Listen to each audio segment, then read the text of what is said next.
Good evening, ladies and gentlemen. We're glad you're watching. Thank you so much for making time to join us. This is Mtembe TV Open Forum political discussion show, a show that gives you an opportunity to air what you feel and think about the latest development on our political front. A lot is happening so fast, and every participant is pulling in their direction.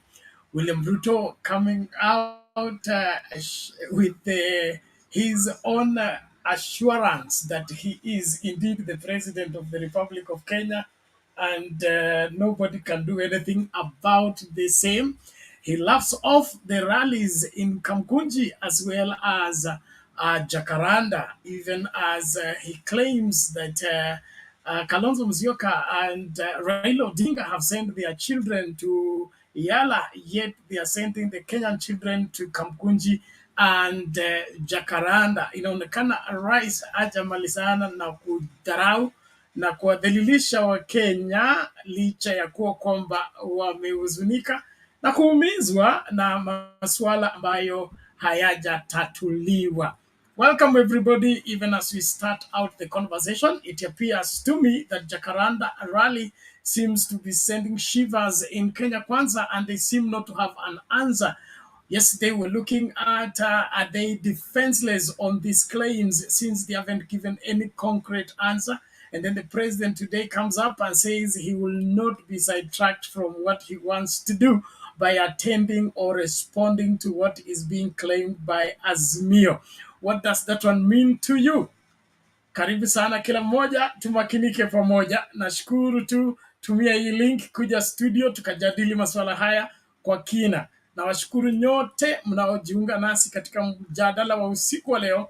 Naamini kwamba tutapata suluhu katika kuongea na katika kujadili mambo haya. Everyone, you're welcome. Thank you so much for making time to join us. We are live on Mtembei TV YouTube channel, Mtembei TV official page on Facebook, and of course Mtembei TV profile on Facebook, and we are also live on Sound Candid Talk YouTube channel. May you follow wherever you find good enough for you, and let us all do what is necessary to see to it that nobody is left behind. Keep inviting somebody so that they can share and partake into this conversation and enjoy every bit. Dahi Abdi, karibu kwa show. Fatum Abdullahi Fatan Abdullahi Muhammad, karibu sana. Hi to you. Tatu Juma, karibu kwa show. Kuna nani Wisara Obiero, hi to you.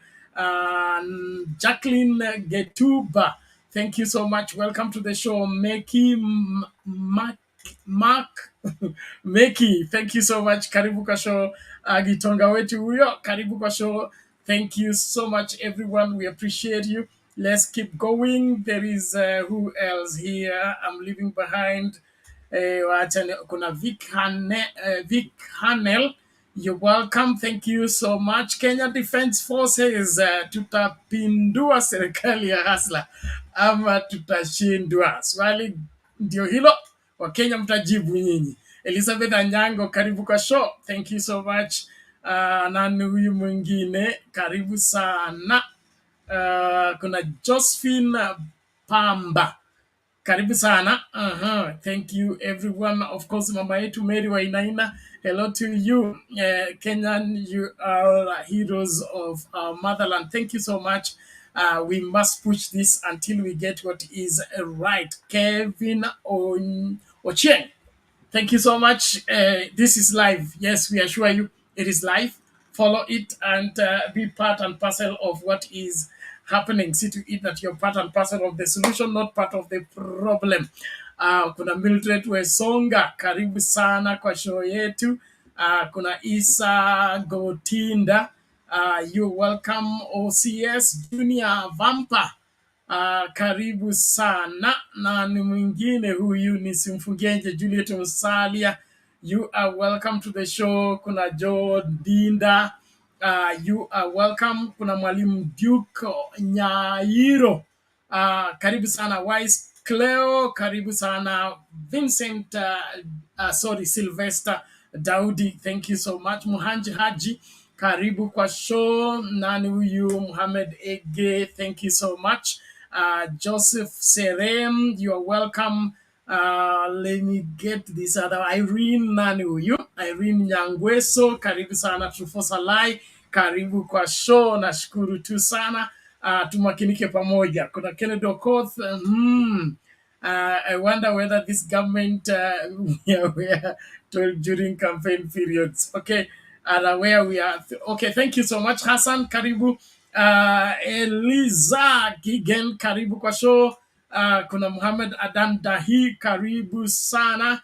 Of course, tuendelee kwa pamoja. Tumia hiyo link, ingia studio, tukajadili kwa kina mambo haya na tusikue na yote ambaye atasalia nyuma kwa mambo haya yote ambayo yanahakikisha kwamba kila Mkenya anapata sehemu yake na anahusika katika uongozi na kuamua kitakachofanyika na nchi yake.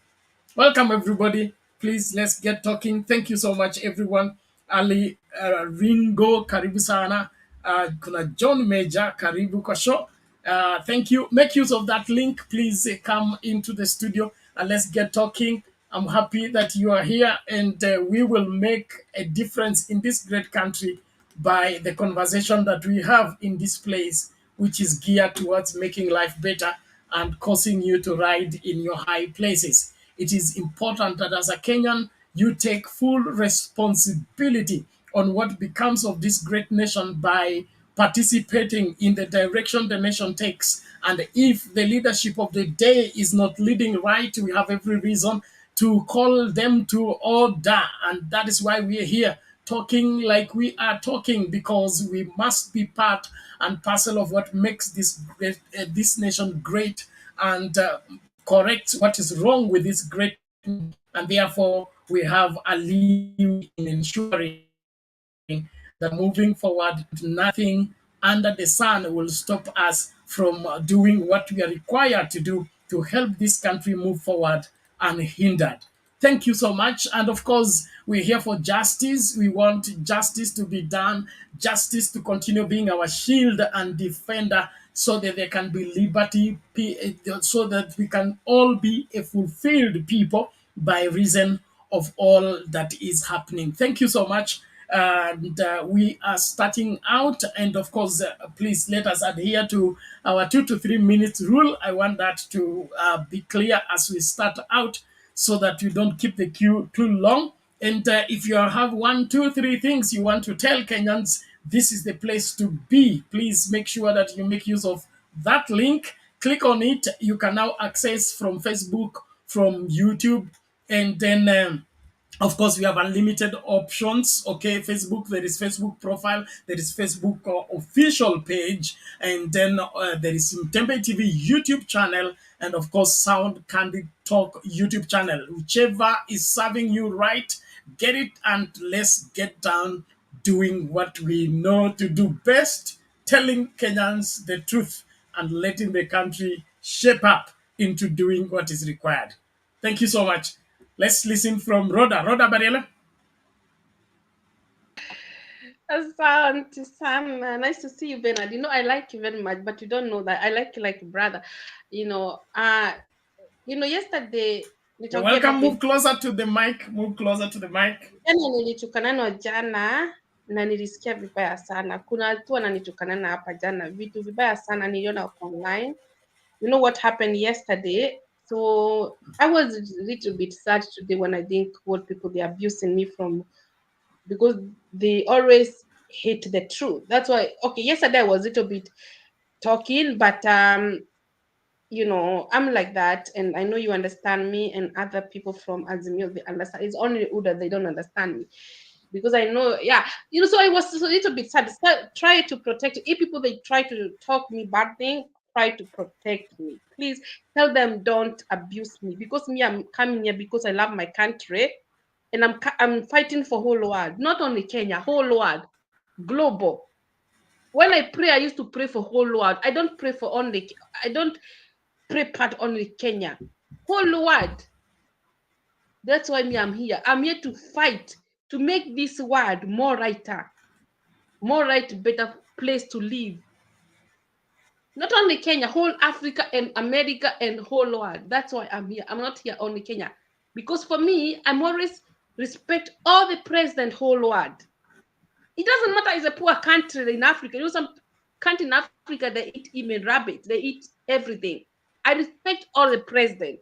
I respect all the kings. I respect all the queens. I respect even those people who work United Nations. Something I'm against, and God know my heart, is dictators. I hate dictators. I hate those abuse the power. That's something I'm against. And it's not in Kenya, whole global. So I'm fighting for whole global, not only for Kenya. I'm against for whole Africa and for America. And I'm against for terrorists, international terrorists. Those kind I'm against. I'm against for dictator, those who take the power without the constitutions or democracy, who lie, who try to do something according to the law. That's why I'm here. Not only Kenya, global. I'm against for terrorists, internationals, and I'm against, like in America. I used to pray for America because I know America have been attacked 2001 in attack bomb. I know. So when I'm here, I'm not only, so when people they try to abuse me, I'm not coming here just for only Kenya. I'm fighting for whole world. I want to be more writer to put my right, because I'm against terrorists. I'm against for those who abuse the power. I'm against for the Kenya, these Kenya who are government. That's why I'm fighting with this administration for Ruto, because he's not doing the right. He's not doing according to the constitution. He's only abusing the power. He is using our resource. He is using. I want you to listen for me, Ruto. I'm against you. You must leave the office if you don't do according to the constitutions and our democracy, the one we fought 2010. And I'm angry. I'm more bitter than you because you don't follow the law. That's what I say. I'm against for all the present whole world, against for the demonstrations. According, they don't rule the country with the rule of the law and the constitutions, all the democracy. Those, even those are something I'm against whole world. So that's why I'm here. I want to be more the writer, to be right. In this world we are living, more writer to the darkness, because people they can live the life God created you to be, or to live the life you are happy and you enjoy these fruits. You cannot enjoy the fruit when you leave the countries and not rule the constitution. You cannot live you have a president is lying, a president who is not honest, a president who doesn't know what is he is going different places and lie. You don't want. You want somebody make commitment. Unafanya, unasema na unatenda. That what? Ukiona watu wako na ja, unaenda doa tidoa, si kusema tunafanyia watu kazi na watu wanalala ja na watu wanakufa. No, absolutely. Tenda, ufanye, unaenda do kwa do, ama unatuma ndege inaenda inaweka chakula huko watu wanakufa. But you cannot just say that I'm doing like this and this. I don't respect, and I'll never respect. So I'm starting here to be more writer to the darkness. Okay, maybe the next person can talk, and maybe I talk too much. Anyway, this is a new start. It's a new beginning, and I'll be here fighting for my country and the whole world. That's what I'm burning for, to make this world we are living more better place for living and more lighter you can enjoy. Thank you. Okay, thank you, Rhoda. Thank you so much. Well, let's keep going. I appreciate everybody. Those on the comment section, let's keep it neat. And don't watch alone. Make sure you're inviting somebody to join into the discourse and hear what Kenyans are saying about their country and how they will love their country to be governed and, of course, be built into a success. So let's all keep the focus.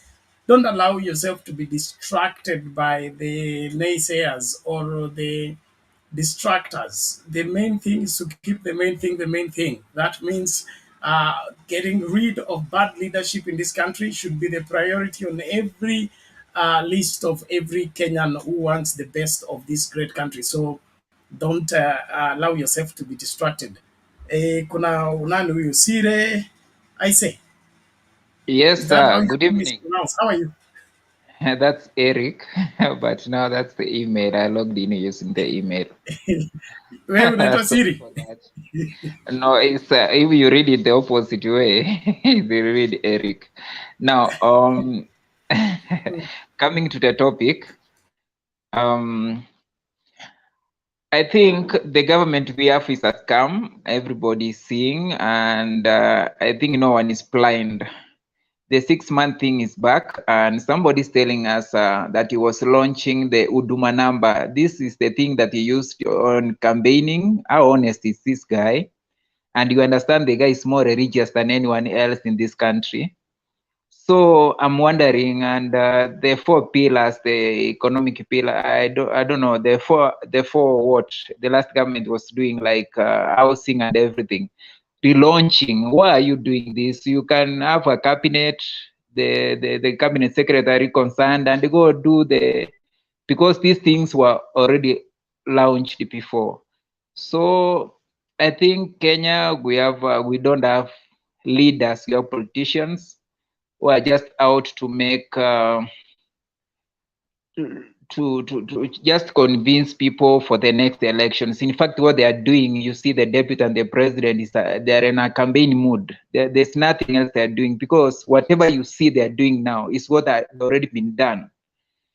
Can these things be done from the ministry? Why should it be the president must be there? The president must be there. No house actually tunaona hakuna nyumba tunaona zimejengwa so that the president goes there to cut ribbons, all that.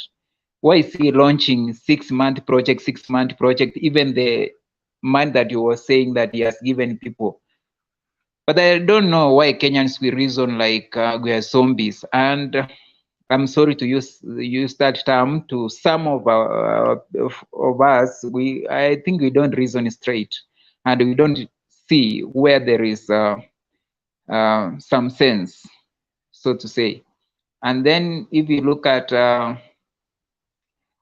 somebody was talking about democracy, I did not get what he meant by that, the constitution and all that. What I'm trying to see is that if that is the thing you are supposed to use the rule of law, what happened with the IPC? Were they complying with the law itself? They bungled the elections. That's what I may say. Because if the 4 commissioners, according to the law, who are supposed to uh, um, announce the results, and when they descended, um, it was overlooked as if nothing happened.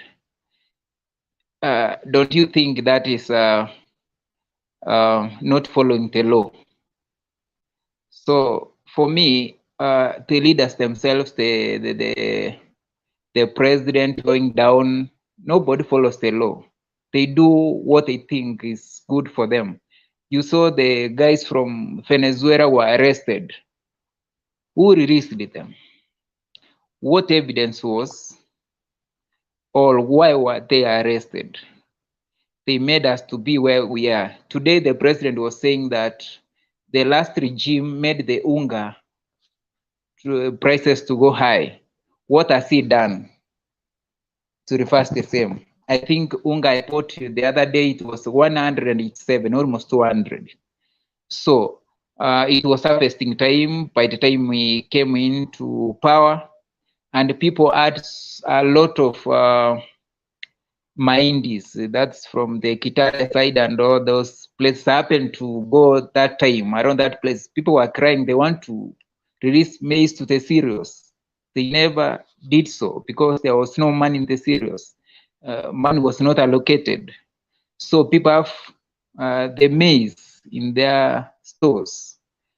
So are we in the direction that we should follow as a country? Do we have leaders who care about the citizens? So I don't know if I'm within the topic of the day, but I think I just jumped in and I've said so much. Okay, that's what I have for now.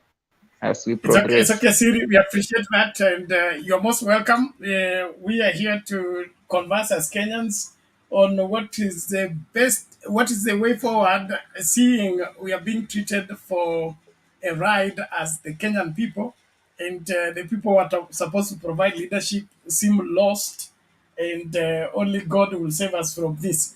All the same, thank you so much. Let's keep the conversation going. If you're able to get us, please make sure you invite 1, 2, 3, 4 people to join and follow the discussion, learn 1 or 2, and of course, take a stand on the way forward. We can see some leaders taking the coward position, others are coiling in, others are running away. But this country can only be delivered by those who are ready to stand and be counted. So make sure that you're part of those that are standing to be counted. Thank you so much. Tumsikilize mzee wetu Michael tukisonga mbele. Karibu Daddy.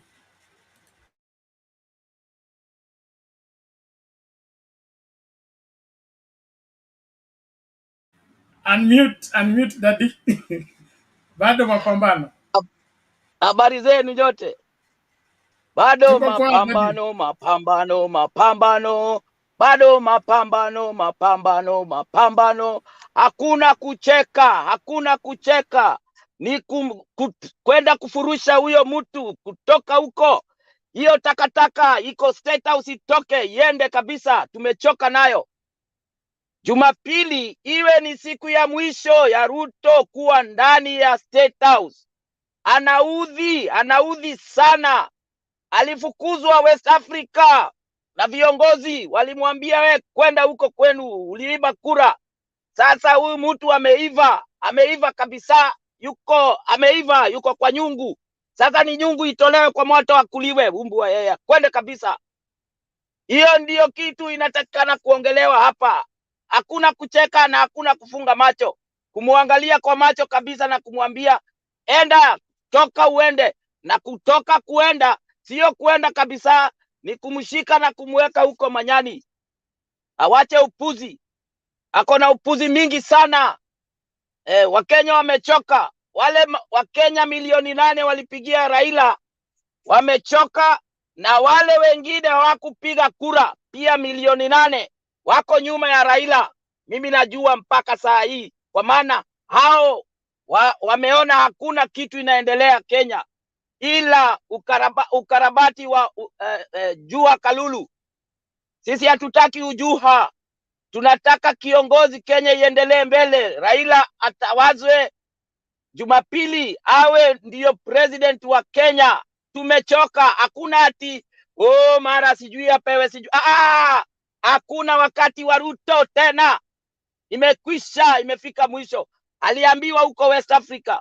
Na kama amefukuzwa na wale wa West Africa, sisi tunangoja nini? Tufurushe yeye kwende kabisa. Hatutaki yeye kabisa. Wakenya amkeni, msilale. Hiyo ni muizi yuko hapo, aliiba kura. Na tena ni muuaji, aliua Musando, aliua Jacob Juma, na mikono yake alishika shingo za hao watu na akaona macho ya hao watu ikigeuka. Huyo ni mnyama, atoke hapo kabisa. Hakuna tukubali yeye akae hapo. Uhuru wa Kenya haukupiganiwa ili watu wawe wanyama. Pana, uhuru wa Kenya ilipiganiwa ili watu wakuje pamoja, wajenge nchi yao, sio kurudisha nchi nyuma. Ruto amesimama mbele ya maendeleo, tumupige atoke hapo, tuendelee mbele na Raila. Raila atengeneze nchi. Watoto wa watoto wetu na watoto wa watoto wao wawe wanasikia kweli waliwachiwa Kenya mzuri. Raila hajamaliza kazi yake. Kazi yake lazima amalize. Alianza na lazima amalize, na kumaliza ni Jumapili. Hiyo ndio kumaliza kazi. Achukue hizo watu yake wote. Haya, hongea State House. Nasikia Ruto anasema ataweka wanajeshi Nairobi. Tunangoja tuone wanajeshi wataua Wakenya wangapi. Hiyo ndio tunangoja kuona. Na ulimwengu mzima itaona. Kwa hivyo Ruto ameingiza baridi kabisa. Hata ukimuona akiongea anaharia suruari. Huyo si mtu anaongea akiwa na uoga mingi. Kwa hivyo aondoke, aende. Hivyo ndio mimi nitawawacha. Asanteni.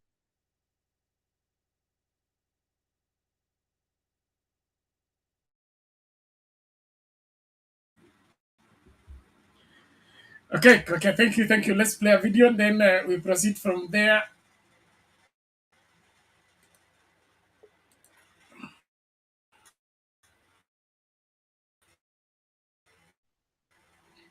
We request that West Africa video if you have.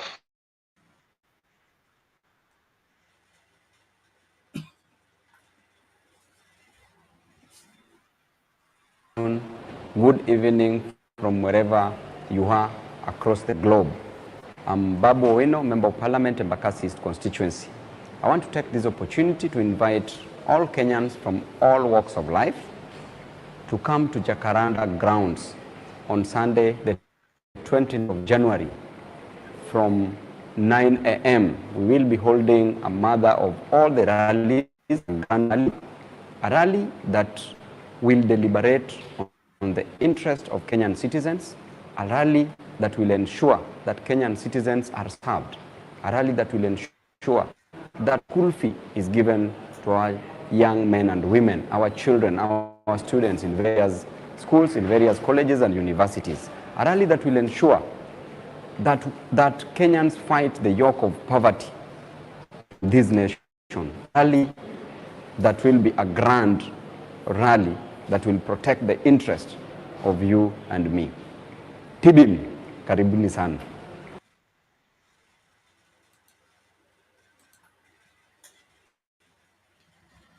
Okay, mambo ni kama hayo. Unakaribishwa Jacaranda hiyo Jumapili. Kwa hivyo jikakamue, kama uko mbali, anza safari mapema ili usipitwe na jambo lolote. Ukweli ni kwamba nchi hii inahitaji kurekebishwa na ni sisi wenye nchi ambao tutairekebisha. Lazima tuwajibike na tuhakikishe kwamba tunatekeleza wajibu wetu.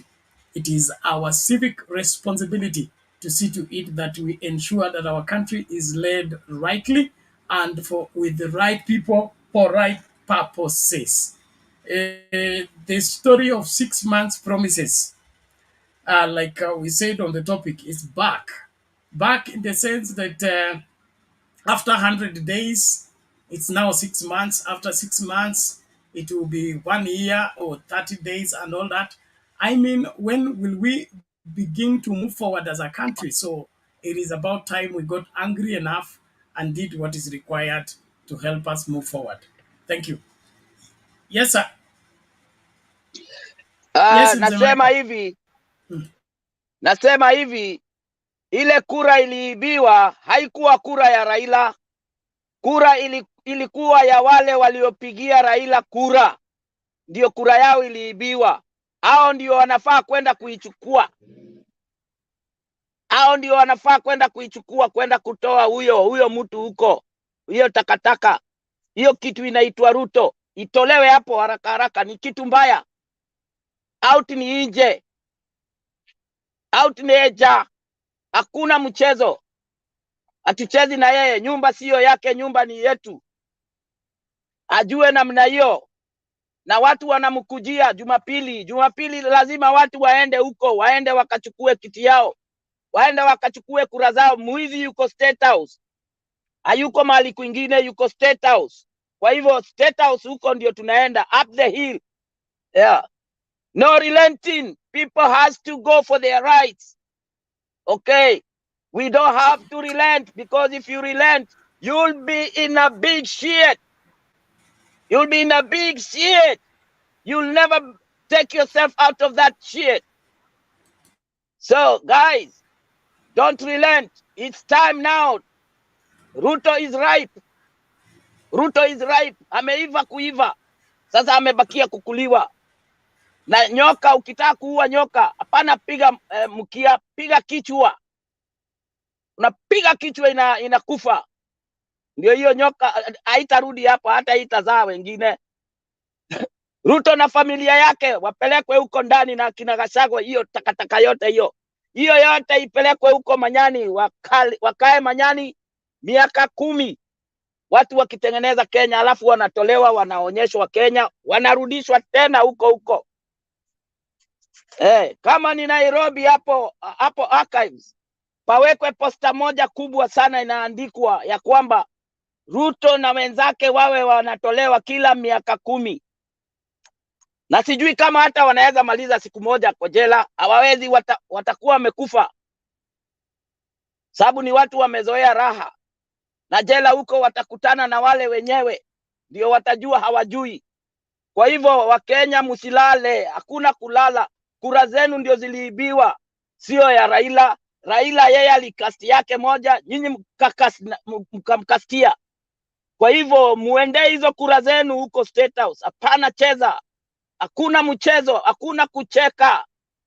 Hii ni horia. Kufurusha mtu, kumtoa kabisa. Take him out of there. He is just a nuisance. He's disturbing, irritating. You people, you have to know that. It's so bad. It's not good. Watoto wengine hawaendi shule na wale wamemaliza form 4 hawatapata kazi. Ni unajua ni idadi gani? Au watakuwa nini? Watakuwa waizi, malaya.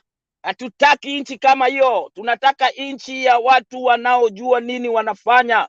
Nchi ya watu wanafanya kazi kulingana na masomo yao. Kwa hivyo Wakenya, nawaomba na muwe muko tahadhari sana, mukae mko chonjo. Tuone Ruto ataua wangapi, tuone, na dunia inaangalia, ajue hivyo. Wale walimweka hapo wanaangalia, na hao wako na wale watu wanaitwa human rights. Watatokea vibaya sana wakimkashifu. Kwa hivyo Ruto ameiva, ni kutetemeka na tetemeka. Ndio huyo umemuona alitoka huko West Africa mbio mbio, akakuja ameenda mpaka Shauri Moyo. Shauri Moyo wanamuangalia tu. Wanajua ni wapi wataenda. Wanaenda huko Jacaranda. Huko ndio wanajua. Hiyo wanakuja tu wanaangalia muizi. Muuaji. Hatuwezi kubali kutawaliwa na uongo. Hakuna kitu yoyote, hata afanye nini. Aliingia hapo na uongo, atolewe. Hiyo ndiyo kitu ya kwanza kuangalia. Aliingia vipi hapa? Aliingia vizuri? Basi wataneni na yeye. Aliingia vibaya? Huyu tunabeba juu haraka. Huyo tunatupa huko manyani.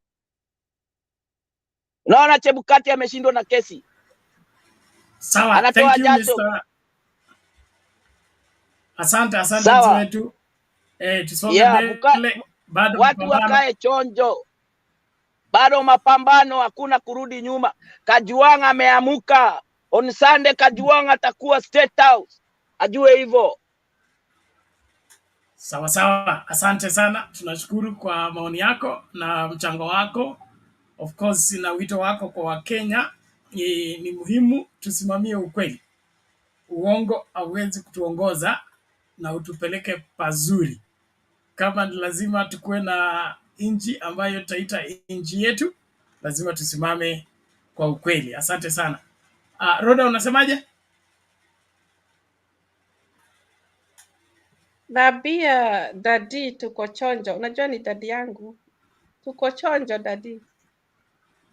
Tunakuheshimu sana vile unaongea hapa, kwa sababu unatuonyesha vile tunatakikana twende, kwa sababu wewe ni baba wetu. Tunakuheshimu. No understand. You understand? Asante sana. Okay, thank you. Let's listen to Mr. J. Mr. J, how are you? Thank you, Mr. Bernard and the panelist. I agree to you. Good evening. Good evening to you. How are you?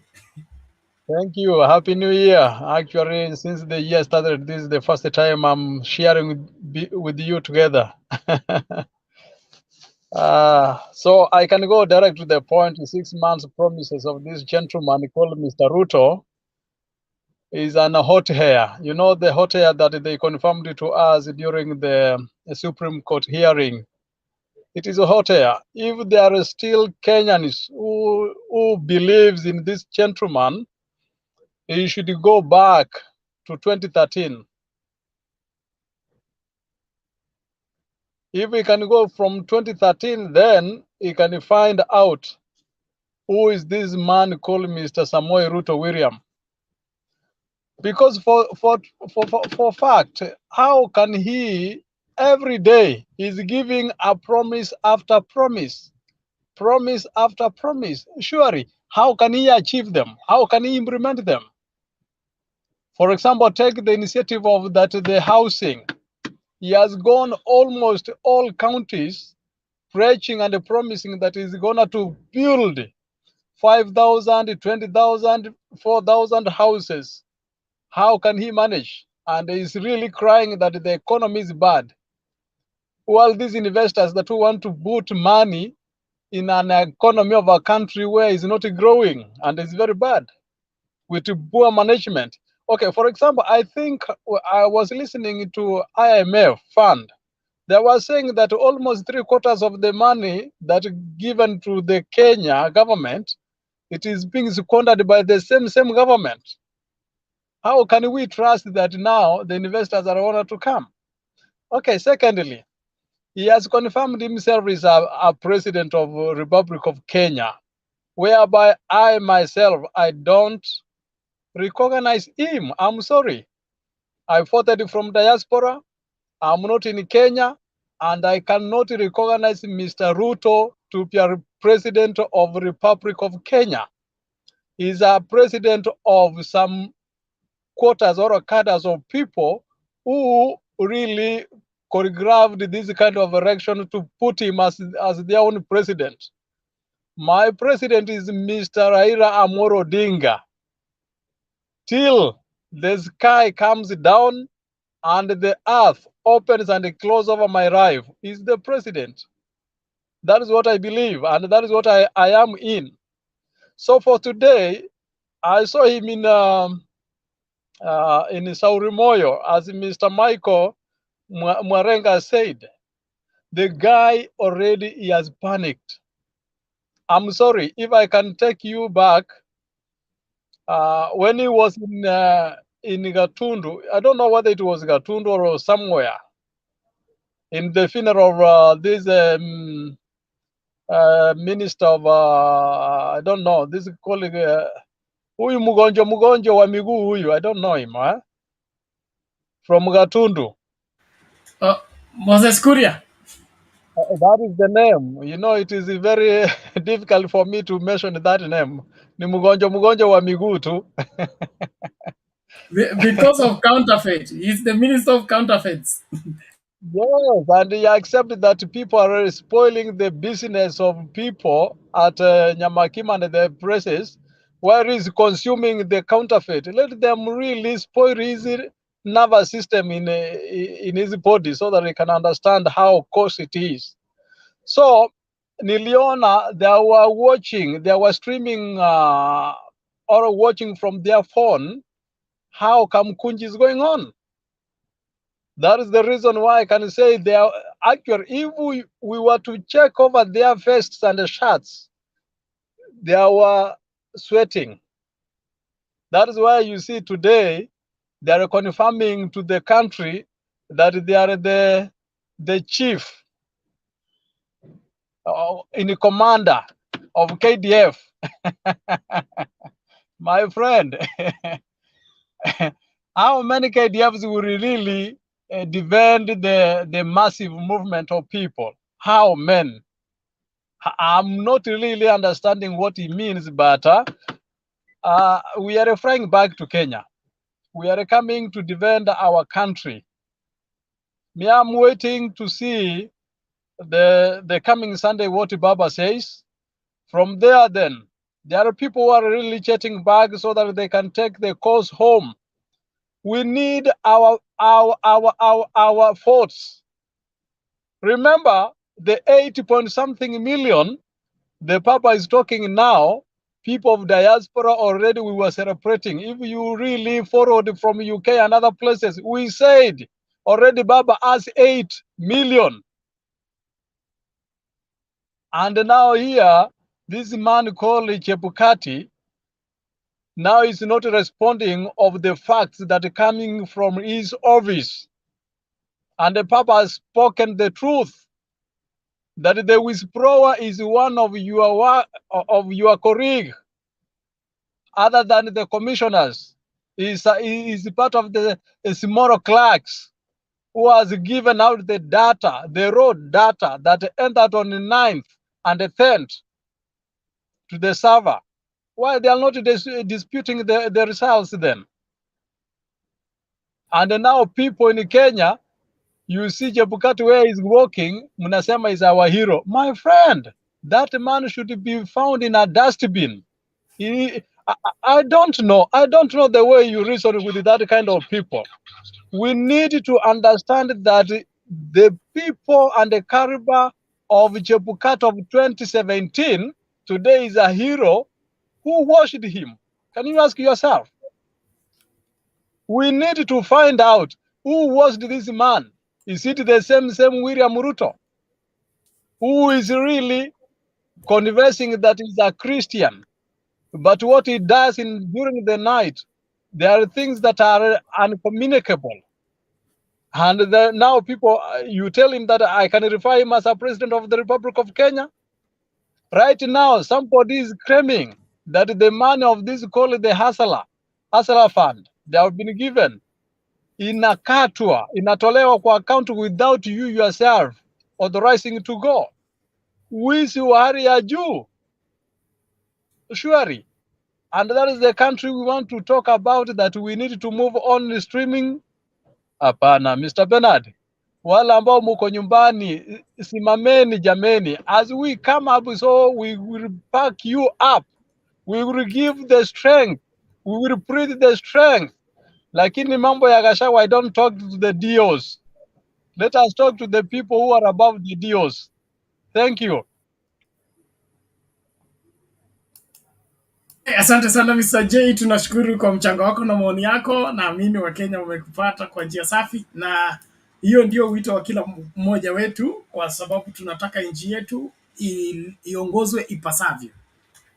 The mafias that have taken over the country, they must relinquish it to the owners. And the owners of this great country are the Kenyan people.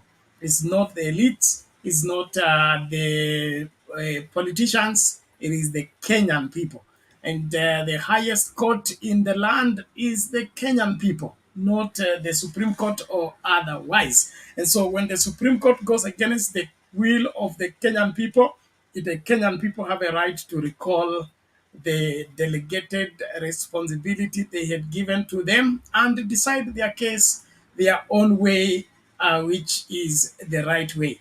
Asante sana, naomba tusonge mbele katika mjadala wetu na tukahakikishe kwamba hatutazame peke yetu, karibisha wawili watatu.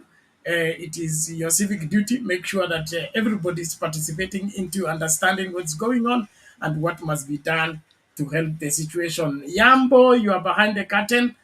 It is wrong. You're spoiling the quality of the video for the people who watch this show after we are done. So if you can't keep your camera on, then we will have to put you to quarantine until you're able to come on.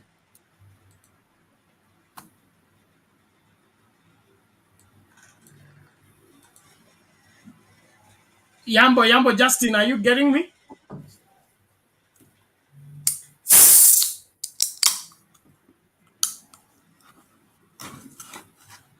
Yes, how are you? It was your turn. Okay, I think I'm now clear. Good. You can be gotten. Go ahead. Okay, thank you. I can see the motion of today is 6 months promises are back. I've heard so many people are really criticizing the Kenya Kwanza government, of which it is not good. Even if you are not in the country, you need just to support the government. With me, I'm supporting the government. Just want to say that the promises are still there. Let's not look or concentrate on what the opposition leaders are doing, because it is their right, and the right is enshrined in the Kenyan constitution that they need to put the country. In fact, they need to check, they need to put the country in check, and that's their role. So if you hear people saying that maybe what the way about my friend Mr. J is saying about the Asla fund, which is not even true.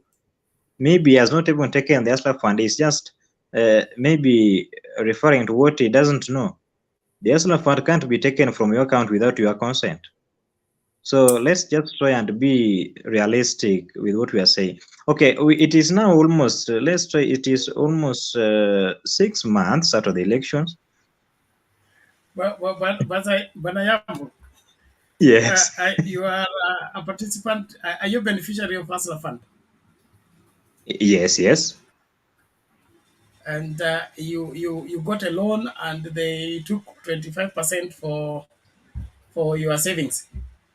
Yeah, up to now, I've not even returned it. I've not repaid it, and nothing. My M-Pesa has money. My accounts are all well, but they have not been taken. So what Mr. J was saying is just wrong. No. Hold on, because there is where I'm going. Okay. Yeah. The 25% that was taken. Okay. hmm It was saved hmm where? I can't even explain, but I was convinced that No, it has been saved for me. hold on. I want us to go slowly, okay? Because the purpose we do this show is to get Kenyans Y- understand. All right. Yes, So yes. somebody gives you a loan, okay? Then he takes hmm 25%. He says it's your hmm savings, hmm okay?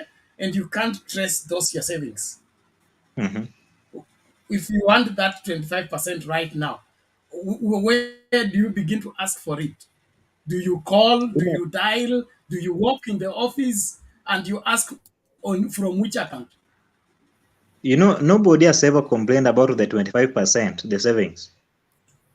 Why it is going? It is you to decide whether to take it, and you are not even being forced to take it. No, Yambo, you are not being sincere.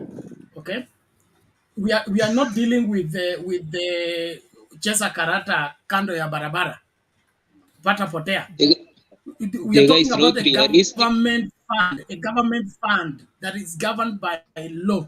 Okay, and if somebody has savings, or like your paid policy, your policy fee for, let's say, insurance. Okay, you have a Mm. specific account, you have a specific policy, and is in your name. You can claim it, and if something happens to you, your next of kin can claim it.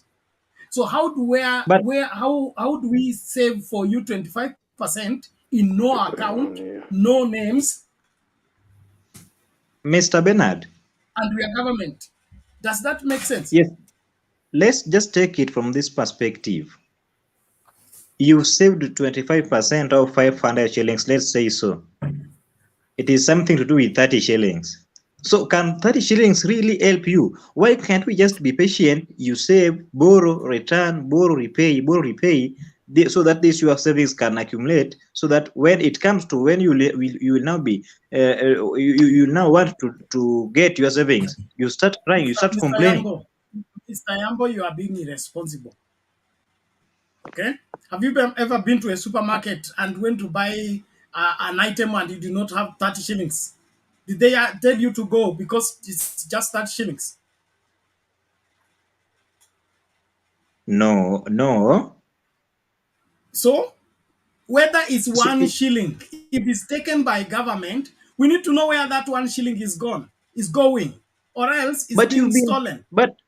you've been told it is your savings. Have you ever How do requested you for it? do savings for me in no account? That's a question I'm asking.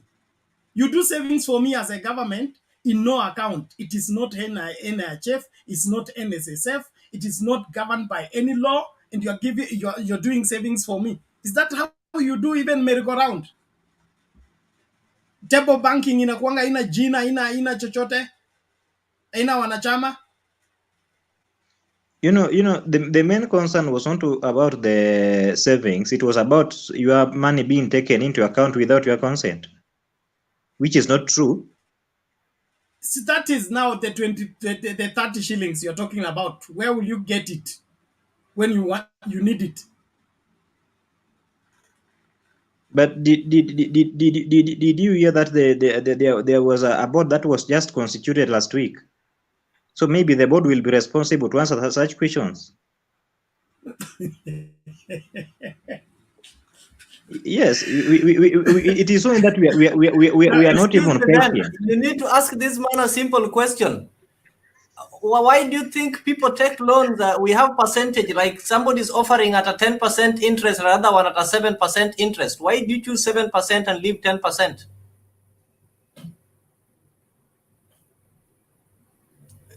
You know, you might be wasting time with somebody who doesn't understand himself. If somebody can tell you he's taking a loan of 500 shillings and doesn't care where the 25 shillings is going, yet the reason he's taking loan from the government is because other people are charging an interest of 30 shillings and government is charging an interest of 20 shillings. So that's somebody who doesn't understand himself. Maybe you can discuss another thing, but for the hustler fund, you can't constitute a board once the loan has already been given. So who will account for the 10 billion already issued?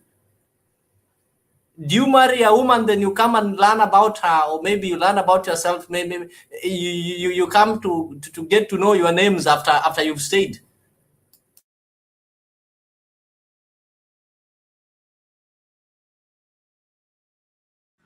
Okay. Yambo inaonekana ametoweka. When you come back, you respond. But please, let's not abuse the intelligence of Kenyans. And we are not against William Ruto's government for nothing. We are against William Ruto's government because of its behavior. Number one. Number two, how it got into power is now questionable because the people who pronounce him president-elect are now placed to defend themselves against the information they used to declare him president-elect. The revelations are proving that the information used to declare him president-elect was not right. He is not the bona fide winner of the elections. So until that matter is settled, he cannot be at peace in that office. And Kenyans should see to it that he doesn't get the peace he's looking for in that office. Until that matter is settled, Jebukati and team should come out and defend those figures, reject those figures, deny those figures, and give us the right figures. If they prove to us that William Ruto won these elections rightly according to the server and open all the servers for Kenyans to see, we will not talk another thing. But as long as they keep away from defending those figures or denying those figures, the more they are going to be truer to the eyes of Kenyans and to the ears of Kenyans, and Kenyans will be willing to fight tooth and nail to get what is rightfully theirs. Thank you, everybody. Let's keep going. I appreciate everybody for keeping us company. Please, let's keep into the push. Let us not allow ourselves to be abused in terms of our understanding and our knowledge. Supporting the government requires that you support it on the principle, okay? Principle in the sense that you're standing.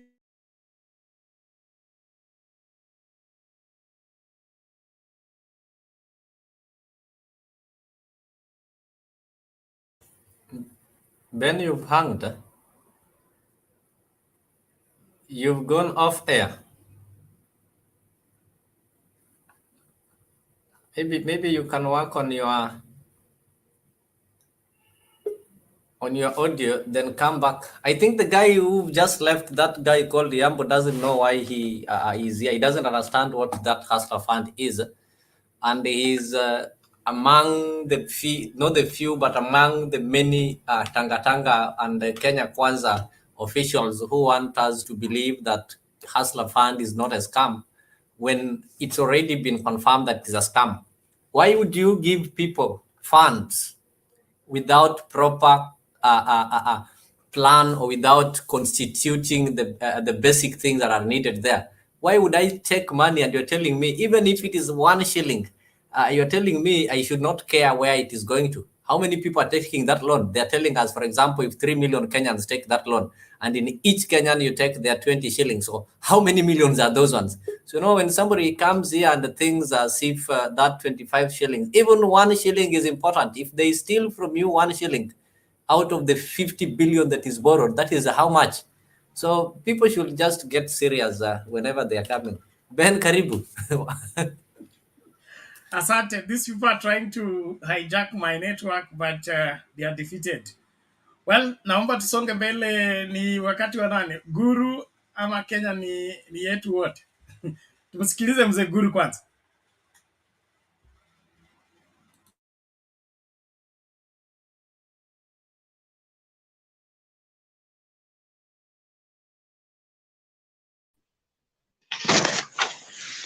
Halo, habari yenu? Salama dadi, vipi lakini? Mzuri sana Bernard. Ehe. Mzuri sana. Miezi 6 wanasema tutapata kitu. Mambo inaelekea namna gani? Kenya kwanza imechanganyikiwa. Unajua mtu akiipa ng'ombe ya mtu kila wakati anaangalia kwa fence kuona kama mwenyewe anakuja kutafuta.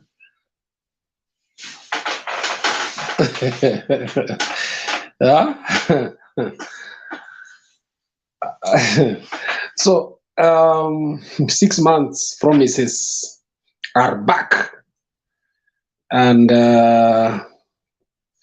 William Ruto assures himself that he's still the president of the Republic of Kenya. Bernard, what Kenya is going through right now is a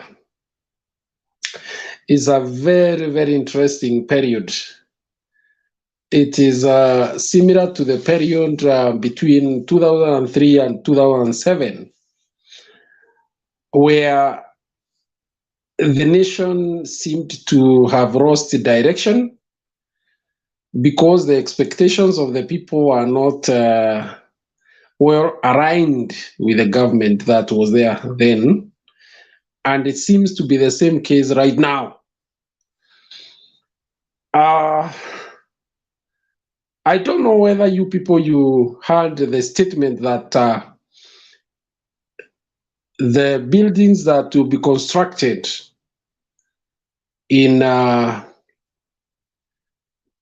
place is what, Bernard, where the president was? Shauri Moyo. Shauri Moyo will be 25. Kamkunji constituency.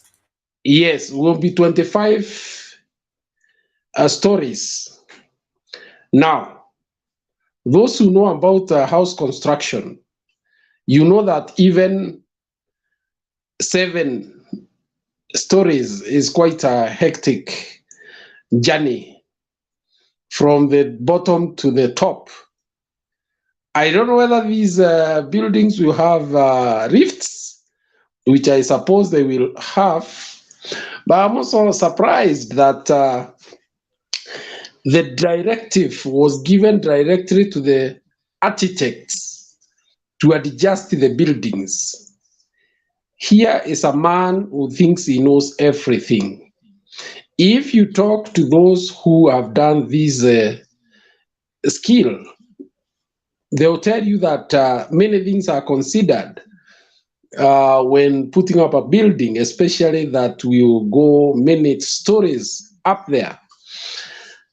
Part of that is about the ability of the soil texture to hold such weight. The other one has to do with waste disposal and so many other things. So here's a man who thinks he can tinker with all skills. Nadhani tumerudi pale kwa mkulima namba moja, mpishi na mambonja. Unaona, mwalimu namba moja, kila kitu namba moja. Because when you start interfering with expertise and venturing into areas that you have least knowledge in, and especially at political level, then you venture into a very dangerous ground. That's why we have technical officers, because they are trained in those things. It's just the other day that the same person directed that they will not be paying more than 10% for the treasury bills and bonds. least does this man know that these matters are left to the dictates of market, demand and supply. They are not just fixed out of the bruise. So those who know how personalities behave, this is a person who feels that he can control everything. He can control the way buildings are constructed or designed. He can control the markets, how the markets move. He can control everything.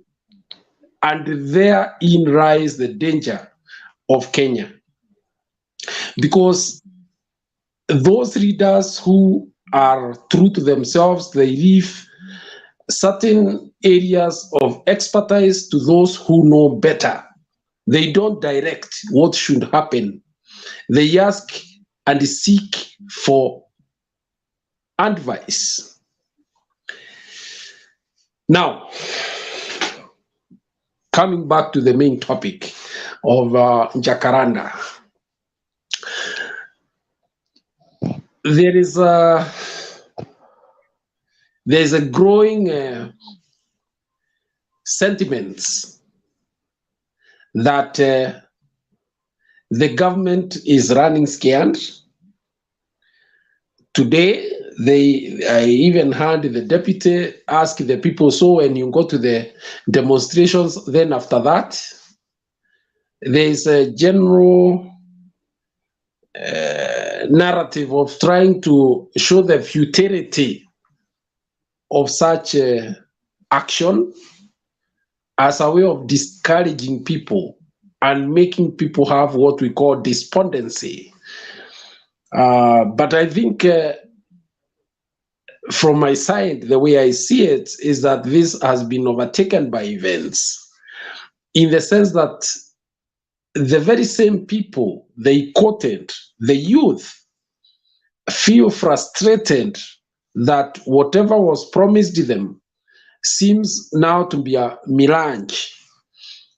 Look at the Hustlers Fund. Nobody talks about it these days. In fact, the weekly update on how many have borrowed, how much has been repaid back, how many transactions, that update is gone. But you can imagine why.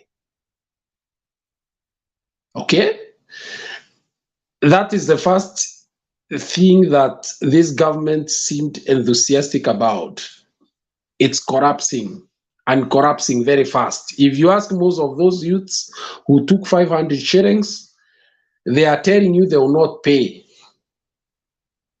GMO hawakuli, Hustler Fund hawalipi. So I understand is the slogan that started just in the rally that was held in Kamukuji. So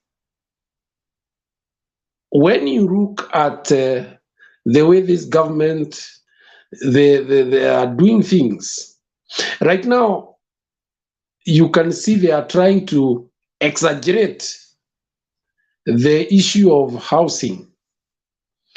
Bernard, I'm very skeptical that you can get a house, you stay there for 15, 20 years, paying only 5,000 shillings. I do not know what economics that is. Maybe those who are economists in this field or in this forum can come here and tell us, against the demand of housing in Kenya today, that you can have a mortgage of 5,000 shillings. I'm waiting to see that one. I'm not just beating about the bush. Is that the housing sector in Kenya is such that, Bernard, today, if you are to start constructing houses, the likelihood is that if you wanted to sell at 2 million, you end up selling even 5 million because of the demand. So that talk about eliminating slums, to me, is a mirage. And how do you eliminate slums when you have only 5,000 units in Migori, 4,000 units in Embu, sijui 1,000 units, sijui where? That is a drop in the ocean. I mean, these people would rather be serious with what they are doing, you know? And this is with all due respect that 5,000 houses in Migori or around Kisumu is a drop in the ocean. 3,000 or 4,000 units in Meru is a drop in the ocean. So where can this government put the money and have an impact on the majority of the people of Kenya? That's the challenge that is there.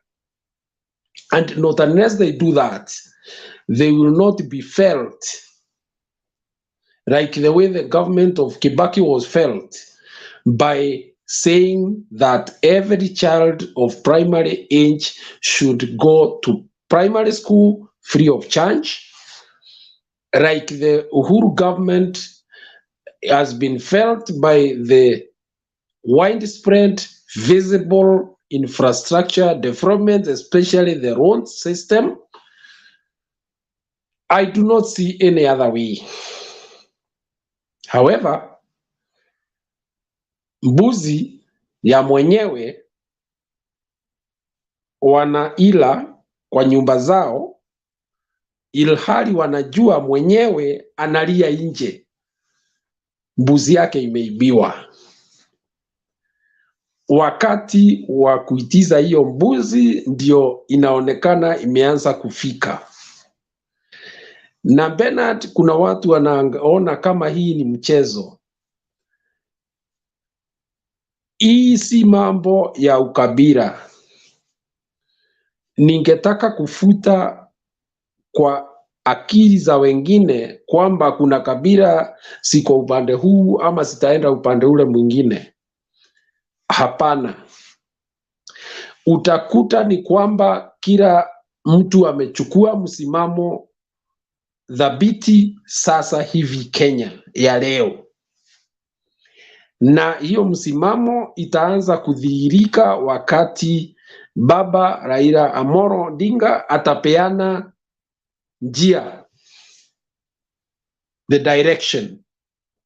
Because Bernard, you can not tell me that that person in Murang'a, in Meru, in Embu, who fought for Baba today can turn against him.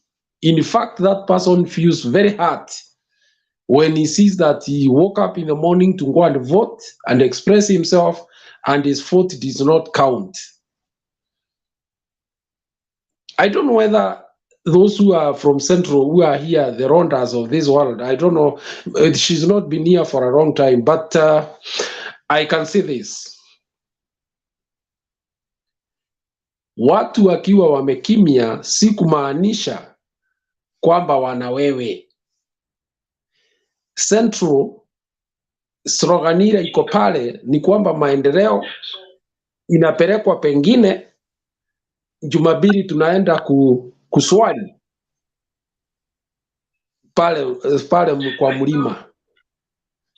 Kwa hivyo hii maneno imeanza sasa kuchibuka na njia ambayo watu wameanza kujiuliza hii ni jinamizi ya namna gani walijiingiza.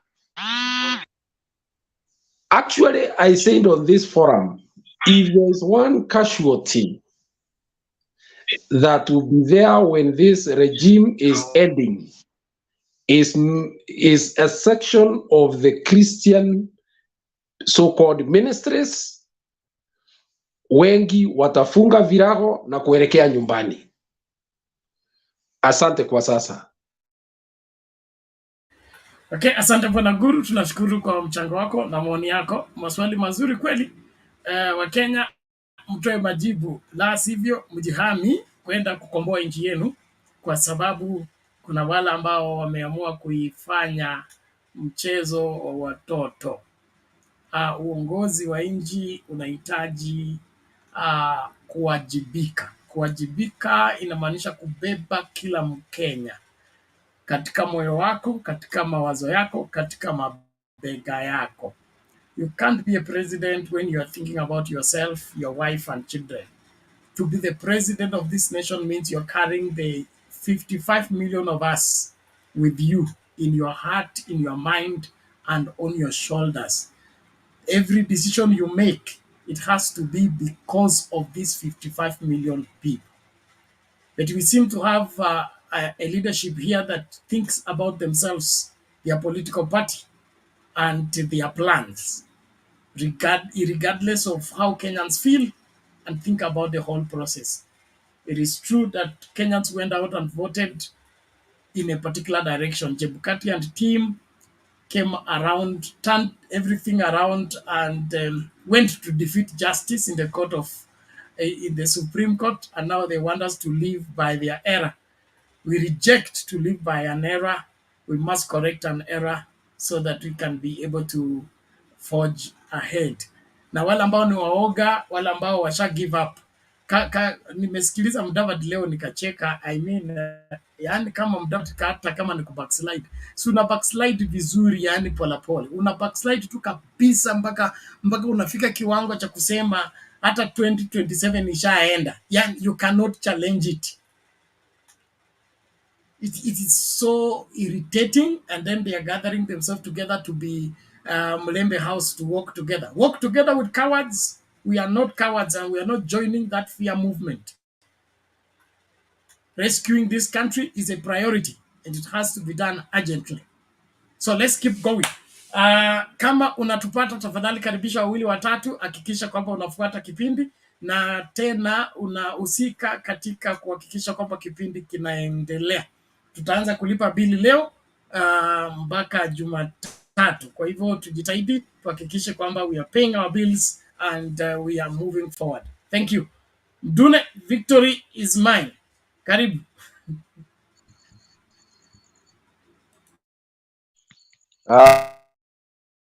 Asante sana ndugu Bernard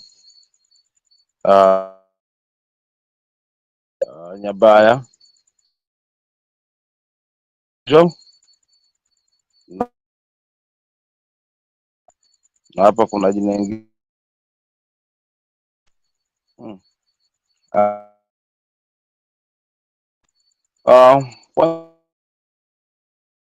hii siku maana kulala na kucha basi ni mwaka. Kwa unapoiona siku kama hii ya leo, basi hauna budi ila kumshukuru Mungu kwa kuniwezesha tena kuweza kupata nafasi kuzungumza na ndugu zangu hapa, nikijumuika na ndugu zangu wale wako hapa na wale wako katika comment section kwa minajili ya taifa letu. Bernard, nikianza kwa ufunguzi wangu ama utangulizi wangu, nadhani unaanza kuona maneno yale nazungumzia najitokeza. Juzi nizungumza mchecheto, tumbo joto, roho mkononi. Sasa ndio hayo tunayaona.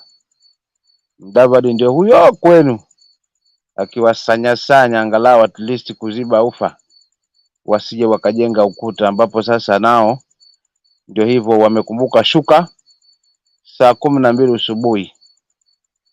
Tukirudi hapa napo Bwana Ruto naye ameingia na vishindo kifua. Ni nani atanisumbua na uongozi ni wangu? Mimi ndio rais na hakuna lingine. Kwa hivyo hao wapige wabweke huko, lakini watajua hawajui. Watajua hawajui. Jamani. Na hapo Wakenya wanapiga makofi wakidanganywa peupe kwamba tayari mimi nishatengeneza watu 500,000 ambao nimewaandikisha na nishawapa mbegu na mbolea. Jamani, sikiama hiki ama ni siku ya mwisho?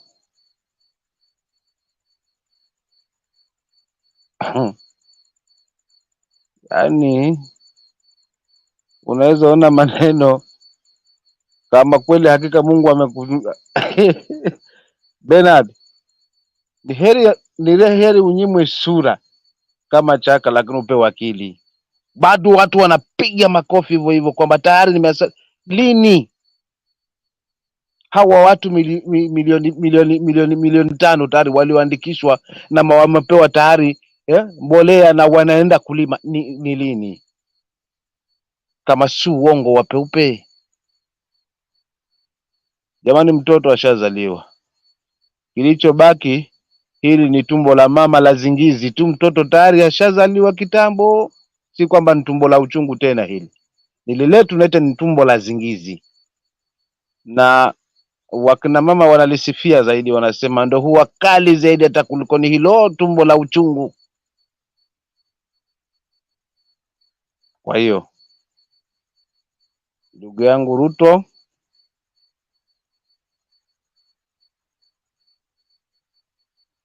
Ruto, kalikoroga, sasa wacha alinywe. Ni mipango tu wa kutaka tafuta at least kwamba wavuruge kivyovyote, yaani angalau wakate watu at least Jacaranda isijae, maana itakuwa ni waibu mtupu. Ndo kanjama kako hapo, lakini ni uongo. It's really too late. It's already too late. Na hiki kifua na kibri nitambegesha tu kwa vitabu vya Mwenyezi Mungu, japo I'm not good in Bible, lakini hupenda kuwasikiza wahubiri zaidi, na hupenda na huwa namwambia Mungu anajalie roho ya kufundishika ama roho ya mwanafunzi, but nitampa tu mahali padogo tu kuhusiana na kibri.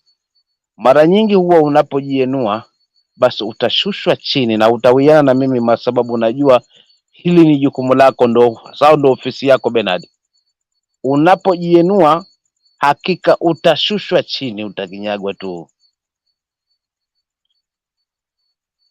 Kwa kujienua kwingi huku, mimi ndio rais na hakuna lolote, hawa watajua kwamba wasiwasi ni wa nini? Kutafutana na wananchi ni kwa nini? Kama kweli huyu mbuzi wako Bwana Ruto tujuze, na wale wanamsupport Ruto watu waambie huu mchechetu na kweli walishinda kwa Mungu, maana tuliambiwa ushindi huu si uchawi. Ushindi huu si uchawi, ni maombi. Ushindi huu si uchawi, ni maombi. Je, mbona tena unarudi kwamba sasa ushindi huu umekuwa sasa ni si maombi, ni uchawi? Jamani, Kenyans tusiumbishwe. Tukiamua tuamue, haya situvuruge haya. Kama ni ahadi tumezishuhudia nyingi, na bado zinaendelea kuwa ahadi, na tumezishuhudia since 2013. Lao angekumbuka ahadi, basi angetujengea zile stadium ambazo alikuwa ameziahidi wakati ule. Na sidhani kama kuna mtu wa UDA haamini haya na azungumza kwamba tuliahidiwa viwanja.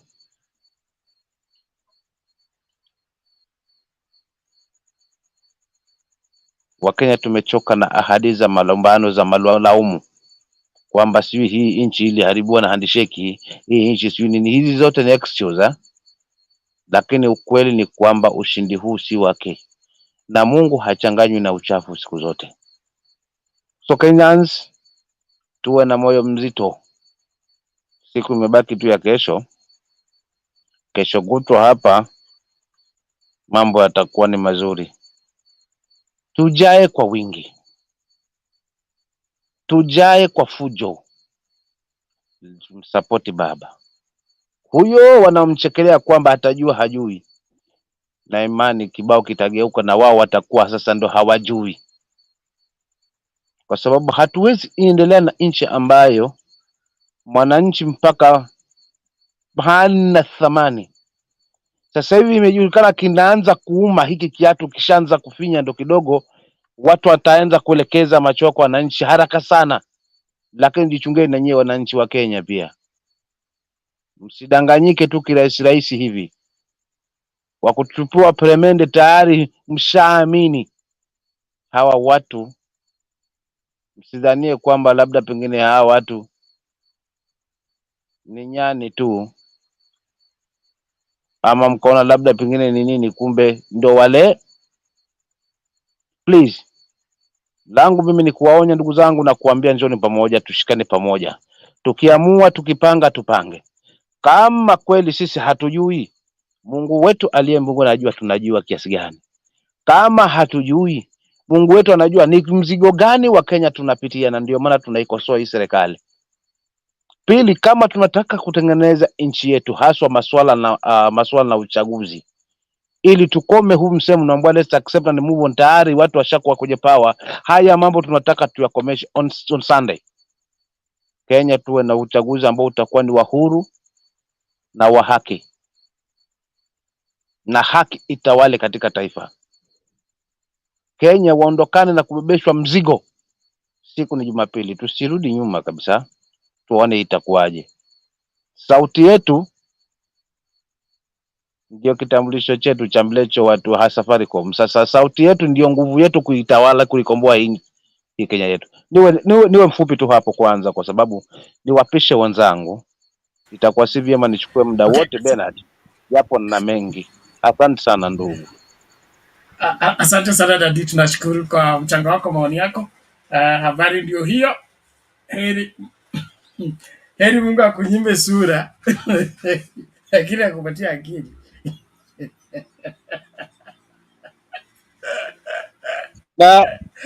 Excellent quote of the day. You're mute Daddy. Sura si roho.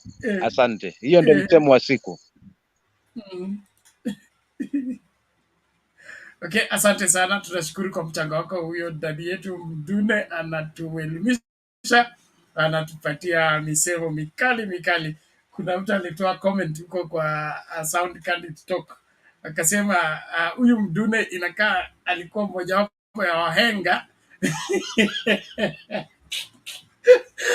kwa sababu misemo yake mikali kama ya wahenga tu. Basi tunashukuru kwamba tuko hapa na wahenga na tunajifunza katika Mtembei TV. Karibu sana, tafadhali hakikisha utazami peke yako, unakaribisha wawili watatu, kisha unamakinika kutoa comments na kusubscribe kwa Sound Candid Talk, ili hiyo channel nayo ikakue. Inaendelea vizuri, tushafikisha 1200 subscribers. We want to keep going, get to 1500 and then 2000 within this period. So don't relent. Let's keep moving. And there are some programs that run there that don't run on this other channel. So it is good to subscribe on all the channels to be on the safe side. Thank you so much.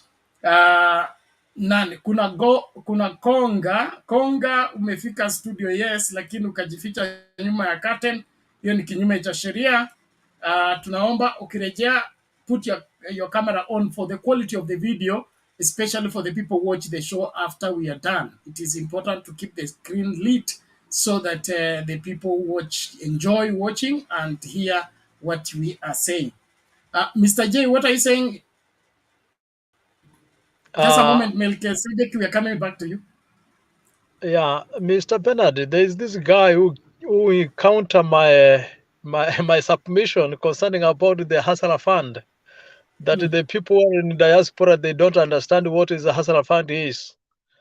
Wherever he is listening from, let me assure him that I understand Hustler Fund, although before even he got the information, because when that thing of a Hustler Fund, it was cooked in diaspora before it came to Kenya. Those meetings that gentleman came here, diaspora, he tried to pursue us that we can generate a lot of money through giving that kind of thing, you know. So I want to help him understand that even my remit, I checked my remit. I tried it. I have an experience what it took me. Okay, I took 500 because my limit was 650. I took 500. 25 was deducted from there. It remained 470 something there. I assumed I don't want to pay that. The money that was in my account as on my M-Pesa after the period elapses, it was deducted automatically without my consent. That is what I'm talking about. That is irregularity. That is the end of the day. We call that they don't have a permission to remove my money from my account directly because I did not sign anything, any document. There is no any policy that I have read that which can make me to abide to that kind of regulations. For example, yes, they saved for me some few money from that kind of fraud. I call it a fraud to me. It is a fraud. How can I trace my account that I have saved that money? There is nowhere. I can go to my NSSF when I was working in Kenya. I can go and retrieve my account with the money I deposited there from the salary, the date, the period, and when I stopped it. But what about this thing called Asara? This is a fraud, Abibi. We need to just work out and understand how we can do it without it. For example, me, I said I cannot borrow money from this called Asara fund. There is no day, and I will not encourage people to go and borrow money from there, even if they are at the low moment. They need money. Better they will ask me, I give freely, without no any benefit of interest. But the government, it has become a fraudster to its citizens.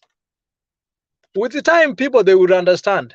Now they are enjoying because they are in that honeymoon of that called the fraudster kind of erection that Samboric was conducted by Chapukati and the minister of Mr. William Ruto. Hey, Kenyans, we need to open our eyes. So the gentleman tell him, I understand better from diaspora concerning Azra Fund very well than anything else. Thank you, Bernard.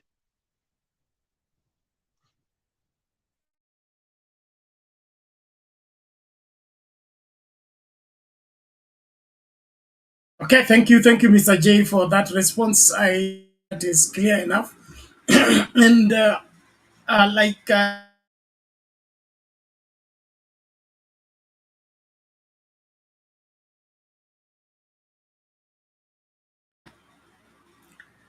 Okay, Amanda Attack, please. Let's have Melchizedek and Leo be on the standby. These people are trying to trap my net. So Melchizedek, go ahead. Okay, habari zenu? Salama salama, vipi huko? Niko salama sana. Yes. First of all, I want to thank you for the wonderful job that you are doing.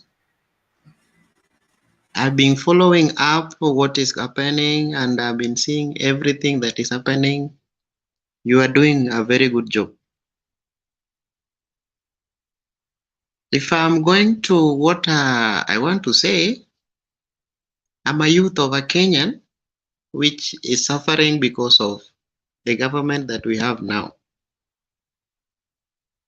What I'm seeing, I was following up keenly this Cherera 4 when walikuwa kwa tribunal.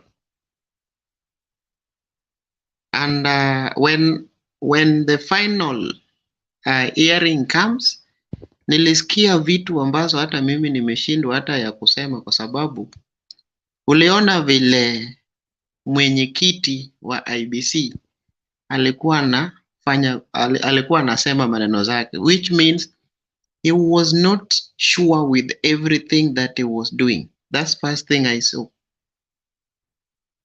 And made me to think twice because where we are going as youth, we are already completely finished when we are not careful.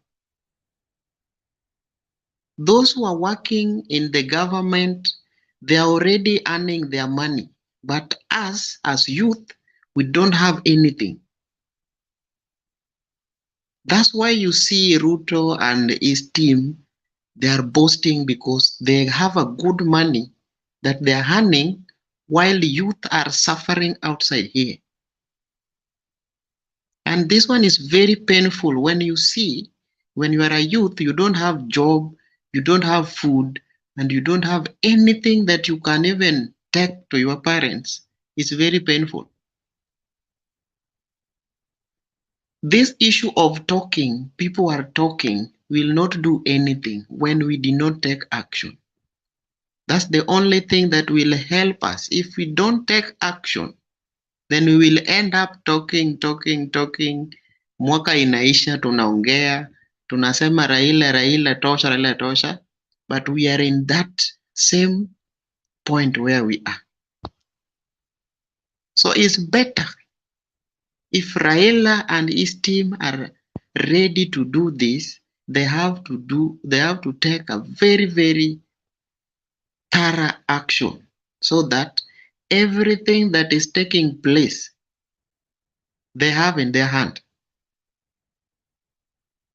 Then you find that I was very, very sad when I heard that this guy, President Ghetto, was taken to jail because he's fighting for the youth freedom. And no one, even those who are in the bunge, wanapiga mdomo tu pale na wajaamua kuenda huku kwa polisi wajue ya kwamba this man is very important.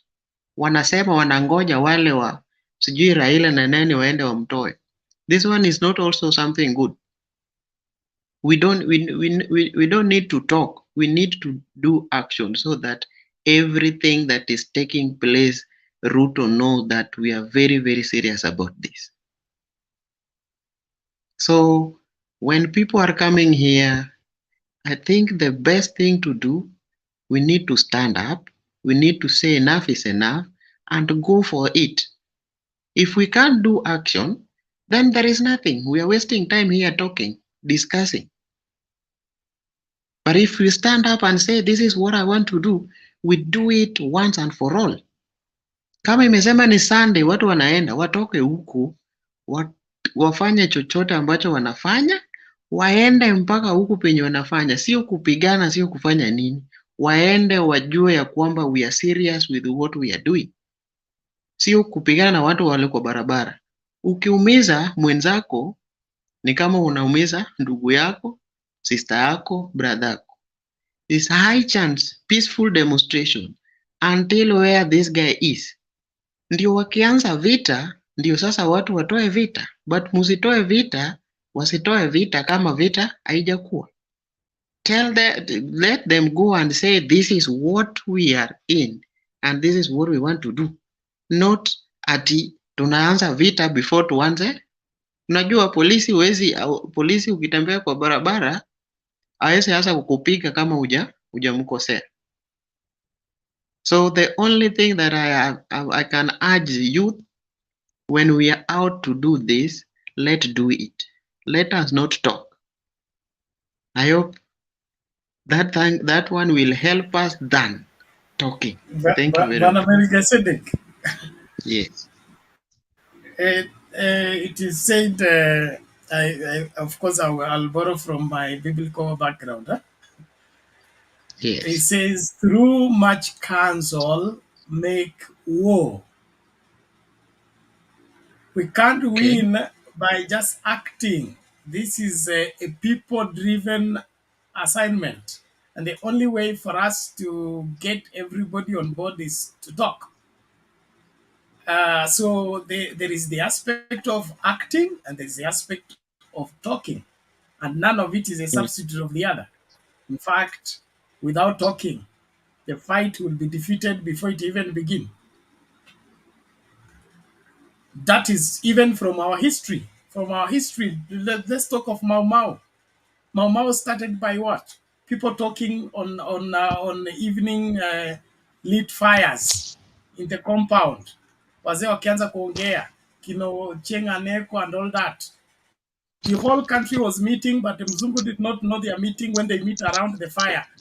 The Luya is called Luya. The name Luya means a baraza. It is not a tribe.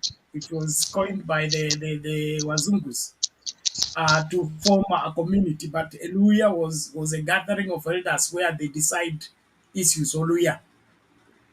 So our talking here is part and parcel of pushing the struggle. We can't act out of no information.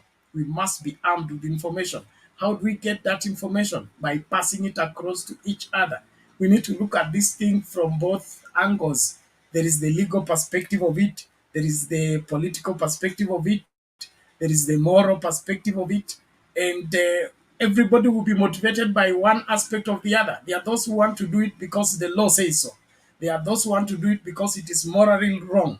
Others want to do it because this is an abuse to our society. We don't care what the law says. It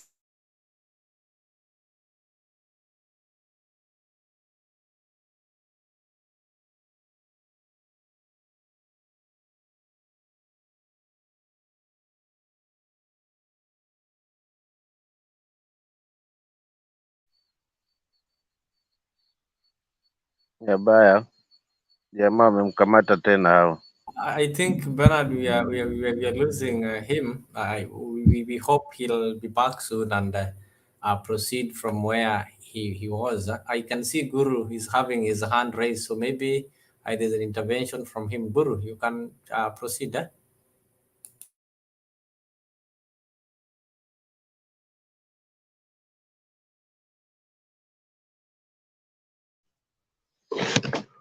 Guru, proceed.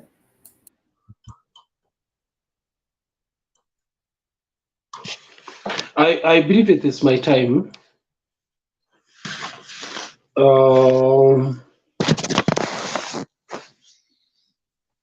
I just want to say that we've noticed two reversals of policy standpoints.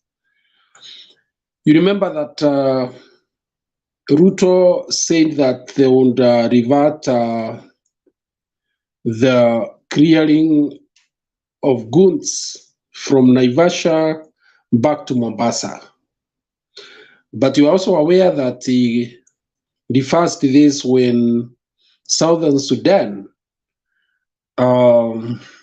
made noises. I believe others have silently also put up their case. And that then would mean that the reversal or the order or the so-called executive order was not well thought out. Then today he has made yet another reversal. He's talking of using the KDF to take up some operations of making the Nairobi city look good. So what this tells you is that this is a government that is led by the whims of a person, and then immediately he notices that things are going bad. And maybe some people point back to him that maybe when these people are in control or they were the ones in charge, things were much better. Now he's talking of bringing back the KDF in the operations of the operations in the Nairobi county. That is significant, especially noting that the statements made by him and Sakanja would have indicated that KDF will have nothing to do with the operations in the Nairobi county. If that is a stable president, let me get somebody to tell me that on this forum. Bernard, the other thing is very clear. Is it Chinua Achebe who said that a tiger does not pronounce its tigritude, but pounces on the play.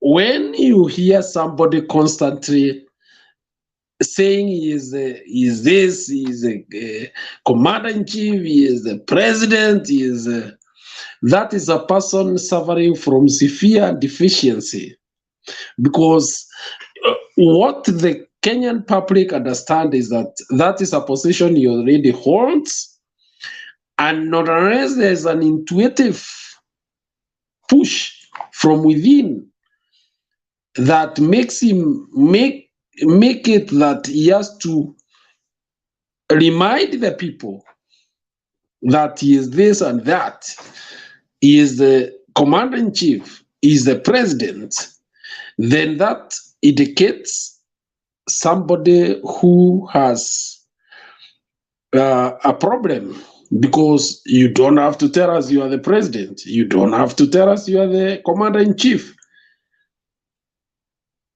Lakini tunaelewa kwamba, unajua sasa, ukishachukua, tuseme umechukua bibi ya mtu na umeweka kwako nyumbani, no pun intended here for the female folk that is on this forum, but you are aware that you have stolen somebody's wife, and therefore you do not own that woman. You know that it's somebody's partner, so you are always jittery. So if you are if you don't feel man enough, you will tend to exaggerate and project yourself. I see that happening in this government. Unfortunately, it is not working. Bernard, sijui kama wewe utakuwa mmoja wapo ya wale wataenda kuendea mbuzi, lakini wacha tungojee, tutaona. Asante. Asante. Mbuzi yetu mpaka tuiendee. Kenya imetumika vibaya kwa muda mrefu sana. Tukiacha hii mbuzi iende, basi tusahau hii nchi kabisa. Tusahau kabisa. We'll never change it. It will never change, and that will be the end of the story. The impunity thereof, the mediocrity thereof, the incompetence that is being displayed now is going to be devolved in every place. We will be worse off. So vile tumeanza vita, tutapiga vita mpaka mwisho, na mbuzi irejelewe kwa mwenyewe. And then of course kuna wale ambao they are still brushing it off. You don't brush off mass action. Mass action has worked in this country. If there is any success story in this country, it's mass action. Okay, we did mass action until multi-party came back. We did mass action until the new constitution came. We did mass action until we got rid of Kivuitu, we got rid of Hassan. We got the successes of this great country are credited to mass action. Only pretenders think that people marching is immaterial.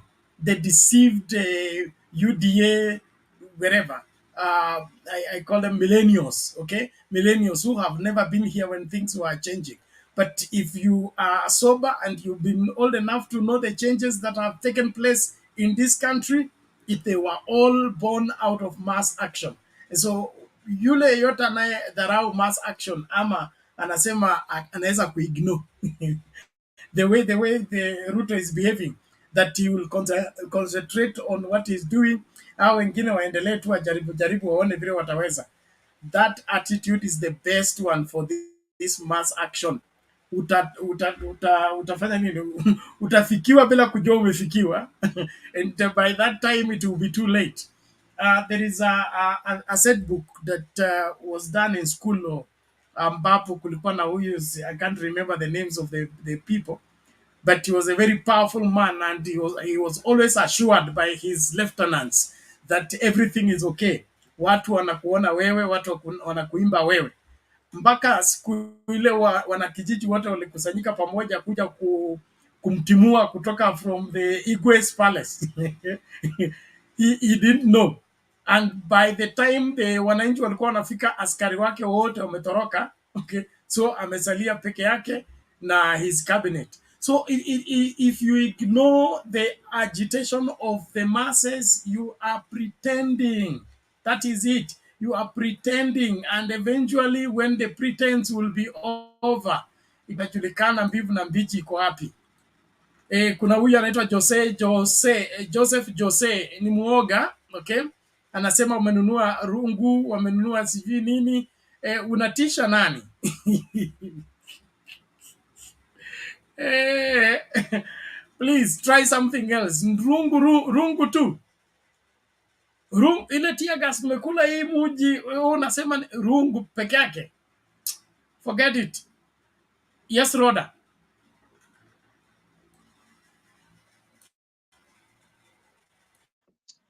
To be honest to you, I don't travel so much in Kenya. It's a long time ago. I don't want to say when the last time because you feel pity for me. But I want to ask you one question.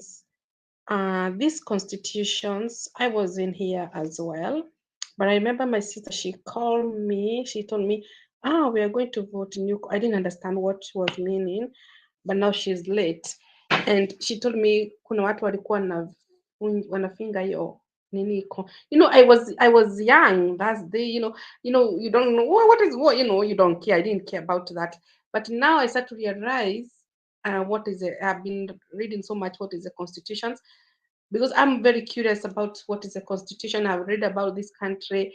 What does the constitution of this country say? What is the work of the military they do, the police, the social services, how it work in this country, because this country, everything is social services and is a constitution. There is some things they make 1997 and 1994 and is still working, and it according to European Union. For example, European Union, they used to meet in the parliament. If this country, they do things not according to the European Union, then they will not, because they are independent. But of course they are more independent.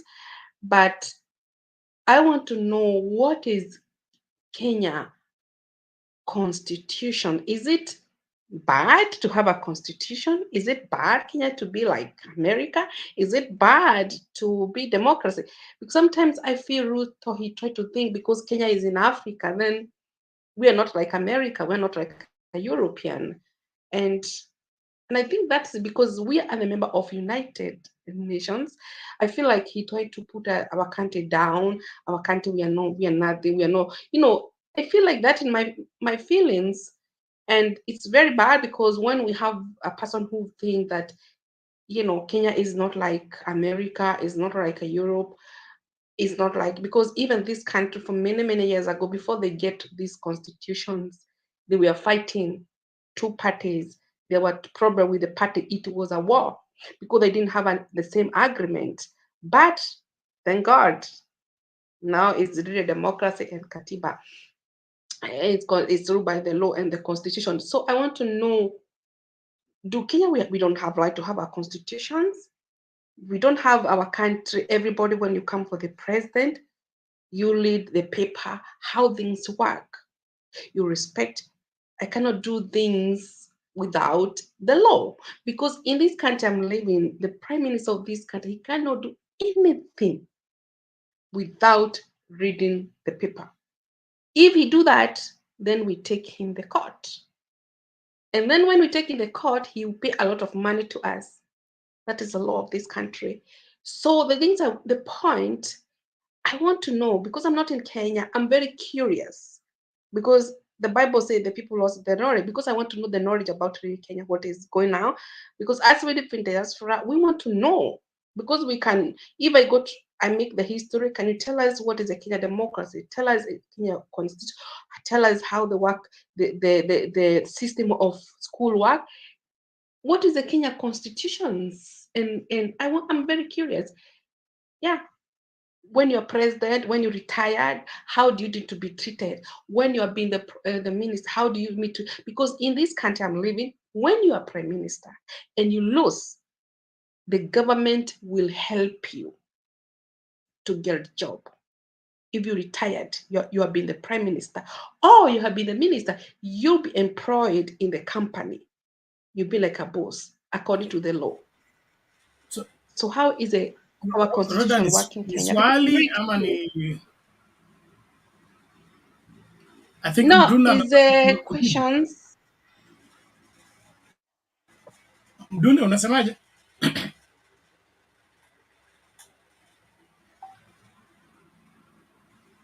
Unmute Mr. Mdune.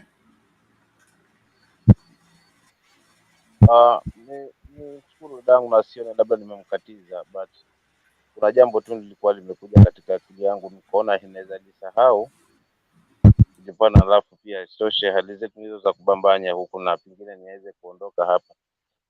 So kuna jambo ambalo si linahusiana hilo swali la dadangu, tunapewa atapata mchanganuzi atalijibu vizuri, but kuna kitu kilikuwa kimekuja katika nafsi yangu naweze kukiweka, ambapo ni kama kuwaonya Wakenya wenzangu na hii njama wako nayo hawa jamaa wetu hawa wa Ruto. Kwanza wana hiyo propaganda, wanasema mambo yaliisha kitambo, yalimalizwa kotini na uchaguzi ulitangazwa na Chebukati kisheria, kisha wakawa na nafasi ya kwenda kotini kuweza kutoa malalamishi yao, na koti nalo likaangalia, wakachupilia mbali, wakaona kwamba Ruto amechaguliwa kihalali. Nadhani hii ujumbe hii ndio wanaitumia zaidi kuweza kuwahadaa Wakenya, kiasi kwamba wanasahau kwamba muda ule ambao petition inachukuliwa ni siku 14 tu. So mambo mengine ya uzito na ushahidi unaopatikana kama huu wa kwamba kura zilizopata baba ni 8,000,000 dhidi ya 5,000,000 za Ruto, si jambo la leo na kesho kwamba tayari tu ni lazima, ni jambo ambalo hawa wetu wanaitwa whistleblowers ambao sasa hivi wanapingwa zaidi, kwamba walichukua muda kuweza kukaa kutengeneza huu shahidi na kuweza kuhakikisha kwamba wanachokizungumza it's real fact. Na pia baba hajachukua hili jambo tu juu awe hajalichanganywa zaidi.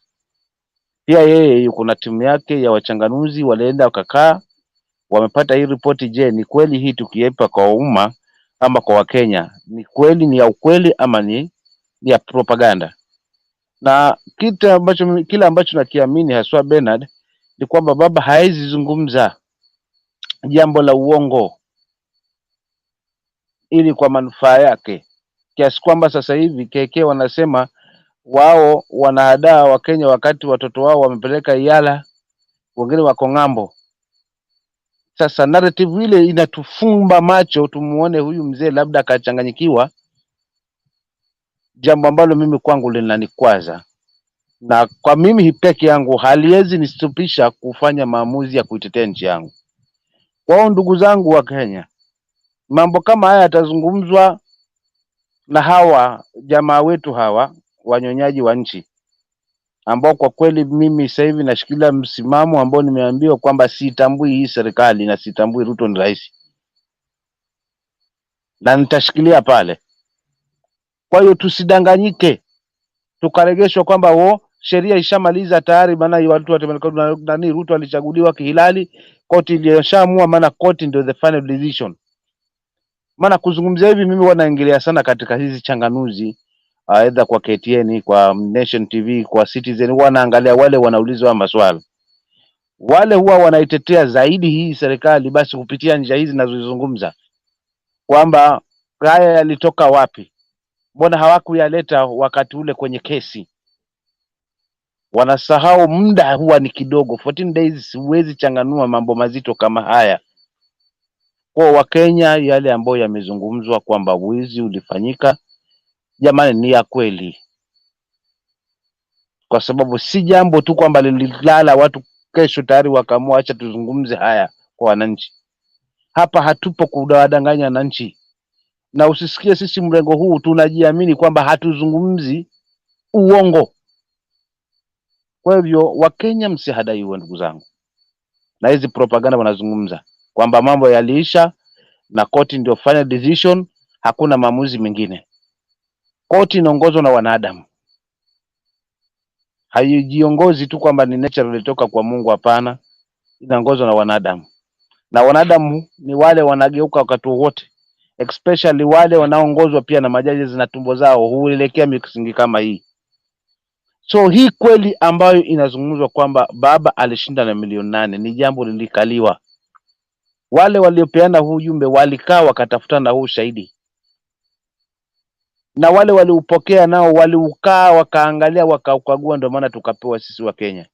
Kwa hiyo hawa KK wakija na mipango kwamba mambo yaliisha zamani na kama ni kwenda kwa maandamano basi walete watoto wao, hizi ni propaganda, na ndio hapo tunapowagundua kwamba hawa ndio waongo. Sasa hivi mtaahidiwa mambo mengi mazuri wa Kenya, ndugu zangu, kwa sababu kimeomana, lakini kwa kile unachokionea umepikipewa kizuri sasa hivi, kama tulivyoambiwa Hustler Fund, tuitazame mwisho wake huko ndani kuna picha gani imejificha?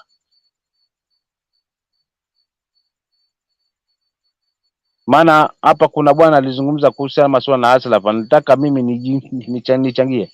Juu mimi niliapply mara 4. Acha nikwambie kweli Bernard na ndugu zangu hapo. Limit yangu ni 700.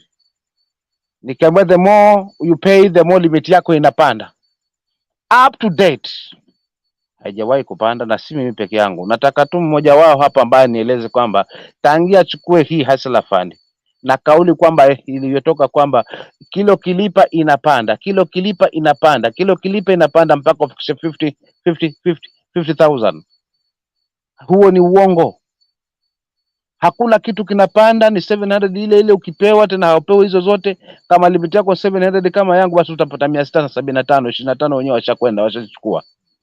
Na kwa uzuri na kwa ujanja, ukiyataka kuaccess kuangalia hiyo saving utaiona, lakini jinsi ya kuitoa hiyo saving yenye imekuwa pale ili uitumie haswa, pengine kimeumana ama pengine imekuwa kwa imefika 10,000, angalau hiyo excess kwamba uweza itoa pale, huwezi, kwa sababu haujui kwanza iliwekwa benki gani, wala iliwekwa kasha gani, wala kapo gani, na njia kuipata hakuna. Je, huu si uongo na unafiki? So hao wanazungumzia Hustler Fund, hawa wasitupime maji kama mama, wasitupime akili. Sisi tukizungumza tunazungumza vitu ambavyo ni vya ukweli. Kusema hapa mahali sipo. Tumejifunza kutokana na kauli za baba na matendo ya baba, ndio maana huwa tukizungumza tunazungumza ukweli na hatuogopi popote pale.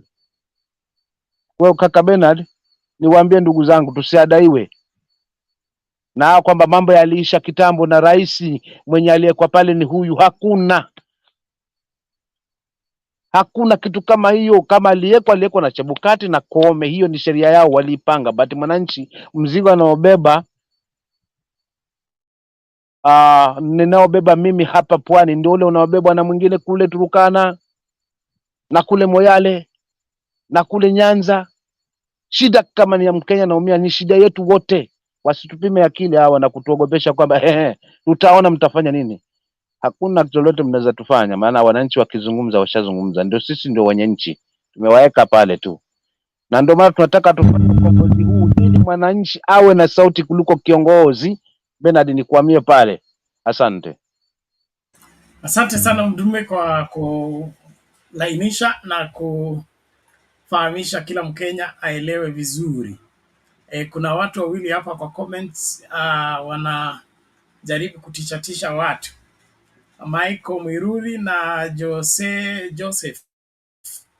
Watoto labda nyinyi watoto, na kama nyinyi watu wazima basi hamjui kile mnachozungumzia. Huyo lugha unayotumia ndio ile ile Isaac Hassan alisema haezi ngatuliwa. Tukaanza machozi Monday. Alienda kwenda.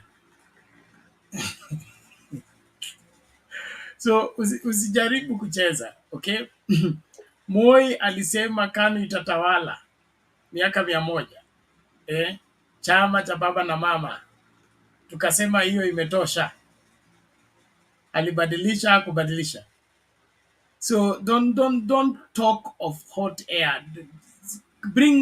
Bring evidence to your case. And then the issue of the new revelations that are coming from IEBC, those are the things you need to respond to, not to tell us that somebody has already sworn in.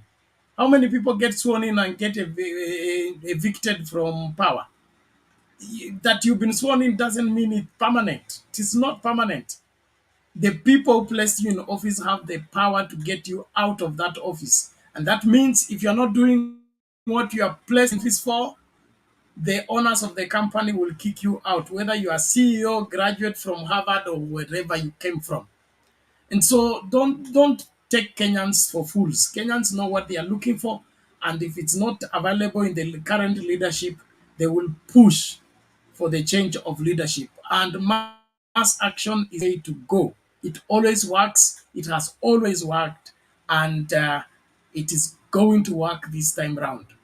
Don't joke around with Kenyans, especially right now that they are angry that you have taken away the subsidies. You have made life unbearable for them. You are rendering them homeless. Families are now renting one house, 5 families in one house, because they cannot afford rent for each house. And then you expect those people to come and sing for your chorus that you are the president, you've been sworn in, and that's all. It doesn't work that way. Kenya Kwanza has failed. The 100 days is a flop. The more days they stay in office, the worse they become. And so, for that reason alone, majority of the Kenyans are going to evict them. And that is it. And then the claims that there is nothing that can be done, we're already doing it. Conversing here, we're doing it. You told us Kamkunji is going to be empty, it was overflowing. You are now dismissing Jacaranda. You will see what will come from Jacaranda. And thereafter, watu watafungasha tu watoroke wenyewe kabla waone umati wa watu ukifika. Kwa hivyo jitahidini na mnachagua sehemu ya historia ambayo mnataka kuwepo. Mnaweza kuwa historia ambayo inataka kuhifadhi mambo jinsi yalivyo, ama historia ambayo inataka kubadilisha mambo jinsi yalivyo. Kwa sasa hivi mabadiliko ni lazima, na haya mabadiliko kama haiwezi kuja kwa kura, basi itakuja kwa demos. That is it. If our vote is not bringing the change we want, we're going to picket. We're going to apply civil disobedience. They are all catered for in the Constitution. Then through that, we have achieved more, and we're going to achieve more. So usijaribu kutuhada hapa, na tena hapa unakaribishwa, lakini kama unaona you are out of place, unakanyaga kiatu, we will not look for you. But Kenya will change. Kenya will change. Maandamano imetuletea mabadiliko mengi. Maandamano imetuletea katiba mpya. Maandamano imetupatia devolution. Maandamano imetoa one party state mpaka tukapata multipartyism. Maandamano imetupatia different electoral commissions. So maandamano ndio kiboko yao. So usijaribu kudanganywa na Ruto. Na Ruto, kwa hii maandamano yote tumefanya, Ruto hajahusika katika maandamano, ndio haelewi the dynamics of demos. But when they come for his neck, he will know he did not know. He's the one who is good in using that phrase, but it's going to work for him this time around. We give him free advice. All in all, thank you everybody. Please let's keep going with the conversation.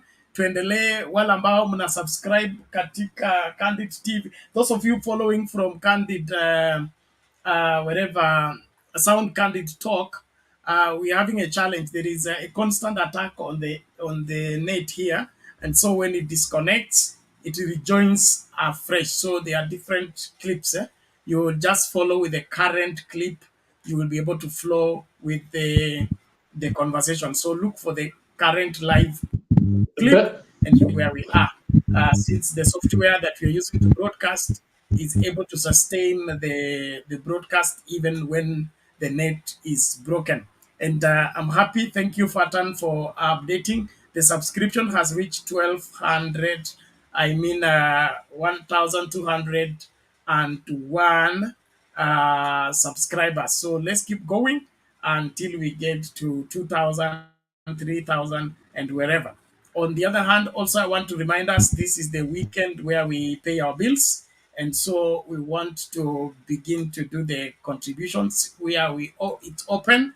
Everybody contributes what they can so that we are able to pay the bills and able to sustain the show. It is a free will contribution. The number is scrolling on the screen and they will be sharing in the comment section. So anza kutuma hela yako leo, kesho, kesho kutwa, tumalize hiyo maneno, we pay the bills and then continue with the conversations.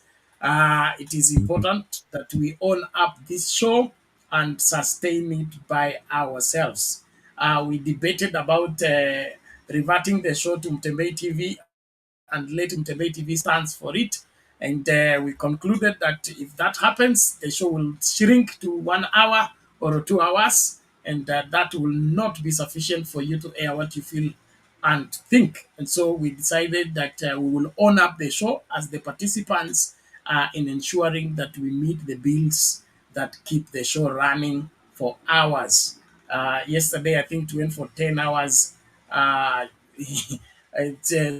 So please, let's act and begin to send in our contribution using the numbers that are scrolling on the screen, or I'll share it in the comment section. Naomba sasa tusonge mbele. Naona Secretary General amefika. Reverend Lala is here. Sijui Guro, ulikuwa na cha kusema kabla tulete nani? Kabla ya Secretary General, let me give them context of the Kenyan situation. Kenya has been pregnant for very many years. 60 years is a long time.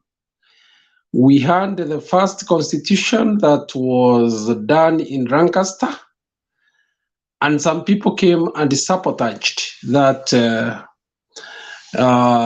constitution. We would have had regional governments as early as 1964, but there are people who felt that they should centralize power, and for that we degenerated into a dictatorship shortly after, and which was picked up by President Daniel Toroitich arap Moi, who said that he is going the Nyayo way, which was interpreted to mean he would follow what Kenyatta was doing.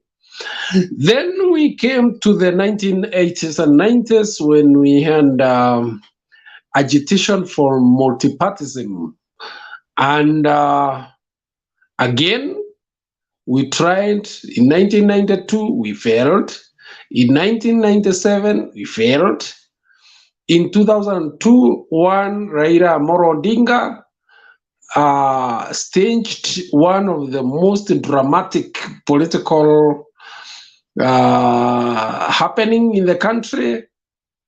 He actually infiltrated KANU and detonated the once powerful KANU into small things, and therefore Kenyans had a breath. They had a new lease of life, and Kenyans were happy, and Kibaki took over. But unfortunately, Kibaki, because he was affected by the accident that happened, there are some people who hijacked the process again, and we did not achieve what was actually envisaged. I believe even up to today, if Kibaki had remained healthy, you would not have around the situation that degenerated to what we observed between 2003 and 2007. Then again, immediately thereafter, the 2013 debacle, which came as a result of what happened in 2007, we went into almost a near civil war, and therefore the 2013 general elections was approached with a lot of emotions, and the two sides that were accused at ICC came together and convinced the country that this is imperialism, it's interference with the internal affairs of the country, and therefore Uhuru and Ruto came to power. And therefore, again, what was envisaged as change was neutered. So therefore, we have people who have been, although we succeeded in bringing the 2010 constitution, there are people who don't believe in it. And therefore, they are ready to sabotage the implementation of the 2010 constitution, even up to today. And ironically, some of those who opposed this constitution most are the ones now who are actually enjoying the trappings of what was brought forth by the Kenyan people in terms of a new constitution. So therefore, it seems there's a cadre of politicians who think in a certain way, and they are quite conservative in their way of thinking, that have dominated the Kenyan politics for a very long time. The 2022 elections were just about to give us an opportunity to taste the other side of Kenya, the side of Kenya that believes in that Kenya could be better, that we can make fundamental changes in socio-economic and political affairs. Again, you see what happened. The same people who now they are children, the children of those in the 1980s and 90s, are the ones who are perpetuating the same system that was left to them by one Daniel Toroitich Arap Moi. So therefore, it's a system that is a systemic problem that Kenya has had. We never really had a president who is more progressive. Kibaki was not a die in the wool of Kanu diehard, but that's why he managed some bit of changes in our economy, and we enjoyed that economy. But he was not fully in the mold of Raila Amolo Odinga, because Raila Amolo Odinga, if you follow his politics very well, is a social democrat. So he's not tied too much to hardcore capitalism, and therefore he's very sensitive to the needs of the people. Now, the people who took power through force, through trickery, and those holding power right now are people who knew that that concept that Raila held was popular. They went out there, campaigned on the same on that concept of uplifting the poor, but they did not win, unfortunately, although they got their own vote, which is about 40%, and topped up through stealing. Therefore, again, the pregnancy was aborted. So now I do not know what extent Raila wants to push this, because he's the person who was handed the baton by his father and the rights of Georgia Jonah and others, Bahamahalis from the coast, and Kachoka and Matiba and others, so that he can carry on that dream of a Kenya that is united, that is prosperous, that is sensitive to the common person. The Raila that is existing today, there are those who have said that they have seen the Raila of 1980s and 90s. Bernard, we are waiting to see. I participated myself personally. I was a foot soldier in 1997, and I know the street battles of that time. I remember one day I had a whole day at near the Mudhurwa railway and that area, and it was not a very amusing thing.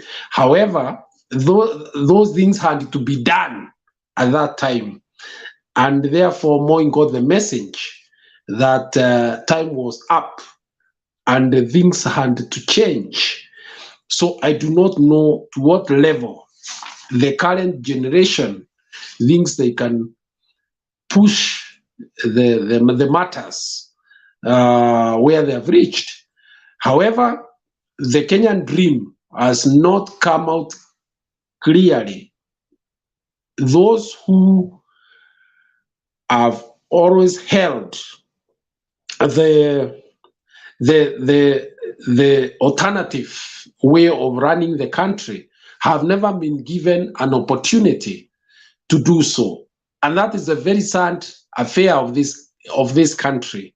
Because when Moi said Kanu would rule for 100 years, there's somebody I heard say that he did not know that Moi meant that the people he has nurtured will mutate and right, just like an octopus, and come with different names of parties and perpetuate the same things that he was doing. That is exactly the disease of the Kenyan nation. That is the problem of the Kenyan politics. Asante sana for now. Bernard, take it up.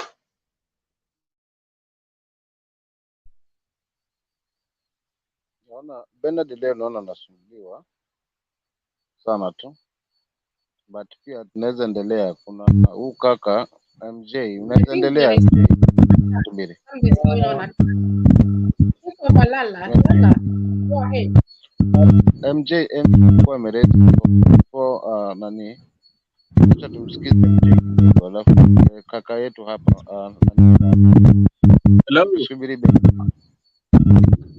I needed to just give just a few remarks of the same before we go to the second or to the last phase concerning our sister Rhoda raised concerning our constitution of Kenya.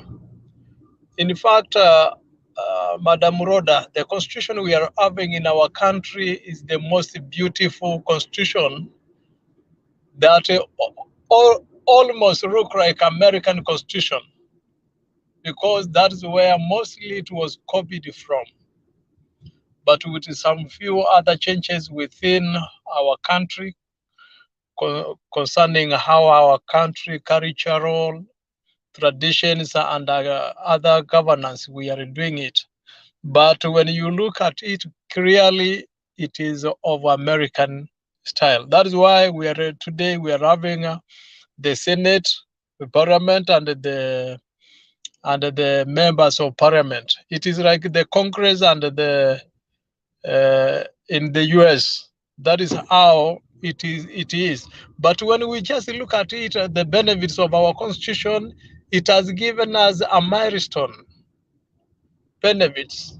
For example, we are speaking on the media here today. If it was the during era of Moi that has been extended until this time, we were not able to air our views the way we are talking right now. You see, you are UK, I'm US, I'm everywhere, and everybody is from his point and is making his case concerning how his own country is thriving. That is the expression one that you can receive from our constitution without no doubt. We come to the Bill of Rights. Among what I have given as an example, let us talk about education. Education is given freely by the Constitution of Kenya, free. Primary, secondary, up to university or tertiary should be free. And that is why you see most of it, Baba took it with passion. He talks about education with a lot of passion. That if he is in the government of the Republic of Kenya, all those ranks of education will be free, so that to free the parents from paying money of school fees, because we are paying tax in Kenya, too many taxes, plus VAT. It is being inclusive in the common mwananchi. In the US here, if you give your good tax, the schools are being given free. You don't pay anything. Only what you can pay is the commuter, buses for fuel and other things. But other running studies and everything, it is given freely. But Kenya, because we are having readers of self glorified, people with, I don't know, their passion is to become more possessive of themselves than looking the agenda of the citizens they are reading. Because for today, to be very honest, if the constitution will be followed, what I saw 2 days ago in Mombasa, where the members of parliament, they went for a retreat of a parliament, and now they are striking while they are at the retreat. Why can't they start retreating in the parliament? They start from parliament before they go outside. You see, these people, they have a constitution that protects them, but they fear the person whom they purport they call their president, that how will he react to them? So the constitution, my dear sister, is very good. That is the reason why you see NHIF for Earth. It was formulated from the constitution. Health should be free to a citizen. If you read the manifesto of 207, 2013, and 2017 to the current, Baba is trying to say he wants to see a Kenyan, a common Kenyan citizen who is free from paying education, who is free from buying the exorbitant costs of foods, who is free from costly bills of water, who is free from health, who is being safeguarded by the constitution. And today, if it is really implemented to the note, today we are talking people of the class of Americans or UK. But because we are having selfish readers, our constitution is being mutilated. It is a wonderful constitution. We fought the fall. I remember I was young, but I was able to vote. We were talking about banana, yes, and the chungwa. But now the people who are against the constitution by that time, they are benefiting. Those who are sweat, who are some being caned, some stoned, some being denied to access the higher offices. They are not enjoying the reaper of their sweat. That is where we are, Kenya. But me still, I'm with the strong feeling. Let Baba leave the side shows that he has now. There is no day Baba will be a president of Kenya if it is not this time. And if it is not this time, we are capable. 7.2 million people, we can march and have our own capital city. We have our own currency. We own our emblem of the constitution and the flag. We call ourselves the liberators of impunity of the other called Republic of Kenya, so that we do it away. Because at the end of the day, trust me, my friends, we are together. I'm a soldier of Baba forever. If we cannot die from these ponds and the jails of these other people who are being westernized. You see, somebody's landing all over the world, and what is bringing back? Nothing, hot air. Then we can say that we are really making ourselves free from ourselves without interference from the other countries, other foreign countries. We cannot. We need Oh, to have our country back. Finally, I kaka want to say, kama finally, I want to say, kama unataka kumalizia, at least tuwe na muda kidogo. namaliza, Naweza kuwapa tu nafasi na wengine wachangie, maana tusiweke ninamaliza, sana.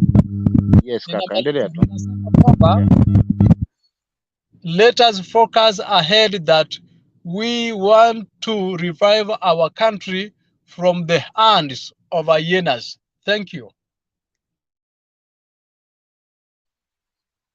Oh, asante sana kwa maoni mazuri kaka yangu, na hapo ndipo tulipo. Kwa wale wapenda nchi yao na Wakenya wazalendo wanaoifikiria sasa na kesho kutwa, yaani namaanisha ya kesho ya vizazi ambavyo vinakuja, tuvitengenezee njia. Wakati si mwingine, wakati ni sasa.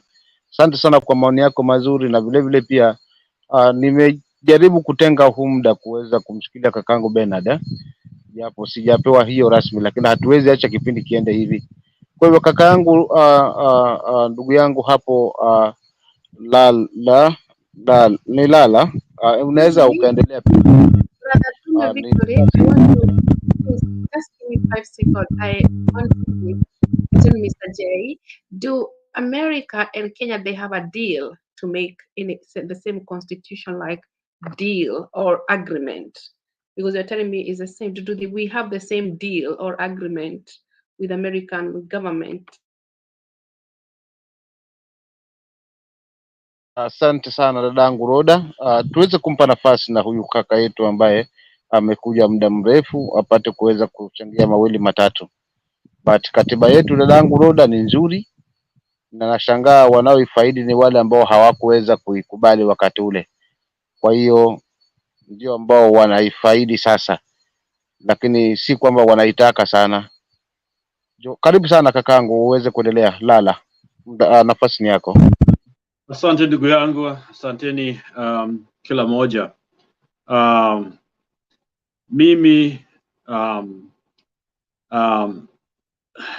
nina tu jambo moja, and that is I also live in the United States. I've been here for a while, and I've participated in U.S. elections. My office has been donated to some of the presidential candidates and senatorial candidates. I've been part of the last probably 30 years. One important thing that I wanted to raise here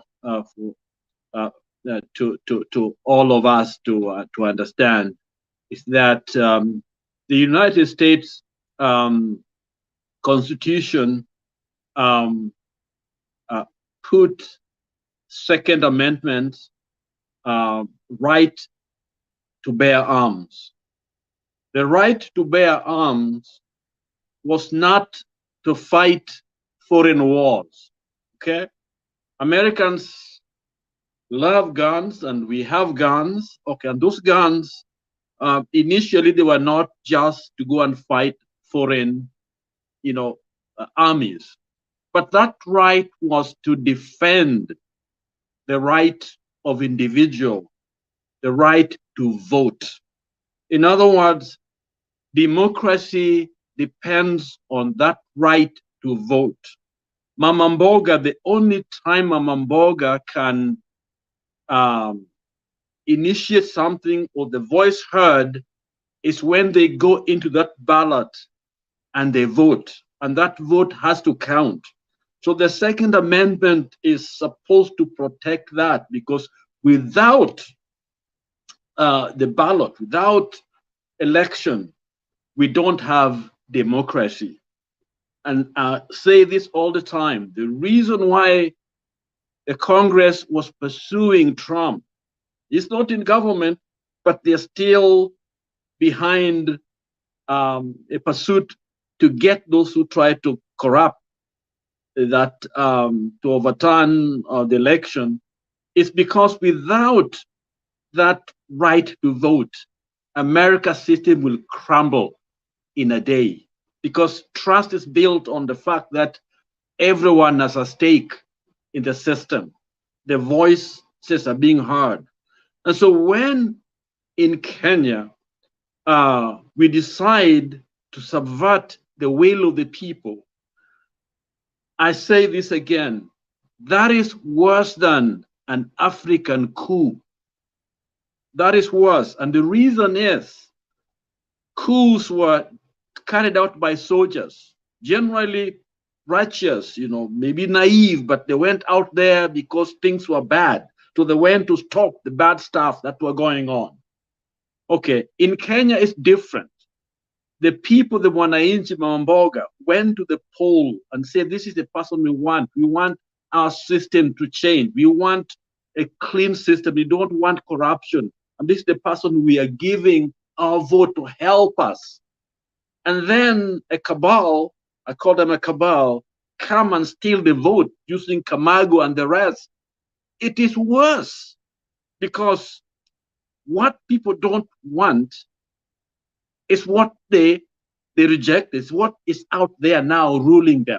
Okay, the soldiers came in, of course, took the bad guys out, and so in my mind, this is worse. And so when we go out, we are actually doing the right thing. We want to bring back sanity. We want to bring back the right of Mama Mboga. We want them to have a clean government. And we have identified a leader that we gave our votes. We voted for him. And so when I've been watching the Kenyan television and seeing some of our people that are thought to be wiser, educated, making a fool of themselves, defending, what cannot be defended. Because if you defend this system, how will you write history? What is our children learning? How do we select leaders? How do we become a nation with this kind of a government which nobody should not be in power? And so we are digging ourselves. You see, if you let them continue, the question is, how will you conduct the next election? What are you basing it on?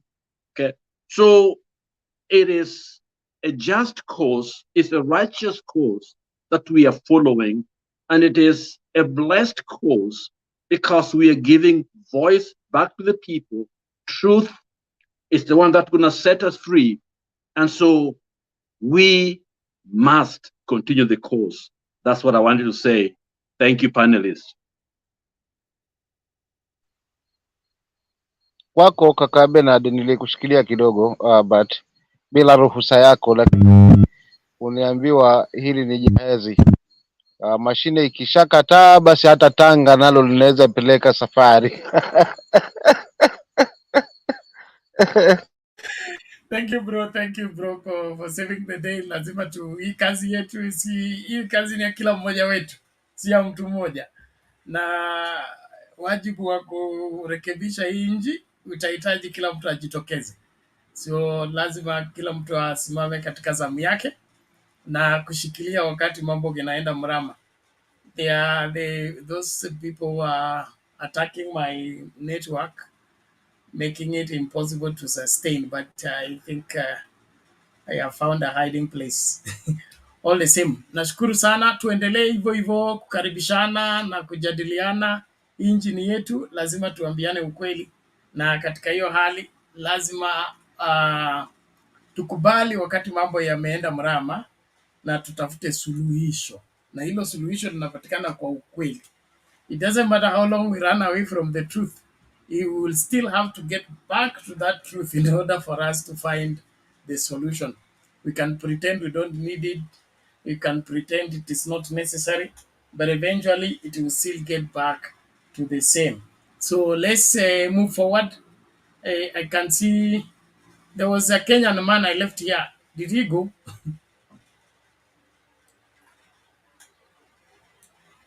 It was not Kenyan with love. It was another Kenyan. Okay, let's hear Mr. Duke. Mr. Duke, you're hiding. What is it?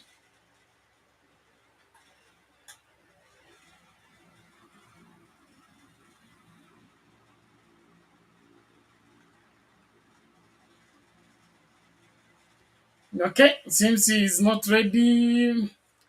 Mr. Okay, I will play a video. Let me play a video in between, then we can go to Mr. J. A video will help into the break. Alafu tusonge mbele.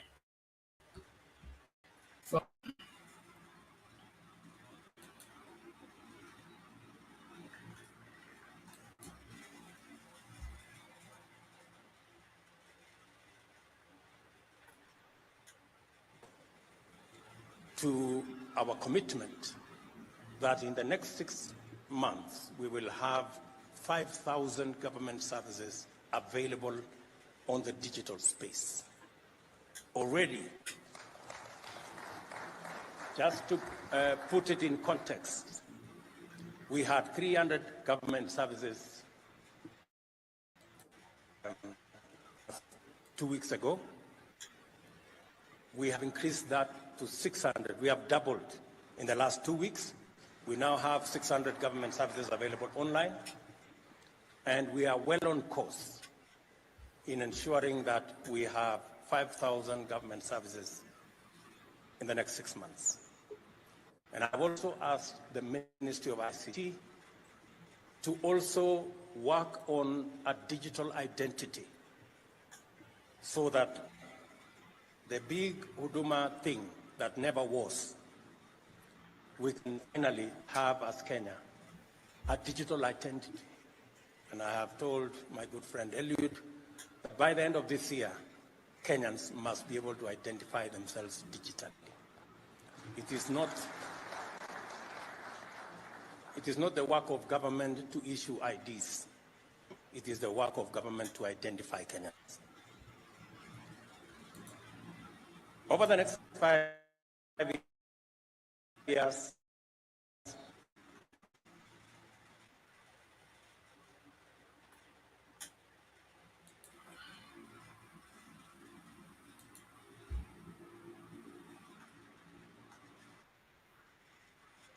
should not be a burden on society. Governments have no powers to collect taxes the way they want. That's why we have parliament. And this is where my problem is. Parliament has failed the people of Kenya. Parliament should know the status of their citizens. People are suffering. People have incomes. And you're allowing government to collect taxes in a country where the government officially announces that a third of that revenue is going to be stolen. Officially. For the last 20 years, they have been announcing the third of the money. 2 billion, the last president said per day, that's about 700, out of 2 trillion, that is a third of that money is going to be stolen. So let us focus, I think this government needs to focus on how to utilize that money effectively. Let us focus on value for money. Let us focus on empowering Kenyans to get incomes, to get jobs. Let's not be crazy about collecting money and then spending it lavishly. Already we are living large as a government. It's one of the most expensive. The reason why I say so is because the amount of revenue collected by Kenya, KRA, and I want to be challenged by anyone in this government, is more than the amount of revenue collected by Uganda, Tanzania, Rwanda, and Burundi combined. And those countries are doing better than us economically. Today we have become a basket case. We're importing eggs and tomatoes and everything from Uganda, from Tanzania, from everywhere. We can't even grow maize. We are not self-sufficient. We have to wait for GMO. So where is all that money going? I think that should be the focus of this government, how to run an efficient government, how to reduce all this debt burden by trying to do everything you want to do. No, you don't have to do everything you want to do. Allow people to have disposable incomes in their pockets. It's up to, the money is for the people to use. Collect enough money to go and run services that they want. You're not providing services. Kenyans don't have adequate medical cover. They are struggling with school fees. They can't afford to send their kids to school. You know, they have no jobs. They don't have social welfare. And you're telling them, I want every penny that you collect as taxes. I think that would be unfair. Okay.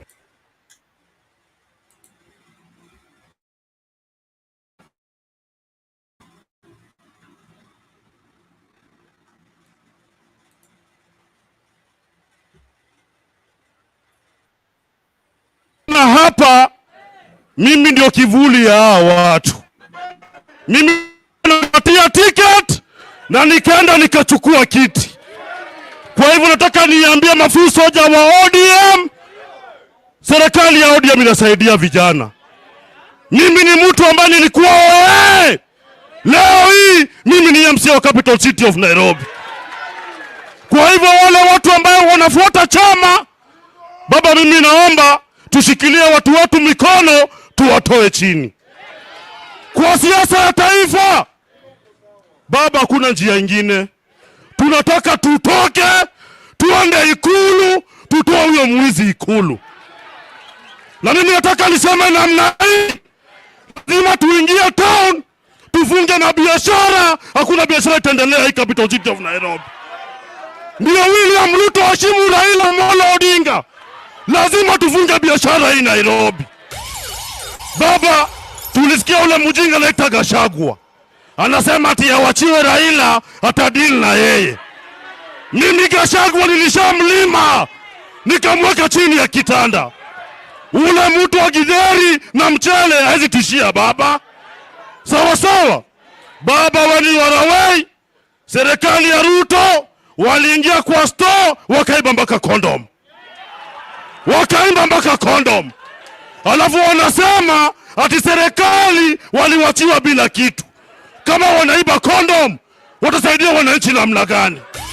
Kwa hivyo naambia Excellency Raila Amolo Odinga, tunataka tutoke nje, tuokoe taifa, tupeleke Kenya mbele, mambo iinuke.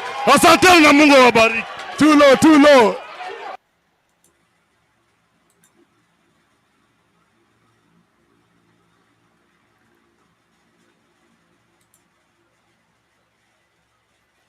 Okay, thank you everyone for sticking by and continuing to follow the program. I trust all is well with you. Please, let's keep talking and let us ensure that we do what is right for this great country. We have a country to take care of. We must ensure that we take full responsibility. Mr. Duke, you're hiding. What is the problem? Show your face and take the floor.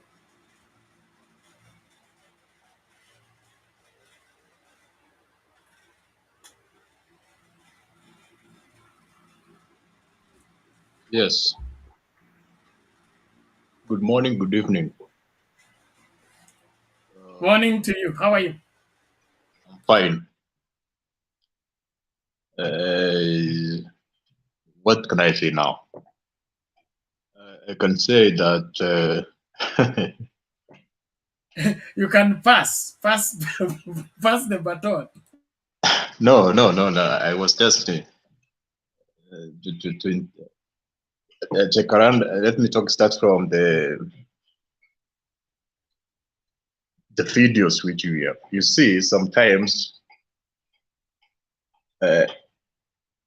statements like that makes actually even decrease the support for Raila Odinga.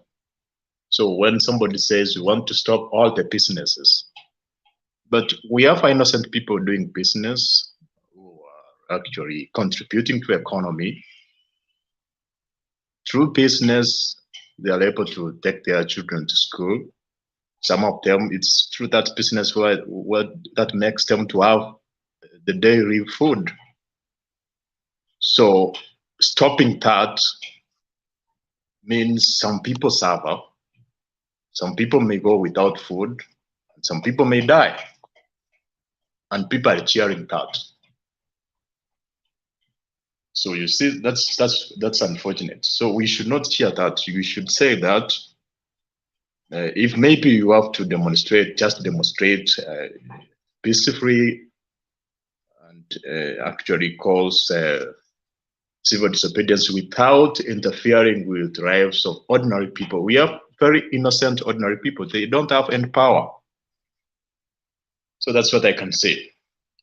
But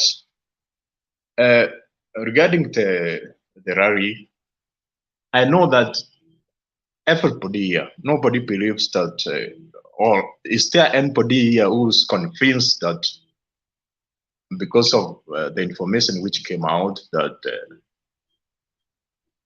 the results are this, it has not been litigated, then there will be a rally and then people will actually march to State House and then the president of Ruto will end.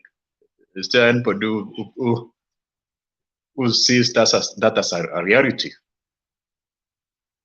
Because I'm very sure Raila is more experienced and more mature politically. I know that cannot happen. He knows that himself.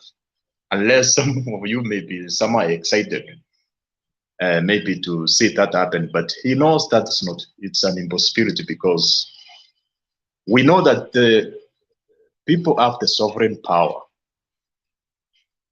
But how do you ascertain that? Because you say now people have said we want to remove our Ruto from the office. How do you ascertain that all of people have said that? Which mechanism or which counting? How will you do that? So that is not going to happen at all. It's and all those, even those political MCAs, members of parliament, all of those you see there, it's because they know they are simply doing politics. They know you appear here, you talk tough. Some people at the lower rank who just says you are now a soldier of Raila. Now they say now you are good, and then maybe they will support you, and then you win and you get the salary like that. That's what they are doing. But deep in their hearts, they know that that's not going to yield anything. So for me, what I can say is that we need a constructive effort to transform a country. If something is being done in the wrong way, say this is wrong, the right thing to do is this. Raila Odinga is represented in parliament, wherever you can actually, maybe you can come up with some proposals, and maybe if those proposals are good and Ruto is unable to buy them, then you can say now we can start challenging that. But you can't say now the solution is to remove somebody from. It's malicious. It's actually it's convinced nobody. So what I can say is that we need the right approach to solve the issues which we have as a country, and the solutions are coming with the right proposals which can be channeled into the government, and the government can be able to do that. So that's what I can say for now. So, Donald Duke, you're not aware of governments that have come down because of the people.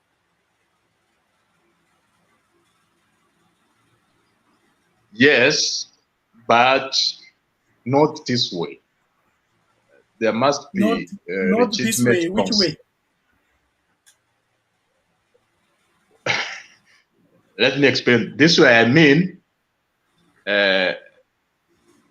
unconvincing statements, or like working on the rumor. What do you need to be convinced about what's happening in this country?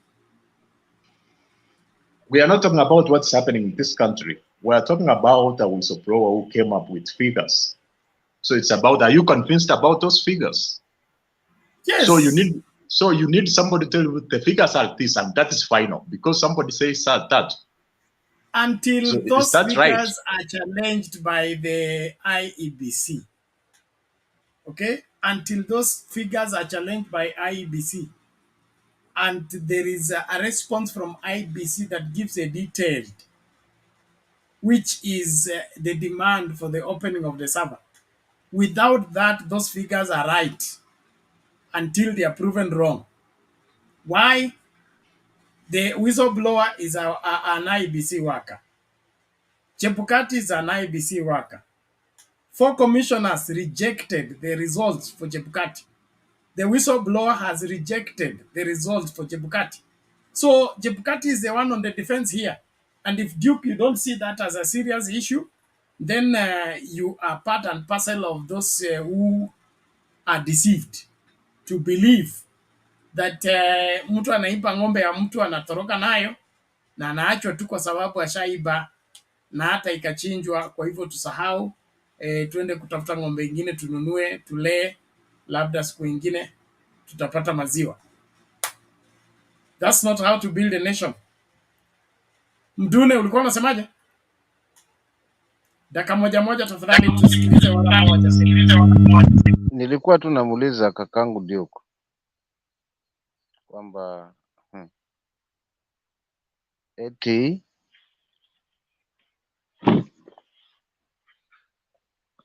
tuwe na njia ya kuweza kuielekeza hii serikali pale panapokuwa ni pazuri tuseme sawa, au panapokosewa basi tunaelekeza serikali ipi kaka Duke? Serikali hii ya wananchi ama serikali ya kujipea mamlaka? Na kama ni ya wananchi basi hatungekuwa hapa tukilumbana, na kama ni ya kujipea sasa tunaambiwa lazima tuifuate, kama unavyo direct hapa tuifuate ili tuelekeze, kumaanisha kwamba tuko upinzani tukosoe. Sisi hatuko upinzani, sisi tunaamini hapa ushindi ni wetu kaka Duke, na ndio maana tuko hapa.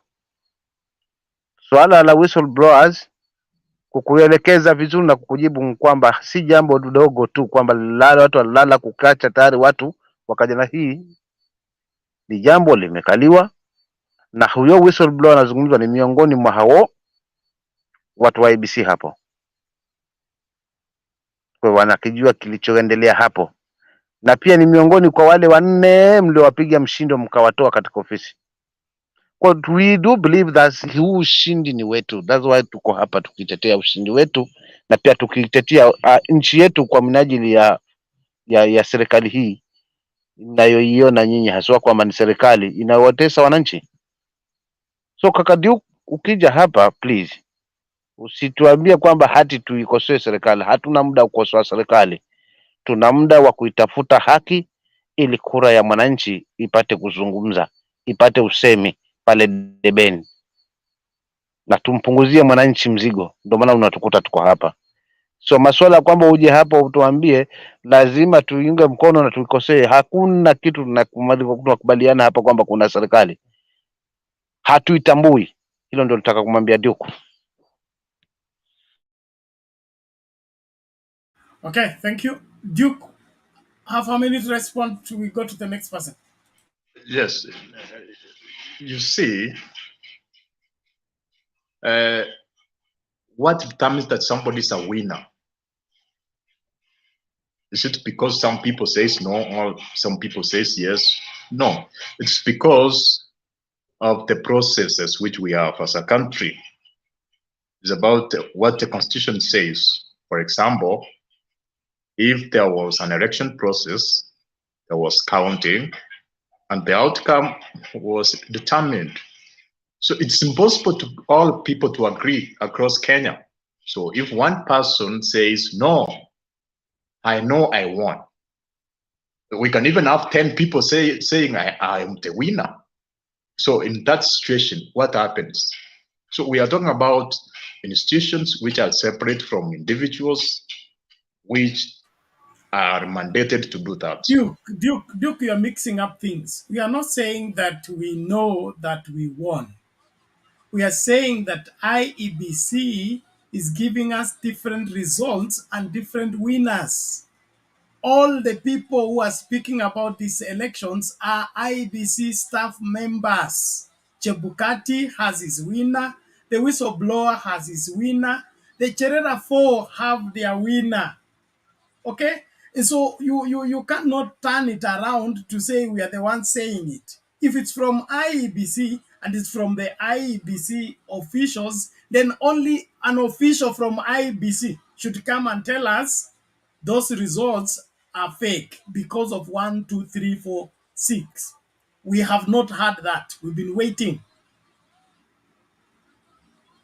number one, just the way we are all Kenyans, but we have different opinions.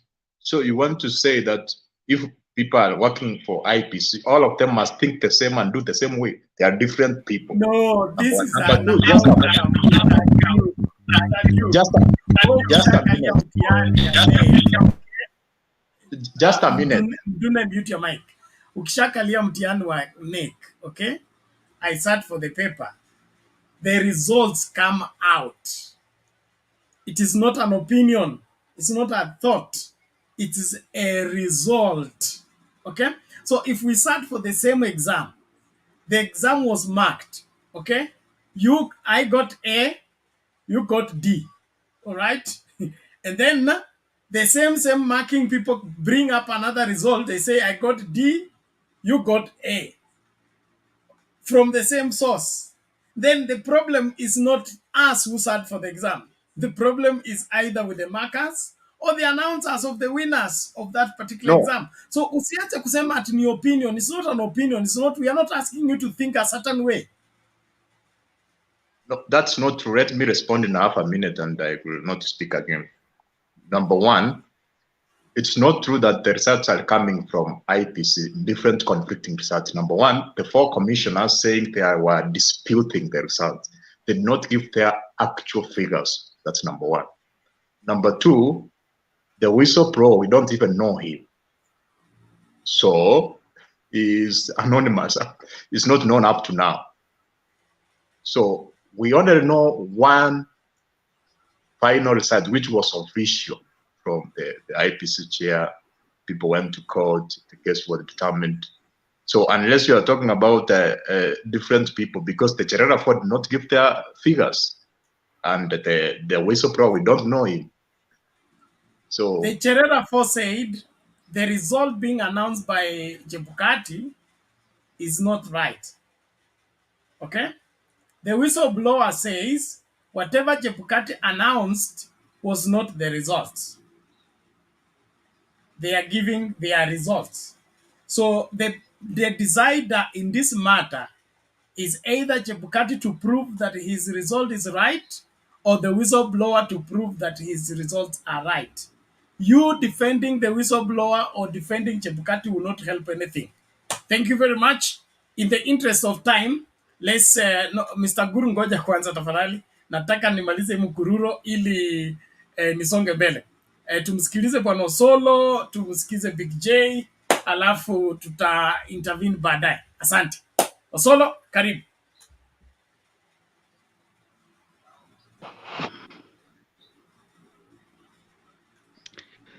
Mjambo nyote popote mlipo. Nawasalimu. Jambo, vipi uko? Ni salama, tunetupwa sana Bernard. Tunetupwa sana. Ninijaribu 5 hours unatupwa, mimi na kuangalia, narudi, naingia, natoka. Tunetupwa sana. Tunajaribiwa. Wacha nipatie mwenzangu Big J aongee kwanza. Mimi bado niko hapa kidogo tu. Wacha waongee. Kwa sababu kwa saizi kuna moto. Wacha bwana Big J aongee tafadhali. Yes. Aya, subiri hapo tunakuja kwako. Thank you and as Big J comes in, remember we are paying our bills this weekend, so your contribution needs to begin to come as the number is scrolling on the screen and I'll be sharing it in the comment section. Nataka kuona hiyo hela ianze kuingia, tulipe hii madeni. Tukiendelea na demo tutakuwa na wifi ya kutosha na mikakati ya kutosha kuhakikisha kwamba mnapata habari vile inapaswa kupatikana, and that's only viable when we foot the bill. So tusingoje mpaka dakika ya mwisho, we may be caught unaware. So that's why I've said this weekend we raise the usual amount we raise, everybody giving their bit, and then we settle the bill in good time. Thank you. Big J, karibu.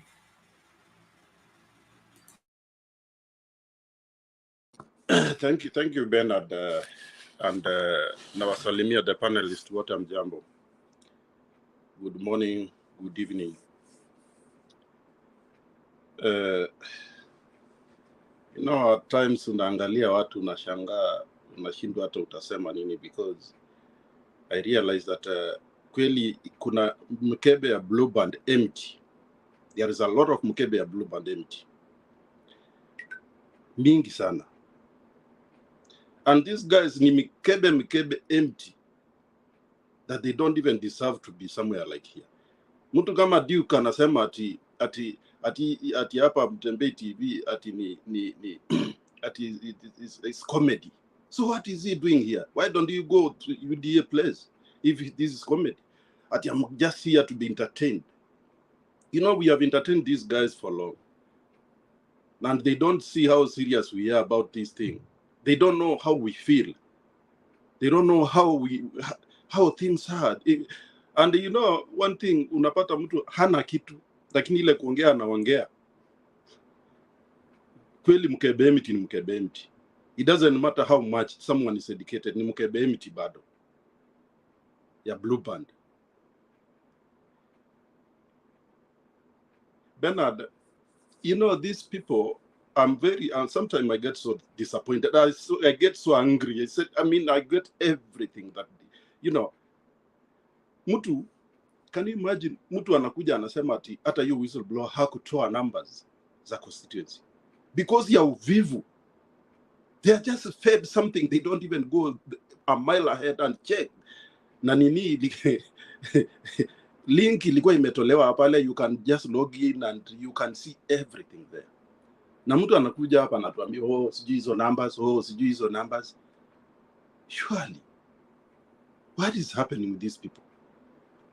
Even if the fact is can you just do your search by yourself? Yani wanataka sisi tuwatafutie, tuwapatie ukweli, alafu wapinge hiyo ukweli. They don't want to find by themselves. Wanaingia huko messages wanaanza kutuambia ati you are jokers. We are not jokers. We are serious this time. And this is what we have been waiting for. Let me assure you, Duke, we are not jokers. We don't look joker. My face look like a joker? I'm not a comedian. I'm not a comedian. There is no comedy. There is nobody who, Jeremiah is not a comedian.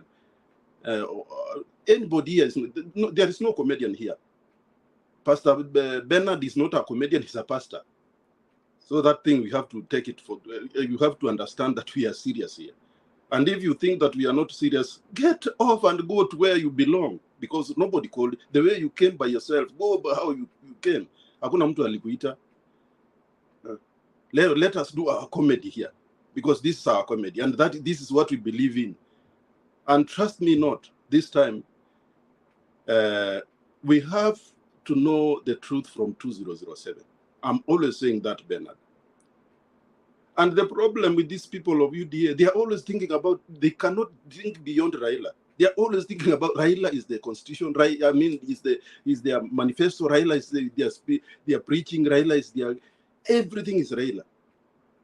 They don't know that for us, we are not thinking about Raila. We are thinking about the future of this country. We are thinking about the generations, children of our children. That's why we are here. Mtu unakaa mpaka asubuhi, Bernard anakaa mpaka asubuhi na anaingia kanisa asubuhi preaching. Na amekaa the whole night. Alafu mtu anakuja kukuambia ati we are jokers. That we are comedian. Surely you have to also, you know, at times you have to use your brains and everything, and even your eyes. Because you cannot call people comedian, mtu amekaa 12 hours, alafu asubuhi anaingia job. Alafu unamuita comedian. Surely, you have to respect people. And let me tell you that we are very serious in this issue, and we are into it, and we are going to do everything. It doesn't matter how long. Na hiyo propaganda mnatumia ati sijui ati court gani, court my ass. Court gani? Court ambaye only the rich. You know, there are many things that we just keep quiet. But hao watu wakituletea, we feel bad. I feel bad about it. Ni watu wangapi wasai, watu wa kawaida wameshikwa by mistake. And they are in jail. They have jailed for 12, 10, 5 years. lakini kuna watu ambayo wameiba, wengine wameua. Kina Barasa, they are walking free and they killed somebody is dead. Chebukati never, because actually the acts, the election laws, if someone does anything violent during the elections, then that person will be disqualified. Barasa amekuwa disqualified na mtu amekufa. You know, don't take us as fools. Even if you are calling us a comedian, we understand everything. And we know, if mahali imefika, hata it's about boiling. Imepita ile level ya kuboil. We are feeling so bad. And we will continue. And by the way, let me tell you, we are not going to stop. This is going to go as long as possible. Mnasema ati sijui wanasiasa. Raila is not talking for himself. We are the one who pushed Raila because we know people back to school, watu wanalia. They don't have school fees. Watoto wanaenda shule bila even uniform. Wazazi hawana, because mahindi ile wa Kenya walikuwa wanauza wapeleka watoto shule. Hiyo mahindi there is nowhere to sell because wanaingiza mahindi kutoka Rwanda yenye wamepanda. Tuingizie GMO. There is nothing, yani normal mwananchi hakuna mahali anaenda. There is nowhere they can run. Serikali ndio hiyo inafanyisha biashara ya Hustlers Fund ya 500. They are making a lot of drunkard boys so that they can they can control their mind, because actually 500 si ya kununua busa. 500 ni ya busa. That is the fact. And the only way that you can rule people, make them so poor so that you can unarushia kama women rep wa nini alikuwa anarushia watu ni Kirinyaga ama ni Kirinyaga ama whatever, unarushia watu keki kama makuku ama maumbwa. They are not human anymore.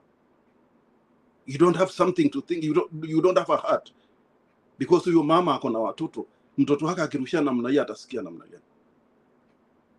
Kurushia binadamu, you know, that's human. Hata kama ni maskini namna gani, you cannot throw food to human. That's against the African culture. Chakula sio kitu ya kutupa. But because of these people, they don't think using their normal head. Because ni mikebe empty ya blue band ile ya zamani.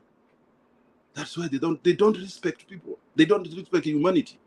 And this makes us, it makes me personally, it makes me feel so annoyed, so disappointed. I don't have, you know, at times I look, yesterday, by the way, Bernard, I was watching yakina anaitwa namna gani? Not Gulie, the other one, anaitwa nani? I forgot his name. Marjan was being interviewed by Donald Kipkorir. Kipkorir has very, very difficult questions. By then, Marjan is I realized that Marjan is a very, very, very open. I mean, he speaks the truth. You know, Marjan escaped many questions and he threw everything to Chebukati. He threw almost everything to Chebukati because alisema everything he was ordered by Chebukati to do this. Chebukati decided kina Cherera waliingizwa committee ya security. Now ni commissioners. How can unatoa watu wa commissioners ambao ndio wanatakikana kuangalia results, verify results, unawapeleka security? He was asked those questions. Advocate Chebukati never answered that kind of questions. They escaped. Alitangaza matokeo bila form inaitwaga 35C. There is a lot 34C, 34C. 34C. And Kipkorir akamuuliza, is that possible that you announced the results without a 34C? Chebukati hakujibu. Marjan akasema that is against the law. You know, there is a lot of happening, and we have to understand. So people should not take us at CG court. Court ya matajiri. This court is only for the rich. This court is for the rich. This government is for the rich. Wacha kina Omariba wapige kelele hapo. Kama Omariba ametetea serikali sana, he could have been given even a chairman wa cattle dip ya UDA. You know, sometimes people don't take us for fools. We know everything. We are Kenyan and belong to Kenya. And by the way, we have lived longer than you. Tunajua siasa ya Kenya ile kwanza mbaya. Wacha hii ya siku hizi. Ile kwanza ilikuwa mbaya. Mlikuwa unapigwa mpaka watoto wako wanatolewa shule. Wewe unasema nini? Watoto wanatolewa shule na ni boarding school. Wanatolewa. We know that kind of politics. That's why we don't want to go back there. And we are not thinking about Raila ourselves. Because Raila ni chuma. Raila would die soon. I mean, like, God forbid. He always issue another 40 years from now. I'm 30, I'm 20. He's an old man. So why are these people just talking about Raila? They are not talking, because the good tomorrow depends on today. What we are doing today will show us the good of tomorrow. Lakini mtu mwingine anakuja anatuambia talking about Raila. I'm not a Luo. But I support, because one thing, I don't care, and I said that Bernard before, Kenyans doesn't care nani atakuwa president wa Kenya. Kenya hawajali nani atakuwa president. Wa Kikuyu miaka ingine 20, so long as they are making a country be sustainable. Wakenya wakae wawe na mkate kwa meza, wawe na walipe school fees. That is what Kenyans want. So hiyo maneno mnatuletea hapa ati nini, that one it doesn't add up. What we need is a country that everybody is equal, because saa hizi unaona wametoa kesi zote za wakubwa, na kama DPP alikuwa amelazimishwa na serikali ya Uhuru, na wale watu walishikwa that time, watu wadogo wale waliipa kuku, waliipa maziwa, kuna wale walifanya rapists, because they are rapists who are arrested in jail right now, because saa hizi rapists wengine ni masies. So why don't he open the cells? Hata walishikwa by mistake, because there are some mistakes. Watoke. Why only the rich? Why only the politicians? Those are things that makes us feel so bad, and we feel that that country doesn't belong to all Kenyans. It belongs to certain people, and we are not going to agree it, and we are not going to accept, not today, not tomorrow. And we have been waiting by this for long. We have been waiting for this to happen for long, and we are ready, and we know there are damages. Bernard, nasikia nani alishikwa, naitwa nani, niliona kwa Twitter, somebody sent me a Twitter akaniambia nani anaitwa nani huyu alikuwa hapa Gaucho ya they will arrest. We know there is damage, there will be damages. Hata wakati tulipigania uhuru, wa Kenya walikufa, and there is nothing that will come just like that. We are ready for that. And we are because we want a country that, mimi nikiwa Masai, nikienda niishi Northeastern, ama niishi Kisumu, ama niende niishi mahali nafanya kazi, ama naishi nafanya biashara, ama whatever, I feel that I belong to that place. A place where a Kenyan is a Kenyan. A place where you are not, you are free to do business, to do farming, to do everything. So let me, Bernard, not take too much time, because I can see Jeremiah is here. I have a lot to say, because I cannot stop talking, Bernard, because I'm disappointed, I'm angry. I feel bad. But let me at first give them a chance so that we will continue. Thank you so much, Bernard. So, thank you, Big J. We appreciate that, and we keep moving. It's our duty to keep everything in the right perspective. We must adjust at every point in order for us to keep straight on the road. Your car doesn't drive in one gear all through, so it's a place for slowing down, accelerating, but we keep moving. One thing that I'm finding it very difficult is a generation that doesn't care whether it's lying or telling the truth. That to me is a very big disturbance. That you choose to look the other side because you've been asked to. It's important. The truth is important, and when a question mark is raised, it's important to go further and find out hii kitu ni mchezo ama ni ukweli. And that's what portrays you as a responsible young person. You demonstrate that you have a great future because you want to act on information, you want to act on ascertained truth, counter checking.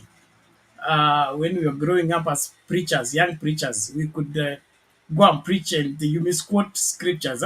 You misquote, you talk about Elijah and then you talk about Ezekiel, vice versa the names because all of them begin with E. You're not sure, but as you go to think about what you said, you discover, you're talking about Elijah in the valley of dry bones, and then you're mixing the two scenarios. But you go now ascertain as you grow, you now begin to be sure that you know that Elijah was with the prophets of Baal, Ezekiel was the one with the dry bones in the valley and all that. So ni vizuri kuconfirm information hata kama huyamini wakisema hizi forms. For example, there was a time I think ilikuwa Toyota ilitoa magari alafu ikasemekana gari ziko na shida. Then they recalled all the vehicles from the road. They had already dispatched. But when it was discovered that it's faulty, they owned up to the fault and called them back. That is it. If the winner of the election is different, we recall the wrong person. It's normal. It's normal practice anywhere, in any practice anywhere. Hawezi tu endelea kuongozwa na wazimu kwa sababu alichukua oath. No. So it's important that we tell Kenyans the truth and stand on the side of the truth. Hiyo ndio sababu tunakaa hapa. Na lazima hiyo ukweli ituweke huru. Asante sana. So, Bwana Solo, are you coming in now or we move to...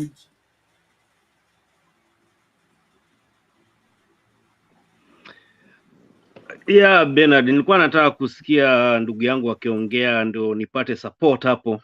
Anazungumza kitu ya maana sana bwana Big J. So, sisi ambayo tulikuwa wakati wa 207 nakumbuka tulitoka hapa na watu wetu wa kazi kwenda kuja Kenya kusaidia wa Kenya pale walikuwa wanauliwa Molo, Kisumu. Sitaki itokee tena kwingine Kenya. So bwana Ruto akumbuke kitu moja, na mimi naenda direct, sijui kama mtu anaona video zangu kwenye TV ama kwa mtandao. Naambia bwana Ruto ya kwamba watu wawili hauwezi kucheza nao, mwanajeshi na mwananchi wa Kenya. Those two people ukiona wananyamaza hivyo, something mmoja kati yao akiamka tu hivi kinaumana, anaanza kuchokoza wanajeshi, ashachokoza wananchi wanaongea, wakiongea wananyamaza. Sasa ndo hao wanakuja barabarani. Ashukuru sana sana sana sana sana ni wananchi wanakuja. Sasa anaingilia wanajeshi. Wajeshi wakiingia watampendua. Na hapa hakuna ile kusema nyenyenye. Hapa ni marisasi. Kama mtu anakumbuka tu wakati wa 1970, is it 72 Air Force, Kenya Air Force 82 Air Force attempt. Yeah. So wakumbuke ile ilitokea pale Ngara. Unakumbuka hiyo Ngara ndio siku hiyo ndio Kirima Market ilikuwa inatengenezwa hapo Kariakoo, watu wanabebana mattress, wengine wanakuja kutoka town wanabeba fridge. Watu kama kina Duke walikuwa hajazaliwa. So zilikuwa ni marisasi, jeshi la anga na jeshi la wananchi wa kawaida. Wengine wako juu ya gorofa na wengine wanakuja na ndege. That thing, hakuna mtu mbaya kama Mkenya. Na hata Afrika wanaomba Mungu isikuje vita Kenya. Sisi tunapiga mdomo, lakini hao majirani yetu wanasema Kenya ikiungua, jua Afrika inaungua. Hata hapa wenye wako Europe na wale wako Amerika, popote pale wanajua Kenya ikiungua, Africa is gone. Mtu yoyote aende angalie tu kwa Google, angalie pesa ya Kenya pale inefikia. Wakati Uhuru alitoka ofisi, na sifichi, 1 euro ilikuwa 99 Kenya shillings. 4 months later inefika 100 and si ati ni uongo, angalieni Google. Google is your friend. Inefika 135 something, inapanda ikipanda. And the more pesa ya Kenya, Wajerumani ama watu kutoka Europe na America ndo wananunua vitu chipa. Ile tunauza moja shilingi 10, au wananunua 2 shilingi 10. You see? Hiyo ndo pesa yetu inapotea, na ndio unaona watoto waendi shule, na hawa majambazi ni promise after promise. Ninaona hiyo kitu inaandikwa promise after promise. Walidanganya watoto laptop, sijui nini, stadium. Sasa wanadanganya watu after 6 months watatengeneza Kariakoo, sijui magorofa, sijui mali fulani. Promise after promise. Unashindwa, watu wanalala njaa every day. Na hakuna mtu mbaya ambaye kuna njaa. Atakukula mpaka wewe mwenyewe. Mtaona watu wakianza kula watu. Waende Sri Lanka waone vile kulitokea. Kulikuwa na mtu anaitwa Bokassa, alileta hiyo ujinga. Syria walileta hiyo ujinga. Angalia Russia, wanadanganya. The same system Ruto wanatumia. The same system. Wa Russia wanadanganywa, tunaenda kusafisha tu. Unaenda kusafisha nchi ya mtu mwingine, na yako mwenyewe watu wanalala njaa. Wanaua Orkaine na ni ndugu zao. Hakuna tofauti ya Russia na Ukraine. Na tukienda Rwanda na Burundi, hatutaki kuzungumza mambo ya ile ilitokea. The same system. Ni fake people. Kwanza Mama Kome na majaji wenzake. Hii ni aibu kubwa sana. Jaji ni mtu ajui mama, ajui baba, ajui ndugu, ajui dada, ajui watoto, ajui mtu yote yule. Yeye ni kipofu. Anaangalia straightforward, vitabu zinasema nini, sheria inasema nini. Kuna amri za Mungu pia wanepita hapo. Unaona Bernard na wenzangu, katika amri 10, wacha hizo zao, wanaandika amri 10 za Mungu, wanezitupa zote chini, na bado anasema haleluya, hata yeye mwenyewe ndo Mama Kome, tuombe. Nonsense. Everybody stupid. Alafu Bernard, wacha niseme kitu moja, ujue watu wananunuliwa kuja kwa mtandao huu ambaye nyinyi mko kila siku na tunawaangalia. Uliza ambao wako nje, hao kina dada zangu hapo na ndugu zangu ambao wanaishi nje. Angalia hii kala. Hii unaona hii kala, huyu anaitwa ndo Duke nayo. Hii ya green whatever. Angalia watu wote wanakuja kuwapinga hapa, the same color. Utakuta ni ukuta, the same color, the same soap type of it, the same color. Kuna yellow. Believe me or not, utaona wote ambao wanakuja kupinga katika mtandao ni type of green. Ni mbaya sana, mnenunuliwa. It is reality. Sisi tunawachunguza, watu waoni, tunakujaga tu, tunaingia tunatoka. Angalia hiyo, the same sofa set, the same green color. Huyo mwingine anetoka hapa, sijui alikuwa anaitwa John ama nani, mchana mkamfukuza mbio. Kuna vitu zingine watu wafikirie, na nawaambia ukweli, Duke, believe me or not, utakiona wanahitaji on Sunday ndio utajua kweli binadamu ni binadamu. Hakuna mtu mbaya. Jeshi yeye ndio sheria, yeye ndio polisi. Kwani hao majeshi wanatengenezwa na nini? Hao polisi wanatengenezwa na nini? Sio, they are not robots, they are human being.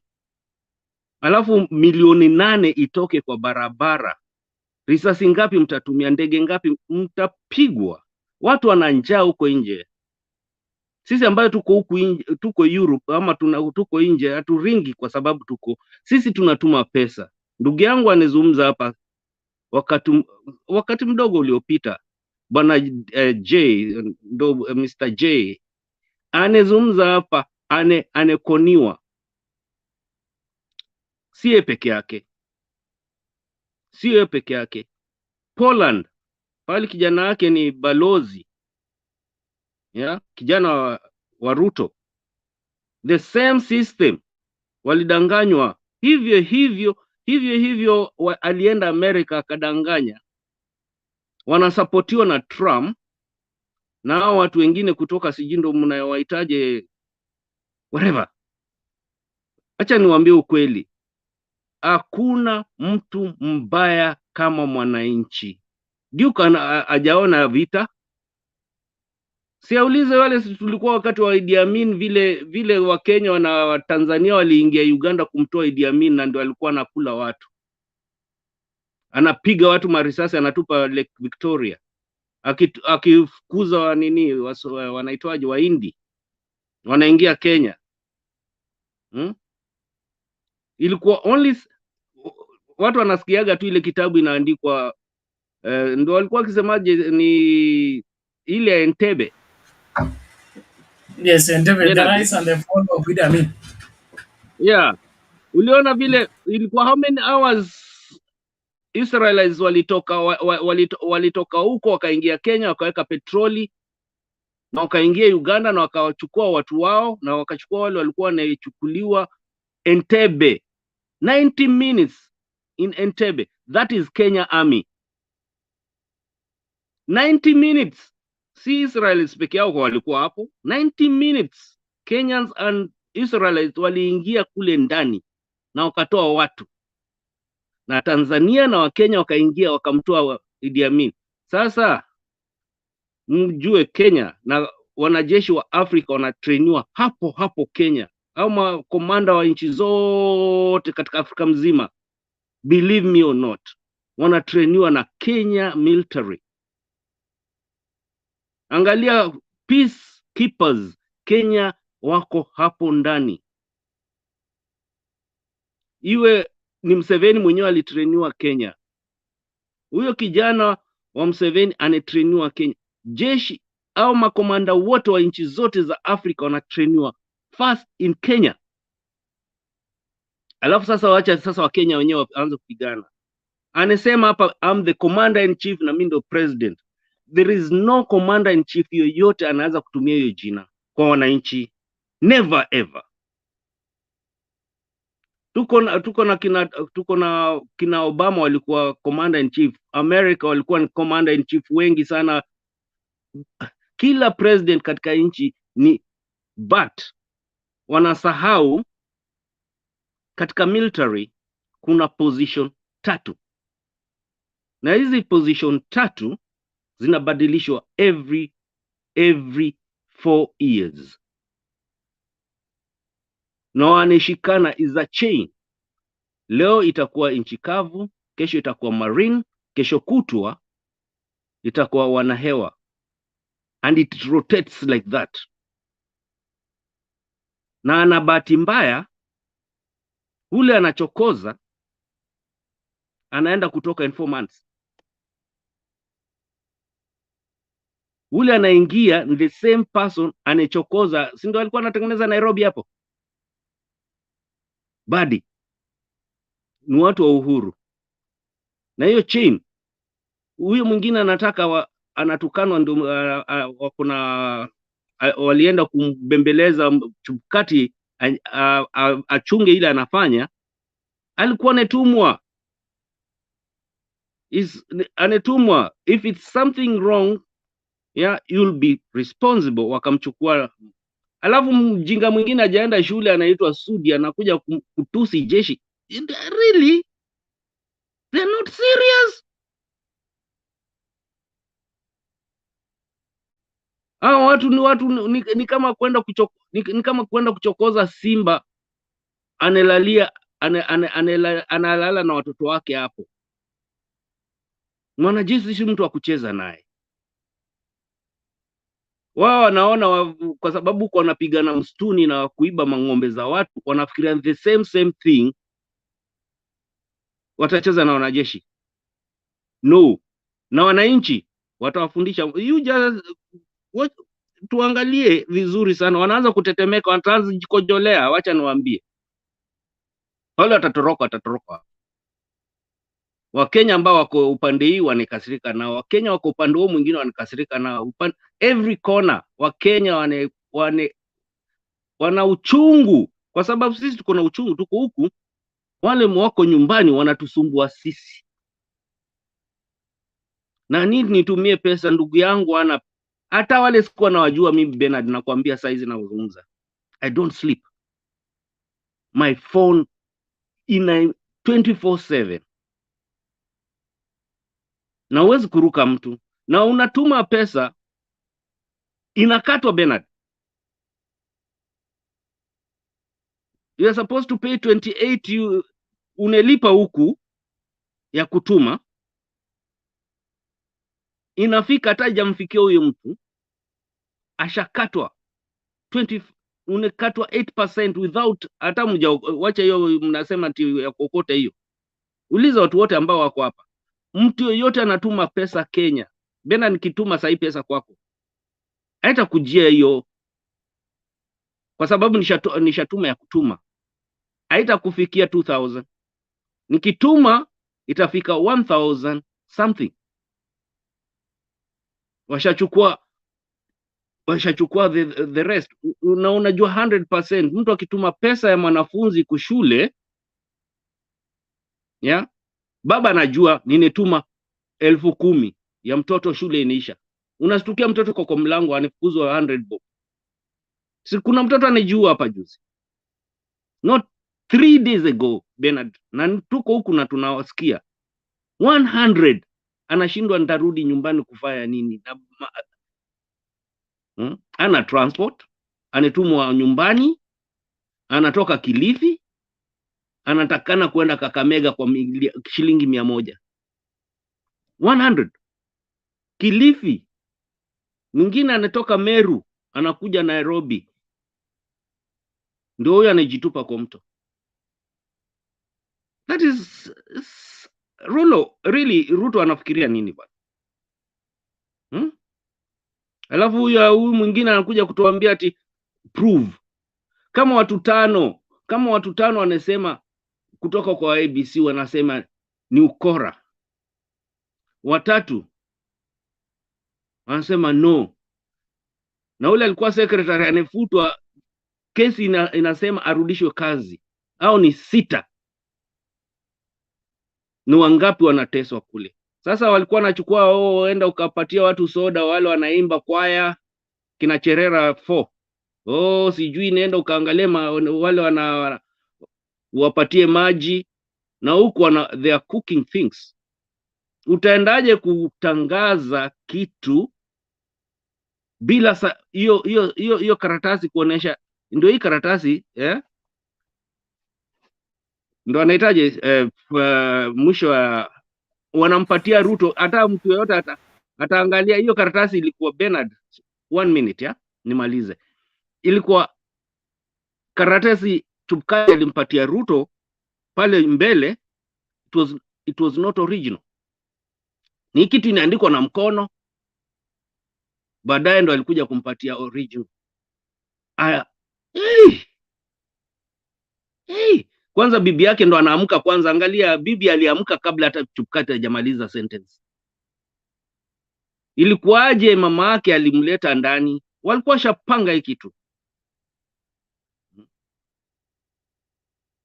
Walichukua one day before, kesho yake ndo anatakana watangaze. Walitangaza siku hiyo na anepotea 8 hours. Alafu wananchi, kwani ni watoto bwana? Wananchi si watoto ambayo wanaweza kudanganywa na hao piki ponki na hot air judges wanakuja kusema anishinda. Nonsense, so stupid. Alafu ndo mama Kome atakuja kesho yake aseme wajukuu, atawaambia nini? Shame on her. Haki, atawaambia wajukuu nini? Jina za watoto zinaharibiwa juu ya pesa. Hivyo ndo waliuza Yesu na only 30 pieces of silver. The same thing they are selling Kenyans. Okay, thank you Bernard. Sorry ninekasirika. Ukiona tunazungumza na uchungu.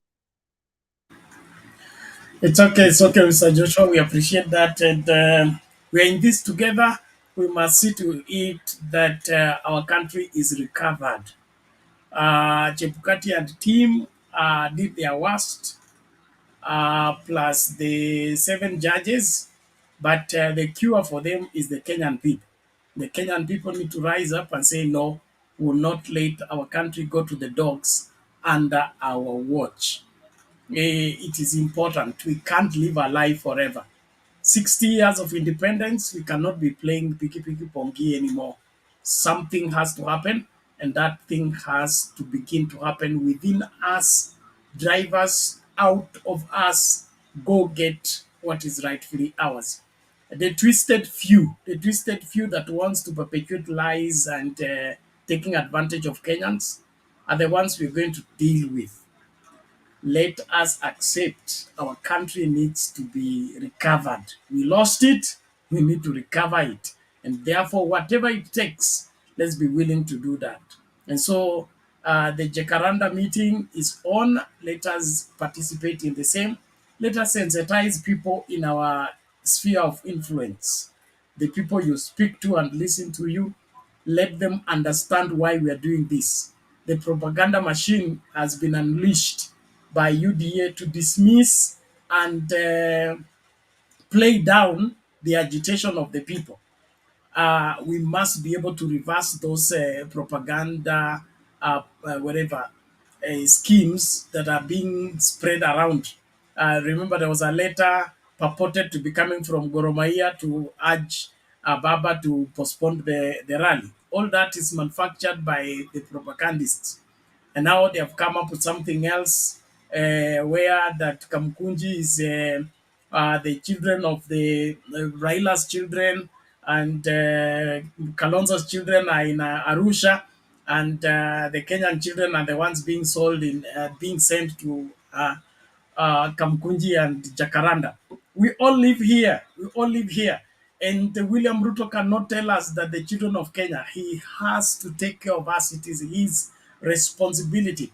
Why is he undermining us and thinking that the people in Arusha are better than us, and thinking that he has the best interest for this country when it is clear he doesn't? He looks lost. He's now picking up things that he fought against. William Ruto campaigned against Huduma number. He has now gone to pick it up. William Ruto, what does he take Kenyan for? He fought against the BBI. He's going to pick it again. I mean, doesn't he realize that Kenyans have a memory? They can remember what happened? Or he thinks he can delete people's memories just like that because of changing tone and changing suit and tie? Let us arise and be counted. Let us push this government out of office. And it is out of office. It is not negotiable. Because bad leaders make life bad and run down nations. We will not be part and parcel of that. Thank you very much. Tumsikilize Jeremani, and I appreciate all of you as we continue making the contributions for us to meet the bills. Let's keep it up and continue doing what is right. Asante sana. Uh, naomba hivi tafadhali, wale watu wajaongea waongee kwanza, alafu tutaanza kwa wale wameongea. Thank you. Jeremani, then Kenya mwana wefwe, alafu tuendelee hivyo hivyo. Thank you, Bernard. Once again, I salute you for another good Friday. I believe it is, we can still call this Friday, though I understand it's very early morning where you are. Excuse me. I also wish to salute those who are in studio at the moment. Let me start off by acknowledging the presence of Rhoda. I see Mr. J there. I see Duke. I've heard the wise sayings of Joshua Solo. I've also seen Big J present. I see Kenya and Mwana. The name is truncated. And I also acknowledge the presence of Mr. Lala. My submissions are based on two things today. And one of them is based on the video you shared. And the other one is based on what Guru spoke about. So Guru said something very interesting about Kanu ruling for 100 years. Excuse me. This is something that we always hear about. We never really pay much attention to. But there are always some clues that get dropped to us from time to time that we also do not pay attention to. And this is also tied to the video that you, Bernard, shared. And I will come to it in my submission.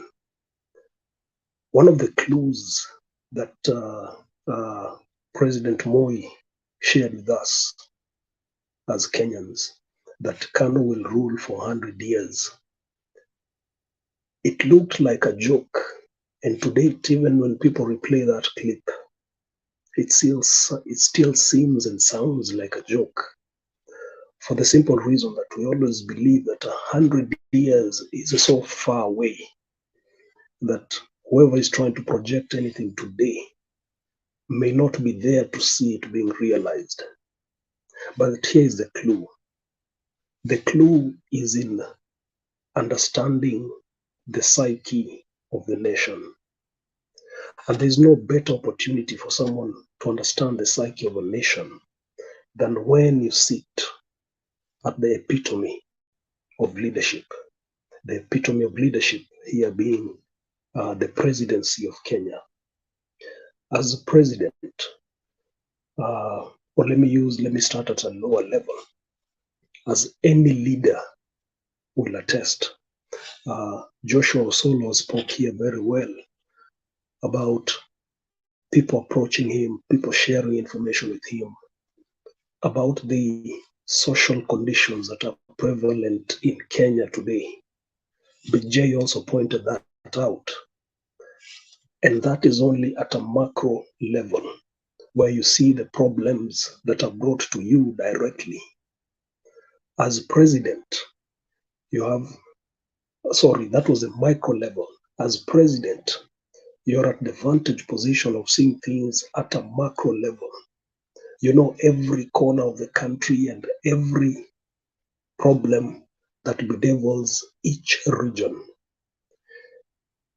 You're then able to put together a pattern and then see that these problems are coming because of the following.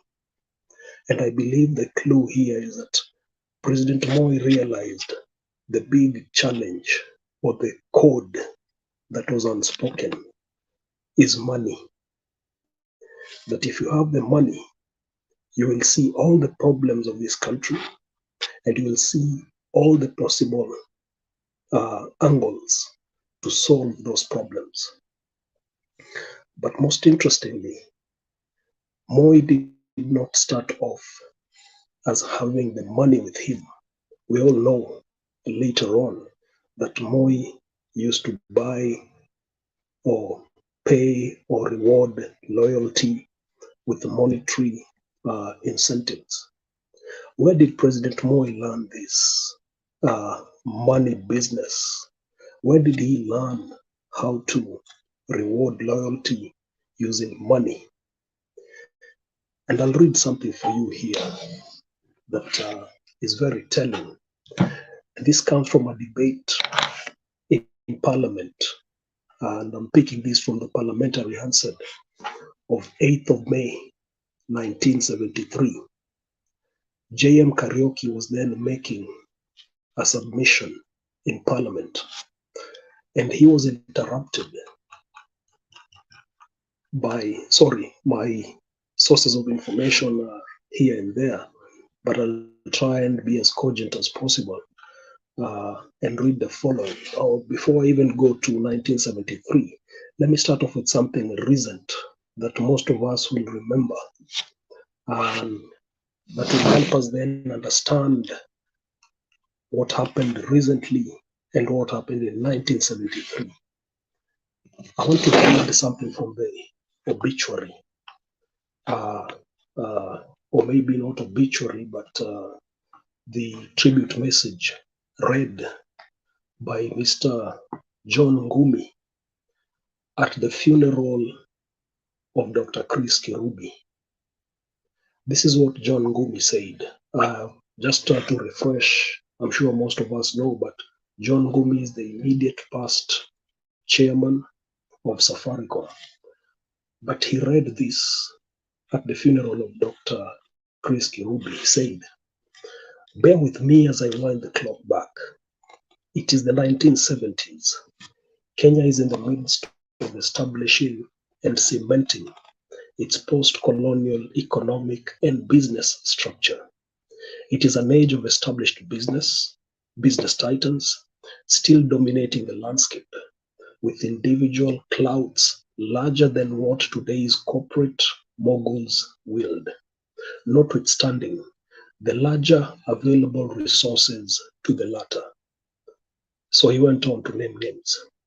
He names Bruce Mackenzie, Jack Benzimra, Sir Ebu Pirbai, Jack and Tabby Block, Colonel David Dobie, Tony Rowland, Michael Blundell, Sir Ernest Vasi, and many others. He went on to say, these names largely forgotten today, but who in their day moved and shaped the economy and bent it to their will. He says, they ran the big state enterprises. And here I'm trying to tie in the debate that we've been having about state corporations being considered, or the idea being mooted to have them sold into private hands. John Ngumi went on to read this in his tribute to Dr. Chris Kirubi. He said, they ran the big state corporations, big state enterprises, the behemoths that dominated key sectors: East African power and lighting, East African ports and telecommunications, East African railways and harbors, East African airways, and ICDC. We also know that John Ngumi has been the chairman of ICDC. But where am I going with this? I'm saying John Ngumi was reading a tribute at Dr. Kirubi's funeral, and he went back to 1970 to talk about the corporate climate, who was there, and how they wielded power. Now I want to jump to the Parliamentary Hansard of 8th of May 1973.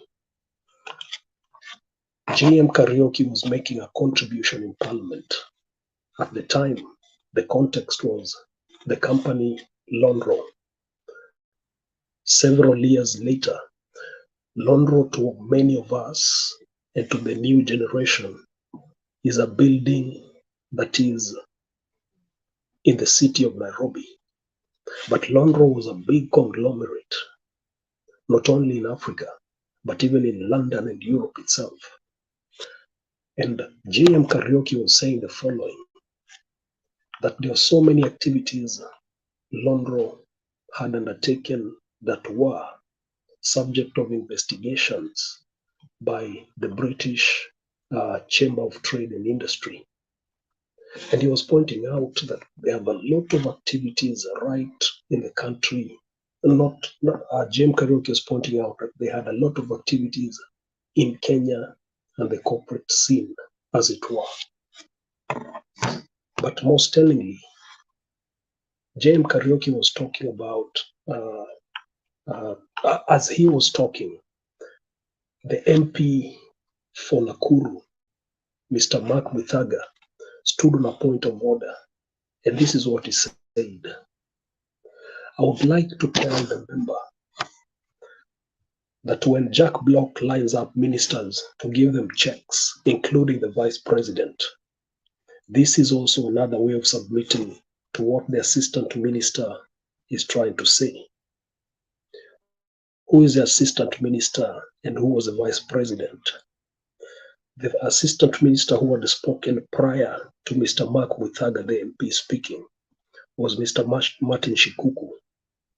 Martin Shikuku was the assistant minister in the office of the vice president and Ministry of Home Affairs. And Martin Shikuku had said the following. The other day, I saw on the front page of one of the newspapers, while the vice president of the Republic was at the back, Londro owned the East Africa Standard. And James Karaoke was bringing to the attention of the members of the House that you find that Londro has become so powerful that they put the people they favor on the front pages and they put someone like the vice president on the back page. So the back page in that reference was page 32. And James Karaoke was protesting this in Parliament. But I take it forward. Mark Mithaga shot up. Mark Mithaga is the MP at this point in 1973 for Nakuru constituency. And Mark Mithaga said that ministers were lining up to get checks from Jack Block. Now, remember, Jack Block is one of the names that was mentioned in Mr. Ngubi's tribute. Jack Block is the son of Abraham Block. And people will ask again, who is Abraham Block? Abraham Block was the owner of the Block Hotels. The Block Hotels at the time included the Nyeri Outspan, the Norfolk Hotel, and many more.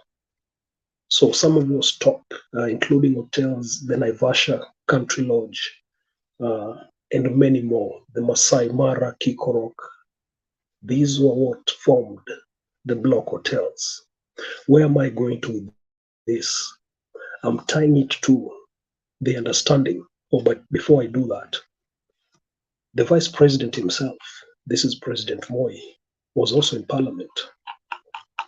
He tried to stand up on a point of order, but he didn't catch the deputy speaker's attention. And JM Karaoke continued his speech and he said, Mr. Deputy Speaker, sir, will the honorable member substantiate that I lined up in front of Mr. Jack Block to get a check? Mr. Mithaga then substantiated and said, Mr. Deputy Speaker, sir, the Honorable Vice President was represented by the Honorable Eric Bomet in that group picture. Now, if he is denying this, are we therefore not assuming that when he is represented, the representative is not official? Essentially, some money was given by Jack Block. Jack Block of the Block Group of Hotels used to give parliamentarians and politicians money that they can go and give out to their constituents over the weekend. I'm sure we see this pattern even to date of money being handed out to constituents. The point I was trying to make is this: it has a history. President Moi learned that you make money from the corporate world, you use that money to go and give it to constituents. That's how you buy favor, that's how you buy loyalty. And he learned it very well from Jack Block. I want to move to my second submission, and this is tied to what the video you shared, Bernard. The video you shared talked of Kenya losing 2 billion shillings. This was said very eminently by Uhuru Kenyatta. And what Bill Okero was saying in that video is, we have looked at it as a joke. We have not stopped as a country to ask, Mr. President, you said money is being lost to the tune of 2 billion shillings. That should be enough for protests to arise and say, we will no longer pay taxes until we get accountability for these 2 billion shillings. Nothing of the sort has happened. And I would wish that if there was an opportunity arising for people to protest, it should start with that 2 billion shillings. No taxation without representation. If 2 billion is being lost, let us stop the country until we get an account of that 2 billion shillings. Essentially what this means is, if we're losing 2 billion at every cycle, I can't remember if it was per day or per week, that 2 billion shillings grows into huge amounts that eventually makes the people who are accumulating that 2 billion behemoths that we are not able to stand against when the time to stand against them calls, because they will use that money to buy the loyalty, they will use that money to buy favor, and those who do not have money will find that Kenya is no longer their country if you do not have money. I wish to rest on that point, Bernard. Thank you. Thank you very much, Jerani. That's a long history. That's long history. And so we've been coming a long way.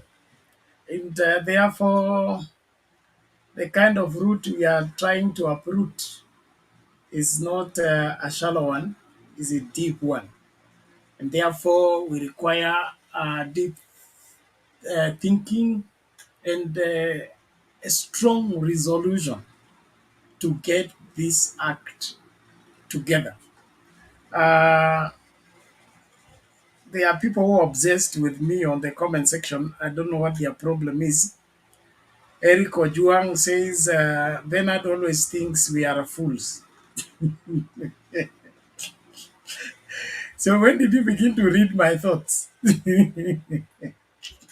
If you are volunteering to accept you are a fool, I don't blame it on me. Just act wisely. We will change our mind about you.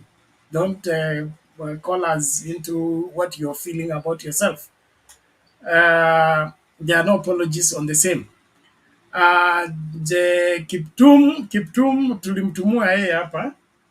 Now anasema he wants to ride on what Jeremiah has said. You know, Kiptum is a school teacher. Kiptum is the one supposed to be educating us. But Kiptum comes to take time here to lie to the nation and lie to the people, trying to justify the thievery and all manner of UDA madness. We will not entertain that. So keep your good news, okay? Or put it in writing where we'll read. And if it's not worth it, we will delete it.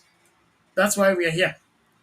Tunashukuru kila mmoja kwa kumakinika na kufuata kipindi chetu. Tunaamini kwamba unaendelea pamoja nasi mpaka tamati. Endelea kukaribisha wawili watatu ili wote tukajifunze kwa pamoja. Ni wajibu wetu kusimama imara kutetea haki katika nchi yetu. Hiyo ndio jukumu letu la kwanza. It's our civic duty.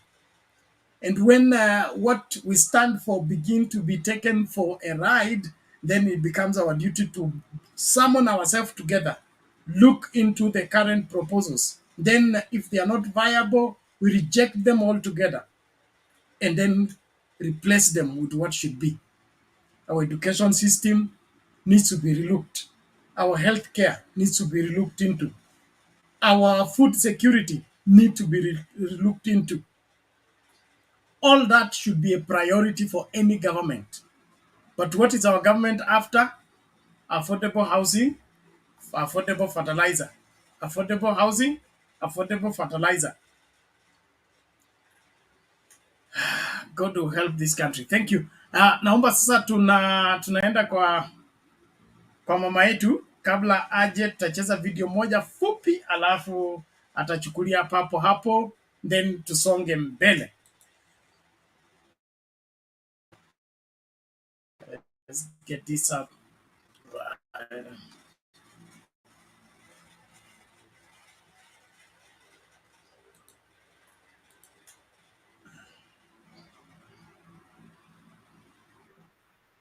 1.9 million customers knocked off from the Lifeline band that currently assures them of the cheapest rate of power. In a proposal to the Energy and Petroleum Regulatory Authority, Kenya Power is seeking to raise revenues to meet contractual obligations for power purchases and to meet what it terms increased power transmission costs. The proposed changes could see consumers receive nearly half of the tokens they currently receive with the same amount. Sam Gituku reports. The current power tariffs for domestic consumers are categorized into two major bands: Lifeline consumers who consume 0 to 100 units per month, and then those that consume over 100 units. At the moment, the consumers who use up to 100 units per month pay 10 shillings per unit. The Kenya Power is proposing to reduce the Lifeline band to be 0 up to 30 units and then increase the charge on that from 10 to 14 shillings per unit. At the moment, consumers who use over 100 units per month are charged 15.8 shillings per unit as per the approved rates before the subsidy.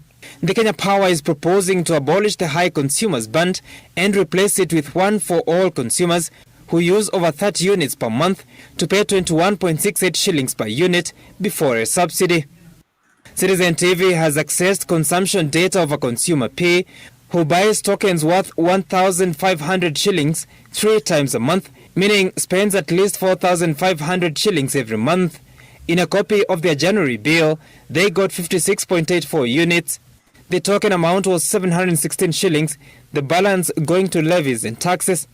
It shows that the consumer was charged 12.5 shillings per unit of the token received, with a proposed rate of 21.68 shillings per unit. Given that the consumer uses over 30 units per month, they may only receive 33 units, down from 56, if the token amount of 716 shillings is to remain. This calculation assumes that the taxes and levies remain constant, even though there are proposals to review some of them upwards.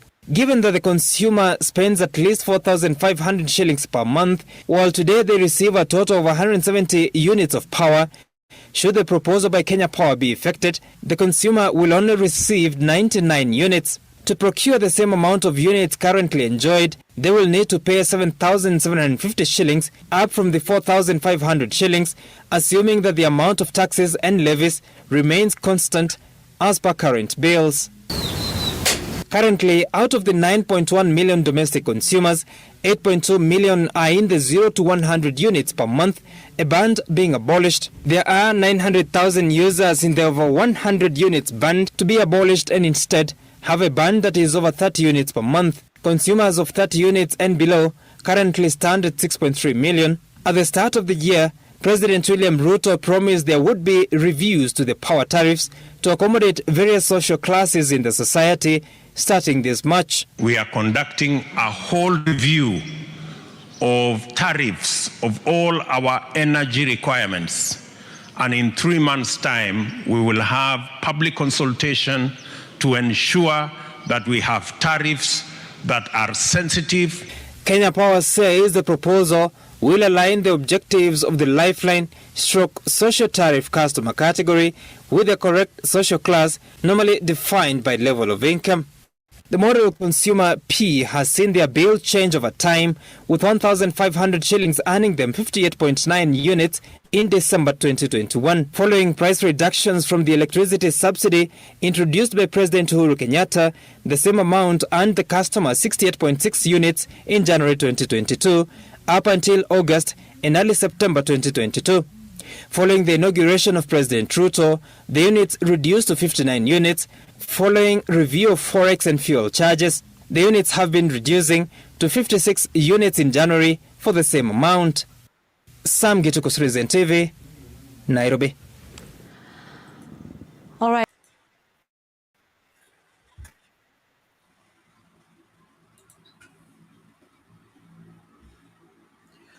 Okay, thank you everyone. Please, let's keep going as we invite each other and share into the conversation. Tumsikilize Kenyan Mwanahamisi.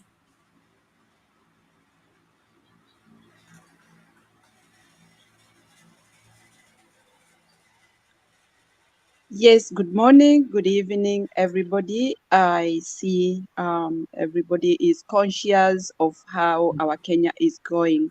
That is Bernard, Duke, Joshua, Jeremani.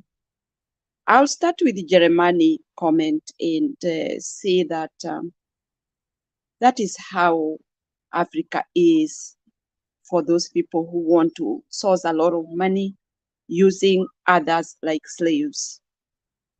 You can imagine somebody having such an amount of money and still is not satisfied and is still sourcing some other parts of the country and using fellow citizens to work like donkeys for him to earn all the money that somebody gets. One person in a country getting all that money. You want to say something, Jeremani? Okay. I'm trying to say that these people, when they become politicians, their aim is not to better the inhabitants, is to better themselves. That's all. Nothing more, nothing less. And we cannot negotiate that. Nobody will tell me anything about that. There were those people really meant to do better for the inhabitants around their location. Let me go to Mr. Ruto. Mr. Ruto, with all these plans or promises, Ruto will never stop promising. Take it or leave it. These promises will not stop until he get out of that office. Ruto is a thief of plans, minds, visions of other people. He don't have any plan. He don't have his own idea. He will use all those ideas or plans or anything that he finds is good, but is from another person. He don't have anything himself. He may stand there and start talking. By the way, me, anytime I hear his voice, I'm telling you, seriously speaking, wananchi wa Kenya, I get sick. Totally sick. Nasikia vibaya. Kwa sababu sioni ni nini inatoka kwake. It's nothing. Na kusimama hapo na kutoa hiyo sauti, you can imagine how it is irritating for someone like him standing and talking about plans that he is going to do for Kenyans and he has never done. One, nothing. Pesa tu. Na unaona wanaangalia pale ambapo pesa huwa zinapatikana. Now, when you touch electricity, the whole Kenya depends on electricity. Huyo mwenye salon, small kiosk, huyo mwenye ndevu, wote wanatumia hiyo electricity. Umepandisha bei. Nani anapata hizo pesa? These people are going to strain until the last minute. Unakuta hauna kitu kwa mfuko na unasema uko na kabiashara umeweka town. Hakuna biashara. Hizo biashara ndizo anataka kunyonya. And in fact, there is no difference. There is no difference with Moi. But this one is worse because amebeba wezi wote. Sasa kwa hivyo wao wamechukua magunia ni kubeba. Uniambie mwananchi ataendekea wapi? Hakuna kitu atapata. During Moi time, if you had a shop, every time you'll see a chief with a book with receipts. Wanakuja wakiokota pesa. Sasa unashindwa wewe mwananchi, kwani hizo pesa ni yeye amekupatia ndio uweke biashara, ndio akuje akiokota interest? It is your own sweat. Hiyo ni kitu ambacho umefikiria kwa nyumba, ukaona wacha niende nipiganishe utu pesa yangu ndio zipate kitu extra ambayo sasa naweza endeleza maisha. Wanakuja wanabeba. Hawana shida. Hawana huruma. And in fact, it was routinely that you see a chief coming with a book with receipts. Unapewa receipt ni kama uliuziwa hiyo duka. Ni kama umerent hiyo duka kwa president. It was hectic. And so many businesses closed. One, it's mine. I closed my business. So I can attest to that. Uniambie mama ako na watoto. Wataenda wapi? Wako shule. Watakula nini? Nitalipa shule aje? So when I'm talking about those people right now who are going through what we went that time, I can imagine and I can believe that people are really suffering. They are. Na kwa hivyo watu tuache mchezo. Tuache hata hiyo maswali wanakuja kutuuliza hapa ati mlipata hiyo hesabu aje. First of all, huyo mtu hata hatakikani kuwa ako kwa hiyo kiti kwa sababu ni kuharibu, anaharibu nchi yetu. Hajachaguliwa na mtu, amejichagua yeye, akaenda akaiba uchaguzi. Anyway, let me get out a little bit and talk about Magoha. We know he is soon to be laid to rest, and kifo yake, it was an embarrassment of this Manjambazi incompetent government. We have lost a Kenyan, igneous gentleman. And I hope Uhuru will praise Magoha, however he is gone. Talk about what this man was envisioned. This man saw the transition of CBC. He built 10,000 classrooms in 1 year. He was in very much fervent of medicine. He was a vice chancellor of East and Central of Africa in Nairobi University. He thought of changes in education sector. Stopped cheating exams. Brought sanity to the National Examination Council. He was a man with a clear mind, with a vision, principled man. This is a category of a man who have put this government in an awkward position. And if Ruto will go there and give any speech, he will not be honest in himself.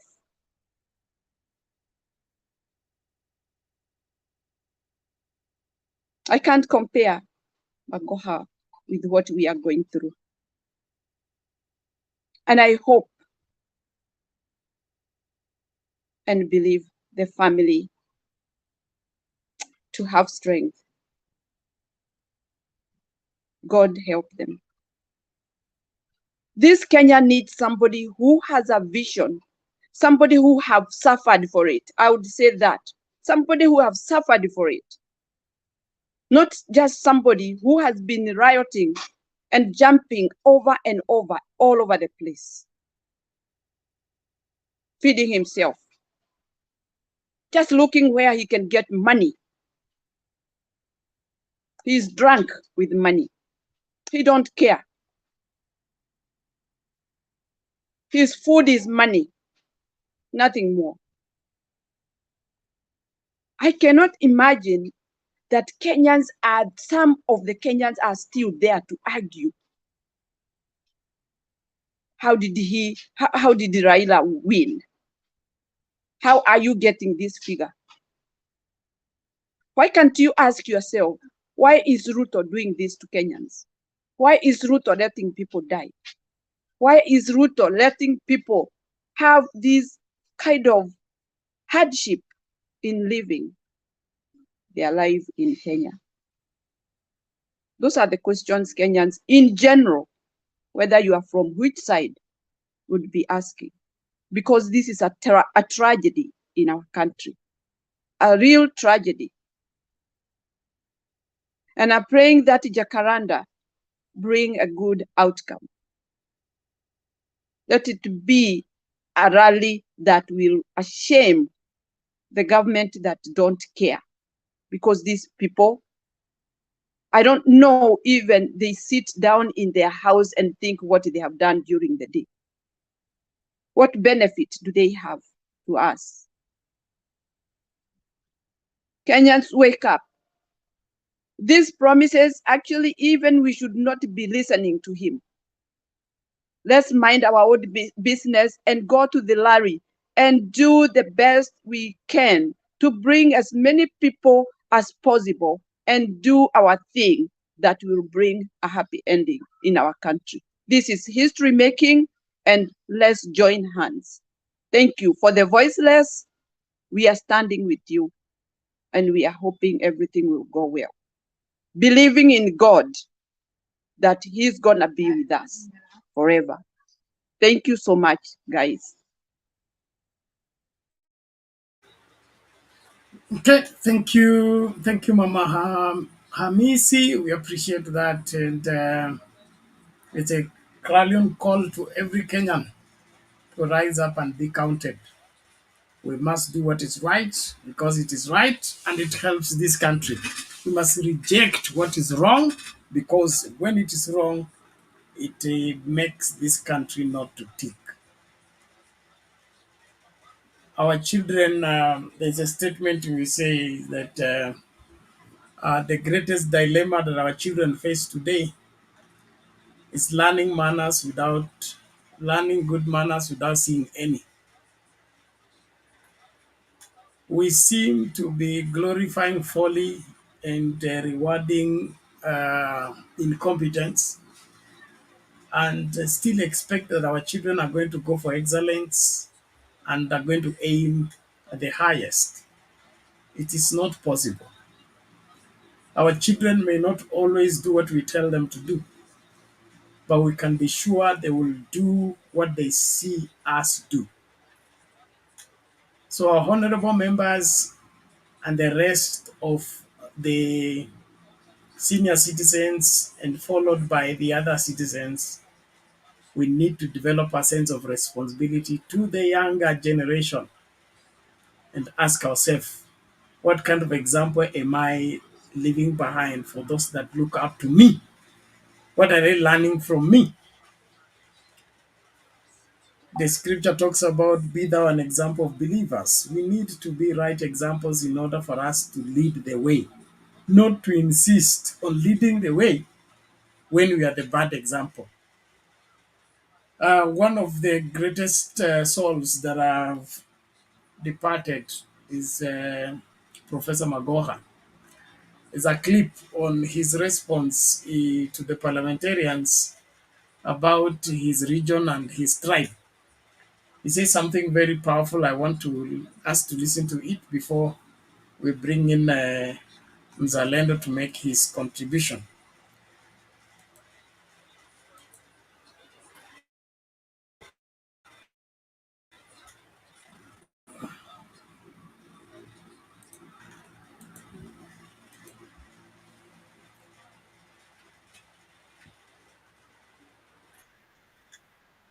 to believe, honorable members of parliament, that I have been nominated here because of what I can offer.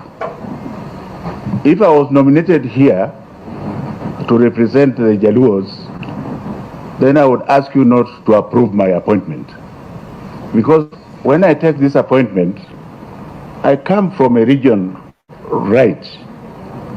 But if you want me to serve political interest, with all due respect and humility, I am the wrong person for that appointment. I would like to see Kenya as a nation. I would not like to be taken to a silo where you say, well, you represent Siaya. God forbid. And even if you are to ask His Excellency, the President, in his wisdom, I think he knows why he has brought me here. If we are serious that we are a people that want change, then I'm thinking like the President, because what I do personally myself, and you can go to the university, I was there. When you look for talent in the group, every region will come there automatically. Like I've told you, there's an intelligent community. So the bottom line is the ability to perform the task that you want. Not life during interviews, God forbid, but if you are not able to do the job, excuse me please, it doesn't matter who you are. That is why that's why the University of Nairobi was transformed into what it was. If I had said, let me first of all check, do you come, are you a Jaluo? And secondly, do you come from Siaya? That university would never have woken up. The examples I have, for example, my most loyal bodyguard, Mr. To Kiplangat, for 10 years. Why was he not a Jaluo?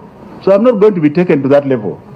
And please don't take me there, because I feel that if I can't serve the nation, then you do other things. I can do other things.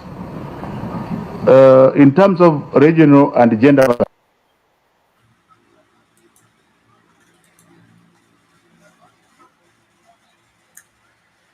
Well done, sir. May your soul rest in eternal peace. Zalendo, show your face.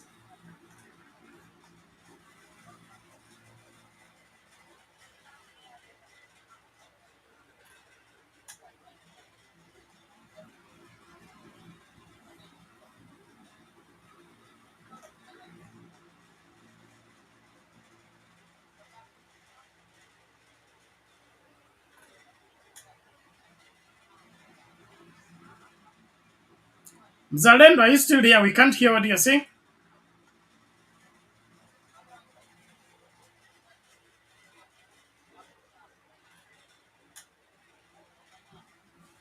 Okay, Zalendo na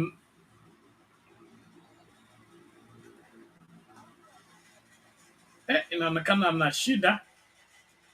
Okay, samahani basi.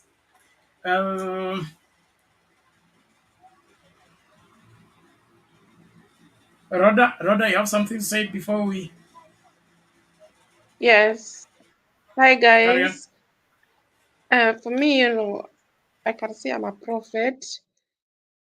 I'm a prayer warrior. I used to pray for whole world, for whole Africa, America, especially politicians. That's what God have told me, and I have been praying for America, for Kenya, from whole Africa. It doesn't, for me, I don't look the countries rich or poor. For me, I love all the country in the world, because all the country it need to be respected. Even those Western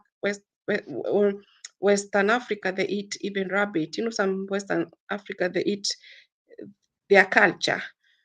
I pray for them, even those countries, even Senegal, Sierra Leone, I used to pray for Africa, because I know I'm a prophet. 2017, God showed me that there is a community will be against another community. And this guy is speaking.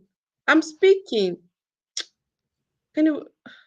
So God showed me that Waitagura, Musila Mudavadi, Ruto, they'll be against Uhuru Kenyatta and Raila.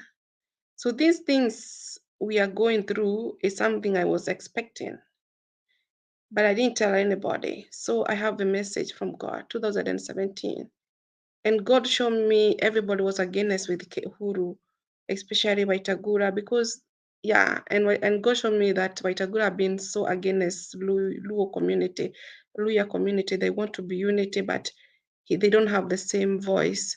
Yeah, and Musa Mudavadi, they have been playing the game for the Luya community. They want stable. They love their country. There is a man, they love their country, even Luo, even every community. So these things I get message from God 2017. So these things is something I was expecting. And God saw me, Ruto will come with a lot of heart. He will treat Kenya very bad with the bitterness and anger, because he had been planning these things for many, many years, but we didn't know. Our eyes were closed. We didn't know. So, and I asked God, what can I do? He told me, tell people from your country, the church, to pray. So if I knew I could tell people to pray, there is a spiritual, there is a prayer used to call a spiritual warfare. Spiritual warfare is to rebuke everything, come for the against enemy. You fight, because the Bible will say we don't fight with the flesh and blood. We fight with the principality, every power, the Lord of the darkness of age. So those that's pray, the Lord of the darkness, that's the time I could pray. But I didn't pray. But I used to pray for America, because I know America used to be attacked by terrorists. So I could ask America government, if you know where you are, you help to remove this man in the government. He has been against the community. You can help us. And me, I used to pray for your country for terror. Because we have agreement, America government, we have agreement with our president, Muse, those days in Kenyatta, we didn't have a terrorist. Those days in Kibaki, America, we have been working very well about democracy values and international terrorists. We have agreement. We remember even the Kibaki president, he used to meet even George Bush when George Bush was a president. So America, please, you can help us. We work together very close to you when it comes international terrorists, because like me, I'm against terrorists.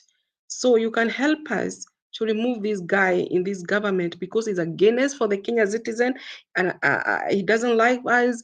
He is taking the tax for the Kenya people. And America, you know how you do with your tax. Those men, they need to go to the hospital, to go to the school, to go to the people living in the slum. He put himself his own pocket with those guy Kina Waitagura, Musela Mudavadi, those his minister have chosen, and those people Kina Moses Kuria Gachagua, those people. So I would like to ask America government, please help us. If you really care, I know you have a lot of value, you care about democracy, and I know you love your own, because you always say you love American people. The way you love American people, protecting us for this guy. He hates us. He hates our country. He's not good for us. He's a dictator. Please, please, international, help us. What can we do? He's been against the community. And every tribe is God create them. And everybody have right to express, every community have expressions, religion, expression of speech, freedom of the religions. That is according to the law, according to the whole world. And I used to pray for whole world. It's not only even Nigeria. I used to pray. Right now I pray for election from Nigeria. So that is my calling. So me, I'm a prophet. These things I was ready to see. So I hope you understand what I mean. I just want to address this message. Thank you very much for everybody who hear this. Okay, thank you, Rhoda. Thank you, Rhoda. It is well. Hummingbird, please don't go there. Let's just leave it there. All the same, we will all play our roles in making this country great by ensuring that we don't leave anything to chance. Um, for your information, Rhoda, we are where we are by, okay, from the information that is being shared. We are where we are because of the interference of those superpowers in our elections. There is a video that is on a Sound Candid Talk where Baba was explaining on his exchange with the diplomats and said if there were 7 commissioners and 4 disagreed in Europe about an election result, would that hold ground? And they said no. And say if that is the case, why do you apply double standards when it comes to Africa? But the government of William Ruto is standing on a cliff. If it does not take good care, it may not pull through, especially when it ignores the people. When the people rise up against you and you don't bribe them to calm down, they may just pull the shocker. But all in all, the truth is what matters here. Let's follow the truth to the letter and be able to get our country governed according to the law. In the interest of time, I would want Lala and Nani Joshua to hold on. Let's hear Mzalendo, then we'll now open the room for the second round where everybody will be giving their submission. Mzalendo, vipi? I don't know what's wrong with me, man, Bernard. You are now I don't. back. Can you Go hear? ahead. I'm back. Oh, good. You're not back. You've not connected rightly. Oh, all right. Thanks, panelists. Thank you, Bernard, for once again inviting me to the show. And I want to say good evening or good morning, wherever you are. Yeah, it's good evening. First, I want to start with the remarks by Rhoda. Rhoda, I feel your pain. I feel your pain. I feel your pain, my sister. But you need to stop the bitterness, rage, and hunger that you have in your heart. That is not prophetic.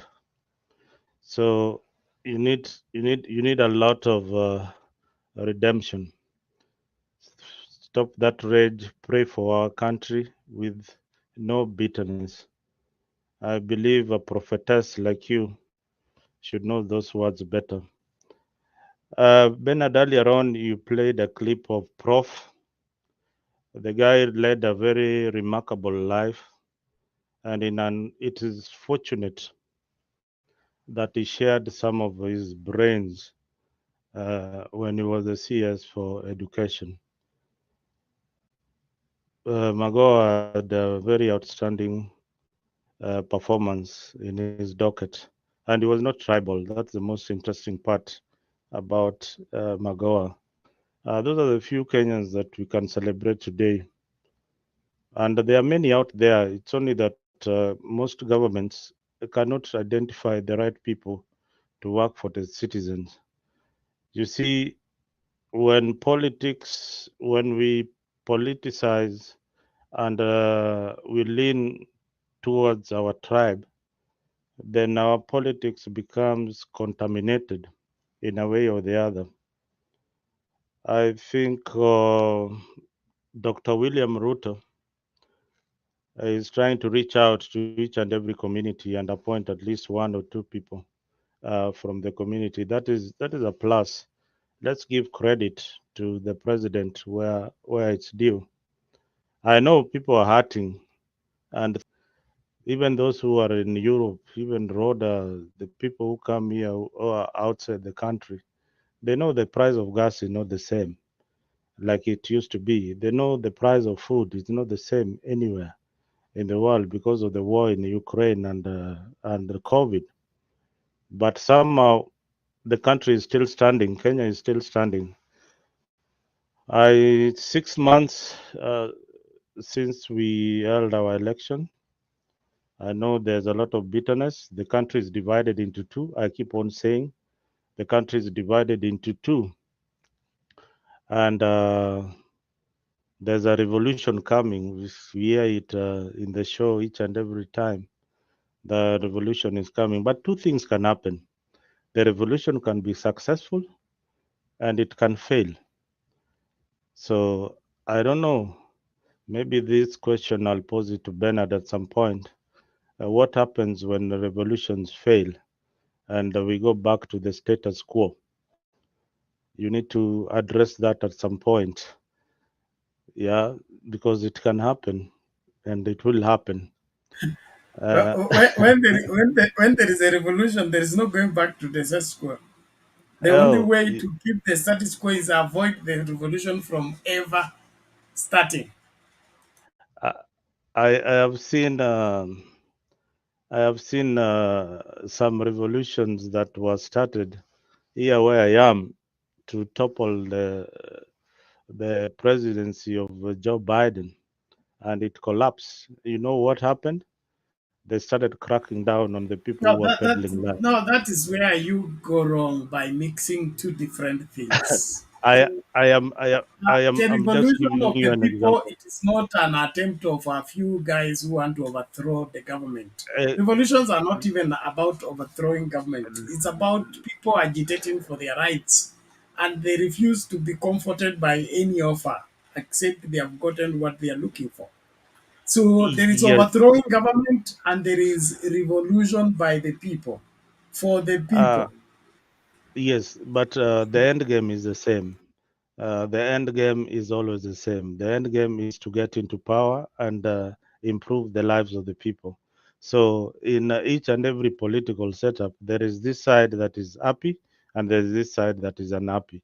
But if you are joined by one common cause, that is why uh, the revolution in my country, Kenya, is centered on poverty, the cost of living, economics. That is something that cuts across each and every individual. But it's unfortunate that the other side who are in power, they don't feel the same. If you say the same thing in Rift Valley, or you go to most parts in Central Province, where the president got overwhelming support, they'll tell you, they are not part of that thing. There's a simple minority that are for it, and we see them here in the panel sometimes. So revolutions can be successful; they cannot. Sometimes they will fail, but at the end of the day, if you are agitating for rights, especially after an election, you want to overturn the will of the people, or you want to claim that you won. I think there are better ways of doing it, and bringing anarchy and unruliness in the country will lead to a lot of bloodshed. I see that coming. If it's going to be successful, I see that coming. I saw Nuru Kanga saying, "We want to die. Oh, we will die. We will die." I don't know whether those people have ever smelt have ever felt the smell of death. It's good to say it here on air, but to smell death, be there in 2007 or be there in 1982, and then you come and talk here like that when you could not even find a tomato. Your children themselves will die because of starvation. What you're fighting for here is poverty. But when war comes, it will be double. Your children are going to die fast because they are going to eat you up. You can't even buy hiyo skuma. Hata kwa skuma huwezi pata kwa duka. Then there is something called state of emergency. You don't address it. The president has got powers. The president has got powers to stop anything like that. Is not limited to any to allow anarchy to continue in the country. I see an hands up, Joshua. Maybe you can ask what you want to say. So No, many hands up. Mzalendo, hold on. You're coming with that you are deflating approach. What is there is there are options. State of emergency is one of them. The people agitating for this justice, are not just the common mwananchis. They are affected. The bad leadership is affecting everybody in all sectors. The irresponsible talk by Kenya Kwanza is getting to the nerves of both the people in uniform and those outside uniform. So when worse comes to worse, in fact, the really person who has set up this country for anarchy is the president himself. When he took the judiciary, captured the judiciary, captured the church, captured the parliament, captured the Senate. That was laying the ground for the people to have no choice where to go. They can't go to the judiciary because they will not get justice. They can't go to parliament because parliamentarians have been bought. They can't go to the Senate because the Senate is going to vote in favor of the same president. So what happens? They'll go to the street. The anarchy that is going to be faced, it is because William Ruto played his cards wrongly by sidelining the Kenyan people and going for so-called leaders. And he thinks by buying leaders, he has the Kenyan people. That's where he's going to tell the difference. Joshua, uliza swali mzalendo arespond alafu tusonge mbele. Pole kumkata ndugu yangu. Unajua mzalendo, kuna kitu naweza kuambia hapa. Mimi ninasafiri kila nchi ambaye kuna vita, kila nchi. Tunaona sisi kila nchi popote, hata Kenya wakati ya 2007. Hakuna kitu kibaya kama mtu ataingilia wananchi, jeshi, polisi na koti kama vile Bernard anasema. Yeah?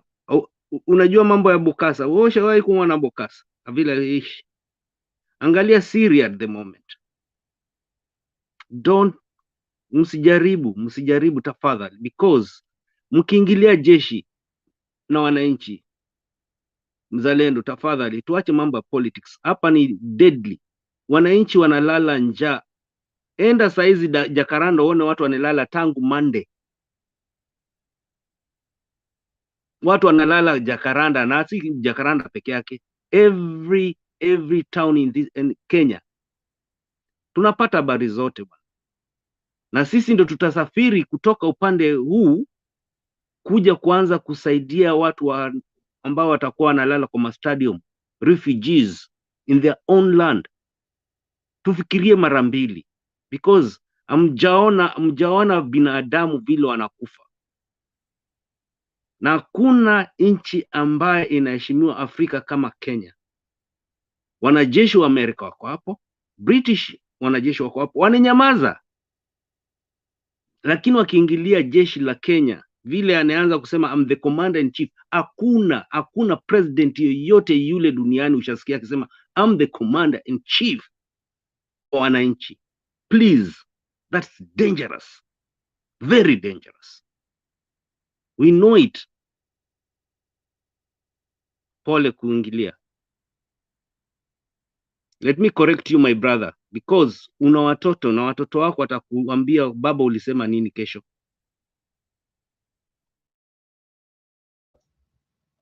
Sawa Joshua, lakini kama marais walipita, najua ukikuwa rais wa Kenya, we ndiyo amri jeshi mkuu wa jeshi yote katika taifa la Kenya. Hiyo ni sheria.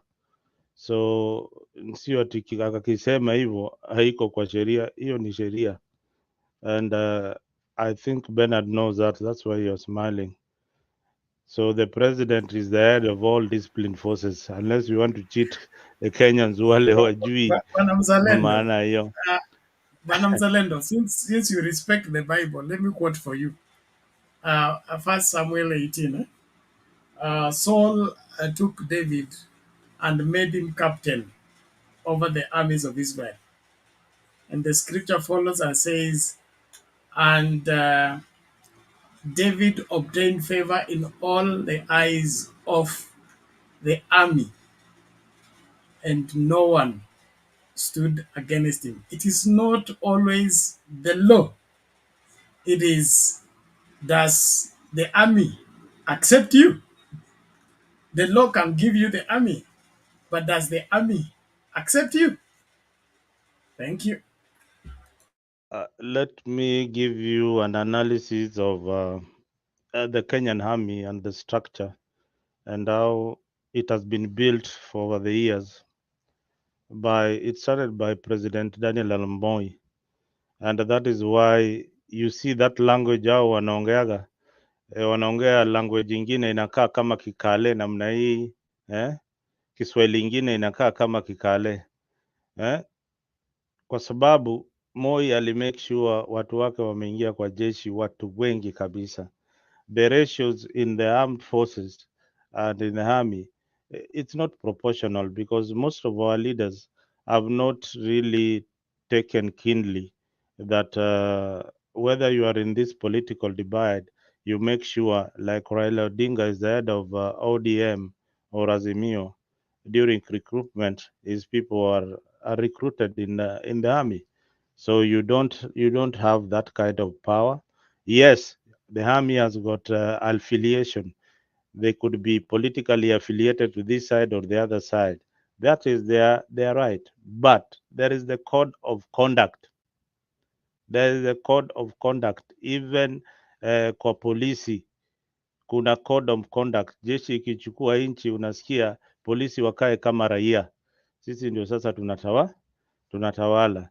So kuna code of conduct kwa kila discipline ya jeshi, na ndio maana a junior officer hawezi toa command kwa ule mkubwa wake. So jeshi imekuwa disciplined, and don't drag the army into Kenyan politics. They are not there. Au kazi yao ni kulinda inchi, to protect the borders of this country. I know Azimio and your supporters have been trying very hard to try and put some politics So between Mzalendo, you're accusing the jeshi. wrong people. Hakuna The person who jeshi. is dragging the army into politics is called Sudi. And Sudi is a spokesman for one William Ruto. So don't drag us into what you are causing. So Gaucho ni spokesman wa Raila. Nauliza Why do swali you tu. people always want to take Kenyans for fools? Umeuliza swali, mimi pia nimekuuliza tu swali. Gaucho ni spokesman wa Gaucho Raila. is a member of parliament for which constituency? No, ama ule What does mwingine anaitwaje? which post does Gaucho hold in the ODM party? When Sudi is speaking, that is not William Samoei Ruto Sudi speaking. is a member of parliament. It He's a member doesn't. of the kitchen cabinet. Okay? Sudi cannot be brushed off, except you want Sudi, to fool us. unajua mimi, I didn't know that you are a member of UDA, that you know the structure of UDA and you know who is supposed to speak for who. I But don't need to be a member to know how UDA works. And UDA, from its inception, we have seen it, how it works. From the day they were kicked from Jubilee headquarters, and they went to be Jubilee Asil, and they went to turn into this other one, then they ended up being UDA. Who doesn't know that? So Sudi spoke on behalf of the president. Can you affirm that? Okay, he spoke in defense of the president. Yeah, there are some things that we might be saying on air here that are okay. Are It's only that political I don't want to statements. play. I don't want to play that clip here. Yeah. I think you need to get it, but Sudi can call a press conference, not on behalf of the president of the Republic of Kenya, but Bwana on Mzalendo, his own behalf. who conclude your submission? You are beginning to irritate me. Yeah, anyway, we have veered off to Sudi. I didn't even know that Sudi had a press No, release today. I don't like when mature people begin to play around with people's minds. No, it's only that we don't agree on some things. Some things we agree, but there are some things which are facts. Anyway, I'll listen up in the conversation. Maybe somebody who has got something that is burning can add. But let me just stop there for now.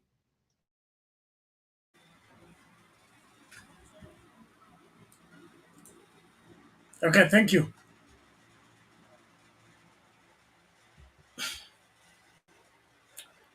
Let me reserve my comments for now. Lala?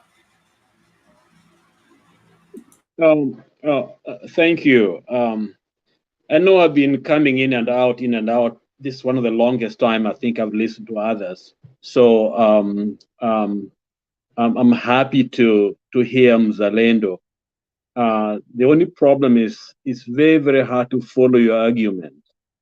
First, your name itself suggests that you are almost a revolutionary. But then when you talk, it's like it's very, very hard to figure out what you're trying to say. You're talking of revolution, but at the same time, you're talking of another system that kind of protects what's going on. You're talking about the war against, the poor, the ones who need, but then you are protect. I don't know what you're trying to say. It's very, very hard to follow your friend of thought. Secondly, you raised the issue of military. In fact, you're the one who talked of Ruto being, having all these powers that people are gonna die, whatever So it is you raising it, and then when you're talking about don't bring the military into it, when already you have brought it in, is double speak. Okay, so when you come to present yourself to us, clarify your thought. Follow specific themes that we can follow because you are everywhere. I know something about the military. Okay, I live in the United States. Okay, but I have what they call the highest clearance. I can have access to a lot of important information in the United States system. I send young men and women as a provider of psychological services, debriefing and briefing to war. I go to every base of the United States all over the world. Whenever I'm needed, even now, they might call me, I'm gone. Okay. I'm not a soldier now, but I'm a contractor. I'm a provide psychological services for the military. So I understand all the branches, of the United States. So I'm contracted with the United Defense Department. I wanted to say something about perception that the Western world or the US may be creating one of the problems that we have. Maybe there was a sense that collaboration of the West to create our system here. That may be true and that may not be true. But what I do know is that most decisions are made within a council, whether it is a special group around the president, and there's a vote sometimes taken. So the vote may favor one group above the other. Okay, so it doesn't mean that the countries against wherever this particular country means that a certain group of people may have had a view that the president bought into. And we saw that in Ethiopia, the same issue. In the beginning, Abiy had a challenge because the Western world did not want him. The man went to the front line, began to fight. Now, it's almost there's a reverse. They are more into him. And the reason is this: the Western world are into their own individual interest. Who will carry our interest? They have very little interest of you and me.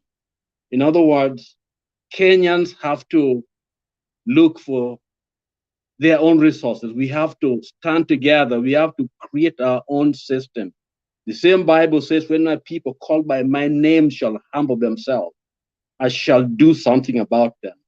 It is us here to save our nation.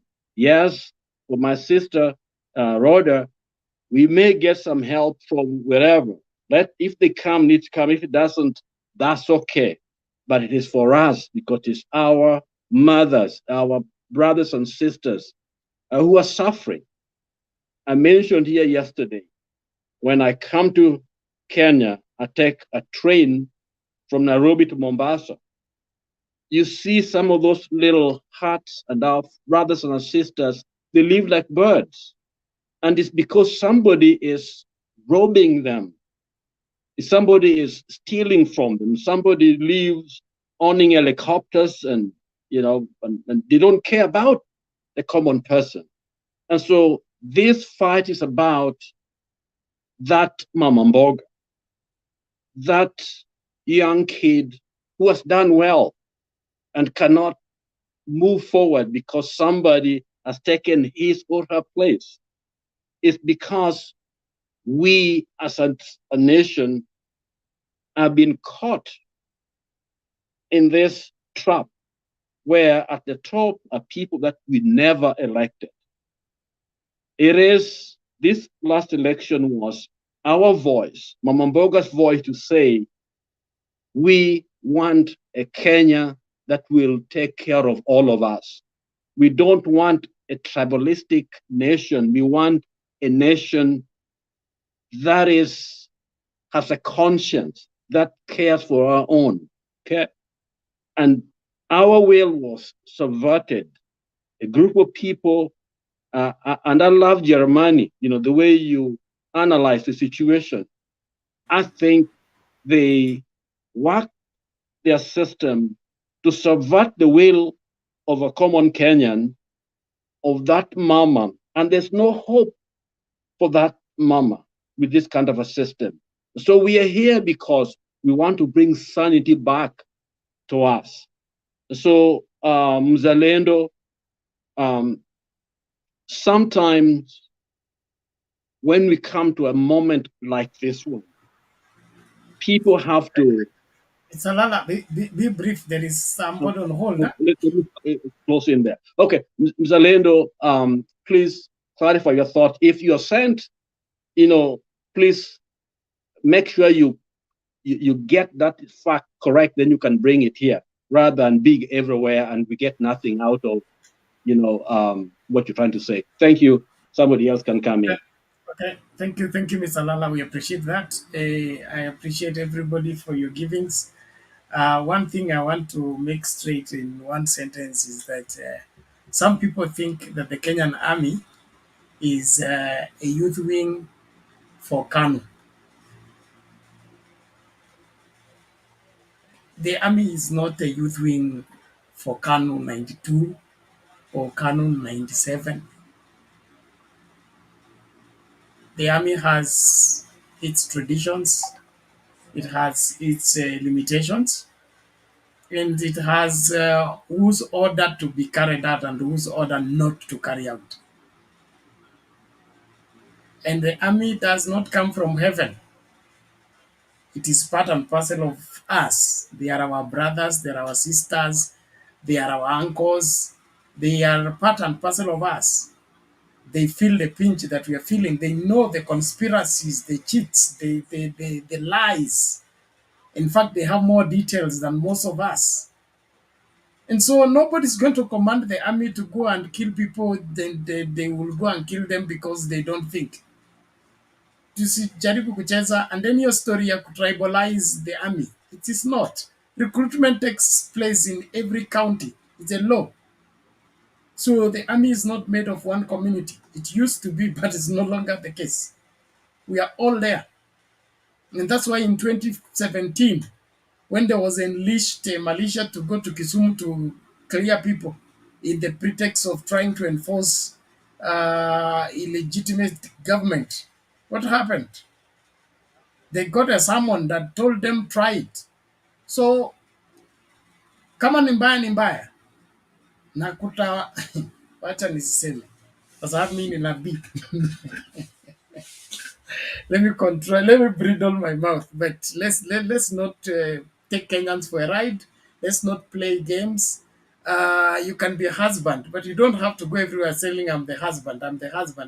Except you are an insecure husband. You're not sure your wife is going to acknowledge you, or your wife doesn't trust you. That's why you go everywhere telling people you are the husband, you are the husband, you are the husband. But if you know you are, you don't have to tell that you are.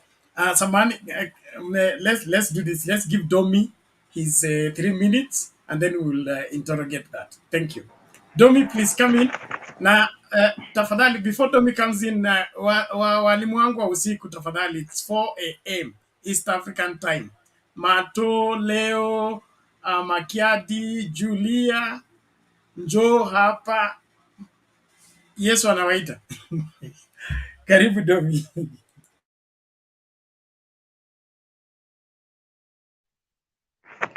Okay, Jambo. I see Reverend Apple, Duke, Joshua, Mkenya, Lala, Mzalendo, Roda. I'm happy to see you all. Nyinyi watu ni wabaraka sana and understand that Kenya depends on you.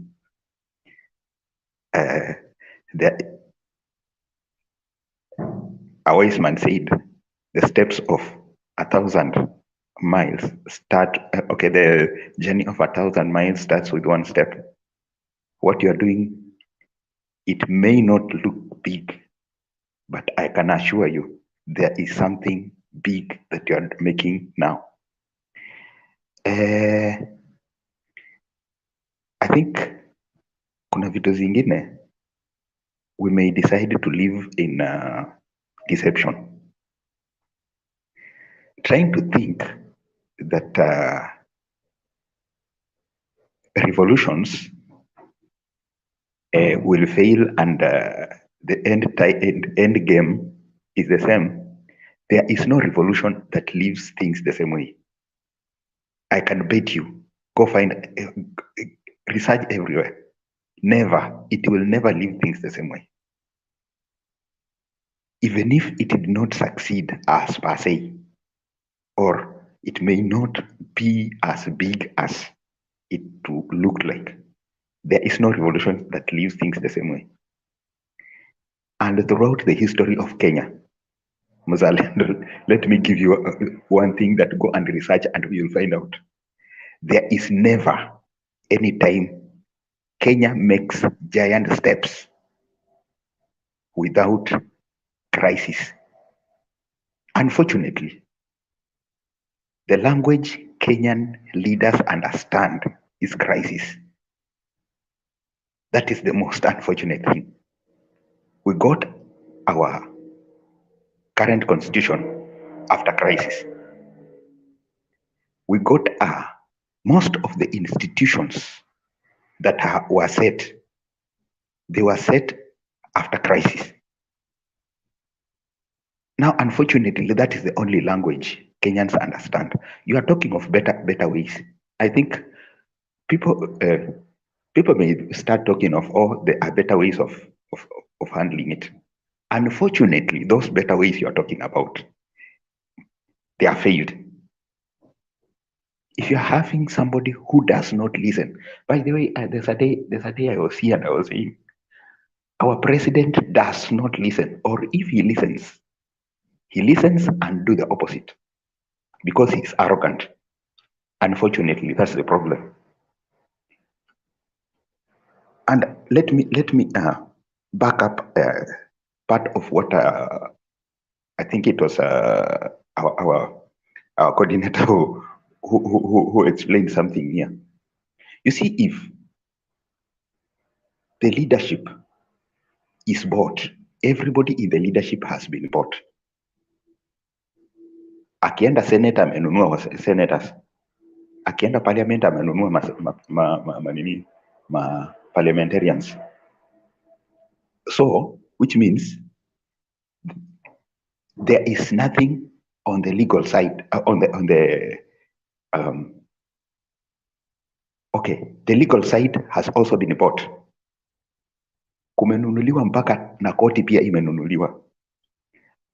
Mwananchi wa kawaida fails to have any other way. People go for revolutions because there is no other way. You cannot have fair elections. You cannot have your case being heard and justice applied. Anything you want it to go through the parliament cannot go through because parliamentarians have been bought. So you as a citizen, utafanya nini? What will you do? You are left with no other option.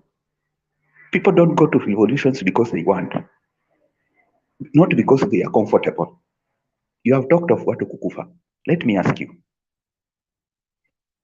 if GMO itakuja kuua watu with cancer, how many people will die because of GMO? How many people are dying because of cancer? Because of the mistake of people who sold the aflatoxin maize to Kenyans.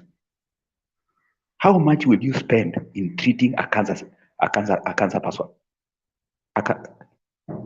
You know, that is where now people wanafika. Then we say we better die now than wait to die later because of stupidity of a so-called president. Look at Rwanda. Rwanda, the guys fought very hard. And where is it now? It is growing because people now got the sense of ukikaa kwa hiyo kiti, tumia akili. At least they got somebody who can think better. You see, people go for revolutions because there is no other way. Now, the cost of living is very high. Saizi watoto wamepelekwa shuleni, wengine wanarudishwa kwa sababu hawana school fees. How are you going to handle that? Na labda huyo mtu mwenye anapeleka mtoto shuleni alikuwa anafanya hiyo kazi mitaani, alikuwa anafanya hiyo kazi. He has no employment. What do you want him to do? And I've heard people talk of it is idlers who go for those big meetings. Now let me tell you, the truth here comes. Those many idlers are as many as those people who have no job. If those guys had a job to do, they will not be idle to go there in those meetings. But you have created that environment. In essence, okay, in a nutshell, what we are saying is the cause of the problem is the president. Worst of all, ni mdomo yake sasa ndio inaharibu kila kitu. Umetuibia kura, one. Umetunyang'anya hata na kazi zile kazi ndogo zenye tulikuwa tunafanya, umetunyang'anya. The second, unakopa pesa na hatuoni kitu unafanyia. Third, makampuni zinahama because of overtaxation. Unaongeza ushuru kila kitu. Then unaharibu na kusimama kila siku unatuingiza vidole kwa mapua. My friend, we will fight. Itafikanga pahali ndio unasema fine. By the way, let's take an analysis. 2007, we lost at least, okay, we can take to the higher side to say about 3,000 people died. But now, is that 3,000 people died? Hakuna mtu anafurahia watu kukufa. But think of this. If we are going to have millions wakiwa na cancer, just because of some stupidity that the government wants to do, unafikiria which one is a greater loss? That is why people say I better die standing than live on my knees. Kuja kudanganywa kila siku. A whole man, mwanaume mzima anakuja anadanganya kitu chenye kila mtu anajua. Okay, a good number of people here wanaishi US. President Ruto anakuja anatuambia US people love GMO. Nyinyi wenye mko US, do you love GMO? And that is what he is. You know, wakati anatuambia they love GMO, it is what he is forcing. He's just trying to force it into the nation. My friend, alafu sasa wakileta hiyo GMO, who are going to suffer more? Watu wake wa Rift Valley ndio wataumia zaidi. You are talking of watu wa Rift Valley, they are comfortable. They are not. You are talking of watu wa Mount Kenya wako comfortable. This is the first time watu wa Mount Kenya wamepelekewa chakula cha msaada. It has been the first time. They never go there. They never reached there. So do you think they are comfortable? They are not as comfortable as you think. Okay, they may not join the battle. Okay, we know that. But the question is, are you going to ignore over a half of the nation? And by the way, sasa wacha nikwambie, ubaya ya revolution inakuwaga inaweza anza na hao wachache. If you take out the guns to shoot those few, sasa ndio utakutana na watu. People will join it and it will be worse. So the best thing is handle it before it starts. And handling it before it starts is to play along. Fanya kitu chenye wananchi wanakuambia ufanye. Do the best. Do what is right. You can't oppress Kenyans and expect peace. My friend, it will not happen. Na Wakenya wacha niwaambie, if you are going to lie down, wakati mtu anakukanyaga amekukanyaga mguu, amefika kwa hips amekukanyaga, utakubali aendelee kukukanyaga mpaka akanyage kwa kichwa? Give me a break. That one, don't allow that, because wakati atakufikia kwa kichwa, you will not have any strength to fight back. Okay, I want to finish off by one example. Ukitaka kuua chura na maji moto, you don't take chura utupe kwa maji moto mara moja. You put a sufuria ya maji, uweke chura ndani, then you boil it slowly. By the time it finds the water very hot, it will not be able to jump out. So that is what Ruto is trying to do. Anajaribu kutuchemusha polepole, because so that by the time he gets there, anatuweka maji moto, tutakuwa hatuwezi ruka. So that is what he's doing. We better jump now, kwa sababu to be realistic, as a reality, tumewekwa kwa moto, na there is a day if we are not careful tutachomeka. We need to fight now. Okay, thanks. Okay, thank you, Domi. A word is enough for the wise. We appreciate everybody. Please, let's keep inviting each other. I'm waiting for Mato, Julia, Makiadi, all the night school teachers show up in class. Period imeisha. Tumsikilize Mama Hamisi, alafu tusonge mbele.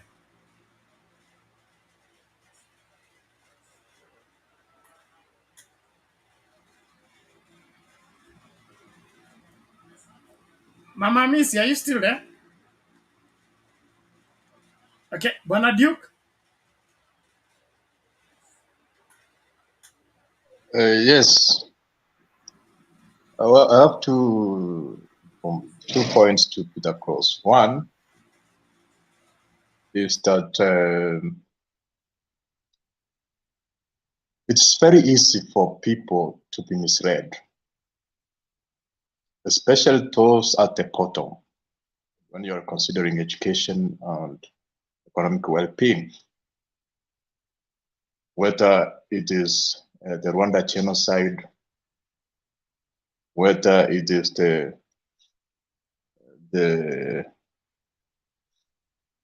Jewish Holocaust in Germany. So evidence has shown that those who are powerful, those who have influence, if they use their influence in a bad way, it may lead to a massacre. And that has been the reality in the previous past. How can we move out of that? Moving out of that means that each and every individual must be capable of scrutinizing the information, so that when you are deciding that this is true or this is false, it's because of your personal critical thinking. The current Kenya we are, many people, something is true or false because of who is saying it. So then that means if you are depending on what an individual says, then whether that is false or true does not matter. It's about who's saying it. So if he says that let us go and murder people, he has said it. You do that. But also what history has taught us is that those who start a massacre, or those who start a war, or those who start an unjust process, at the end they are defeated. Whether it was the Nazi chairman which was proclaimed to rule for 1,000 years, it was defeated. Whether it was the Rwanda genocide where the Tutsis wanted to be exterminated, they won and now they are ruling. So I'm encouraging Kenyans to be able to scrutinize the information they are getting on their own. So because now false information, and when it's propagated across the media, it becomes something bad. Most of you have been giving information that war is bad. People have not seen war. Then if you are experienced with war, you should actually take steps to stop it. You can't say that you know war, you have witnessed war, and then you are encouraging people to start it. So that's the advice I can give to all Kenyans. And Dominic, you have said that many Kenyans are idle because they don't have work to do. They're unemployed. That's a fact. However, was this an unemployment created over the last 2 or 3 months? No. Then that's an unfair statement, because we are where we are because of the entire process, right from the independence, what economic models we employed, all that. You can't say that Ruto has created all that unemployment within 2 or 1 month. Then that's very unfair. We can't discuss beyond that. And because it's a process, we are where we are because of all the things which have been done I told since you not to hold independence. brief for. Stop holding brief for William Ruto, please. Okay? If Wajakoya is the president, I will listen to what you're telling me. Or that Tumaora was the president, I will listen to what you're talking. William Ruto has been in power from 2013 to date. He's the man behind the unemployment in this country. He's the one who promised us digital jobs, stadium jobs, and all this, all that from 2013 till now. If he created no employment from 2013, is it 2022 he will do? And then when he found the youth who are cleaning streets and getting at least 500 shillings to feed their family and at least have one person having an income in their family, he scrapped that off. Why? Because it was started by Uhuru Kenyatta. We're having a president who is an adolescent, to say the least, because he's trying to get even using people. What was wrong sustaining Kazi Mtaani for 2 months as you organize yourself in office? So there is no way anybody can take blame for the unemployment in this country except one, William Ruto, for failing to create jobs for 10 years in power. And now he's asking for 5 more years, and then he wants another 5 more years. to try and fix the problem he has created. No, he should be kicked out of office. You see, that's your opinion, and you are entitled to that. It is Because not you an can. opinion. Was William Ruto the deputy president in 2013? You know, what does it? Being in government does not mean that you are the deputy. Or sometimes you can be in government, but your control is measured. Which control? For example, Raila Odinga has been a member of parliament. He was the prime minister. Now, what can you say about that? So, being the governor does not mean that you are a member of parliament or you are the deputy president. Don't brush It means off you like have that. some Say control. he was in parliament, he was a member of parliament, he was a prime minister, and in his tenure, we got Thika Highway, we got a slum upgrading program, we got a new constitution, we got devolution. Don't just say that. Don't brush off matters. No, That way we can now debate. Now you are you very also tell unfair us and that William one-sided to Ruto the joined extent we cannot politics in discuss. 1992, and on its account we have corruption, we have inflation, then we have this and that and that. So don't just defend the undefendable.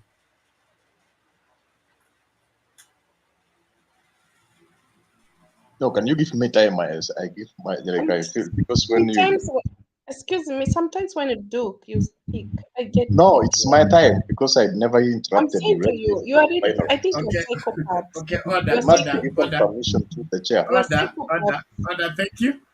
Rhoda, just hold on. Rhoda, just hold on. I'll give you time to speak. Duke, what I'm saying is, please don't twist the minds of Kenyans for nothing. If you don't, just tell us the government is trying, William Ruto is still planning. He has said he needs time to plan so that he can find something for Kenyans. That way we'll understand you. But trying to find justification for William Ruto failing to know what to do right now, you can't be a deputy president for 10 years and you still don't know what to do to fix Kenya. No, it is not possible. Except while you are deputy president, you are absent. Absent like that deputy governor of Garissa. Was it Garissa or Marsabit? Okay, who was absent until he refused his salary or his salary was collected. I mean, if he has been absent all through, we will understand. But he's been the launcher of White Elephant projects. He was in every church every Sunday speaking for the government. He knows what the government does. He was the one defending it is only 7 billion that got lost, it's not 21. I know what happens in government. We are a responsible government. We borrow responsibly, and the money we borrow must be used for the purpose for which we borrowed. We are not an irresponsible government. William Ruto was in the line midst of the function of the entirety of Jubilee government. If he doesn't know what to do to fix Kenya right now, he's the wrong man for the job. He's the wrong man for the job because he cannot learn. Because I cannot be a deputy of somebody for 2 years and not learn everything that person does. Hata kama nafichanga, I will know. So msijaribu kujustify maneno na William Ruto aache kututusi at we are idlers. We are not going to JACARANDA because we are idlers. We are going to JACARANDA because we are angry and we are hungry and we want justice. Whoever interferes with the elections in this country is part and parcel of the problem. If we went to vote and our vote counted and we got the right president, we will not be here. But for putting his hand in the cookie pot, created a crisis. This crisis will boil to something bigger if it is not arrested in good time. So tusijaribu kujustify mambo ambayo hayafai. Naomba walimu wangu tafadhali, Mato mko wapi? So Duke, finish your sentence, tumsikilize Rhoda alafu tusonge mbele. You see, I was just stating the facts. The fact is, we have many Kenyans who are unemployed.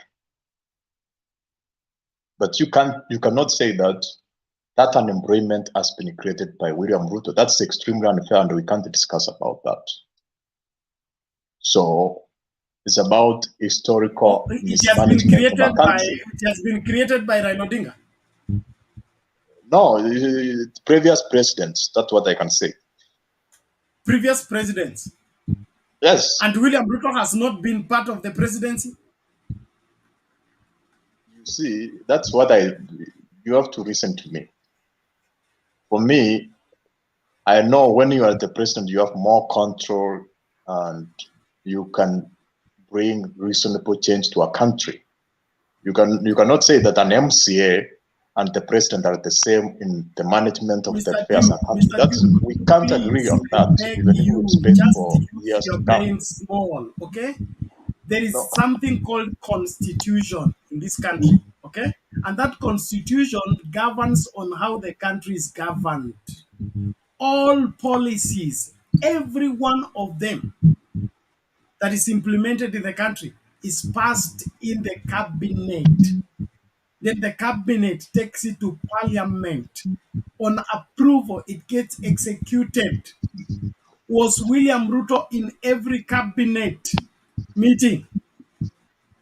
Did he approve the policies that requested for more borrowing? Did he approve projects of the infrastructure that is now fighting? Or these things Uhuru Kenyatta was deciding from Gatundu and come with them in Nairobi and tell the parliamentarians to do?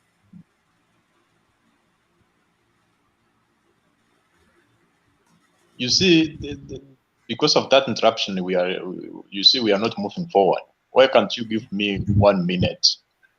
I execute my case because I'm not malicious, I'm not abusing anybody, I'm simply stating my opinion and the facts, or you may be opposed to that, or you may be against that. You are but even that's abusing the word facts because you are running away from facts. Tell us how William Ruto was deputy president for 10 years, okay? And is not to be blamed for the failures that have taken place in the 10 years. How do you find that justifiable? From there, and then we can discuss. Maybe you give me time. That's what I have explained. I've said, if maybe you are a CEO of a company, or maybe the principal of a school, and we have the deputy or the assistant, something of that kind. Those people don't have equal powers. You cannot say that a deputy in a given school and the principal in that school are equal. So if the school fails, then the principal and the deputy have equal responsibility. In some instances, sometimes the principal fails, he is fired, the deputy becomes the principal, and then everything transforms. So that is a fact. So you can't say that. Then I can say Raila Odinga was the prime minister and he has been a member of parliament. All changes. Why should he be wanting to be the president? He should have done all those things he wants to do when he was the prime minister and maybe when he was the member of parliament. There is a difference between being a president and being a deputy and being a member. But there is a significant difference. So that's that one we cannot. You cannot change my stand on that, even if we discuss for 1,000 years. Okay, thank you, Mr. Duke. Let's drop it there. I think there's something wrong with UDA and their reasoning. We are talking about performance, he's talking about power, and he's talking about who is small, who is big. Matiang'i brought transformation in education. Who was big, who was small? Michuki brought a transformation in the transport sector. Who was big, who was small? Let's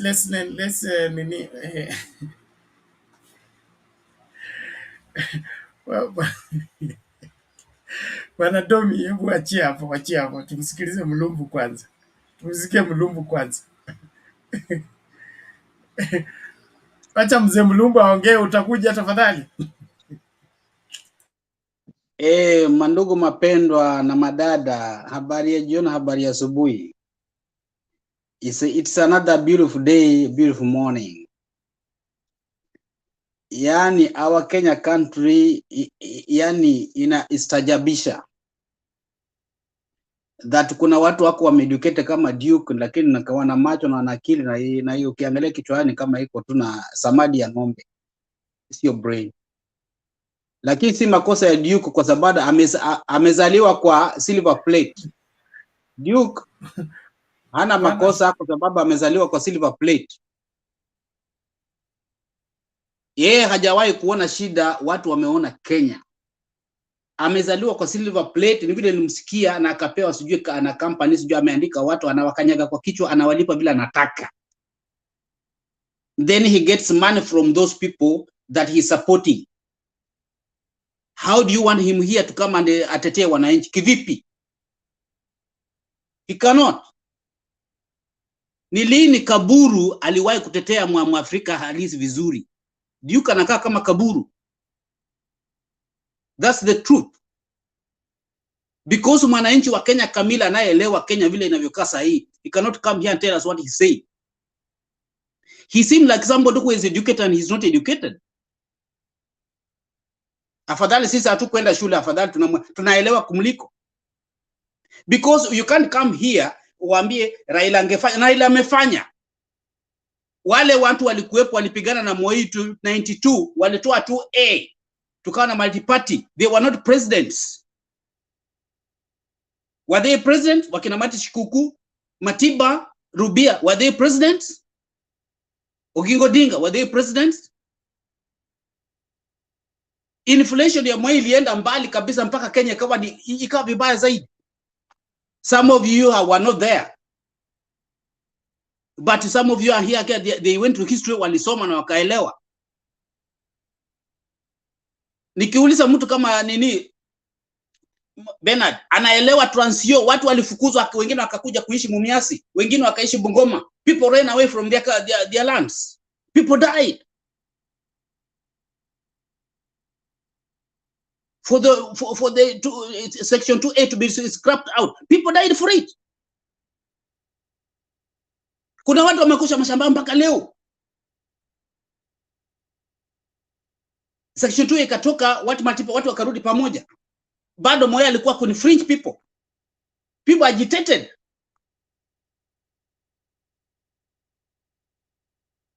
If mpaka ikafika 202. People agitated, wakina Kibaki, wakina Raila, wakina Kalonzo walikuwa nakula vizuri, wakina Ruto walikuwa nakula vizuri, wakina Nani Saitoto walikuwa nakula vizuri. Ilipotoka Kasarani ikifika katikati Raila akasema hapana, watu wetu wote ni matumbo anaangalia. They don't look at the country and the people, they look at themselves. Akasema Kibaki tosha to save the country. Did the country change? Anataka Raila fanye nini? Did he change the country? The election was done. Moi alishindwa hands down, akabeba mkono. Kibaki na Raila na Kalonzo walipoingia pale ndani mara moja, kila kitu within 1 month everything was changed. School fees was free, kila kitu ilikuwa sawa. Wafisadi walikuwa wanashikwa, waraia walikuwa wanashika polisi. Everyone went to the straight to the point. Raila alikuwa president. Was he a vice president? Na wakaanza kufight for multi-party for constitution. Wakati alikuwa konso ilikuwa anafightiwa, akawa mgonjwa akaenda hospitali. Wakati banana na machungwa. Alipotoka akasema ya kwamba we are going to fight paka konso itapatikana. Don't worry guys. Was he a president? Na akaambia Kibaki constitution lazima tupate. Wakati Ruto walikuwa wanapinga. Was he a president? Did we get the constitution? Hatukuwa na MCA. Hatukuwa na governor, hatukuwa na senator. Are they in the constitution right now? Those who agitated, waliandamana, waliokufa, ndio waleta those chaos. Mnasema sasa mnafurahia, mnaiba left and right. Sasa magavana wanaiba left and right, MCA wanaiba left, women especially wanaiba left and right. They don't care even Raila wana watu wengine walipigania. Wanamwangalia kama wanamuona kama ni takataka, wakina Duke. Then he comes here tell us that there's nothing Raila amefanya. Where were you born? Inakaa wewe ulizaliwa nje ukaletwa Kenya. Mindset yako inakaa kama kaburu. You're not a Kenyan. Afadhali kuja hapo kasema yeye yenye inafanyikana is not good. Hapa Ruto anafanya vibaya. Hii wananchi people are suffering. Uwezi chukua pesa ya vijana unatoa. These people guys they are suffering in the slums. They have nothing. Hakuna kazi Kenya. There's no job. Wazazi wao hawana chochote. Hao watoto wamekuwa kwa taabu. The parents wanauza mboga pale barabarani. They have nothing. Wameokolewa, afadhali wapewe kitu kidogo, wakisafisha mji, wajisimamie, waache kuiba, waache kukufa, wamejaa kwa cells. Then you come here, you scrap as if somebody, because watoto wako wengine na ambassador, wengine wanasunguka akisema the daughter of the president everywhere, pesa imejaa, you don't care about the raia wenye walio. Unaongoza watu aina gani? Who am I ruling? Then umeiba left and right, umejaa na pesa, unanua everybody because of Kenya we are stupid. Wale wenye wamelimika na wale hawajasoma yote ni sawa. Hata wenye wamesoma ndio wabaya zaidi kuliko wenye hawajasoma. Because wenye wamesoma ndio wanajua kuchukua corruption. The country is suffering because of this educated Kenya fools education and fools people.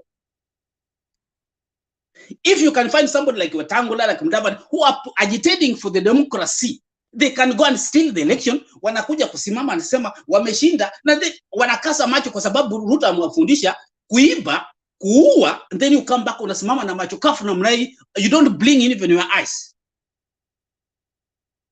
You stand to Kenyans heads, unasimama kakisho yao, unachoma macho yao, you don't care. Then you come here unakuja kutuambia matope. I hope revolution itokee, wakina Juku ni wawe the first people to be looked for. Manda sijui alikuwa anaita nadi ule mwenye hajasoma kutoka huko nini. This MP hajasoma, huyu alipatikana hana any certificate. Mwenye alikuja akatuambia kwamba tutaangalia na ule nyenye alisema tutawa profile. Duke, we are profiling you. Let's just bring the mkuki kwako, vile mlitupatia mkuki, we bring it back to you. Tuna profile you. If revolution ikifaulu, you look for you. Unajua wakati watu wanaumia, wazazi wao wanakufa, they are dying, their kids are dying, na wewe unakuja hapo na sherekea, unatuambia vitu visivyo, usafikia utapona. Wacha ifike ndio utajua kumbe au kujua. Hiyo to safe haven uko nayo hiyo, hautapatikana ndani yake. You are joking. You are joking with revolution. Because people will not be suffering mpaka siku wanakufa. They better die. Kenyans, you better die once and for all. Rwanda waliamua kufa safari moja, saa is the best country in Africa. After all, tutakufa. You better like it or you don't like it, tutakufa. So utakufa kama unaegemea, hauna chakula, hauna dawa, unaugua hata mpaka kutoka kwa mlango, sasa unakufa ukiangalia. You better afadhali ukufe risasi. Die and let them live. Tutaendelea namna gani? Ukrainians, they are dying for their country. They better die rather than living with the Putin. That's why wazungu wote wameenda huko wasema whether bad is bad, lazima put it down. Na wewe unakuja kutuletea hapa dictator, unatuambia tulibebe mkono. I wish I was in Kenya. Ningeenda nikufe nini huko mara moja. I better die than living in such a country. Because see, I'm not able to come out of that country. Sina mahali pa kwenda. Na naenda kufa kama nimekaa ninakonda na njaa na ugonjwa mpaka nakufa. And somebody is eating. Then unaibia watu kabisa macho kafu, unasema what will you do? You kill people. Unawaibia. Basi unakuja kuambia ati wewe ndiye general master, what will you do? Kwani wewe ni Mungu? Wewe ndio umepewa license ya kumaliza wengine?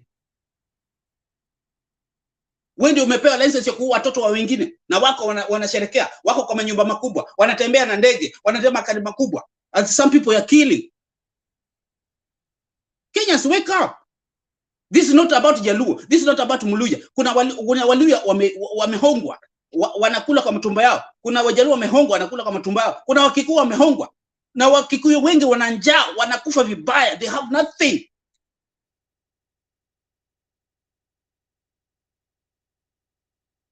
Kenyans, wake up.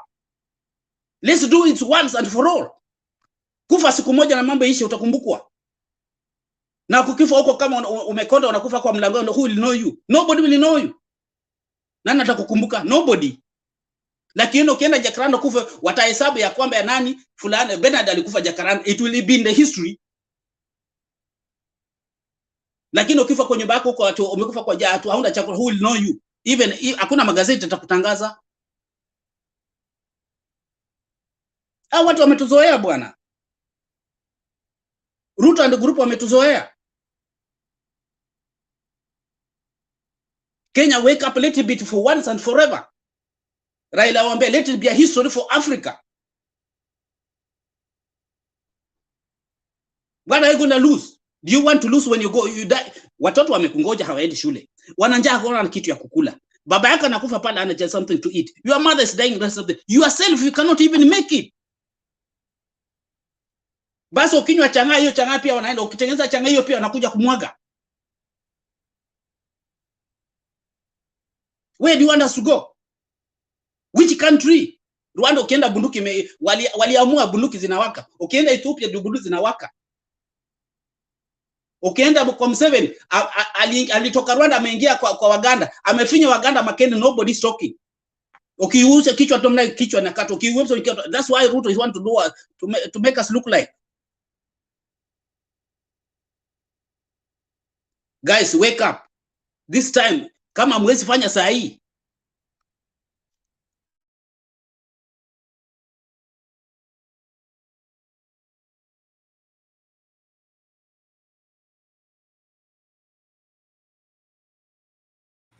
Samahani bwana Mlumbu, your mic is mute. Sorry.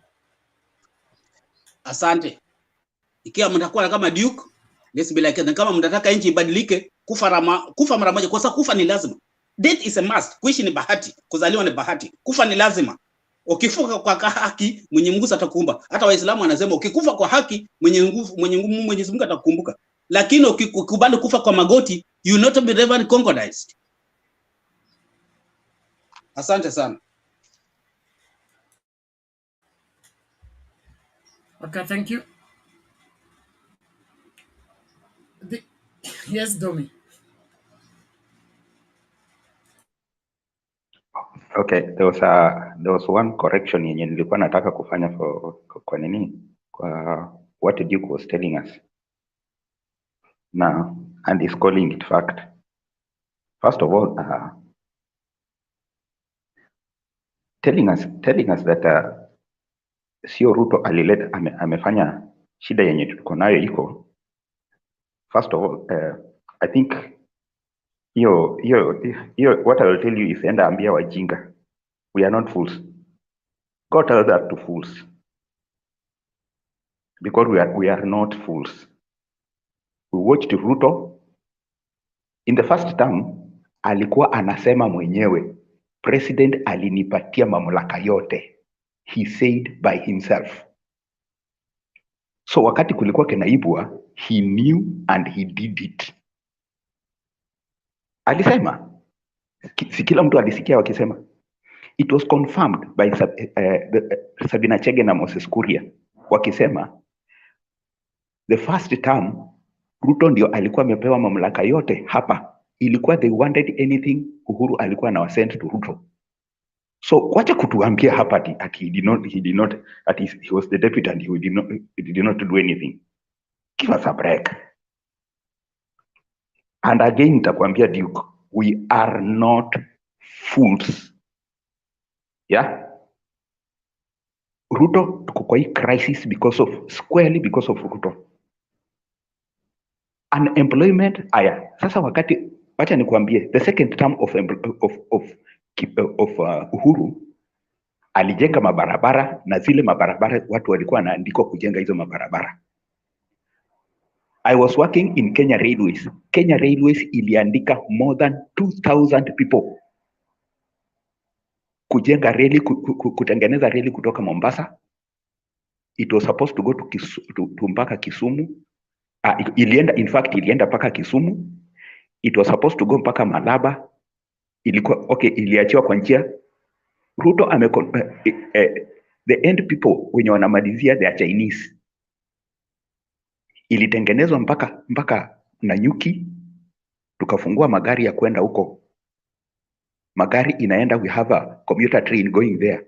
That is increase of employment. Only for Ruto kuja kukata. My friend, it is squarely rests on his shoulders. He is the mess that came to Kenya. Kenyans should resist. Tusimpatie nafasi, tafadhali. Thank you, Domi. Let's keep moving. Black, on the comment section, you seem irritated and fighting back.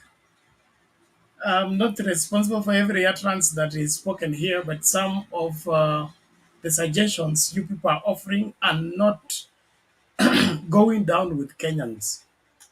Like I've said here over and over, let's push for what is good for Kenya. And what is good for Kenya is good for all Kenyans. What is not good for Kenya is not good for anyone, including those who enjoy it. And that is, when it comes to right leadership, let's push for the right thing. And when it comes to reporting facts, let's be factual. Let's not defend out of sycophants. Let's defend out of facts. You cannot deny somebody has been in office for 10 years. It is a fact. He was a deputy president. A fact. Michael is reminding me, the 2013-2017 government, he had 50% of the government. So we are not from we are not from another planet. We just landed in Kenya. No. This country has been coming a long way. And then the interference with elections. That one I will not let go. The interference with elections. If we had free, fair, credible, verifiable elections, we will not be here.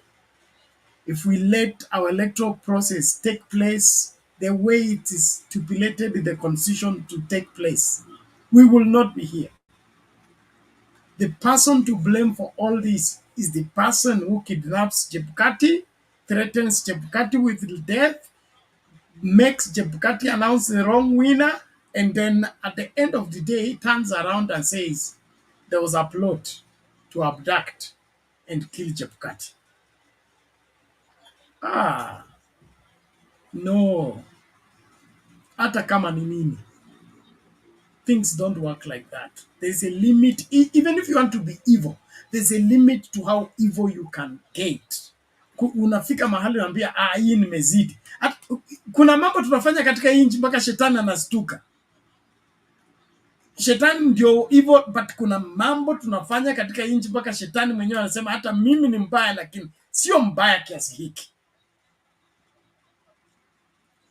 You can't do that. There's a limit. You can push people, yes, but you reach a place where you come to your senses. You say, no, this is too much. But you can't be over and over. Sio Msando, sio Jacob Juma, sio Kimeni, sio... Apana. A time comes when we have to tell each other the truth. This country is headed in the wrong direction. We must rescue it. And that's the duty of every Kenyan. We must rescue this country. It's headed in the wrong direction. Left it to go like this 2 years, there will be no country again. And so the revolution is inspired by many things. It's triggered by many things. It is not just the cost of living. It's the direction that the country has taken. You forgive people for evading tax. Then you turn around and say you're going to be taxing every M-Pesa money that comes to my phone number. For how? I mean, hata kama. Okay, tumsikilize mzee Roba tusomee, alafu tusonge mbele. Kama kina Julia watakuja, basi tutaanza kufungasha. Welcome Roba. Bernard, asante. Yeah, it's a Friday. I mean, what else can you say? Duke has been with us here for a long, long time. And I just want to remind him, he forgets what he said before. Duke, you are the same man before election. Kuja mkatuambia Ruto should take credit because Uhuru Maendeleo wamefanya. And now you are coming here trying to tell us Ruto was not part of the government. I think, like somebody said, you can go and, I mean, you guys, you want people like, yeah, this is to cut the kichwa, Ruto just came, we just knew Ruto, wakati amekuwa president. Ruto has been one of the people who have been sponsoring what we have in Kenya right now. First of all, I would never run away from what I've been saying here. The man is a dictator. The second thing is this: during your campaign, when you come to power in any kind of government, you try to build on what you get there. The same man who was vice president for 10 years, now, whatever happened, because I'm also waiting to see where we get these results or what happened, I'm still open-minded. He has got the opportunity to be the president. My fellow Kenyans, I want you to take back, since this guy came to power, Raila gave him a chance. Raila kept away. And you know what they did? They called for this. Wamefuruga kila mtu. Mimi mtoto wa Mau Mau. Nina nini. We had enough of these people. They called for this one here. They had a chance. They had a chance where they could have calmed the country and govern as the new president and new vice president. Instead, what they did, ni kujipiga kifua, tulishinda. So what? Who cares? That's what they've been doing all this time, since they came in. Every Sunday, celebration. I mean, what else? What else? People say, if you want to know somebody, look what he does from the beginning. If somebody divines presidency, and he has laid a foundation of lies, a foundation of nonsense on what he does. And the man right now, I was watching him today. He looks scared, by the way. He looked scared. So I'm just like, oh, these days you have been saying, oh, bring it on. He looks scared. But here's what I want to say. Enough is enough. I know he's being protected by the Constitution. He was shown in as a president, but that one doesn't mean he cannot get out. They promised all these things. They promised. I mean, I know it's been a few months since they came in, but my question is, since you came in, what have you done? What have you done? Other than kujipiga kifua kila saa, going every country. Have you ever seen a president who has just, I mean, do you know how much money he has used since he became a president to go overseas? He has used a lot of money. But I cannot deny him to do what he does. He has a constitutional right to do that. But here's the problem. What have you done for our people? Do you know what he has done since they came in? The people who had cases in court, some of his friends, his vice president, some of his cabinet, their cases have been dropped.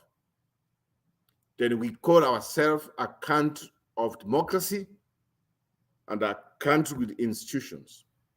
My friends, there's no institution in Kenya. The institutions we have in Kenya is Ruto institutions. If Duke comes here and tells you, oh, that one, you can do that and that, institutions or whatever. My question to you, Musanda died. Have you ever had anything in the investigation you were told? Nothing. You were told some of the malpractice, or this what has been going on, that elections, we have some issues with the elections. So the so-called institutions, what have they done to find out what's going on? Or to tell us, you know what, we have to step in to find the truth? Nothing. What has he done? He has put one community from defense, Mukua people, this, I don't know, whatever is called in. You can see his trend, what he's doing. And that's what we call governing. That's not governing. What they're doing, to tell the truth, they don't know what they're doing. I can tell you they don't know what they're doing at this point. Have you ever seen, in the end, even Moi time, come even Kibak time, and another president we have had in Kenya, have you ever seen the vice president and the president almost every day of the week? They are in the same, maybe almost in the same place, doing the same thing, doing the wrong things. That's Ruto and Gachagu, or Gachabi, or Mr. Baboon, you can call him. I hate that man. I hate him to hell. And in fact, to tell you the truth, he makes more mad than anybody else. I could just, you know, sometimes this thing is getting out of control. I don't know what happens on Sunday, but here's what I know. We heard someone called Kifito, if you remember, the same man who messed up election in 2007. Let me predict to you, Chebukati. If this election you rigged the way you did, I'm telling you, people die. Everybody will die. I know one day I'll die. But for you, I would not wish you to see the next 5 years. If really this election was really rigged, and that's what he did. Because what he did, you have killed a lot of people. You have messed people's lives. You have turned people's lives upside and down just to enrich yourself. And there's something which tells me very soon, very, very soon, somebody's going to split the pins. And the truth will come out more than what we know right now. And if that one happens, and I mean, we know 2017, they all say they stall. What else can 2007, 2013, what else? What else? But if Chebukati did this one the way he did and the way he has done, and he's been called a hero, when on the real sense, he stole the election. I don't think Kifito happened. Somewhat predicted on him, and they never even saw the first time of Kibaki. Let's see what happens. I'm not cursing you, I don't curse, but the millions of Kenyans, their voices their dignity and their way of life will always live. And if you are the one person who was given the opportunity, the only driver we had on the room, then you decided to cheat on us, I hope I will not see you the end of Ruto's term. But if you never did it and you are innocent, go live your life. Go live your life. But I'm smelling some fish things here, the way I'm seeing things. Bernard, let me just leave it there. I don't want to take too much time. But Tiku, my friend, nice to see you. I thought maybe one of these days you come here and tell us, you know what, things are not working. I didn't know you are also a blind man. Yes, right now I mean, when things are not working, let's say things are not working. At this point, don't just say because you support him, say at this point, things are not working, maybe let us give him more time. But the more we go, the more we are just going tunaingia kwa shimo. Hawa watu, I mean, if miracles happen and I see them out of power, I'm telling you, I don't drink. Maybe that time I will just buy a beer to test a beer like anybody else so that I can celebrate, because I don't like them. They are the wrong people at the wrong time leading our country. We made a mistake, but I hope Mr. Chibukati never started this election. But if he did, tutapigana mpaka dakika ya mwisho. Hell with him. Hell. Thank you, guys.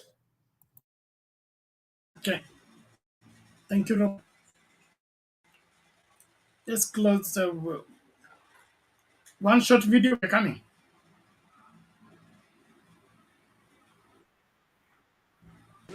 Tuko tayari, polisi we will not tire.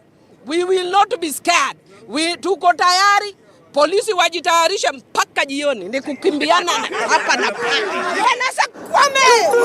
Wanasa ai! Wanasa wololo! Wanasa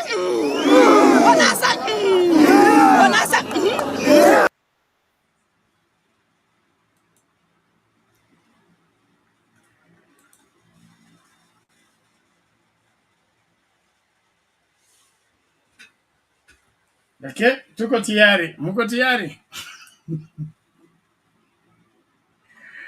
Okay, Joshua, you had something to say? I want to give Duke right of reply.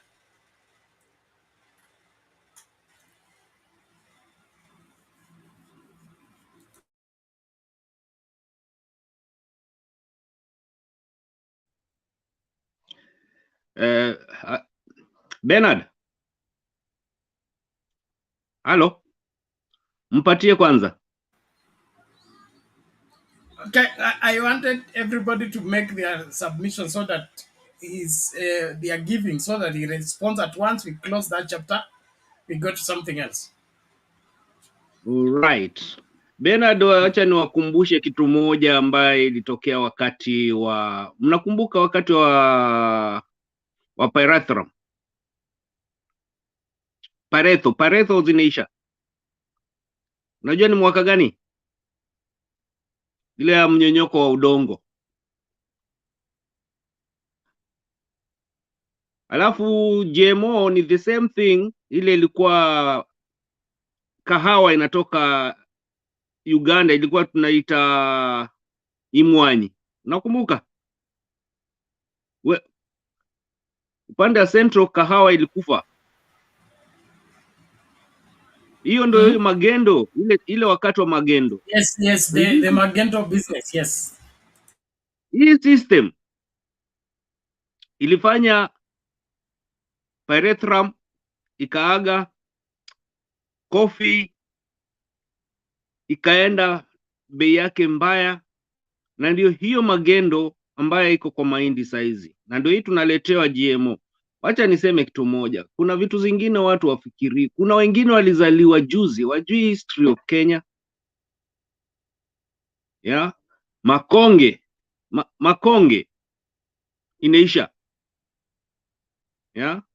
Hizi vitu zote juzi hapa wanasema ati serikali ya Raila, sijui serikali ya Kenyatta, waliharibu serikali.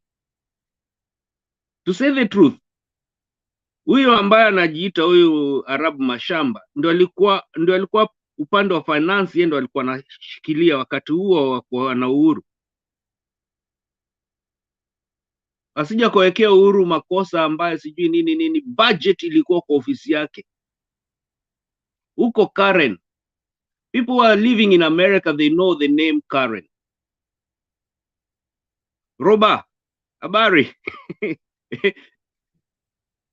Jina Karen in America is a very bad name whatsoever.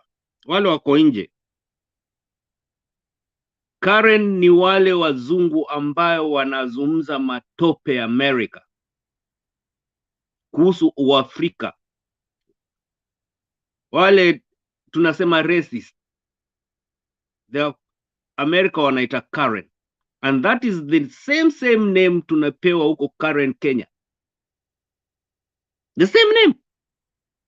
So si ajabu watu ambao walikuwa mbeleni, wale wazungu walikuwa kiishi huko juu Karen. Those are the people, ni Waafrika ndio waliwapatia hiyo jina Karen. So Sabina Chege alikuja katambua. Uliona pale alienda akapelekwa hospitali, shock, akaambia ukicheza tutakuua. Mama wa watu Daira akamsaidia. Kila mtu anajua Sabina Chege alikuwa hospitali. Hivyo Chupukati anafanywa. Watu wengine hapa wawili hapa wanajaribu kukula akili, wajui maisha ya Kenya hii ilianzia wapi. Sisi ndo tunajua ile eri za enzi zile. Walikuwa hata bado hajaanza kuvaa pampers, hata wajui pampers nini. Tulikuwa nafungwa towel na vitambara. Wengine tunatembea uchi, tuna mbio. So this time, believe me or not, Duke, by Monday, mimi niko hapa sitoki. By Monday utaniuliza, utasema haki ya Mungu, kumbe hivi ndo Kenya huwa. I tell you the truth. Na mwenzangu huyu anajiita sijui nani hapa chini ananiambia ati nasema uongo. Hao ni watoto wa jana. Wacha niseme the truth. Duke, unafikisha 50 wewe? Ama huyu mwingine hapa mzalendo unafikisha 50? We know the history of Kenya. Msicheze na wa Kenya. Na Ruto, shame on him, anajaribu kucheza na sisi. Hakuna uoga tuko nao. Bernard, wewe unaishi Nairobi, enda Kikomba jioni uone vile watu wanaokota mboga saa ile kunefungwa, ama matunda ama nini. Kikomba watu wana njaa,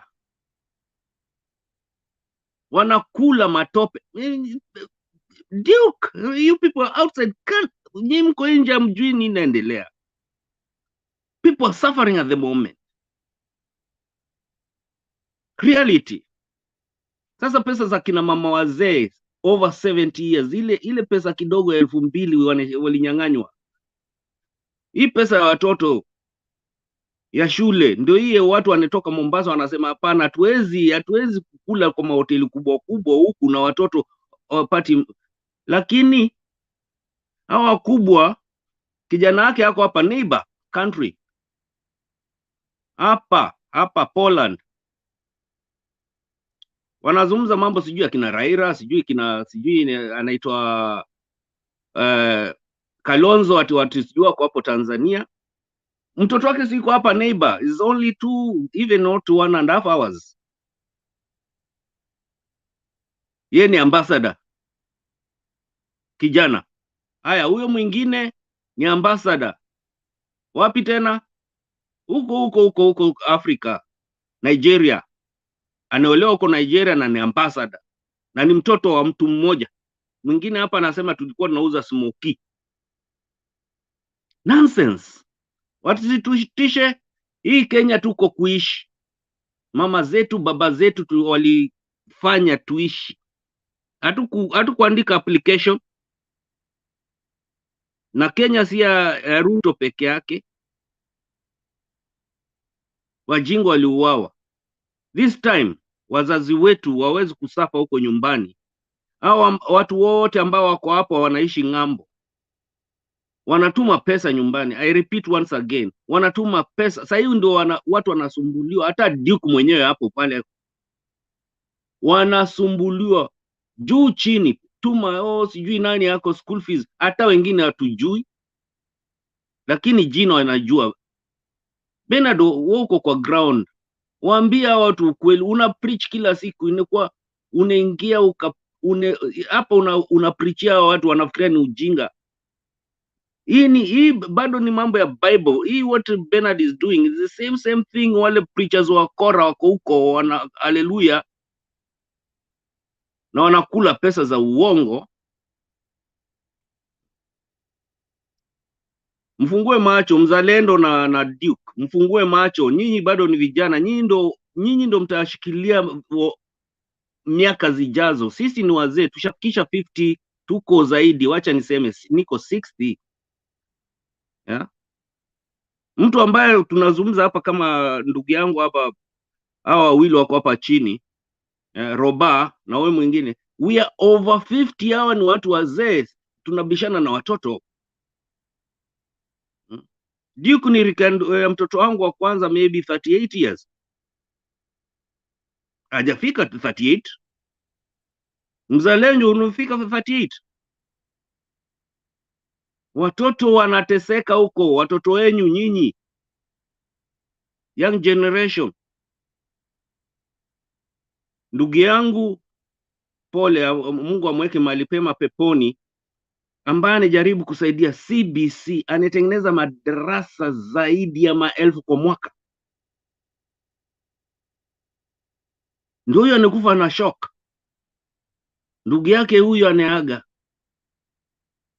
kwa tamu ya mwaka mmoja na nusu. Familia moja, watu 3, safari moja wanaenda hivyo, just because of this nonsense. Wanaua wakiua, mwingine anavaa kofia huko, anapiga risasi, anawachwa. Western Province Bungoma, anaua mtu, anawachiliwa. Ukienda upande wa naitaje Kilifi, mwingine Aisha Juma anaua mtu, anawachiliwa. Embakasi mwingine anasema mtu aneuawa. These people, wengine wananunua makaburi, mashamba, wengine wanauza mpaka whatever embassies outside the country. Tunaenda wapi sasa? What a type of a country. Alafu mnakuja kutuambia hapa wale wanakufa sasa ni wengi hata kuliko ile ilikuwa 82. Ni wengi huko nje sasa watu wanakufa. Imagine, mi bado naniuma Bernard. Mtoto anafukuzwa kutoka mahali fulani kwenda kuchukua 100. Kijana ana transport, anashindwa ataenda kuambia mzazi nini? Ana hata transport ya kwenda na anachafukuzwa shule. Mtoto anajiweka anajiua. Na ni watoto wawili in 1 week. Just because of this politics ya ujinga. It's painful.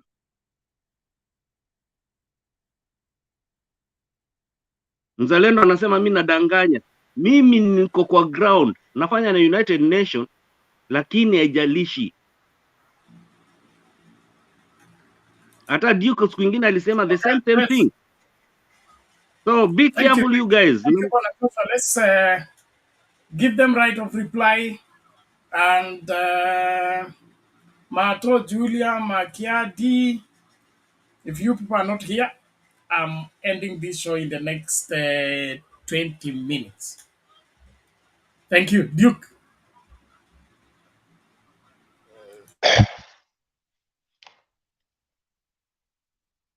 Across countries and across societies, we have people of different classes. Some are unemployed, some are rich, others are poor. And that's true across many countries. So people must be very careful because politicians sometimes come and say, you are poor because I'm not the president. So they try to cement the support of all those poor people. But the reality is there must be fundamental changes in the economy, which takes time to ensure that more employment opportunities are created so that all Kenyans must be incorporated, and that goes to the manufacturing sector. So a country which creates more employment opportunities must be involved in creating industries, supporting industries so that they can create more employment opportunities. I don't think Osana to any person. I just give my personal opinions.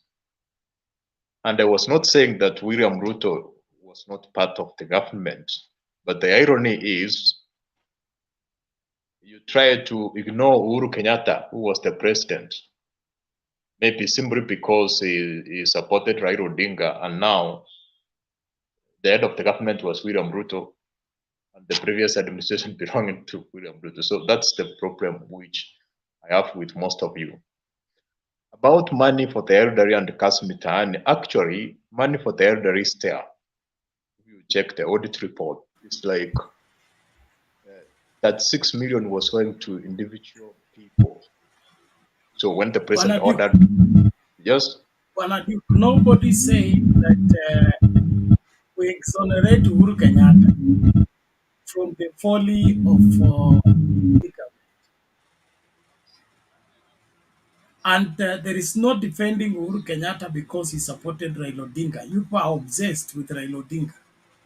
What we are saying is it is wrong for you to exonerate William Ruto from the problems that are bedeviling the young people in this country when he had been part and parcel of the government for 10 years. That's where the evil is. It's not exonerating Uhuru Kenyatta or saying Uhuru Kenyatta did this against so and so. We are talking about how do you defend William Ruto or at least believe him when he says he's not part of the problem, when he was in the center of the decisions that brought about everything that took place in the Jubilee government.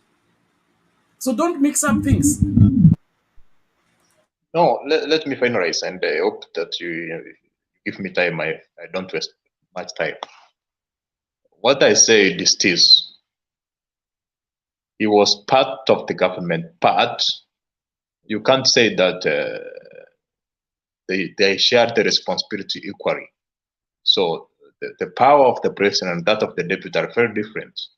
Sometimes the president may implement specific policies and the deputy president has no power to stop him, because even when you are going to borrow, it's actually the president who can do that, not the deputy president. So the powers, they cannot share responsibility and power equally. Money for the elderly has not been scrapped out. It is there. It's actually because there was some auditing. We find that a given fraction was being paid to given people. You can imagine that the money for the elderly, some people, individuals were fixed so that that money goes to the pockets of some individual. The same was happening to Kasmitan, so that the president wanted transparent so that we will have like a transparent process whereby if money is transferred to elderly people, it ends in the pocket of those elderly people. But we have a situation whereby the figures are infiltrated and money are going to individuals' pockets. About the election results and Chepkati, what I want to say is that the primary, the constitution says there are two methods of conducting an election. We have the primary method and the secondary method. Actually, the secondary method is for verification purpose. But it's not, even if the secondary process fails, the primary process holds. I'm saying this because if we are talking about manual voting, we are talking about physical form 34A, which were taken to Bomas of Kenya from many polling stations across Kenya. So if you say that there was some alteration maybe by Kamago or by whatever, what about those physical forms which were transported by road? So that if you are talking about these figures were altered in the server, What about the primary forms, Form 34A, fiscal? So this person entered the figures in the server, and then miraculously summoned all the returning officers. Actually, there are 46,000 of them. And then he also changed their fiscal forms. So it's about those issues which don't add up, because all those Form 34A were there and they were fiscal. Actually, I even waited one case whereby we would have a concrete evidence of maybe a fiscal form and the results in the server or the portal, which were very different. There was not even one single case where there is a fiscal form which has been failed, which is totally different from what is in the portal. We were waiting for that evidence to be produced in the courts, but it was none. So that's why we are saying all this. We need to have information which is valid, which is logical, which can be proved, concrete evidence. So this situation where a person comes with information, that information is final. As educated individuals, you must scrutinize everything you are told. Just scrutinize it, assess it, let it actually make sense to yourself. And that's what I can say about the maandamano or the revolution. I can assure you that there is nothing which is going to happen. Actually, the normal small fracas which we have witnessed year in, year out, nothing will happen. Because most of you are excited. They are saying changes are going to happen within a day, a revolution, something of that kind. There is nothing like that which is going to happen. It is actually simply mere excitement of people. And people are trying to exaggerate this, more especially the media. Okay, listen to this explanation. Because they feel cheated. As you know, when the results were declared, are actually sad people because they feel cheated. As you know, when the results were declared on the 15th of August last year, nobody celebrated. Most Kenyans were in a mourning mood because they knew that they had been cheated. Now the facts have come out. Whistleblower has spoken and has actually produced the original forms that were used in counting and tallying the votes from constituencies across the country. Those forms are original. They cannot be faked. They are signed by the returning officers, countersigned by agents, the stamp of the Electoral Commission, and there's even the barcode, which if you scan, tells you the date, the location, the time from when those forms were transmitted to the National Tallying Center. They have shown that these forms were falsified, were altered, and the results which were announced by the Electoral Commission are different from the actual results. Now the results which have come out show that I got 8.1 million votes. My opponent got 5.9 million votes. In other words, I beat him by over 2 million votes. But now the loser is the one who is masquerading and moving around as a president. It's a big shame on the continent. And it's an issue that must need to be addressed by the African continent. This issue of using electronics in voter transmission results, how some of these companies are compromising African elections. So there's a serious threat to electoral democracy, not only in Kenya, not only in the African continent, but the rest of the world. And this example actually needs to be looked at much more seriously. It's a serious threat to political stability in the continent.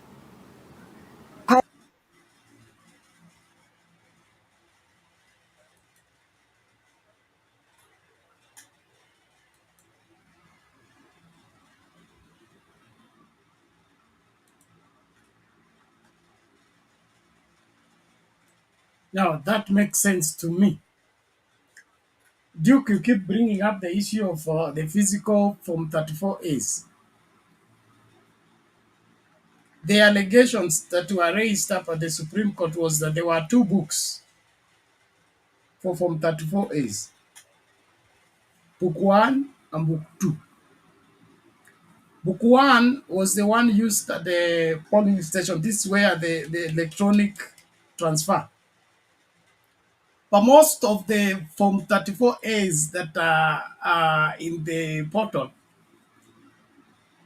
in a junk section of the country, they are from Book 2.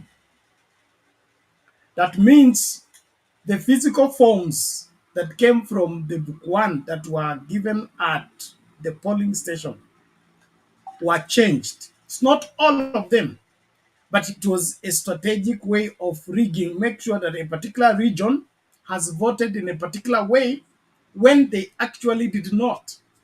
And that's what these electronic forms that Baba is talking about here are proving. And then those electronic forms have that barcode. They tell you which station, what time they were transmitted. From that information, the results were done of the presidential election by 10th of August. There was no need of waiting for 11th, 12th, 13th in order to announce. It was between this 10th, the 11th, 12th, 13th that these miracles were being performed of trying to give us a president we did not elect. And that is why the four commissioners said the results that are being announced, we don't know them. The whistleblower says he doesn't agree with the result that Chebukati announced. Chebukati is the only one who is yet to come out and say, oh, this result I announced are true because of this and this. If two people reject a matter, as people who are Bible believers, okay, he say where there are 2 or 3 witnesses, a matter is settled. Where there are 2 or 3 witnesses, a matter is settled. So 4 commissioners plus 1 whistleblower, and of course, across the country and across the nation, the people who physically voted, they did not die. The people who physically voted still live among us. Na sisi tukitoka kupiga kura, tunaambiana mimi nimepigia nini, tunaambiana tukutane Kanaan. Tukutane Kanaan. Tukutane Kanaan. So mtaa wote unajua hawa ni watu wa Kanaan. Hawa si watu wa Sugoi. Then the result that come out don't agree with tukutane Kanaan, inasema tuende Sugoi. The whole country is shocked. That is the matter that needs to be addressed. Until Chebukati comes and defends his result, hiyo ni game. Alafu story ya Supreme Court, that is not to be looked at, because the Supreme Court was not a Supreme Court this time round. It was a district magistrate court, okay, that refused to consider the evidence that are adduced before it. It began to chase after its own end, which of course left a rotten egg in their face until now. Of course, we are also waiting for the East African Court of Justice is looking into the same case. They will tell us whether Kome and the other 7 judges did what was due. So it's not just a matter of we went through the process, that is right. No. Was the process right? Was the election conducted in a free and fair manner? Chebukati was on the seat the other day. The lawyer is asking him, you say the Tuju and whatever KDF man came and told you to change results. Okay. Then did you have the results? Say no. Did anybody have the result? Say no. By that time, did we have Form 34C? Said no. So how are they telling you to change results that you did not have? Now, all this happens before the cameras and it happens before the eyes of Kenyans. That is why something has to happen to this country. We either have free and fair elections or we don't have elections at all. And if elections cannot give us leaders, we don't need elections. Let leaders continue leading the way they want, and we end this story mara moja. Lakini tusijaribu kutetea maovu. Kama Chebukati mwenyewe asitetea results zake, wewe Duke na Mzalendo msikuja hapo kutetea hizo results. Kama Chebukati haizi kataa hizi results za whistleblower, okay? Ninyi msikuja hapa mtuambie whistleblower is a drunkard, like Itumbi is telling you to come and tell us whether the whistleblower is a drunkard. What he blew, was it a whistle? If it was a whistle, then we agree he's a whistleblower. And if it's a member of the staff of IEBC, he's more believable than you, Duke, than you, Mzalendo, than me, Bernard. Why? I'm not from the river. I don't live in the river. When the alligator comes from the river and says Mama Crocodile is sick, I believe the alligator because the alligator lives in the river with Mama Crocodile. If the people have come from IEBC are telling us IEBC is sick, IEBC did not conduct elections accordingly, we have no reason why we should doubt these people. And don't forget, it is 4 against 3. Now it is 5 against 3. Hapana. Where there is smoke, there is fire. Tusisumbuane hapa. Where there is smoke, there is fire. Story of revolution is going to take place. Is it going to overthrow William Ruto's government? We pray it does. We want Kenyans to be very angry because William Ruto has demonstrated his first 100 days that he doesn't care about Kenyans. All he cares is about him and his friends. And for that alone is enough sin to get rid of him. Just for demonstrating that he doesn't care about Kenyans, he only cares about himself and his friends. That is enough sin to kick him out of office. Tuache hizi dhambi zingine zote. Hiyo peke yake ya kuonyesha kwamba nitafanya vile nataka na mtadu. Okay? Leo amesema mtajua kwamba mjui. No problem. Acha ngoma ianze kucheza. Acha wachezaji waingie kwa arena. Alafu hapo tutajua nani ajui, nani anajua. Kwa sasa hivi, enjoy the fresh air when you can. I'm happy Julia is here. Welcome. And then from there we go. Mama Nani, you had a point and you disappeared. Mwana Hamisi. Thank you, Bernard. Julia, karibu. Huyu mwingine hakuwapo, Silent nilikuwako, that is Duke, Mzalendo. Anyway, then Dominic and my other friend, sioni jina yake vizuri, lakini msalimike sana. All right. That point of that time when I got lost, it got lost too. But now I have a new one. The more, Bernard, these people are giving you hard time and try to explain to them to understand, the more you are getting this message to 5 to 10 Kenyans who are getting it right. So they are doing very good. Go ahead asking these questions. The explanation is carrying the number away from you, UDA, because you seem to be stuck, not knowing what is the direction of the wind. Please don't block the wind. The wind is so strong. It's gonna sweep you. Let it flow, because Jacaranda will be the day that you'll know where we are heading. We are not stopping, and we are going to go ahead with our business.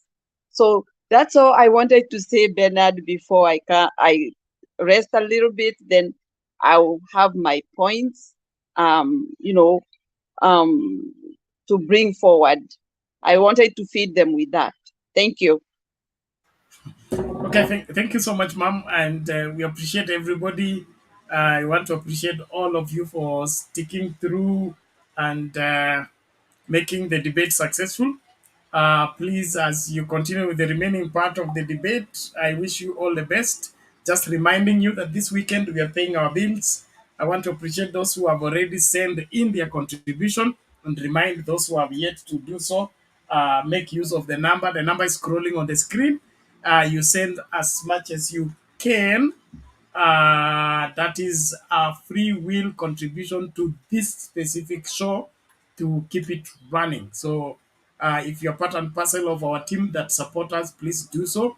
And if you're new, you want to be part of that, also make use of those numbers and you can send in your contribution via M-Pesa. If you want an alternative way of sending the contribution, then you will use that number to get in touch with me. Then we'll discuss the options available. But for now, let's keep focus. Jacaranda is loading. Kenya must be redeemed from collapse in the hands of wrong leadership. Thank you. Julia, kazi kwako. Asante Bernard, thank you so much. You are doing a good job. Na wale wengine Joshua, Domi, si mzalendo, Kenya Mwanahamisi. Leo umejiita Mwanahamisi. I heard you, Bernard, you are really explaining to us what exactly happened. And I don't know why it is so hard for other people to understand. Even questions that arise like why one Kimskit sent the results for two stations, one in Nyeri and another in Mount Elgon. Obviously, my laptop's footprints. Like I'm using my laptop here. And if anything, something happened or I did something sinister and I'm to be looked for. Like I send emails and all that, blah, blah, blah, blah. There's no way my laptop could be used here in the US and it's being used in Kenya, right, Bernard? There's no way the footprints of my laptop should be found to be in two places. That is the good thing with technology nowadays. Even your laptop can be traced. The footprints of your laptop can be traced.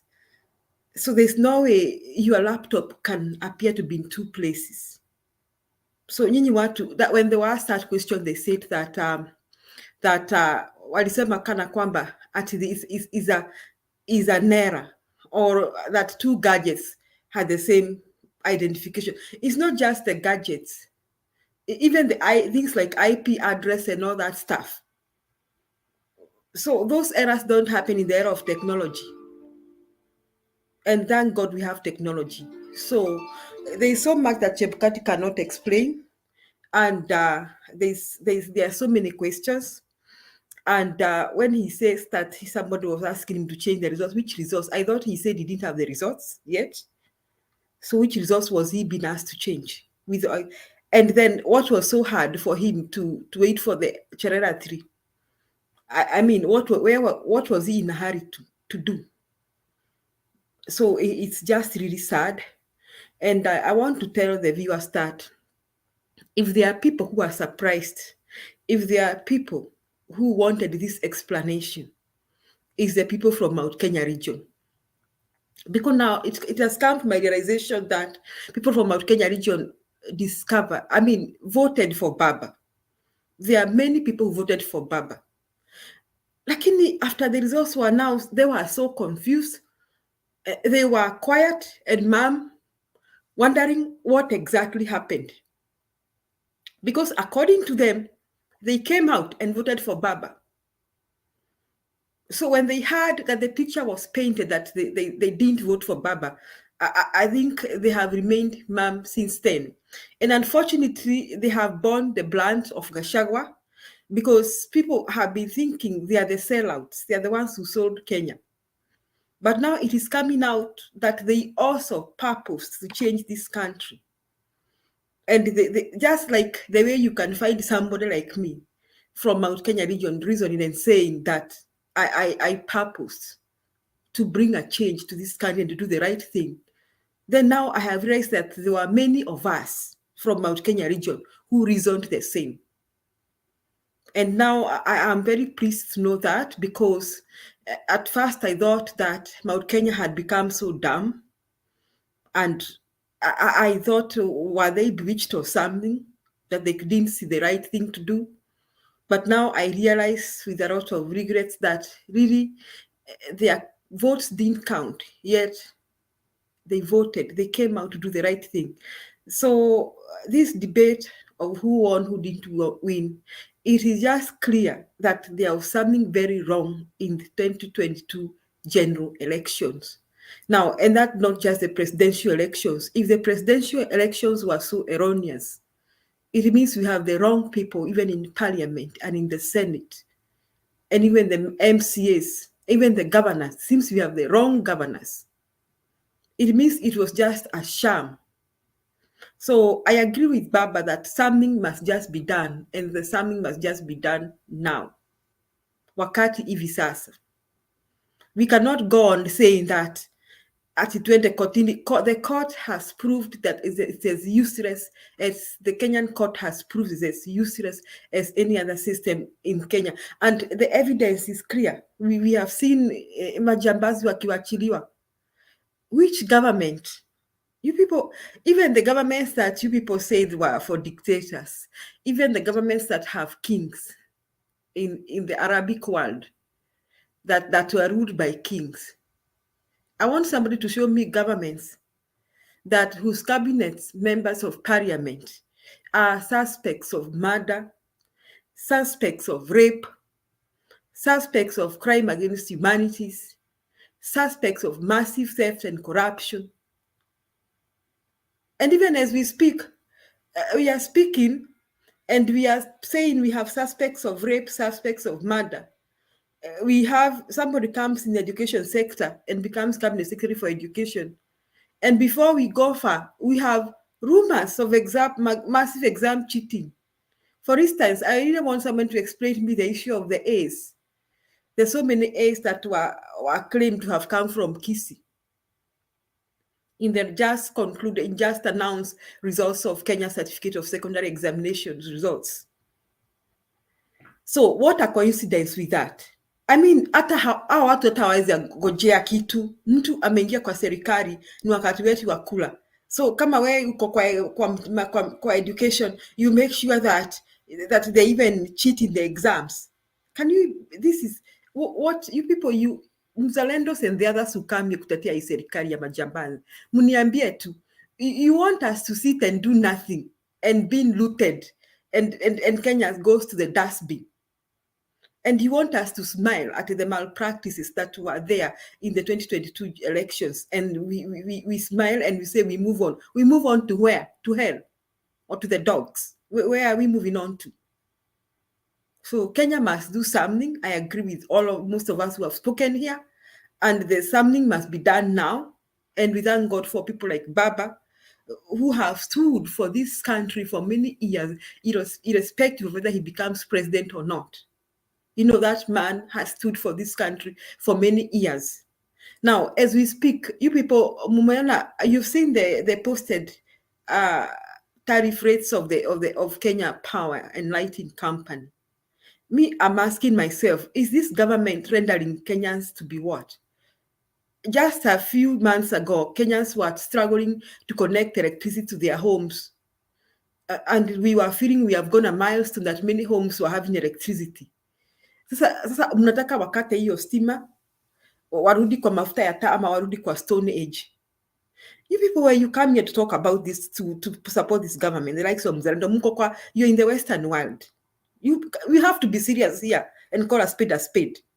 Mukiangalia Western world, the best thing they do here, they try very hard to make sure people access basic amenities and basic services. Kama barabara nzuri, nyinyi mulituambia hatukuli barabara. Can you see the foolishness in the people who want this?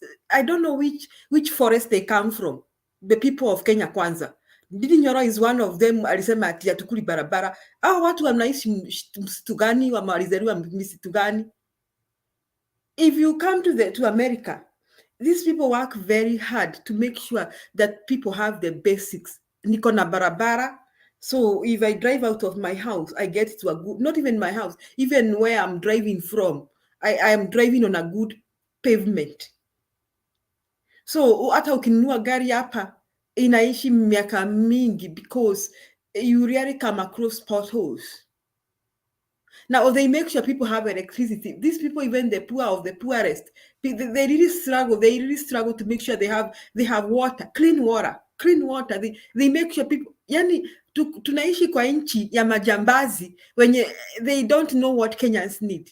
Uhuru was struggling very much. You people, you come here to condemn Uhuru. When Uhuru was here, we were accessing a lot of basic amenities. Kwa sababu, what about kupeleka watoto shule? He was trying even to provide subsidies so that people can go to school. These people want to render Kenyans education, Kenyans illiterate. Imagine mtu ameingilia mpaka HELB, Higher Education Loan Board. Mtu ameingilia ameanza kusema kwamba ati my universities wache kupewa pesa, ati they are stealing. Why don't you stop the stealing? It is not that you punish the students because someone is stealing the university. Catch the thieves and take them to jail. And employ new dons and new professors who can manage those universities without stealing the money. So this guy is busy rendering Kenyans illiterate. He's interfering from power to every sector. Leo, this guy is just a big liar. What shall I do? I pray very hard that I don't hear the sound of William Ruto in my ears. Because kwa bahati mbaya nilimsikia sijui ni leo akisema kwamba ati hawa watu waliwacha bei ya unga. Who drove the bay of unga to where it is? Is it Uhuru or Ruto? Somebody, people who are in Kenya can come here and tell us who drove the price of unga to where it is. Just somebody, I think it is Joshua Osolo I heard you saying. I don't know whether it's you. Sikuangalia. Lakini sijui kama wewe ndio ulisema kwamba the euro was 90 something. Just when the other day when Uhuru was president. When euro inakimbia inaenda wapi after 3-4 months? What is wrong with you people supporting Kenya Kwanza? What miracle was Uhuru doing? Yes, Joshua, go on. Wakati Uhuru alitoka ilikuwa 99 Kenya shillings. By 6 months time inafika 135.5. Angalia kwa Google. Google is your friend. It will answer everybody. It is going 135 something, going up. And even the dollar, the same thing has happened to the dollar. And so it means it is very expensive for Kenyans to import stuff. So Ruto alikuwa naropokwa leo sijui kama ni ama ni jana akisema kwamba ati these people left the price of food very high, ati nataka ati nimeregister wakulima, ati ninajaribu ni wakulima wangani ameregister. Does registering help Kenyans? What is that stupidity that he's trying to show us here? What Kenyans need is food. Is he going to force those farmers to farm if they don't want to farm? Kama niko na shamba Joshua, utanilazimisha nipande mahindi ni kama mimi napenda kupanda mtama. Will you force me? Nonsense. So why is he registering? For his own selfish needs. Maybe he has been asked for some numbers somewhere where people can donate maybe fertilizer and then he'll sell to the farmers. And then that is nonsense. He should have told us, saizi mnaona hivi, nimejenga Kimarel na Royal Dam, inaisha, anatuonyesha picha. He should have told us that I'm creating irrigation projects. I have already done 3 months down the line to calm the issue of climate issues in this country. And then he's telling us in 6 months, what is wrong with this guy? You know, today I was watching him and I was watching the body language of that man. First I saw he's very nervous. Nikaona huyu mtu ametetemeshwa, he was very nervous when he was stamping his chest akisema ati mtajua hamjui. And then he's saying that he has invited the KDF to Nairobi. And I was asking myself, did he call them to beat up people maybe on Sunday? He's been condemned of removing the KDF from work in Nairobi because who had worked very well with Kenya Meat Commission, and they were doing a good job. So, or is he trying to justify this man, this idiot from Rift Valley? What is his name again? What is his name? I've forgotten his name. Finally, I've forgotten his name. This member of parliament who is another idiot from Rift Valley, who was saying that Sudi. This idiot Sudi, who was saying that, who was insulting Chief of General Staff Ogola. Yes, these are idiots. You drag the army men. You people, do you know the Kenyan army needs a pat on their back, and we should respect them? Because with all the issues we have had in Kenya, the Kenya army has resisted and desisted and prevented themselves from interfering with our political problems. They have been very disciplined. In fact, we should call them disciplined, our disciplined forces. But Sudi is bringing in Ogola. Let me ask myself, if I am Ogola and somebody is insulting me, Kira Kuchao, you people, if you have an influence in a certain sector, go to that person's mind. They are pushing them to the wall to do the unthinkable. So Sudi and the others should be advised that even if you are planning something against the army, unyamaze tu. Sudi thinks Sudi is Ruto's dog. So Ruto is sending his dogs to hurl insults on the army men, thinking that those insults will intimidate them. I don't know. Sometimes kimya kingi kinasaidia sana. Kama angelijua, angelinyamaza hiyo maneno na angekuwa anaongea hiyo matope. Sudi will not be talking that matope. He's talking about the Kenyan. Then I was also surprised that Sudi is dragging Uhuru. I don't know. Is he dragging Uhuru in Raila's Kamkuji meetings? I don't know. People, did you see Uhuru in those meetings? I don't know how Uhuru is coming in here. These people, when they open their mouths, the word Uhuru comes out of their mouths. Something, they have a disease of the word, the name Uhuru coming out of their mouths every now and then. I think they have a disease. They need to see a doctor about it.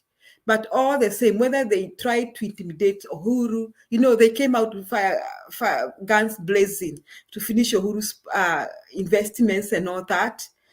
But I always say this, those people who come here to hear about Uhuru, ni wivu tu inawasumbua. And I always ask myself why they didn't ask their mothers to be married by, si wangeambia mama zao waolewe na Kenyatta, ingelikuwa wangekuwa members of our first family, kama Uhuru, sisi wangekuwa menyamaza. Who chose where they were born? All of us were born wherever we were born, and there's nothing we can do about it. Me, I was born wherever you were. My mother was not so lucky that Kenyatta saw her. So I could have been a first child also today. So I'm happy with it because that is what happened to me. Sasa hii matusi mingi ya first family na wasumbua. Ati kila uchao. I saw somebody saying that when Gachagua wakes up, he opens his mouth. Akienda kwa kanisa Uhuru. Akienda kwa kanisa Baba. Kwani, I mean, what is wrong with these people? So whether Ruto's dogs continue barking or doing what, backing Uhuru, backing Ogola, they can even back Julia and the others if they want to. They can even start saying that the others here, we are in part of that thing. But the thing is, train gari limetoka kwa station. Now, people can no longer tolerate this high-class nonsense of electoral malpractices. And to add salt to injury is what the Kenya Kwanza government is doing to the people of Kenya. The increase of prices and all that. Uhuru was trying to manage this situation. He managed very well the COVID situation. He managed our crisis. And now we are very proud of Uhuru. Now, this guy have made the situation worse. Ruto has a big mouth to talk about the prices of... he has a very big mouth say that watu waliwacha bei ya mahindi kiwa juu. Yet it is during his reign when we have seen the increase of prices of unga, we have seen the increase of mafuta, ametoa hizo subsidies zote. It is what has he done with the subsidies? Now, and to wind up, I want somebody in Kenya to tell me, because now I heard that ile pesa tunakuwa tukituma ya M-Pesa, part of it haitakuwa ikifikia watoto tunatumia. You want to tell me that somebody will be taking my money that I'm sending that this government has such big plans to increase taxation, and it's not telling us the big plans they are planning to spend this money on and what they're going to do. Because what this government needs to know, we need our basic services. We need clean water. We need our children to access equitable education. We need health services, and we need good roads. Iyo maneno ingine yote ni porojo tu, at the good housing, cheap housing. How many Kenyans are going to stay in those houses? Rubbish. Those projects were started by Uhuru. So let this government know that we don't want hiyo uongo mingi wako nayo. Lakini they don't need to know, because I don't think they're going to be there for long. Sidhani, I am not seeing them. Sioni wakienda anywhere. They shouldn't. Kenyans, you shouldn't allow this kind of high-class nonsense. Yes, so I want to agree. A revolution is loading.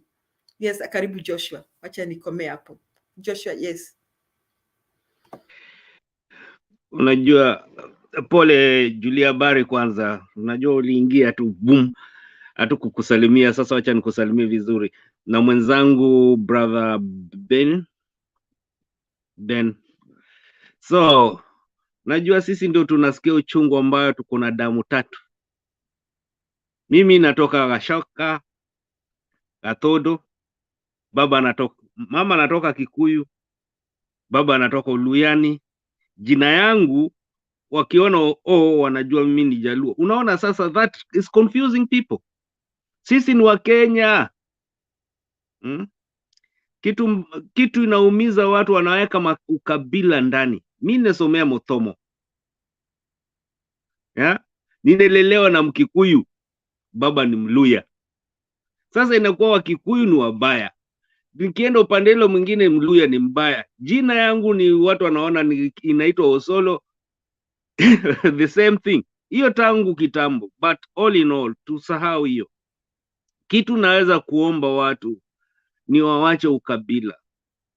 Ikifika wakati ya corona time, kuna ile 1,000 watu walikuwa wanapewa, kina mama kutoka slums na rural areas.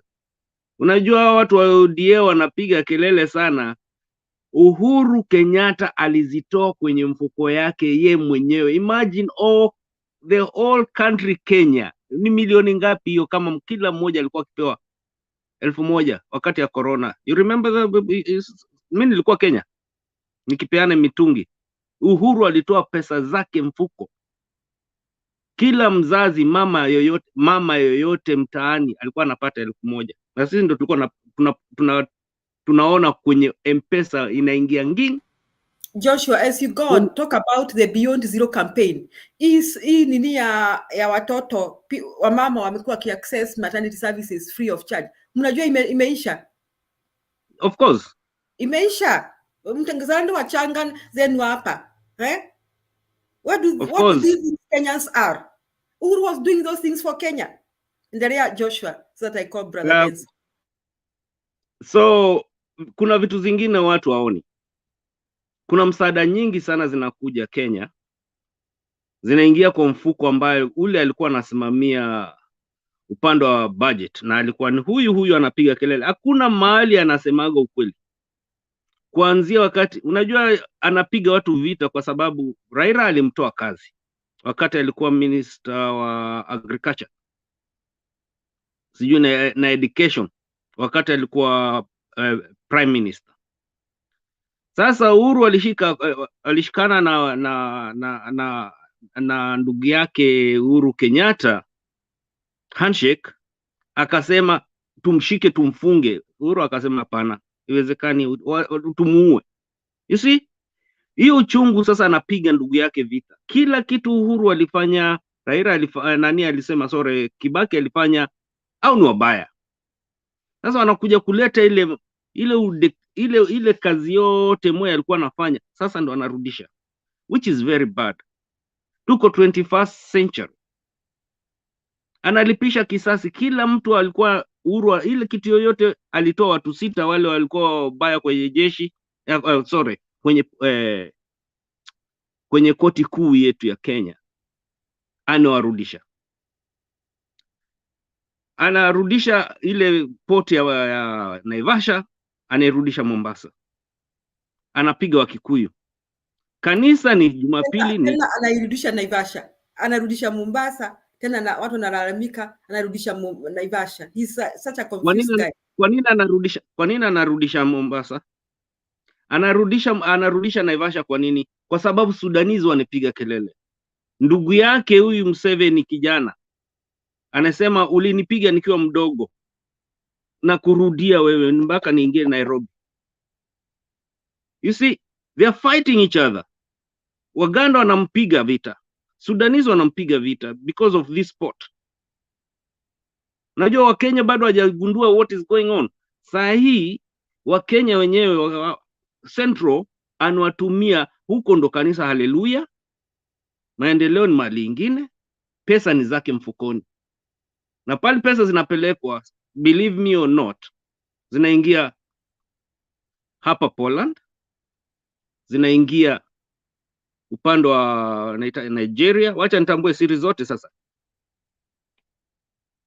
Those na zile pesa walikuwa wanaficha chini ya mchanga. Sasa hivi mnasikia manoti za zamani zinataka kurudishwa. Kwa nini wanataka kurudisha pesa za zamani?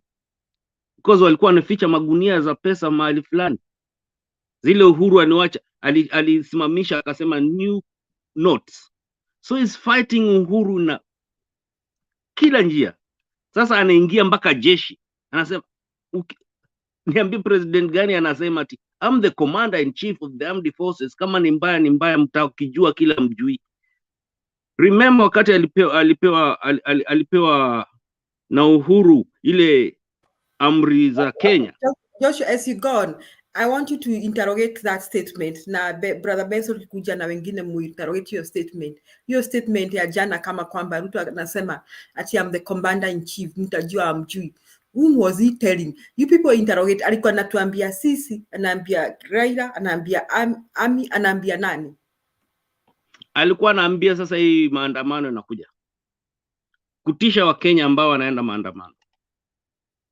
Sisi tuko kwa United Nations, we know each and everything which is going on. Na hii ni lazima niwaambie Wakenya, niko hapa leo how many hours? Is it 12 hours I'm here today? Since sijui saa ngapi. Dadangu alikuweko hapo. Tunekaa.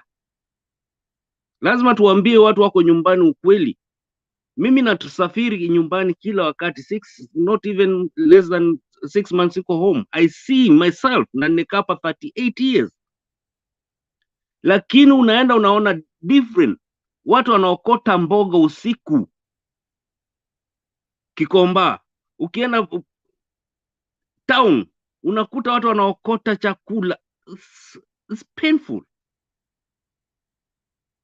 We imagine nyanya mzee ajui pale ataenda anatembea na mkongojo anaenda kukota chakula kwa viosk.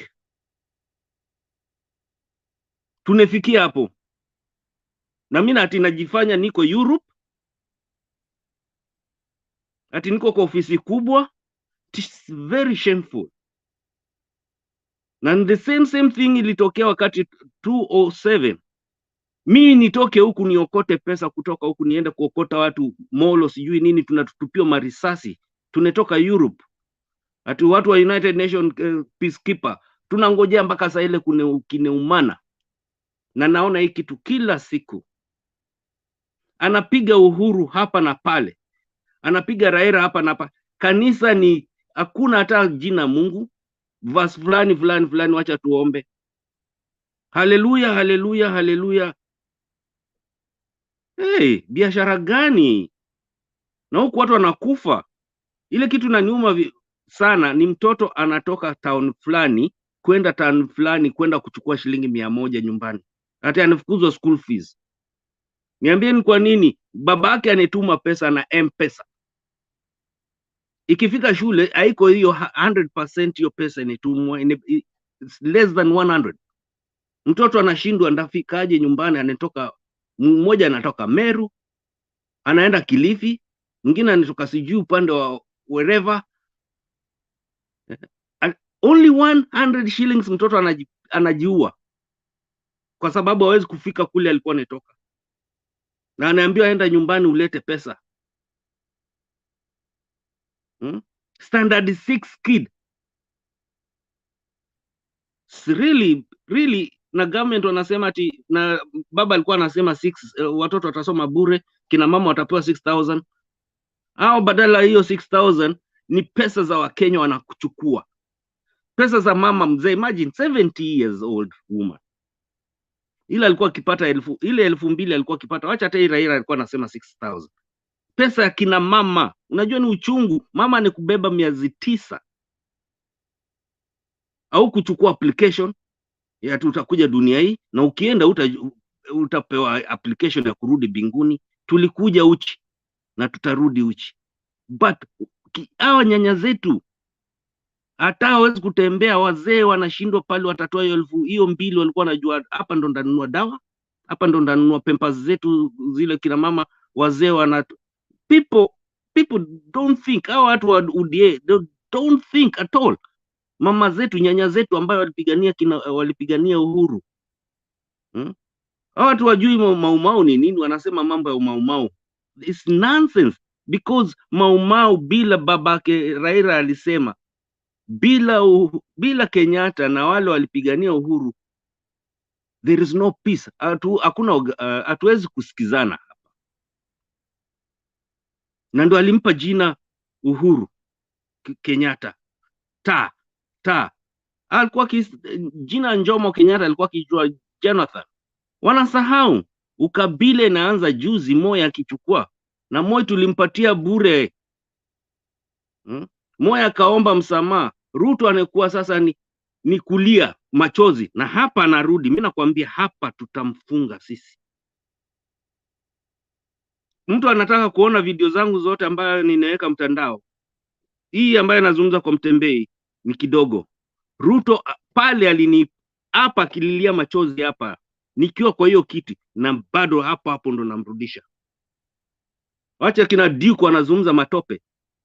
Mama zangu, nyinyi mama zetu, hakuna mtu atacheza na mama na mwanamke yoyote. Tuangalie na watoto kwanza. Nyanya zetu wanalia, wacha sisi wanaume tunaweza kuvumilia, tutakula matope. Tunatoka kwa ndio wanahitaje corona, tunafika mahali ingine sasa hii hakuna chakula, kiangazi ndio hiyo, locusts zilikweko, all these temptations. Alafu huyu anakuja anaiba helicopter sijui ngapi, bilioni ngapi, wote ambao wakiulizwa, na hiyo yote cabinet walikuwa wanasema vitu za uongo. Quarter of what they earn, ile wako nayo quarter. Hawezi kusema ati nilikuwa na bilioni fulani. That is what is bad. Lakini wanakuja watoto wengine hapa, kina Duke ni rika mtoto wangu, hata mtoto wangu ni mkubwa. Duke hajafikisha hizo miaka, but anaweko ni vile ndasemaje, Russians wanaweko uonga, wanaenda kupigana na Orkaen, na ni ndugu moja. Mara ni kama vile ilitokea wakati ya Afrika wanahitaji hapa Rwanda na Burundi, the same people. We are Africans. Huko Americans tunaitwaje? Angalia polisi vile wanapiga watu. Alafu Karen ni wale ambao ni racist kabisa, wanaitwa Karen, ama sivyo upande ya Amerika. And the same thing, you are African, you are nothing. Hebu hapa Europe ujaribu kufanya upuzi anafanya, unapewa 48 hours to step down, na ni wananchi wanasema by Monday utamuona, hata yeye mwenyewe anatoka mbio. So let us keep asi mambo ya pisa hizi, lazima kitu kitokee, kwa sababu huyu mtu anekuwa kichwa ngumu. Akishafika mahali anasema I'm the chief, mimi ni commander in chief of the armed forces, na mtajua mjui. Wakati ya kuapishwa, badala kuzungumza kuchukua kwanza ile amri zetu za Kenya kuinua juu kwanza, alichukua karushia Gachagua. Sasa ile ya panga ndo anachushika na juu kuonesha mimi ndio mimi huyu sasa nishaichukua. Nonsense. Kwanza bibi yake anasema anaokoka, endo alikuwa wa kwanza kuamka kwa kiti. Hata hajaanaunsiwa, lakini bibi ashaamka. Hajaanaunsiwa, wakaleta mama yake ndani. Mama mzee, hata wana heshima na mama mzazi, unaleta pale, kuna anajua hapa kitaumana, mpaka akaambiwa na security, tafadhali chukueni huyu mama mpeleke mbali kwenye security. Mtoeni muweke mahali ingine kwa sababu hapa kitaumana. Na kweli kiliumana. Uliona viti zilitupwa, huyo mama angekufa hapo. Hakufikiria hata mama yake, ndio ujue huyu mtu ni wazimu. Sorry, thanks. Asante Joshua, you can paste your link to the viewers. They follow your videos they need to watch, because I think Kenyans need to be reminded this thing ya mtajua amjui, asisahau kwamba it was just that day he was in Hague and his case has not been dismissed in Hague. Kesi yake bado iko. Haijaisha. Asisahau kama kwamba kesi yake haijaisha. You should not forget that.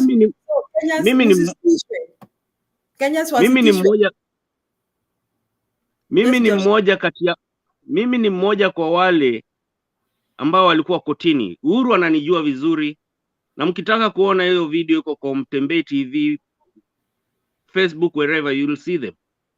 Is reality, huyu mtu ni mnyama. Post the links on the show. People should follow and know the truth. And I want to tell Kenyans, let no one shake you. I mean, there's no one who's above the law. And let me tell you, our forces are disciplined. They'll not do what is expected. We have our Kenyan forces, tunawaheshimu. That's why we call them disciplined forces. So, Joshua, naomba ukubali ni karibishe brother Benson. Naona tuko na wana nimekuwa mnaruka, watu wanaingia, watu wamekaa hapa almost 1 hour. Okay, mzalendo unaweza ongea, mimi naweza subiri. Tumekaa hapa 1 hour na watu wanaingia ni ama ni waadhimio. Anyway. Okay, mzalendo, a minute mzalendo. I'll give you a chance.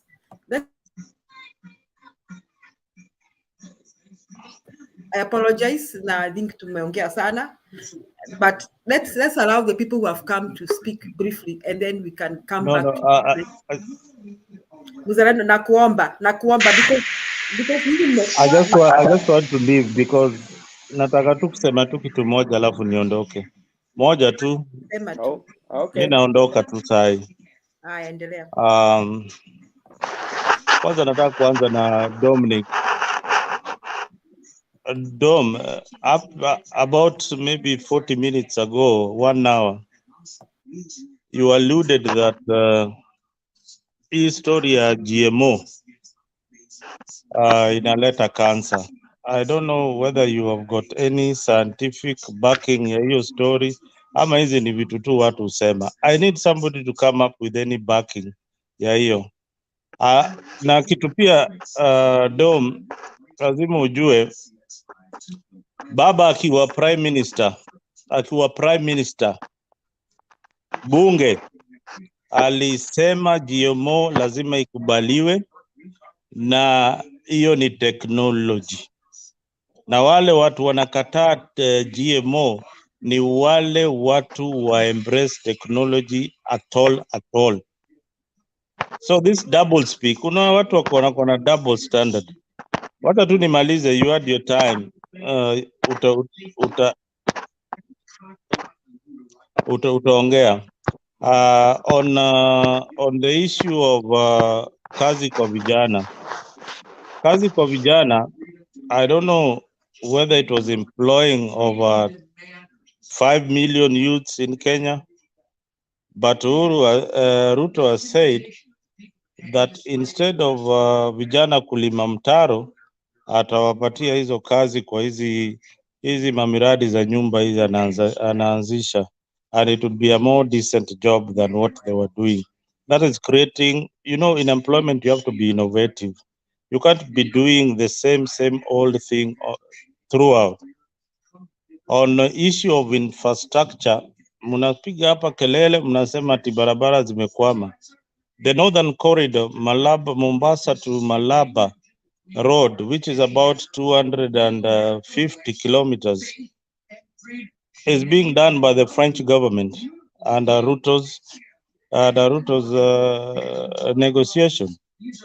So there are things which are happening. Si ati vitu hazifanyiki, ni vile mnataka results almost immediately.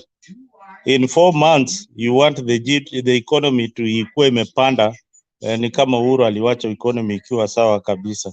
Some of these things which Ruto is reversing is because there were other people who are benefiting. I heard Solo saying ati Uhuru alikuwa anapeana 1,000 shilling. Kutoka wapi? Hiyo pesa si alikuwa ametoa hapa, amepewa na IMF. Na nani waliiba hiyo pesa ya COVID? Dada yake mwenyewe. When the investigations came, alisema nini? Ati within 24 hours alisema huko Safari Park, I need the people who sold the COVID money. What happened to it? Nothing. Zero. So sometimes we have got double speak here, which is lies. Mtembei was here earlier on playing a video clip ya NASA ya Mili Mabona na sijui watu wengine wakipambana, as if we have got eyes, we have got ears, we can see some of these things. The economy throughout the world inafanya vibaya. Hakuna mahali ati nchi, hata Marekani mahali tuko, people are complaining everywhere. And Ruto's government has been given a clean bill of health because of their economic plan, what they are projecting and the plans that they have laid out by IMF and World Bank. Unaweza fanya kichwa hivi, but those are economists who are saying that whatever plan that you have is good for the country, other than what this other guy had. Julia, what are we listening here? All right. Anyway, wacha nimalize niwachie watu wa Azimio waendelee na mambo yao. Asanteni bwana. Wakati wa Uhuru hakukuwa na COVID. Nimesema wakati wa COVID kulikuwa na COVID millionaires. Okay, right of reply. Have you finished? Have you finished lying to Kenyans? Let's hear what Domi has a rebut for. Mzalendo, I'm not apologetic. Have you finished lying? No, I want Domi to come with facts, and you have to state for me with facts of science that inaleta cancer. These are facts. These are facts. Domi, please. Domi, don't answer this guy. Just let it be, because this guy, we cannot. You know, these people, they always come here to test people's mind. What do you have? And he's saying that Raila said about GMO.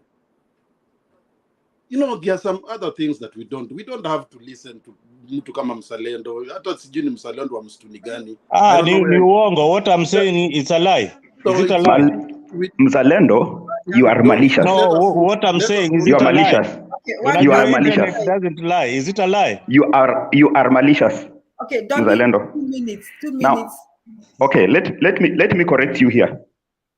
It was about researching on GMO, and it was supposed to be researched. Yeah, the research is even not over. The second thing, you're talking of Kenya back, getting back. Let me remind you. I think I said this before. You are going to Mombasa and you have started a journey towards Limuru. Are you going to Mombasa? You are not. You cannot start off by telling us. You cannot start off by revenge, because what Ruto is doing is revenge, stopping whatever that Uhuru started and claim that now you're on the right track. No. Another thing, you cannot come to tell us that you cannot come to tell us about the lending institution, saying that they are going to lend Kenya money, and think that it's a plus. Listen to me. Those people are on business, and they will give you as much money as you want because you will have to pay.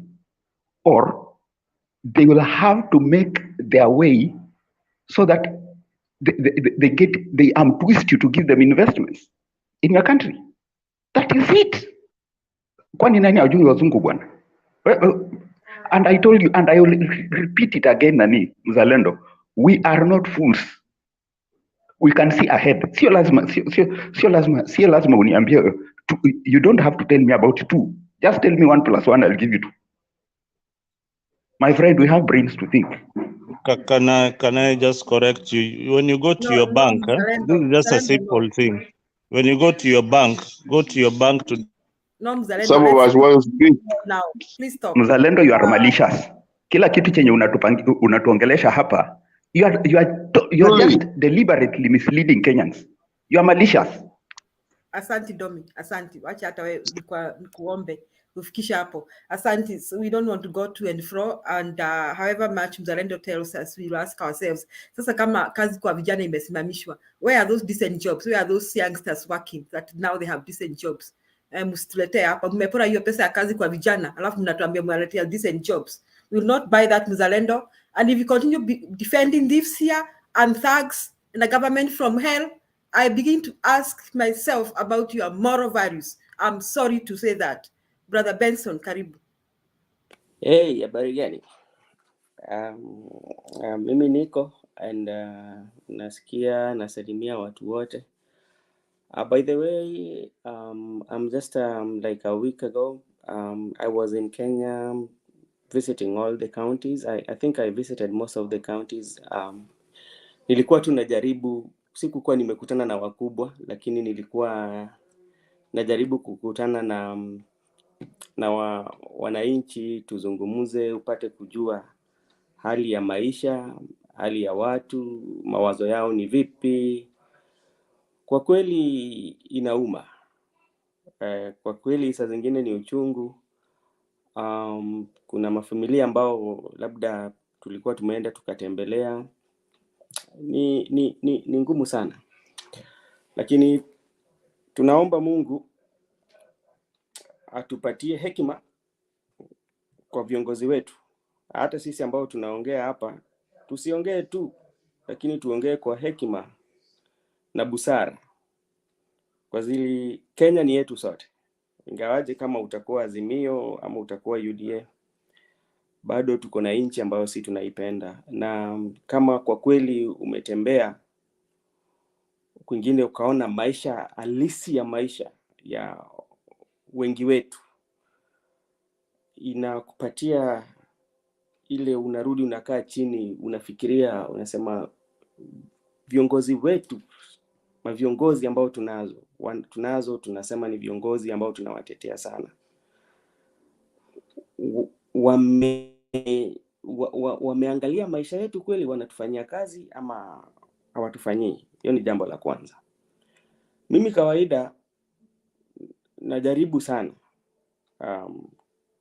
kukua nisiseme mambo mabaya, kwa sababu nimependa amani sana, kwa sababu najua umuhimu wa amani. Na najaribu sana, hata kama sitakuwa nakubaliana na wewe kwa mawazo yako, lakini ndaomba sana tuzungumuze kwa amani ama tukue kwa amani. That is what I want. But like the real thing, I'm not talking of the books, from books. I'm talking the real. I was at home, I traveled. I even talked to Bernard. I did not get a chance to meet him. I visited most of the counties. And sometimes when you listen to somebody or one of the panelists praising something that is bad just because you love somebody is not right. You know. Hey, Jules, can we speak? Hello? Hello? Penny, gojea nafasi yako itafika, naomba usi-interrupt. Asante Penny. Just give me time. Go on, Brother Benson. Just give me, you will speak and...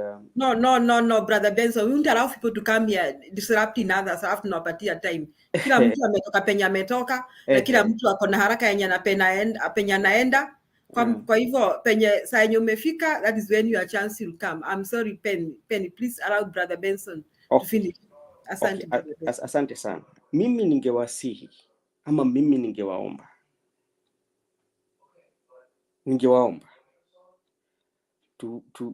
tufikirie sana kwa nchi ambayo sisi tunataka. Tusifurahie kwa sababu labda leo mtu ako na uongozi. Tusifikirie hivyo kwamba leo tuko na uongozi, tutaongea na sikuwe na watu tunaongea na kimabavu ni mzuri, lakini fikiria nchi yako.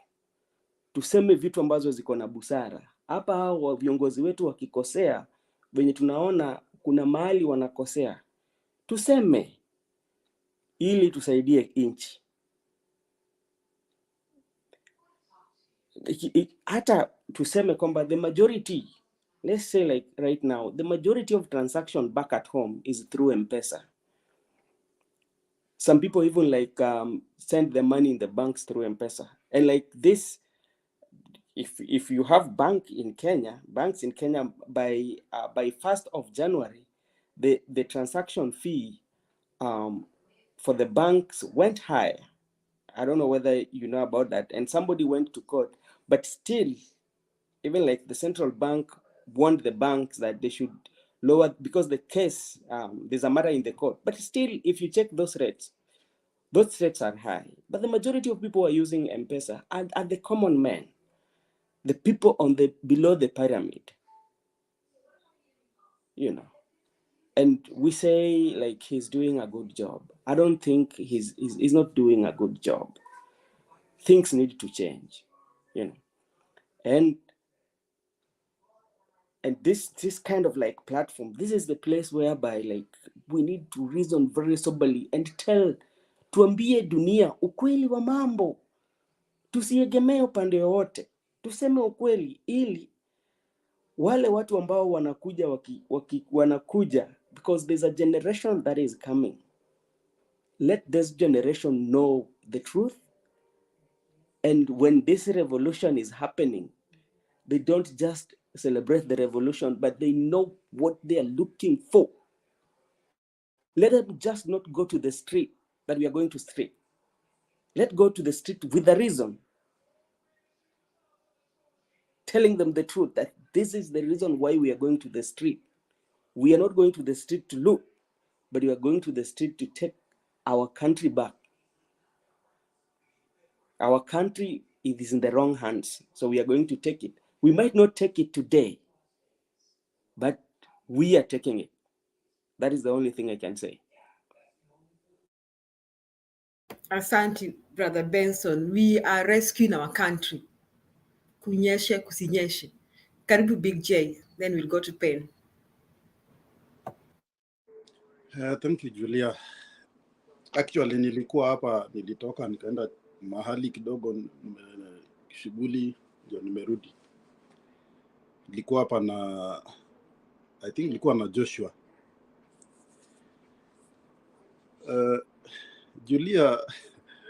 Julia wonders bad hamjaona kitu. Hamjaona kitu. Ule mtu aliwaita mikebe empty ya blue band alijua. It's real a blue band empty can. When someone tells you ati kumaliza kazi ya vijana waende mjengo. Kwani mjengo ni wapi? Hizo nyumba zinajengwa wapi? Narok huko msituni nyumba zinajengwa, zinafanya vijana wa Narok msituni watajenga nyumba gani? Ama Isiolo huko msituni wanajenga nyumba. You know, sometimes people think they don't think even beyond their face. Unasema nyumba ati kazi mzuri, mjengo. Kwani vijana wote wanaishi Nairobi, Nakuru, these cities that they are building those houses? You know, sometimes people, for us, I'm always saying, and I will say, we think beyond Raila, because their thinking is only Raila. They are not thinking beyond Raila. They are always thinking about talking about Raila. And for us, what tuko hapa? We are supporting Raila, but we are not thinking only about Raila. We are thinking for the future of our country, for the generations to come. Unajua mtu ukifikiria tu hapa kwa uso, you cannot see anything. Nanas ndio wana drop out. Watakuwa na wasiwasi kama kuku mgeni. Mtu anakaa mzee mzima hata wezi muona uso, is always hiding his face. Na ni mwanaume mzima. You know, sometimes there are things that we have, yani natural things that we have to do as watu wa kawaida. When someone is talking about ati kazi, ati waenda mjengo. Sasa kusema ukweli, how many young men and women are living in cities? Na wale wa ushago, hakuna, there is nothing for them. You know, at times, these people, they wanatukasirisha mpaka even in you almost feel bad. You feel bad. How this grown-up think using their nose, not their brain.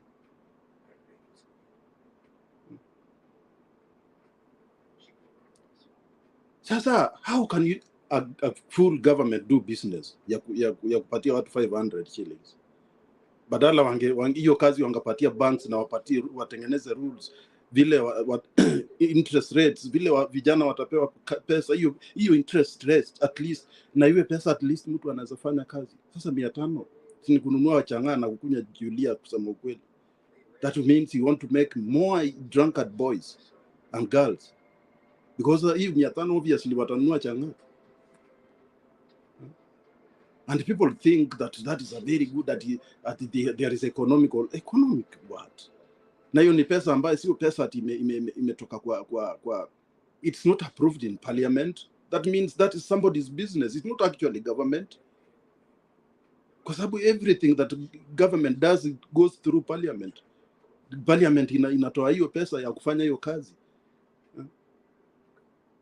So, I mean, there are a lot of things that I really wonder how people are thinking.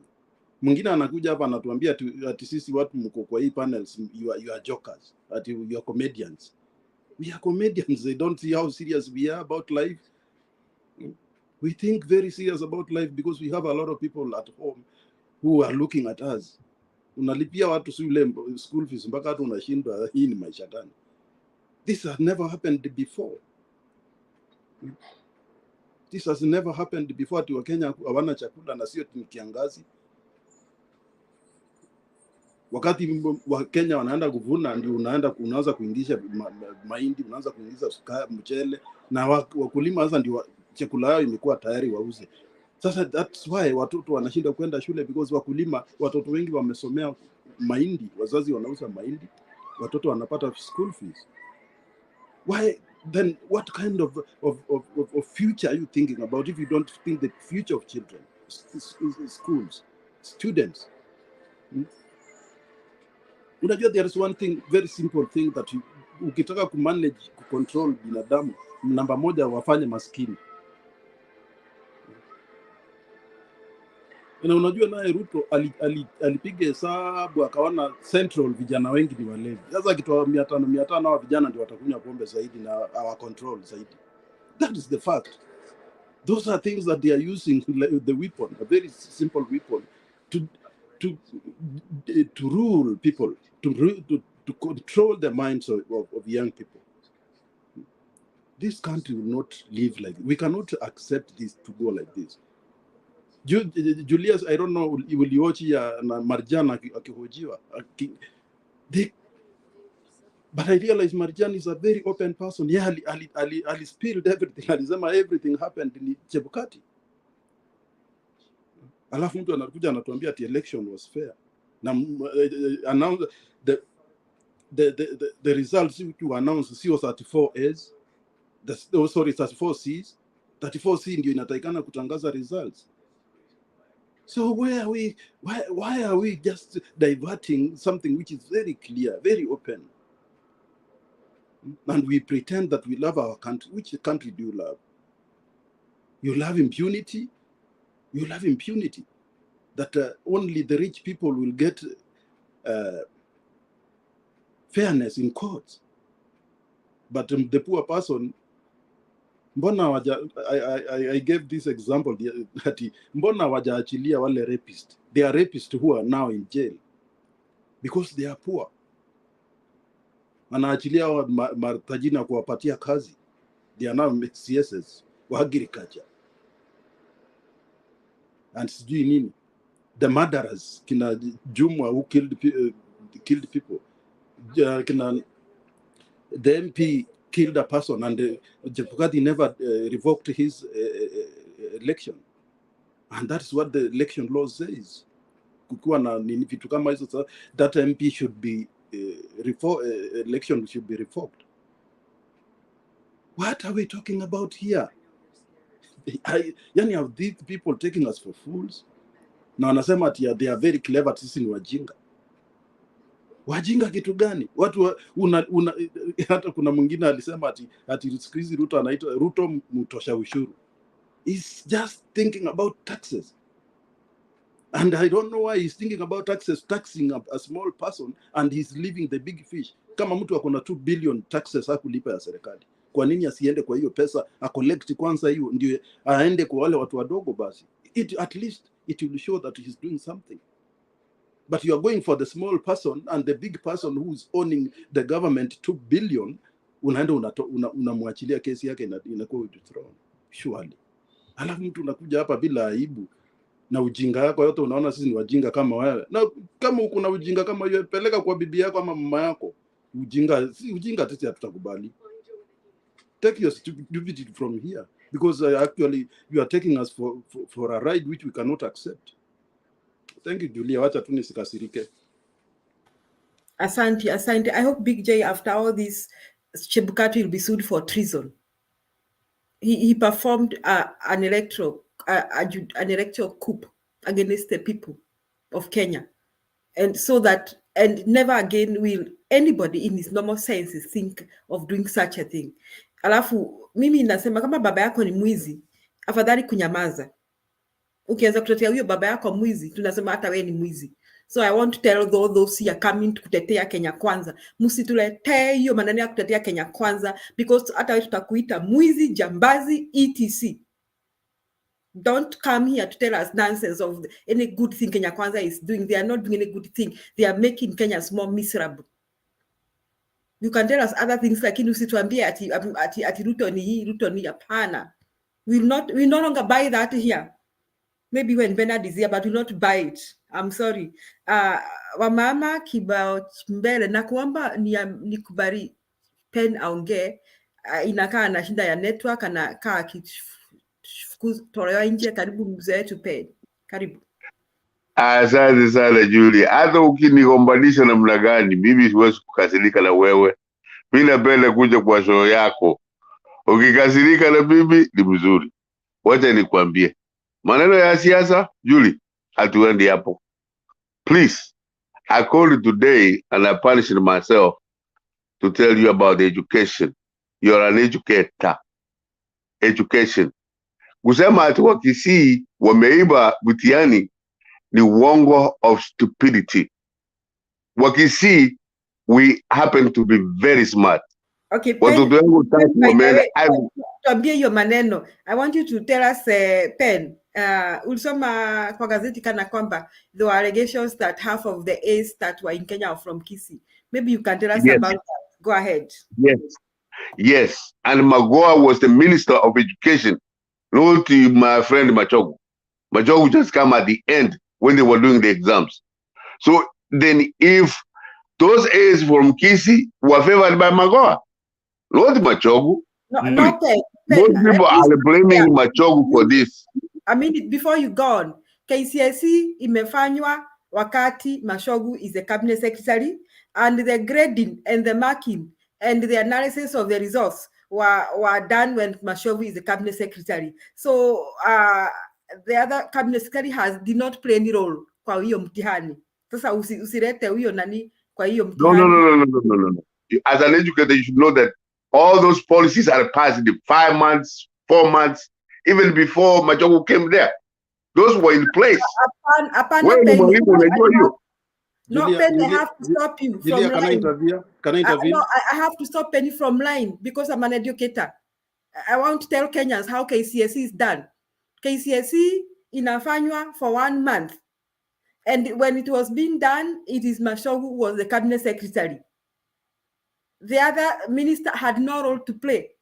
And that time when it is being done, the minister in charge should coordinate and make sure, first, hakuna leak ya exam. Secondly, who are the supervisors? Who are the invigilators? Thirdly, who are grading? Who is analyzing that results kwa NEC? So for those 3 months, Mashogu was in charge. So see policy hapo kuna policy matters. That is something that happened for 1 month. For the last, in fact, that thing happened for the last 2 months.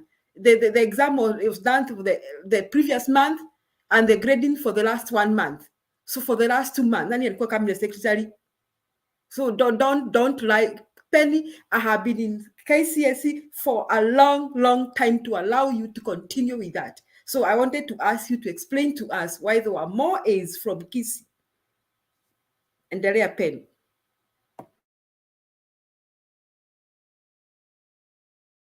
Penny, endelea, you are muted. Endelea.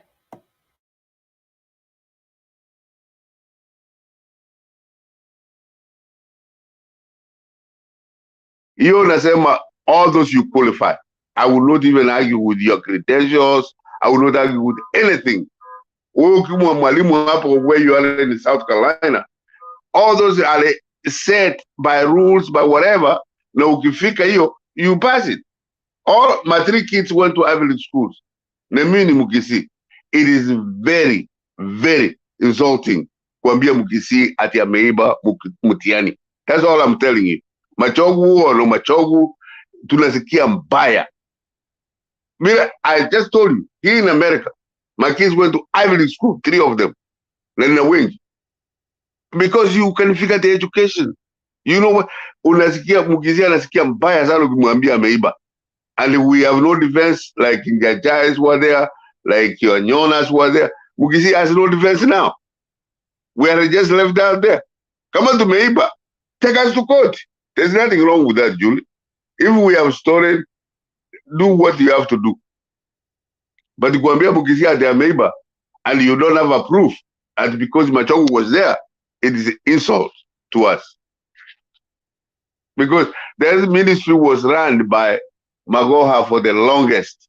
Machogu just came when the education was done. All this you say, Julie, is true. Because Machogu was there when the exam was being done. Machogu is the one who gave the results. Now you are right. But the education policy in a long time. Policy ya mwaka ujayo inaandikwa leo. And on and on and on. And anamini uko mwalimu kama wewe, Julie. Thank you. Pen, I know where you're coming from. I don't think what walisema Wakisii wanaiba mtihani. Maybe we should move that word. They are Wakisii. Sio Wakisii wanaiba mtihani. There are many people from Kisii who are doing the right thing, and they have the exams genuinely, and the results are genuine. So we want to say from Tembei TV that we don't think Wakisii wanaiba mtihani, and that is not what we think. We are only asking ourselves why there are more is from Kisii. Is it Kisii County or from Kisii? Just there we can say from Nyandarua, or there we can say from Kiambu. Maybe we can from Nyamira. We're from Gusii. Nyamira and the Kisii are Gusii. From all those areas, there were a lot of areas. Big school kama Jakembicha about was last 5 years ago. It has more than anybody can think of. Okay, so Pen, you agree with that? That is the question. So we are not saying Kisii are cheaters. We want to emphasize on that. Julia, thank you for clarifying that. Okay, Big J. Yes, Big J. Karibu. Unajua, don't sugarcoat. Julia, 1992, I was working investigating wizi wa kura Kisii. So I know more than you know, even more than that so-called Nyagaka. Because Nyagaka amekuwa mjuzi ndiye alikuja nyumbani na akaenda ajui what is happening at home. I was investigating. Mtihani watu wanakaa exams. Watoto wale wameko registered, somebody come and does for them. So please, wacha tu hiyo story tusipeleke mbali, tumalizie tu hapo. Yes, mlipata, which is a good thing, but sometime usione watu wamenyamaza hivi. Tumepitia maneno mingi. Unajua hili ndio ubaya UDA. They think that everybody doesn't know. We know. Ni ile tunanyamaza, and kunyamaza kwetu si ati sisi ni wajinga. I'm telling you, Julia, I investigated. It was 1992. Trust me not. Watoto yani, like Julia, sasa wewe unakaa kwa mtihani. Mimi kazi yangu nalipwa nakuja na kufanyia mtihani. That happened. It's true. This time my ace sijui. Even why Mashawu is being blamed is because there is a way. That's why I'm still trying to correct Penny. The late cabinet secretary did not conduct his exams. The integrity of the exam is determined by so many things, and mostly what happens the last 2 months as the children sit for the exam and as the grading goes on and when the results are announced. So why there were so many when in Nyakimincha, it seems somebody went to NEC and manipulated those results in favor of those schools. There is a way Big J, these principals and administrators can go to NEC and get their way around and play with the statistics. Sasa unaenda NEC, Big J, unaulizwa shule yako inaitwa nini Big J, unasema Nyakimincha. Unataka eggs gapi, unasema nataka eggs 10. So they play around with the statistics at NEC. So the results come out like that. Even not just KCSE, mnakumbuka KCP, and people were mad with me like black here. There's a school that is in Nandi, hiyo shule ni ya matope, and really that school lacks facilities kabisa. Hata walimu hawana. And that school posted over 400 mean score. Nikashanga, for you to score a 400 mean score, you have put so much input, resources, walimu kila kitu. So people are saying, why Julia are discriminating those kids? You are saying they cannot get. I know I'm an educator. I've been there. For you to get such mean scores, even for you to get one single A in a school, Big J, I taught high school students for so many years. You have to put so much investment in terms of time, revision, resources. Hizo vitu hazikujangi tu hivi. Sasa what the politicians are doing, they are back to square one. Now, our late cabinet secretary and Matiang had dealt with cheating. Matiang is the one who hit on cheating. He hit hard for 3 years. Na ilikuanga ukipata B unaambiwa hii ni B ya Matiang. Wale watoto walifanya mtihani 2016, 2017, 2018, 2019 walikuwa naambiwa amepata A ya Matiang. Very powerful A because it was a genuine A. But now this guy 3 months just 3 months. Can you believe it, Kenyans? Yani kama si kuporwa pesa, tuna mtihani naibiwa. I mean, you people, you are telling us to be quiet and give Ruto another 6 months. Kenya will have gone to hell. Siji wa mama kibao mbele. Karibu. Asante sana Julie, nasalimia kila mtu. Good evening or good morning wherever you are. Ninawasikiliza kabisa na nimependa vile Penny anaongea akitaka kuleta akitaka tu kufanya sasa hiyo mitihani vile ilienda vizuri, ama anataka kulaumu wenye kuanza kama Magondi alikuwa pale. Lakini Julie umemweleza vizuri, like determining factor si vile Mako alikuwa amefanya. Determining factor ni marking na hizo process yote within the 2 months. I think he should understand that. Everybody can understand that. Coming out of that, Mzalendo ameniwaka sana. Akisema maneno ya GMO, ati Raila ndiye alikuwa anasema ati hizo GMO hata ikikuliwa sijui ni nini. Kitu muhimu kama kama mtu anaitwa Raila walimefanya kazi na Uhuru miaka karibu 5, tuseme 4.5 years wamefanya pamoja. Na kama angetaka kuhimiza Uhuru alete GMO ingeletwa. Kitu ingine ningetaka kuongea mambo ya GMO, we are not even sure that GMO haiko Kenya saizi. Kwa nini? Before even nani aongee Moses Kuria aseme sijui hiyo GMO inakuja, within 2 days tulikuwa tunasema tuliambiwa there is some ship docking in Mombasa with I don't know how many 10,000 tons of maize. Hatujui kama hiyo mahindi tayari iko ndani ya Kenya na tayari imesambazwa. Ndio utakuwa unaona kwa duka, utapata mahindi, hii mahindi inauzwa shilingi 10 na hii mahindi inauzwa shilingi 5. Wewe, because of course people are poor. Poverty itakuforce wewe uchukue ile mahindi. You do not know whether it's GMO or you don't know what it is. Because tell me, kama vile tulisikia hiyo mahindi imedoku Mombasa, do you think because we have not heard? Tulisikia wakati I think is 2017, 2018 there, Uhuru alienda Mombasa akasema hizo magari zote zimeletwa na mambo za chini zote they be crushed, and we heard that it was crushed. Sasa hii ship ilikuja Mombasa, ship sijui moja ama ni ngapi zilikuja Mombasa na tukasikia they are docking. Hatujasikia kama hiyo mahindi, what happened with the mahindi. That thing just went silent. Nobody knows what happened. Kwa hivyo kusema ati GMO kama vile sasa, na ndio tumeongea hapo awali, tukasema maneno za nchi za nje, Western countries should not interfere na mambo za Kenya. Why? Because America wamekuja hapo kusema GMO sisi tunakula, azileti maneno, because they have their own interest. Wanataka zingie, na ndio sababu walijaribu maneno za COVID ikashindikana. They wanted to kuleta hizo GMO, wao wanataka kuleta ndio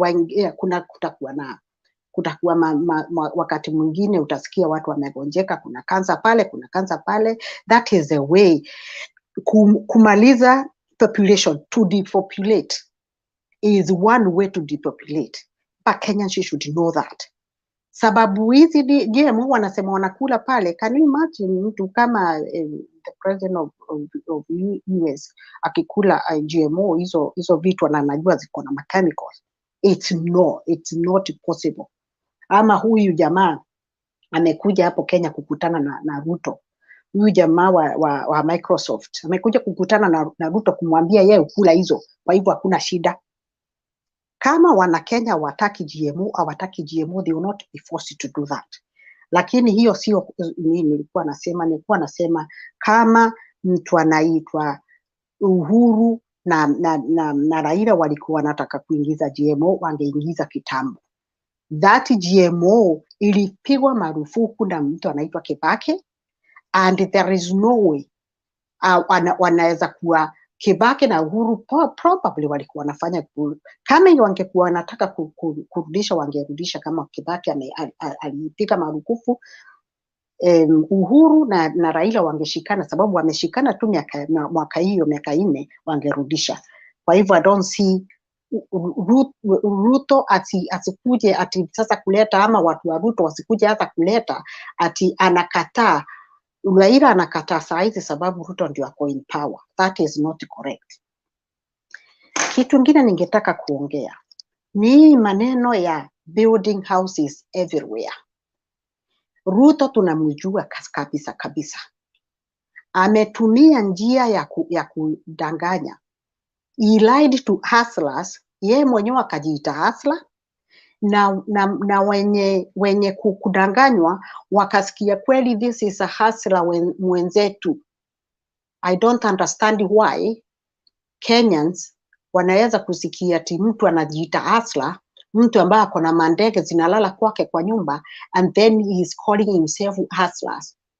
Secondly, wakati anasema alikuwa anauza makuku, ati ni asla ametoka kule chini akiuza makuku, ni picha ngapi ametuletea akiuza kuku? Ndio tujue kweli alikuwa anauza kuku. Sasa amekuwa anaenda kukuwa president kutoka kwa kuku. Kwa hivyo asala mwenye anaendesha pikipiki pale ajue siku moja atakuwa president. I ask one question. Wakati Kibaki ndiye alikuja na hii motorbike project, akapatia vijana kazi, basi Uhuru akakuja kupatia vijana kazi mtaani. Kibaki akaacha hizi mabike, arafu hustler, the senior hustler akakuja na wheelbarrow. Hiyo ni kwenda mbele ama ni kwenda nyuma? Ye mwenyewe akakalia. Kama unataka kwenda mtandaoni utaona ye akiendeshwa akikalia, akicheza sana akikalia wheelbarrow na anapushiwa. Wakati anampatia kijana wheelbarrow, what does that tell you? This is the same thing that is happening. Hizi manyumba zinaenda kujengwa. Anasema anataka, you know, Ruto has got this sweet tongue na voice ya kuconvince, and he takes advantage of the poor. Take advantage ya zile shida mnazo. Anachukua hizi building, sababu unajua si ati hizi mabuilding hizi ma houses zinaenda kujengwa. Alafu anawaambiaje, hizo manyumba zitakuwa zinalipishwa 7,000, not more than 7,000. Alafu nyinyi mtakuwa mnalipa after 10 to 15 years, hiyo nyumba itakuwa yako. This is a long term project. Na wacha nikwambie mwisho atafanya nini. Ataimba hiyo wimbo, aimbe hiyo wimbo, and because it's a long term project, it's something that needs a lot of money. Mtakuwa mnaambiwa ni kesho, sababu pesa si hazijatosha. Leo amesema ati anataka kujenga gorofa 25 floors, na sijui how long hizo ndo 25 floors. Watu watakuja kuambiwa, sababu hii ni muradi ambao inataka pesa nyingi, tupeni nafasi. Before mjue 5 years imeisha. Kazi mtaani hakuna. Nyinyi vijana ngojeni tu, mtajenga. Sasa mnaendelea hivyo. This is the same thing that happened. Aliwaambia hustlers, hii serikali ni bottom up. Hii serikali itakuwa ya mama mboga, itakuwa ya watu wa pikipiki, itakuwa. Tunataka kujua hii serikali imeundwa na mama mboga wangapi? Imeundwa na watu wa pikipiki wangapi? Watu mahustlers ni wangapi wako kwa hii serikali? Aongee hiyo maneno. Akawaeleza mahustlers, wakati mtaingia kwa serikali, nitawapatia loan inaitwa Hustlers Fund. This Hustlers Fund, hamtakuwa mnalipa any interest. And I want people who wanted to start business, and those people who are in business already, be ready, because this money is gonna make people from down, those hustlers, the real hustlers, wacha hustler Ruto, wapate kuinuka. Can I ask 500 Kenya shillings inanunua sukari kilo ngapi? Wacha kufanya biashara, inanunua sukari kilo ngapi? Ama inanunua unga kilo ngapi? 500. Isitoshe, this 500 kabla ifikie mwenye anachukua 25 Kenya shillings has been taken off. Unaambia sijui unaenda kuwekewa akiba ya 25 shillings. Sijui unaenda kufanywa nini. Do you know what is gonna happen? Watu waliambiwa wakichukua, kabla hujachukua hiyo loan, you have to give your PIN for your M-Pesa. Kazi watu wanasema watalipa hii M-Pesa, lakini in the reality watalipa hiyo pesa walipatiwa loan, watalipa. because itakuwa inakatwa. Kijana mmoja alikuwa anasema mimi nilipatiwa hii 475 lakini sasa hivi nikitumia pesa kidogo inakatwa. Nikitumia pesa kidogo inakatwa. Kwa hivyo Ruto aache kuchukua advantage ya mashida ile watu wanazo. Hizo buildings za houses ni nyingine kama ya Hustlers Fund. Alisema ye mwenyewe sisi tutajenga inchi bila kuomba pesa. Within 3 months ameomba 1 trillion. Within 3 months. How much is he gonna borrow from now to the end of 5 years? Unataka ufanye hiyo 1 trillion times 3 times 12. Uone ni pesa ngapi alafu wake miaka hiyo 5. Haya. Ningeanza kuongea about pesa ambao saa hizi tukirudi kidogo kwa hizi manyumba zinasemekana zinajengwa. Now at the moment if there is money which is available kwenda kujenga nyumba, first and foremost thing ni kuanza kufikiria watu wanakufa njaa. What has he done about it? Before tujenge manyumba sababu watu watakula nyumba. People are hungry, people are dying because of lack of facilities in the hospital. Makoa probably kama kungekuwa na facilities nzuri angeokolewa. Hakuna madawa kwa mahospitali. Those are the first things. In fact, vitu za maana kwanza watu wakula washibe. Yeye alikuwa anaenda kuchukua mahindi, lakini kwake farmers are having their crops ready, they are harvesting and they are showing their harvest. We have so much maize. What are we gonna do with this? But then yeye anaenda kuchukua mahindi analeta. Just because katikati ya kuleta hiyo mahindi na kuingia hapa kutoka mahali inatoka kuingia hapa kuna mtu atakuwa amekula. For how long people will continue suffering na watu wengine wanaendelea.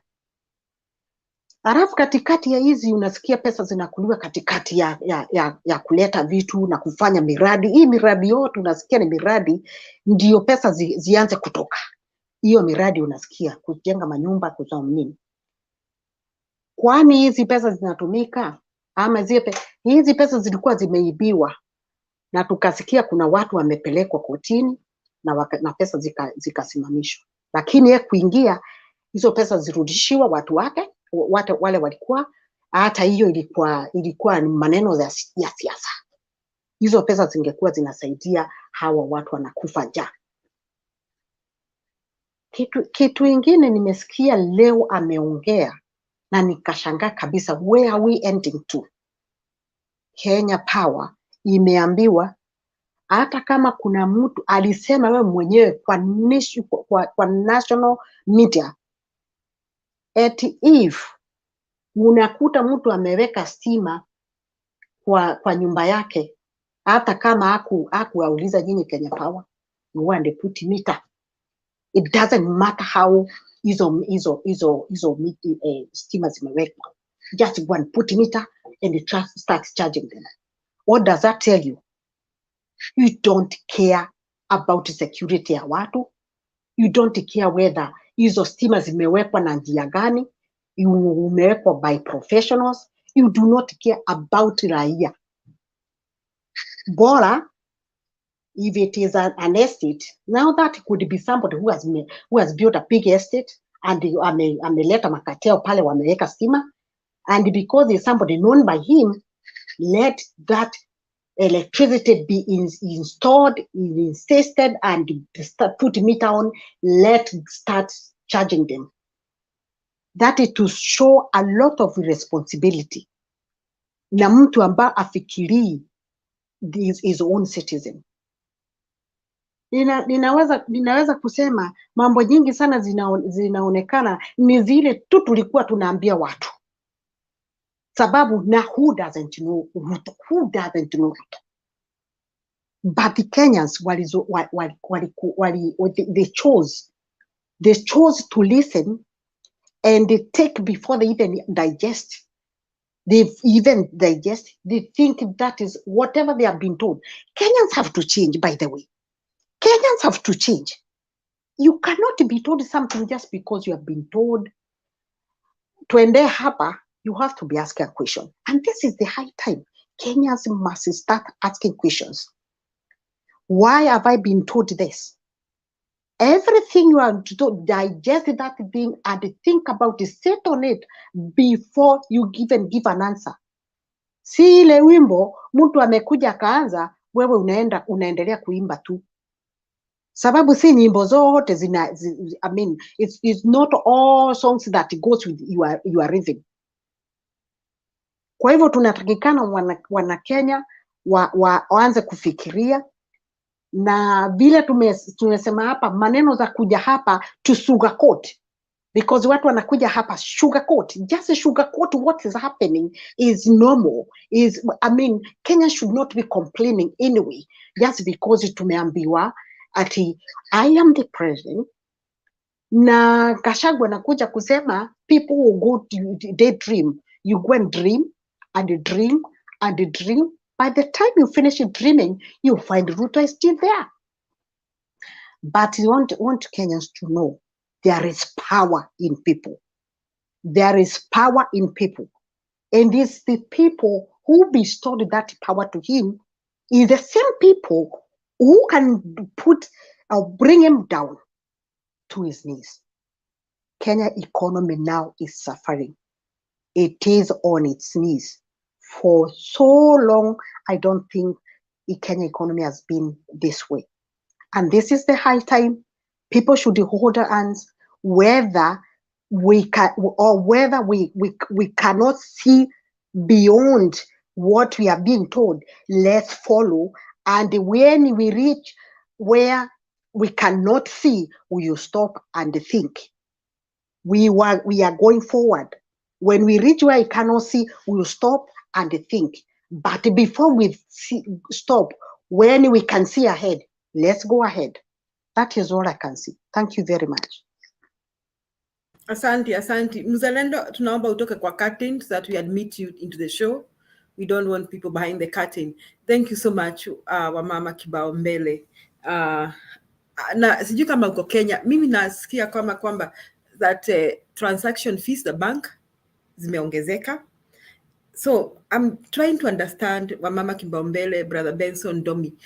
Sasa ni kumaanisha kama nimekutumia pesa, Brother Benson, tuseme nimekutumia $100, kumaanisha haitakufikia kama $100.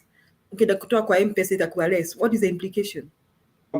I think what is happening is what will happen is that when you will be sending $100, there's that transaction fee that will be charged. For instance, maybe sometimes they might charge, maybe they used to charge, maybe you're sending $100, they're charging you 27. So they'll not be charging you 27 because when you are sending, maybe you have like 200 in the account and you're sending 100. The guy is going to receive $100, but the transaction fee is different from the money that you are sending. Sasa akitoa pesa, tuseme kama hana pesa ingine yote kwa M-Pesa. There are two things here. There's a transaction fee and withdrawal fee. Yeah. So when usually you send money, you will always send money in for, let's say, if you want somebody to get 100 shillings, you might say that I'm sending you 30 shillings on top of 100. So which means that includes the withdrawal fee. This one, the 30 will be, so the 30 is going to be charged when he or she withdraws the money. Yeah. Yeah. Then there's what we call also transaction fee. You know. So when you will be sending 100, the 100 will be going, but there's also money that is being charged for that, sending that money. So maybe, for instance, I'm not very sure. I'm just giving an example. So, for withdrawal and sending the money, you might be charged maybe something like around $50. Wow. But by 1st, there's something that I know, by 1st of January, Mm. The banks gave notification to all their customers, like it was going to take effect. They will realize their charges when they use M-Pesa transaction. That was there. The bank sent that that one, and I know I think somebody went to court about that, and even Mm. like the central governor gave directive to the banks not to overcharge, but they still do it. If you check at your transaction fee, they're still not the same as they used to be before. If you're very keen. So it means okay, I watched the Safaricom boss talking, and he's saying for the last, I don't know, about 2 months, so the people have reduced, the transactions have gone down by some fraction. You know that he was saying a third or something, and should play that clip. Did you watch the Safaricom speaking and both saying, he was saying that people have reduced transacting in M-Pesa? Because the reason is that Mhm. can be true, because when you look at the majority, even like the mama mbogas and everybody, the M-Pesa transaction has made it very easy. One, they don't lose their money very easily. You know, like there's what we call pochi la biashara.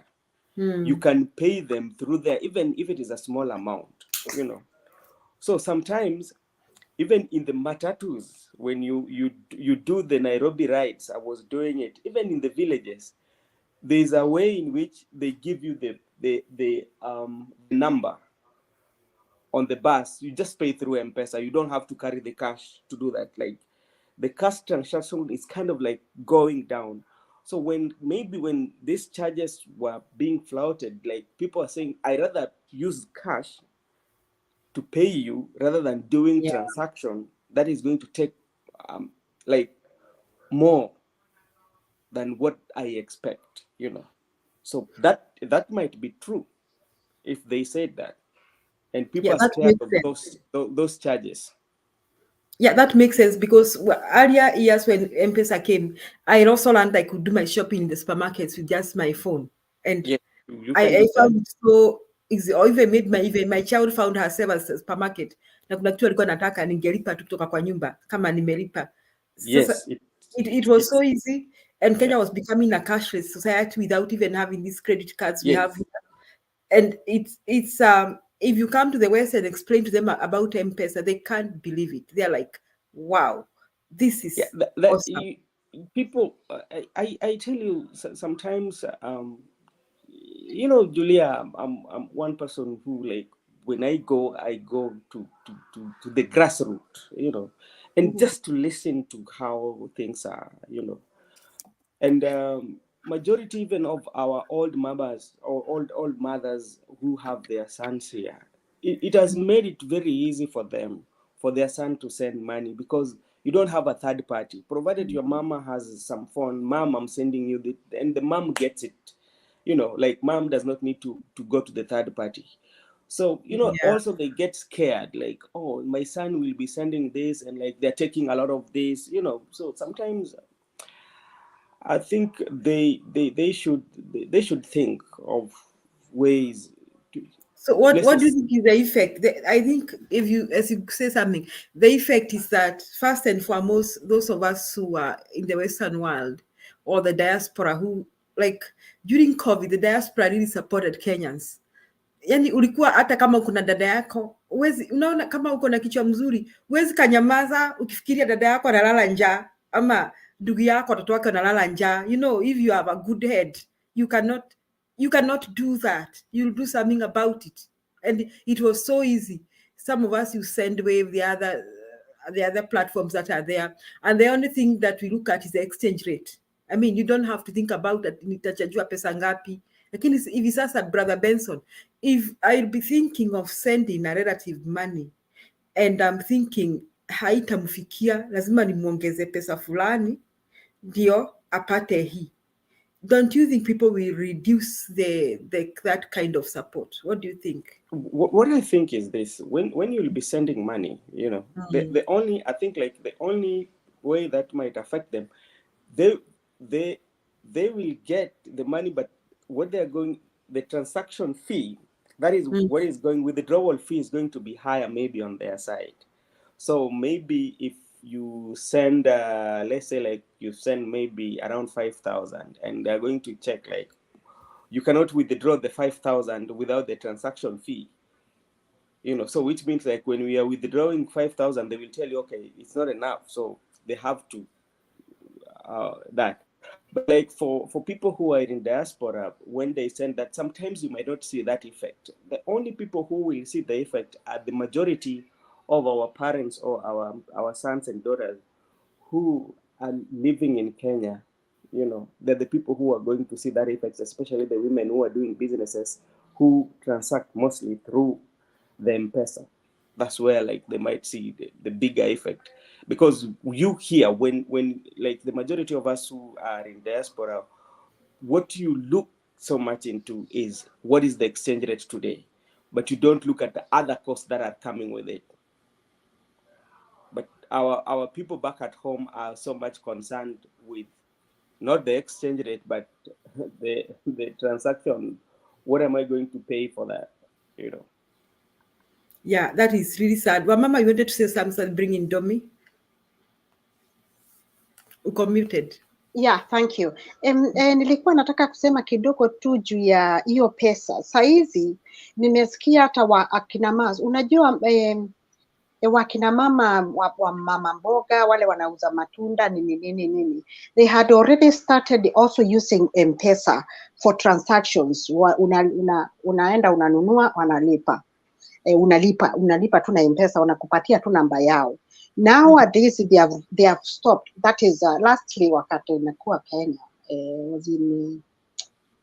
was in August, September. Nilikuta kama niliacha kama wanafanya hivyo. Siku hizi ninasikia they are refusing. Na hawakwambii they are fearing the interest or whatever they are being charged for to withdraw.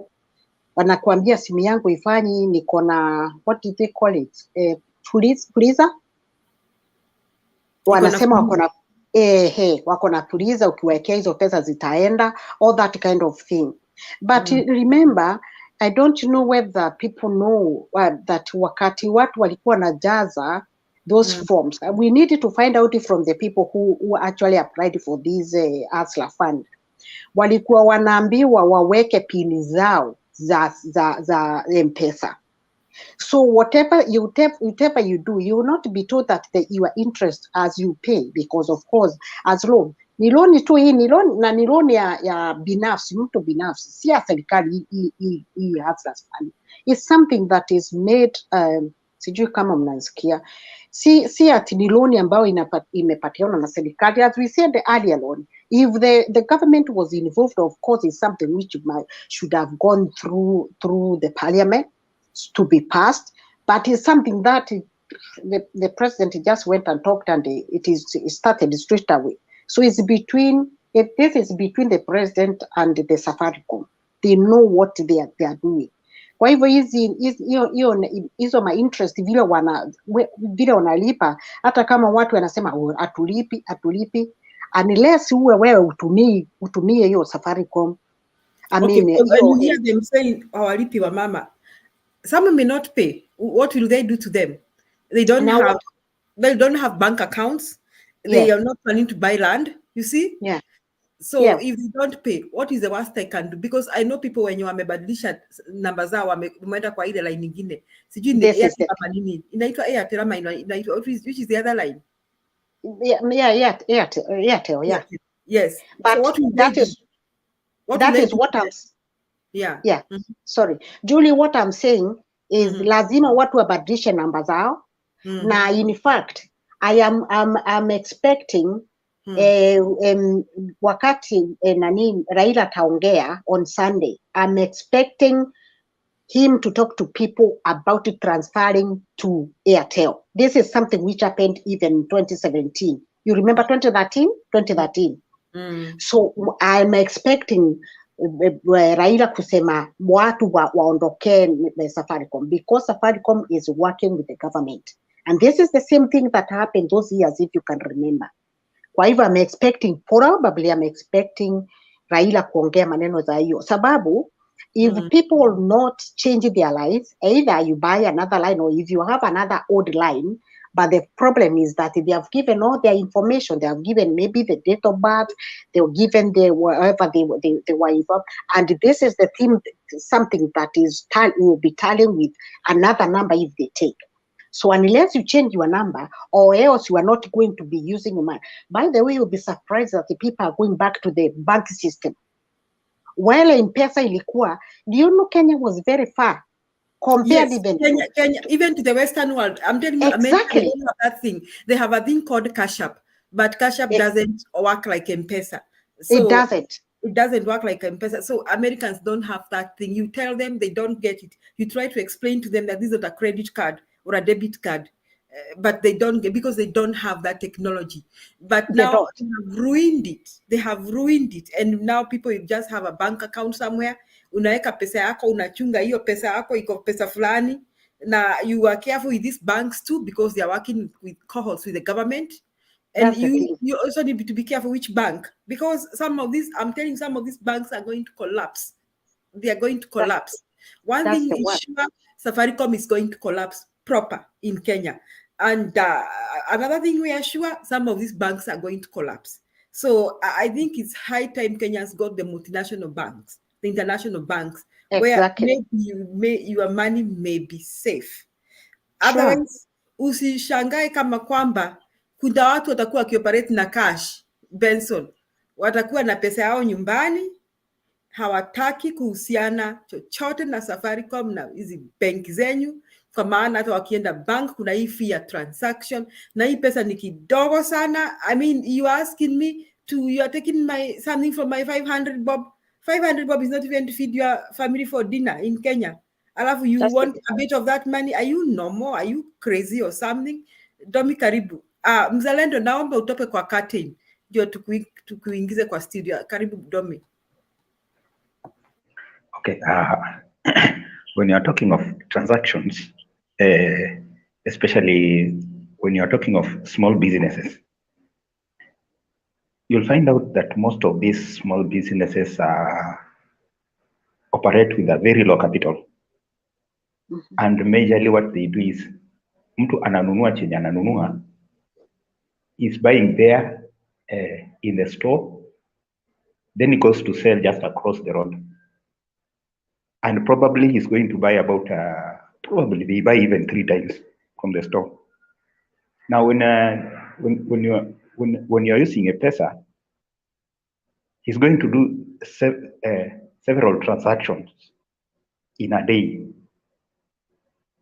Now, when the government have introduced, previously it was when you send money, okay, when you are paid through like the pay bill of Equity, they don't charge anything.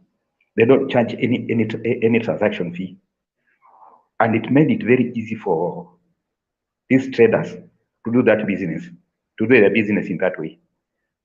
You receive the money into Equity account, go pay the store where you're going to get, or rather, okay, pay the store, or if it's a wholesale, you got to pay there using the pay bill of Equity. And in that transactions, you're not charged. So it made it very easy for these small businesses to do their transactions. Now imagine when you introduce a tax on it. If you introduce a charge, this somebody probably in one sell, ni mtu anauza kitu, na probably in one sell is earning something like 10 bob. And hii shilingi 10 umeintroduce a tax juu yake. Now this 10 bob, by the time anaenda kununua kwa store, ka profit kenye alikuwa nako, kenye kalikuwa probably accumulatively it would have been something like at least something like 100. Now with so many 10 bobs, it's going to to do the transaction again, so that to come again and sell. In the end, it is eating into his profit. Now, when it's eating into his profit, kwa sababu capital yake ni kidogo, because anaendelea kwenda huko, akirudi kwenda huko, anachukua mwavuli pale kwa store pale, anakuja anauza, akishauza miavuli tena anarudia sena zingine. Imagine how many charges are you going to give to this person? Then what you are benefiting, you are not benefiting the seller. You are benefiting Safaricom and the tax receiver. So generally, that is something that is a very big hindrance to people who are doing who have been doing the trade using M-Pesa, and that is one of the things that reduces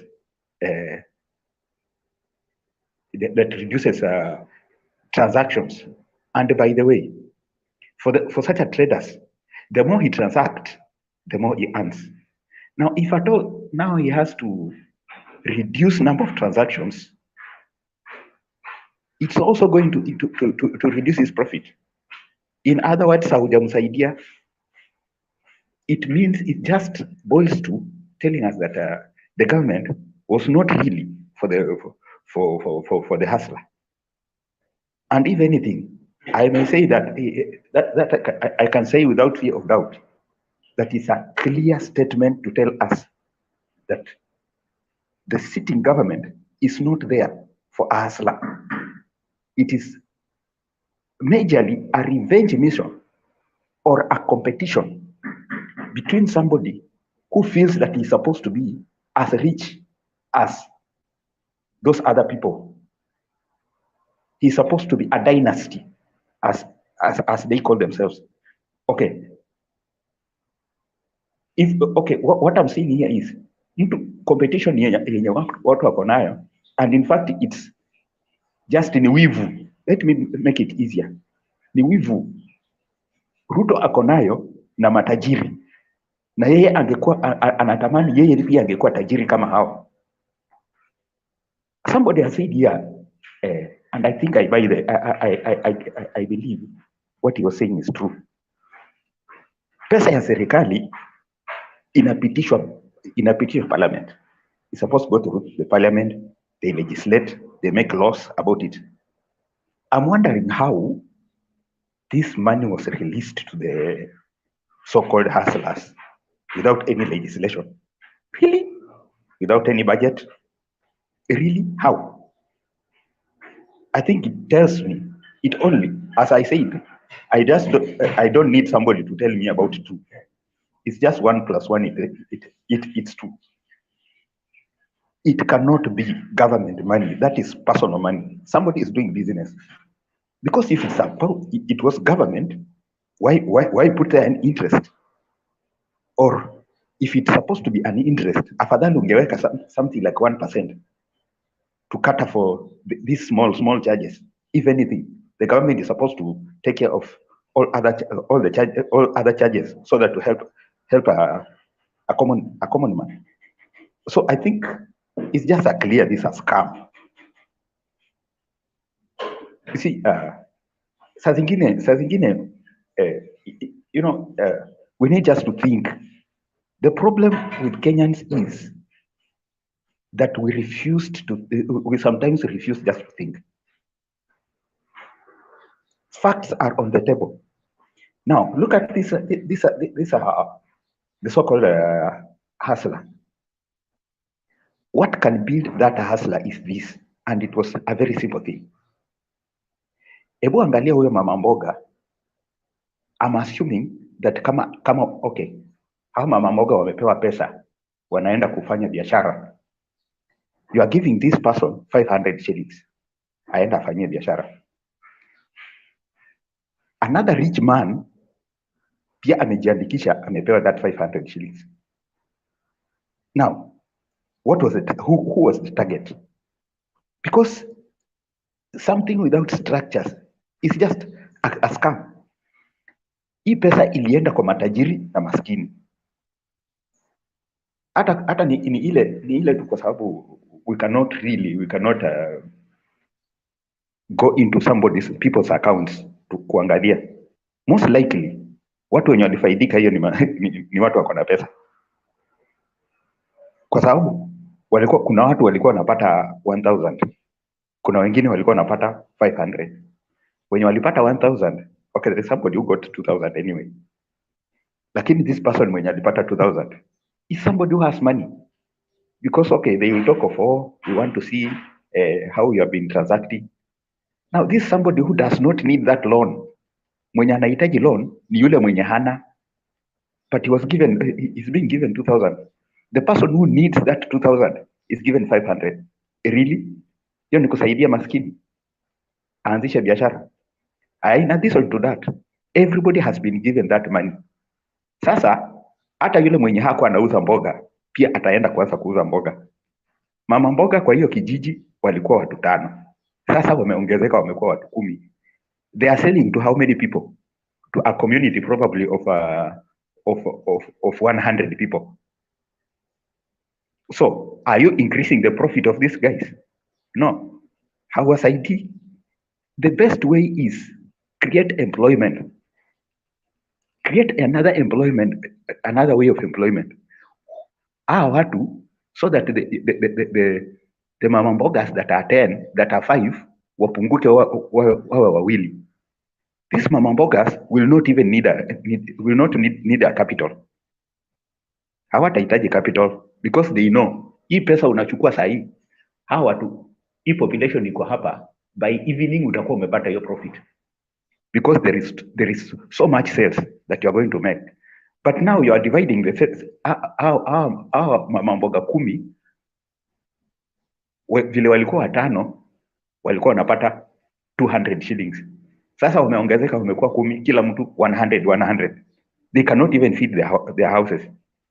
You are not helping them. That is why Raila was saying the Azimio thing was industrialize the nation. Just industrialize the nation. You will not need this 500 thing. Industrialize the nation. Out of the industries, you will get enough tax. Out of the industries, you'll have more people employed in sort of some formal. We'll go to sort of some formal employment, and we'll have other people who will be doing trade with the factory. If it's a company or whatever, they will be doing business with that. That's an indirect employment. And once you get such a thing, you will have enough tax, and you'll have everybody will be busy. And I will say again, munaita hawa watu wenye wanaenda kudemonstrate ati they are idlers. Yes, okay, they are idlers, fine. Now, why can't you make them busy? Hakuna kazi, ile kazi walikuwa wanafanya umewanyang'anya. And point of correction, Mr. Mudhalendo, ulikuwa hapa, alafu kuna kitu chenye uliongea that I was not able to rebuttal. Remember, mtu anakuambia hapa, I think Big J aligusia, you are stopping ile pesa watu walikuwa napata kila siku, alafu you are saying you are promising, because it's a promise, ati tutaanza kufanya mijengo na mtapata kazi huko. Okay, mnafanya mijengo Nairobi, what about mashamba? Okay, mnafanya mijengo Nairobi, what about Bungoma? Kwetu kwetu hakuna mijengo inafanywa. That one is in the control of the governor. And by the way, not everywhere hiyo mijengo itafanywa kila pahali. And another thing that is a fact, this one is underlined it. Ruto has always lied. He does not deserve under any way to be trusted. He has lied. Na kuna vitu kila chenye anasemanga anasema anadanganya watu, kesho hafanyi. He does not do it, or he does something different. So afadhali uache hiyo kazi kwa vijana waendelee kufanya. Ile siku utaanza mijengo, then people will go there. But stopping it is malicious. stopping it now. How are they going to survive mpaka? Are you telling me that wakae kwa nyumba, eat nothing, to wait for buildings, utaanzisha vijengo after 6 months so that they start eating the 6th month? Give me a break. That one, hapana. It just shows that mtu nani Duke alikuwa hapa anatuambia ati they wanted to do the audit. So you stop people from eating for you to do the audit. Give me a break. Wacha watu waendelee kufanya kazi, wewe fanya audit yako. If anything, the best person in office is to continue. Wewe watu wanaendelea kufanya kazi na wewe unafanya audit yako. Do your audit. Do it there in your offices. In fact, we don't need to know what you are doing in offices. What we need to know is to see the results. When you come with the results and say this money was stolen by so and so, fine. Take this person to court. What we are hearing here, hao walikuwa nakula pesa. Okay, you are in power. Why don't you arrest them? He's not arresting anybody. He has not arrested anybody. So in other words, you are lying. If you feel that these guys were stealing, arrest. If you cannot arrest, then you are lying.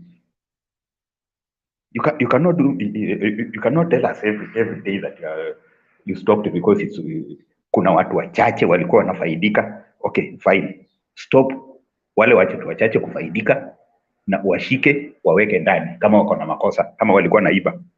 Kama hawezi washika kuwaweka ndani, then you are lying. It is just as simple as that.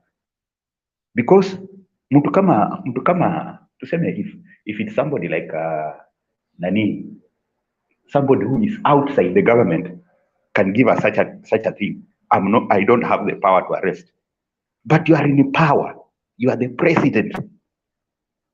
You cannot anzisha tribunal ifanye hiyo nini. In fact, by now tungekuwa tumeona matribunal mingi zimetengenezwa. The first tribunal yenye unatuletea hapa ati ni kwa ajili ya Cherera. People who are saw wickedness happen and they said no to wickedness. Those are the people you want to investigate.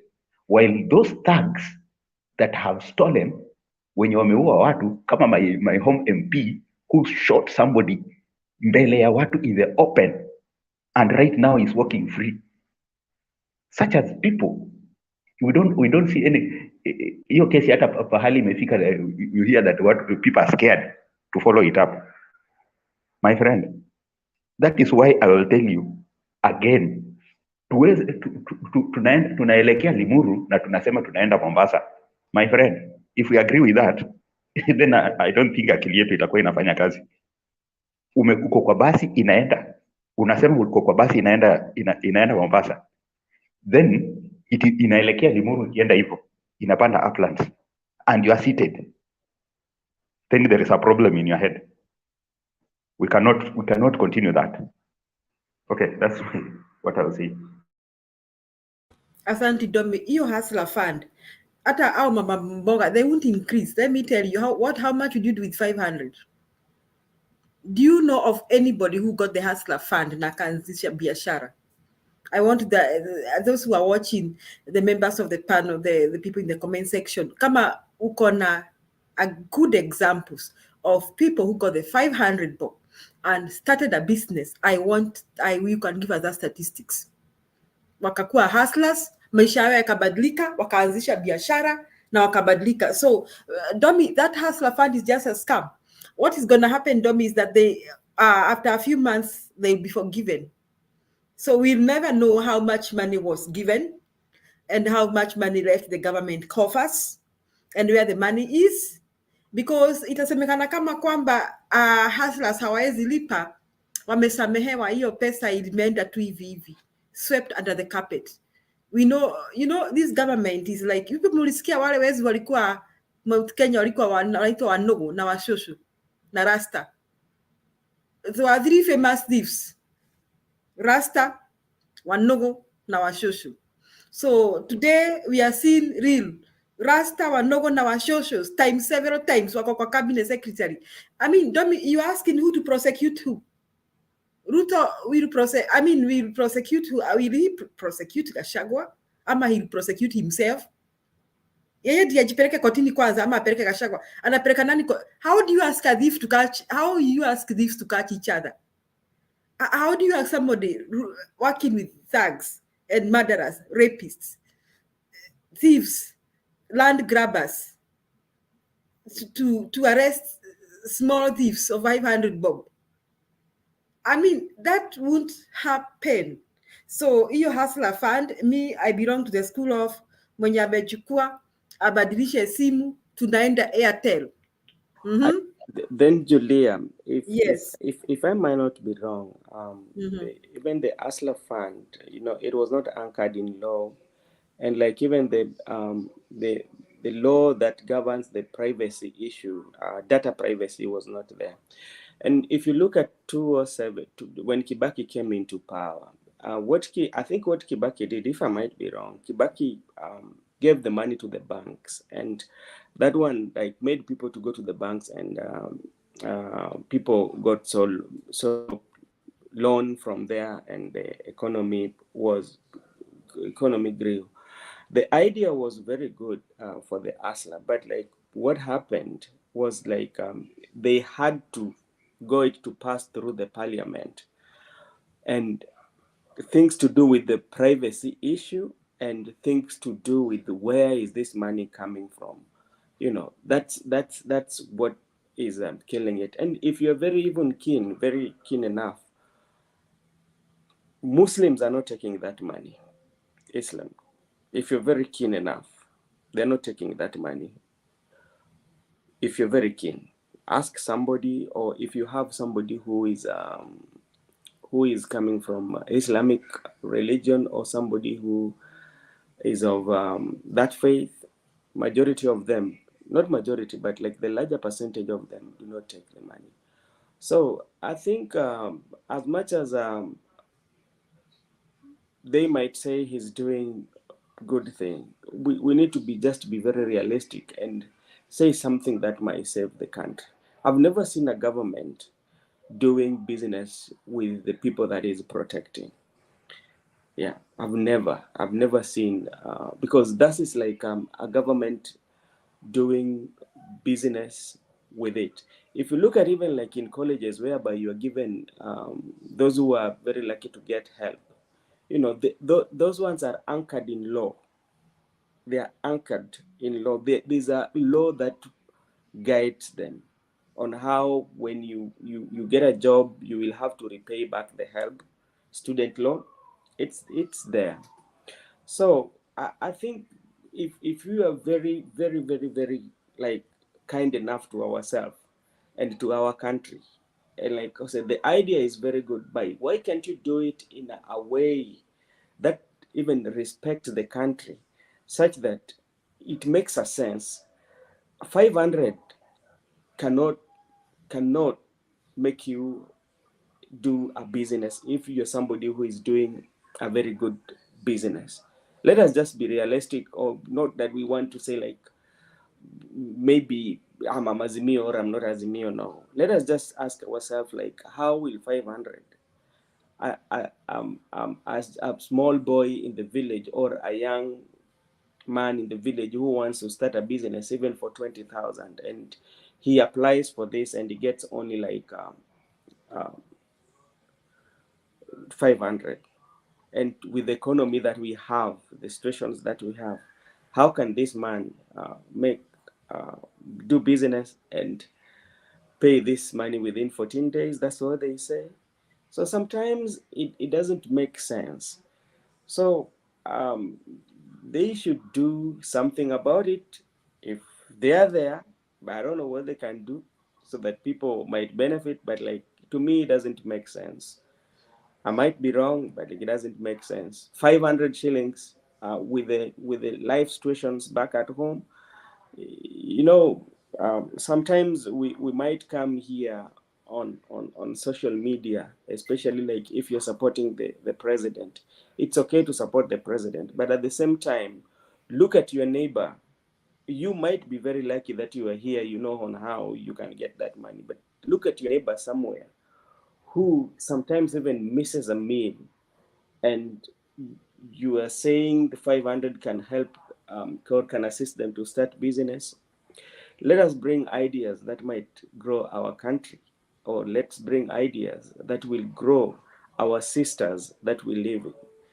Yeah, we're living with. And what I'm leaving those people with, sometimes I like quoting the Bible. When God was talking to Jeremiah, God was telling Jeremiah about, if you want to make peace, if you want to find peace yourself, first of all, make sure that the people who surrounds you, you give them peace, then you will have peace.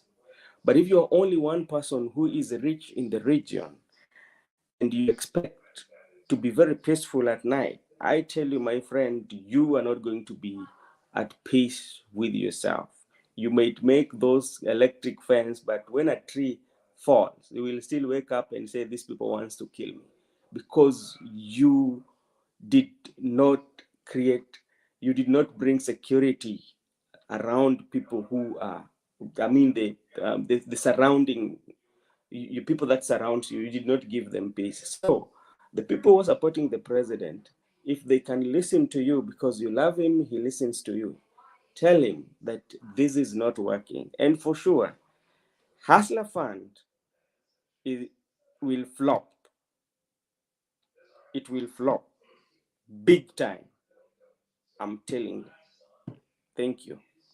I want to bring Mzalendo. I know he has a rebut, but Brother Benson, I don't think they want it to succeed. I think it's a money laundering scheme. They have no intentions of making anything succeed. And let me say to Safaricom, if whoever, I know Safaricom is a multinational. You came to Kenya, mkaanza biashara nzuri, mkajenga biashara, and you are doing good with M-Pesa and all that. But going to bed with a corrupt government is the beginning of your downfall. Because first and foremost, all these hustlers who borrowed money, most of them will not pay it back. So the most likely thing they are going to do is to change their lines. And what will Safaricom do? Nothing. What will you do with someone in the village who cannot pay 500? Will you sell him or sell his children to get the 500 shillings? He has nothing to lose. Now, secondly, you people, you have been doing stuff in Kenya. In the past, you could even just pay for construction from here. Kama kuna nyumba unajenga, unajua ile duka ya pale kwenyu, the hardware in your shopping center, in your town, let's say like Karatina, and you have mafundi wanajenga, you just pay, even from abroad. You pay for sand, you pay for cement, you pay for iron sheets, you pay for everything directly. You just send the money, they have a pay bill. And then you could pay your fundis with M-Pesa, right? I mean, we were working on a cashless society. Now, you telling me that now there are transaction fees. I think people are going to, what is going to happen is the rate of business, the transactions will go down. So even the businessmen will feel it because these people are operating with M-Pesa. So kama unataka Julia atembea ingie ndege aende pale Karatina kununua mchanga na kununua mabati, I think I'll think very hard. I won't do that. Maybe I'll think I'd rather buy a house or something, or even stop with that housing business, high class nonsense in Kenya. Niseme hata ngambo pia ni nyumbani. So that is what people are likely to do. So I'm like, how do you tell me to pay for all this and I'm losing so much? I will be like, no, I'm stopping this nonsense. And in the environment, this kind of environment of high level, I mean, we are afraid of this bank may collapse, Safaricom may collapse, this may collapse. So people are going to desist from transacting. That is what I'm thinking. People are going to desist from transacting. People are going to prevent themselves from transacting.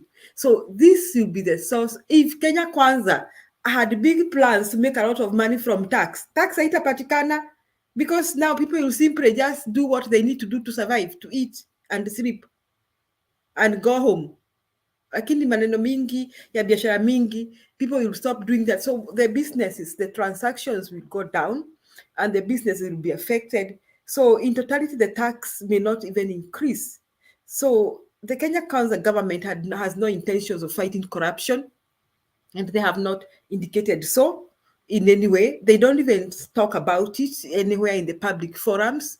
And we are not surprised that they are not doing so. So I think hard times are coming for the Kenyan economy.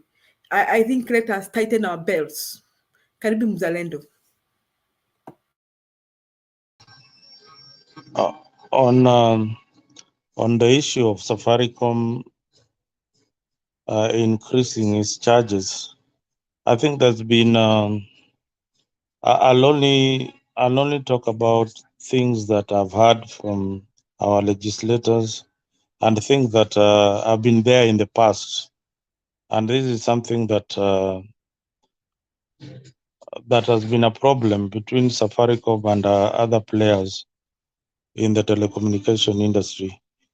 M-Pesa at one point needed to have been split from Safaricom.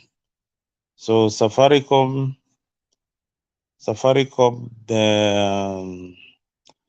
the call services should be regulated, is regulated by CCK. Then M-Pesa, since M-Pesa operates like a bank, that is why it is now being regulated by CBK. That is the biggest contention here. That is why you are seeing pesa yako sijui imefanya nini. I think Airtel and the rest have moved towards that direction. So for fair play, M-Pesa ought to have been regulated by CBK because it is transacting money and not M-Pesa regulating itself. So that charges were going to come, whether you like them or not. It is something that is in parliament and your legislators debated about it. It is not an Ruto bill. It is something that has been teething from time immemorial. So that has been there. It's an issue that has been in parliament. Mzalendo. So let me just finish. I'm not. That one I agree with you. The one that you are saying about in the legislation, that one was wrong. But like, I'm just reminding you, if at all you are home during this December holiday, by 1st of January 2023, the banks gave notification to their customers, that you will realize increase on your M-Pesa transaction. I don't know whether you're aware of that. I'm not talking about the one for legislation. For regulation, that is there. It's something that is there. Brother Benson, I am not aware. I was not home over Christmas, so I am not aware of the warnings from the local banks. I was abroad, so maybe that's above my pay grade. So you could just tell me more about it, just enlighten us, and why the banks were coming up with these laws. Is it something that is within the banking laws, or it is just something that has been imposed by the Ruto government? Yeah, it's something from the government. It's something from the government. Yes. So it is something that they sat down and thought that this is the best thing that they can do the taxes on the to regulate the industry. It's not regulating. I think it was just like a directive on the M-Pesa increment on the rates on the services. The services that they are charging was to go up, especially when you're transacting with the bank. So it is M-Pesa. It's the bank increasing the charges, or it's M-Pesa increasing the charges? M-Pesa increasing the charges. Yes. All right. I think I need to do more. Just like I told you. If you have your number, I can give you a notification from National Bank. Oh, National Bank. That is a government bank. I can give you that. I'm not refuting it. I'm not refuting, my brother. I'm just telling you that's above my pay grade because it is new. I'm just hearing it from you now. I'm only talking about the things that I've had between Safaricom and Parliament. So that one, something was going to happen, because Airtel, I think they have already changed their way of operation. So, Domi, I want to, I know I sent you something there. I was hoping that you'll react to it, but you have technically ignored it on GMO. I still want you to do research on GMO, get the facts each and every time you come here. People say, oh, GMO ni mbaya, sijui GMO ni mbaya. I want you to do a thorough research and then come up with a scientific proof that hii kitu inadhuru afya. And I sent you a video where people, legislators, including your leader, was supporting GMO then. Then now, since it's being introduced by another person, he's saying that GMO is bad. But then it was good. It was good, and he approved it. And you came here saying that it was they were experimenting. There was no experiment. He approved it in Parliament and recommended it. So each and every time when people come here, all we say is that have your facts. If you don't have facts, I'll give you the facts that are there. So sometimes ni hivyo tu ndio tunajaribu kusaidiana. There are some good things coming from the government. There are some things that Ruto is not getting right, but by and large, it is too early to judge the government. Within 4 months, you already want the GDP to grow. I don't know by how much. This government is young. Give it some time, and I'm sure the programs that have been put in place. You talked about kazi kwa vijana in your rural village. Kazi kwa vijana in your rural village. I can tell you without even doubting that even when Uhuru left, in your local county assembly, nobody was getting that money for kazi kwa vijana. It was going into somebody's pocket. Today, there are roads being built going to Malaba. Hiyo ni vijana watapata kazi. I told you that there's an electrical bus company that has started manufacturing electrical vehicles, buses in Nairobi. Youths will get modern jobs. We must rethink.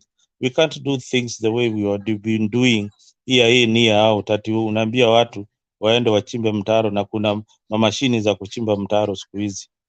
Let the youths get skills na waende wapate kazi mzuri za kufanya.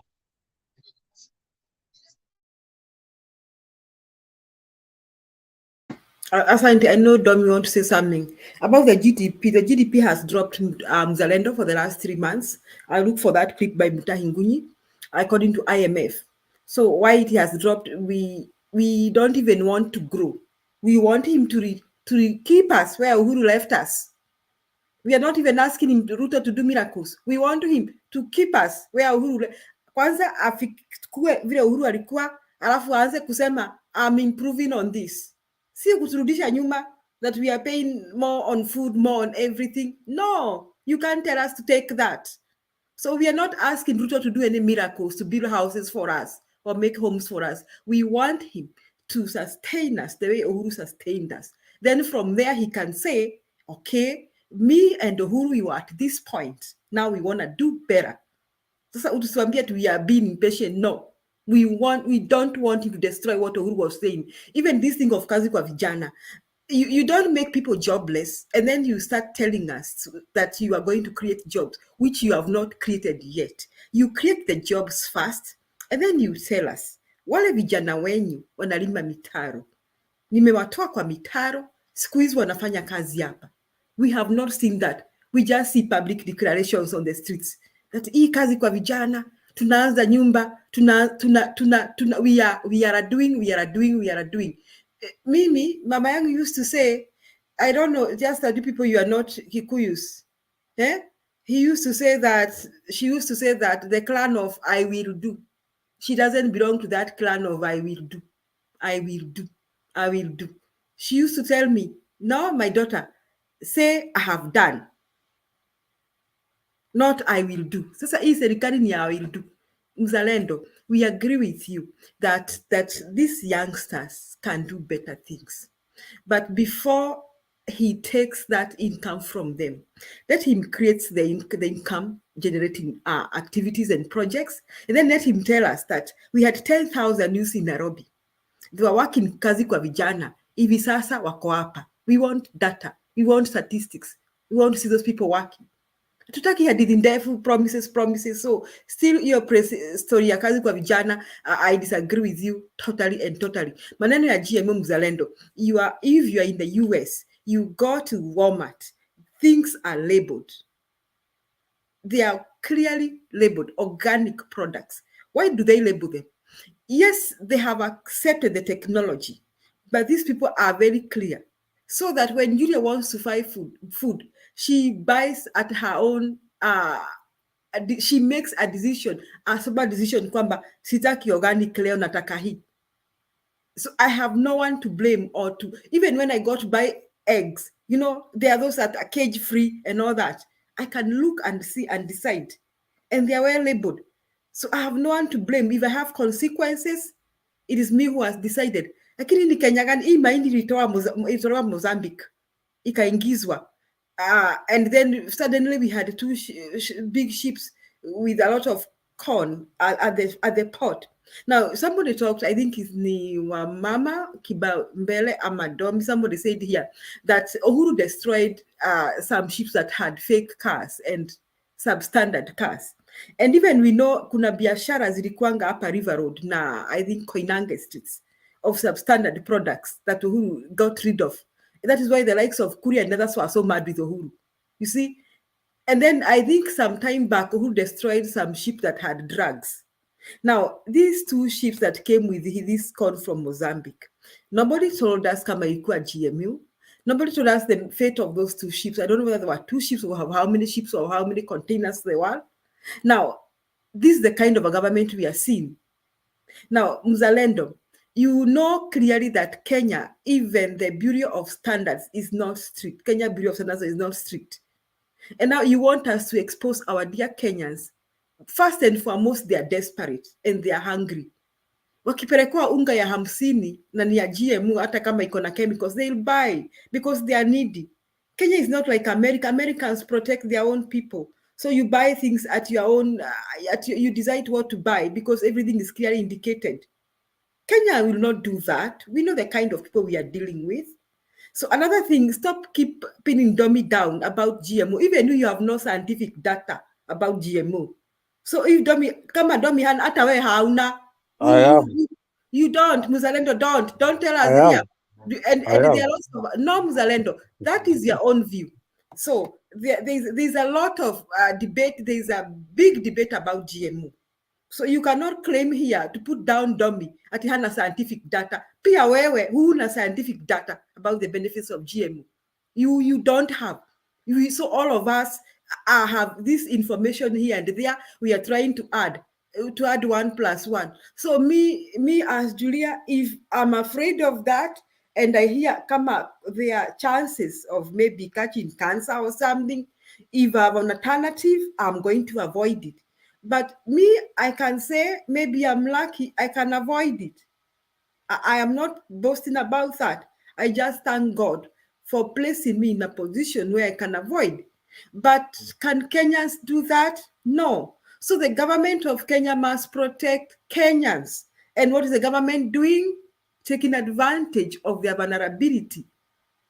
That is devilish. I want to say that. In fact, that is very devilish. This government should protect Kenyans. See, atikuwaletea every other thing that comes from west, east, west. Why are we buying food from Uganda and Tanzania and wherever when we can produce that food? What is wrong with this government? These things have only happened for the last 3 months. You people, I used to think Uhuru is a poor manager. But after Ruto taking over, now I think Uhuru is my hero. I'm telling you. I'm beginning to conclude that Uhuru is my hero and that he did a good job. I'm beginning to think that. And I think, Muzalando, you not tell us about GMO again. You two, you have no scientific data here. and you have no scientific authority to tell us anything good about GMO. Just as much as Domi is entitled with his reservations about GMO, you tutetea GMO wako, lakini usianzie hapa kuambia Domi ati hana data. He knows what he knows, just like you who claims you know what you know. So I want to end that story of GMO, because none of us here has any scientific data to claim that I know 1, 2, 3, I have tested. Haujaenda kwa lab, hauna lab yako mzalendo ukatest. Na kama publish it, let us see it published. The way we read So channel. unaenda supermarket Walmart. Yes, and I see the stuff indicated what is organic, what is not organic. Kabla ifike kwa supermarket Walmart. Do you think American can sell poison to its people? Okay, we are not saying GMO. That is just scientific enough. No, we are not saying GMO is poison. We are saying there are negative effects about it. So we are saying that there is a lot of negativity with GMO. That's what we are saying. And if the Americans have their own reservations, even us, we should agree with them that if they have their own reservations, they have good reasonable reasons for that. So Mzalendo, what I want you to desist from is coming here to tell Domi hana scientific data pia wewe hauna. So you and Domi, you are the same platform. Domi has reservations. Wewe kama unataka kula GMO, kula as much as you want. That is your choice. Domi, don't eat GMO, and tell your people not to eat, because you are taking good care of them. And fellow Kenyans, if your family can avoid GMO, tell them to avoid, because if they are in Kenya, I don't know what hospitals they are going to go. So that is what I want to close that chapter on GMO. And I think we were talking about, Brother Benson, there's something you said about Kibaki. Now, Kibaki created the structures for the banking sector. Now, if you want people to access money, you create structures. So what he did, we worked with the central bank. Central bank, there's a way central bank regulates how much money we have in the economy, how much money is circulating in the economy. Now, central bank uses several methods like open market operations that are like controlling the interest rates and maybe demanding that the banks increase their cash ratio or their deposits with central bank. So they play around with that. So that is what Kibaki did. That is how the interest came down. So when the interest came down, the likes of Brother Benson, Julia Domi, Mama, Mzalendo, we could now walk even into Standard Chartered Bank and ask for a loan.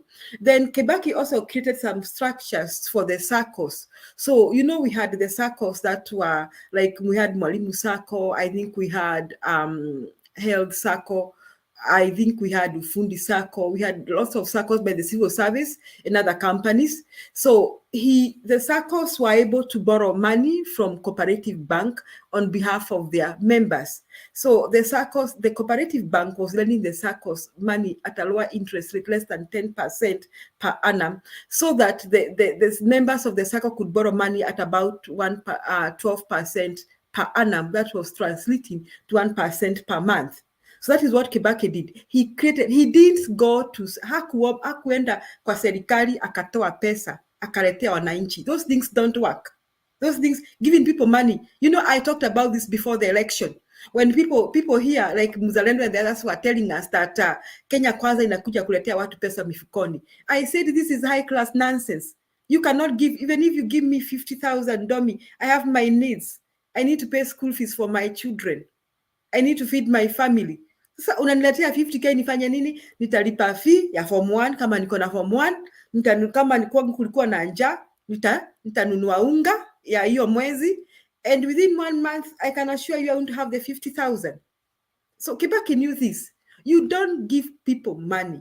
First and foremost, I think common sense tells us when we have too much money chasing very few goods in the economy, that is a recipe for inflation. And you people watch the latest news, the inflation in Kenya is skyrocketing. Now, so saying ati unaletea watu pesa mikononi ati ukitumia hustler fund, that is high class nonsense. You create structures and a good environment for businessmen and businesswomen.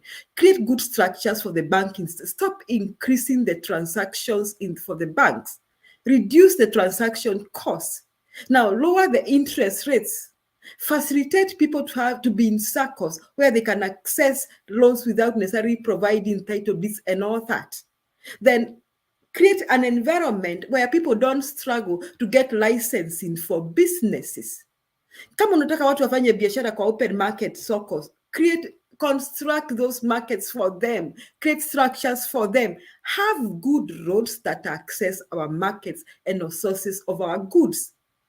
And now you'll see the economy coming up. Si kuropokwa mdomo na waletea pesa. Ati pesa mkono. That is nonsense from Kenya Kwanza. In fact, that's a money laundering scheme. How do you give me 500 to do what, Mzalendo? To do what with 500? And somebody even borrowed 2,000. Let me afford 2,000 for what? I mean, tuachange hii mchezo. So this Kenya Kwanza government, either they are semi-literate or they didn't want to learn from previous governments, or they have a challenge with their thinking abilities, or they are crooks and they are simply using the government for their money laundering activities. You see, or both. That is semi-literate, challenges with thinking and reasoning, poor structures and policies, and crooks who want to loot as much as they can from our poor government coffers. That is my take. So, Brother Benson, hawana mpango. Hakuna mpango hapa. Nakwambia ukweli. Hakuna mpango, hakuna. These are money laundering. I don't know what you people think. Wamama kibao, umemnyamaza sana. Karibu. Nimenyamaza. Nilikuwa ninanyamaza Julie nikusikize. I was just asking myself that question. And there's the one question. Well, they have been given, the hustlers have been given the 500 Kenya shillings. Then, fee ya watoto imeongezwa. Tell me, you were given 500. Mama, let me correct you somewhere there. Yeah. If you are very keen enough, I think I'm in a board of a high school right now. Mm-hmm. We are still waiting for circular from government because government is still taking 22,400 and something.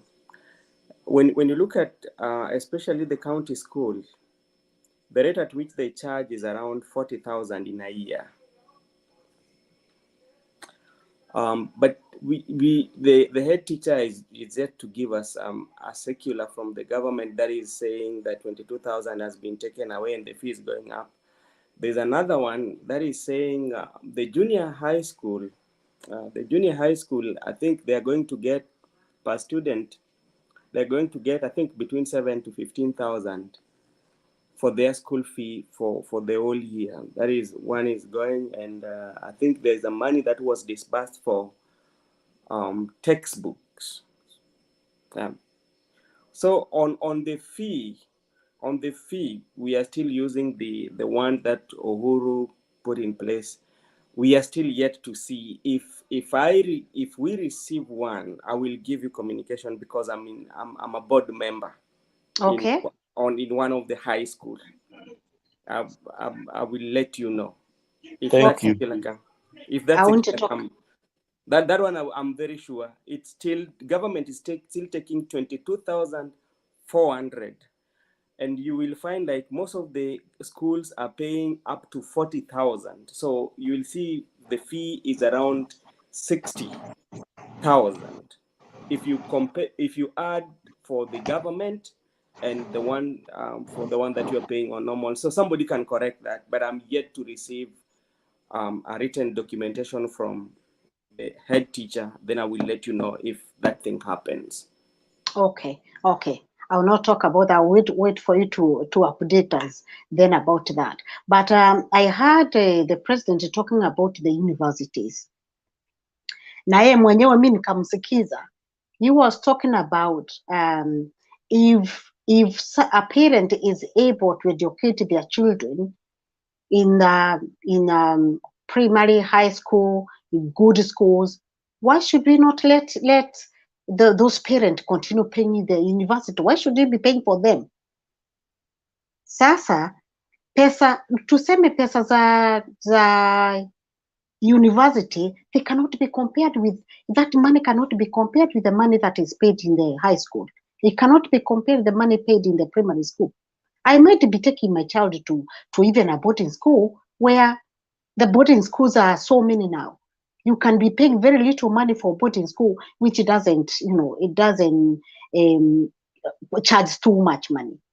Na sawa tu nitakuwa nasema I'm a parent who is taking my child to a boarding school, lakini maneno hii ameleta hapa ati sasa kuna pesa za university tena. Hebu tuambie kama unajua anything about that as well. I'm not aware about the university one. Yeah, I'm not aware. Okay, hiyo mwenyewe mimi nimemsikiza, labda Mzalendo atatueleza hapo kidogo. Mimi mwenyewe nimemsikiza akisema maneno za university. Sasa hizo maloni walikuwa wanapewa inataka kutolewa, sijui kama imetolewa ama haijatolewa. Those are kind of things that sababu most of people seriously they will not be affording to take their children to university if they don't get such loans. So Mzalendo utaweza kutueleza hapo kidogo. Kitu kingine nilikuwa nataka kuuliza kidogo, is this returning of 1,000? What do you think? I'm just going to put that on the floor. What do you think about this 1,000? Why was it taken out in the first place?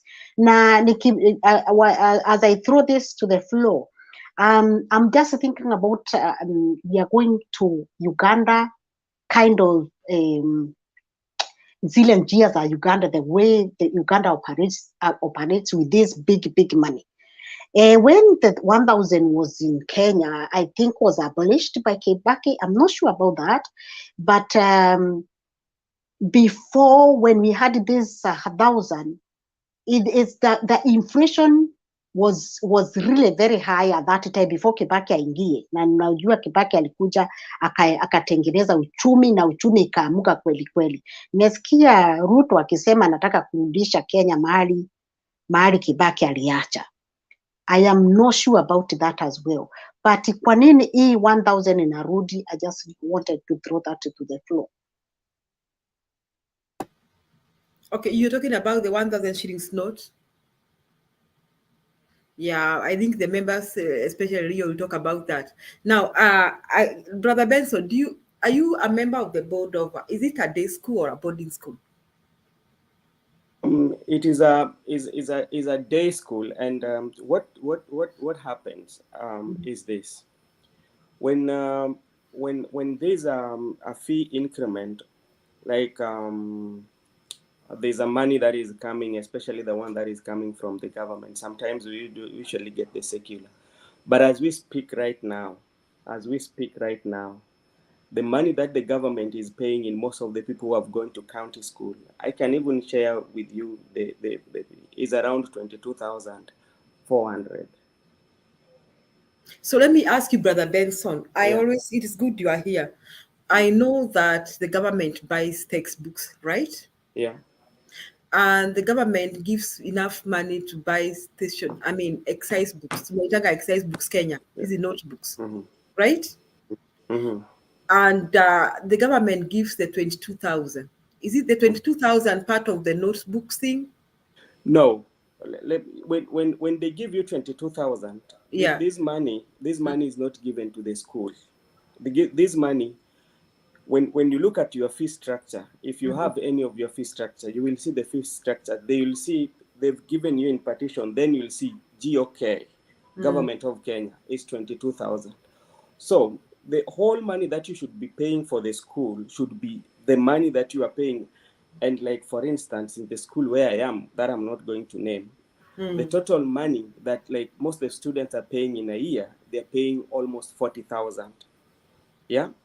Out of 40,000, 22,000 is paid to students who are there. Each and every student will get 22,000.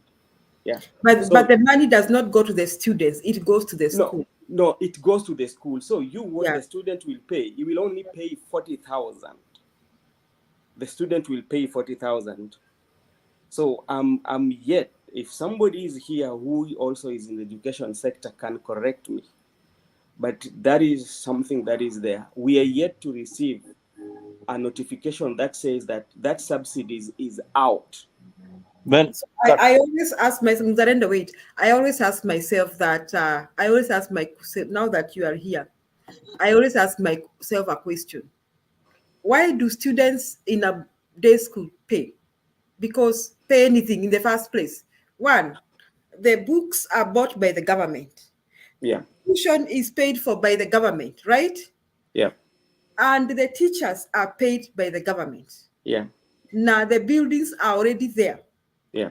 So what the children need is school uniform, na lunch, right, Brother Benson? Yes. So why do these children pay that amount of money? You are mute. There's what we call the extra levies. Yeah. What do the levies contain? These extra levies, there's some of these levies are being decided on the board, and they're used to run the school.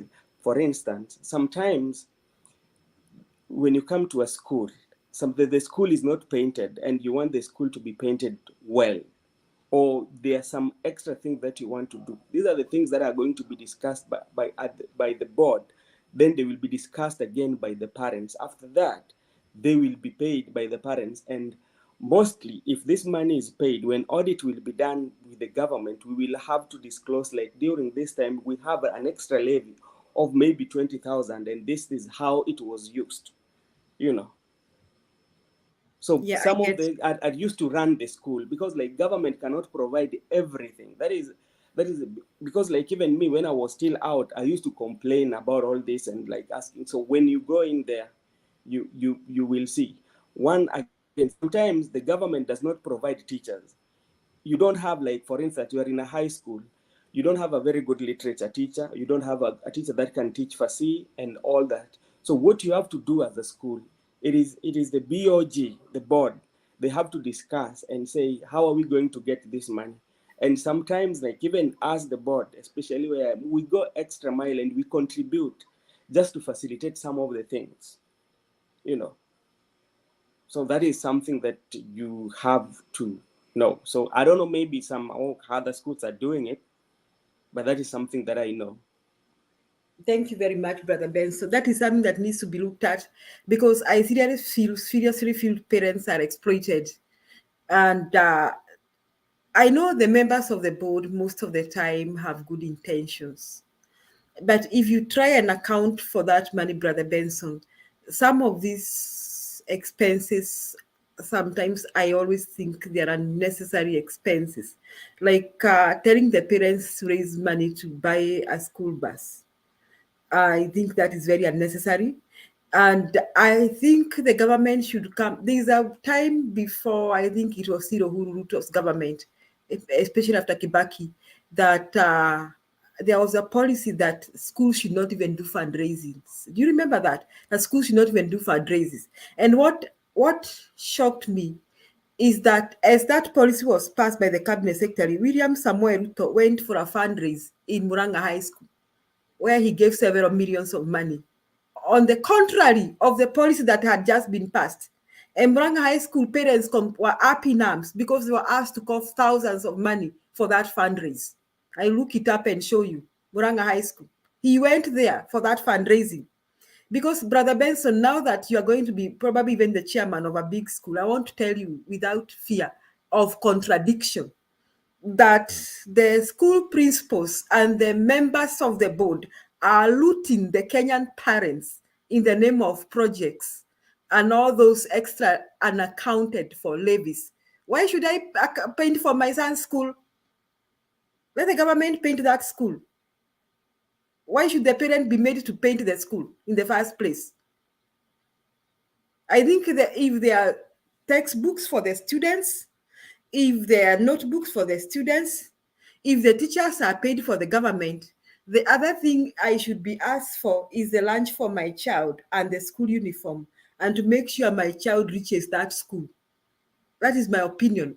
And those kind of course, Brother Benson, are even more aggravated in boarding schools. You will hear the drama that goes along in boarding schools.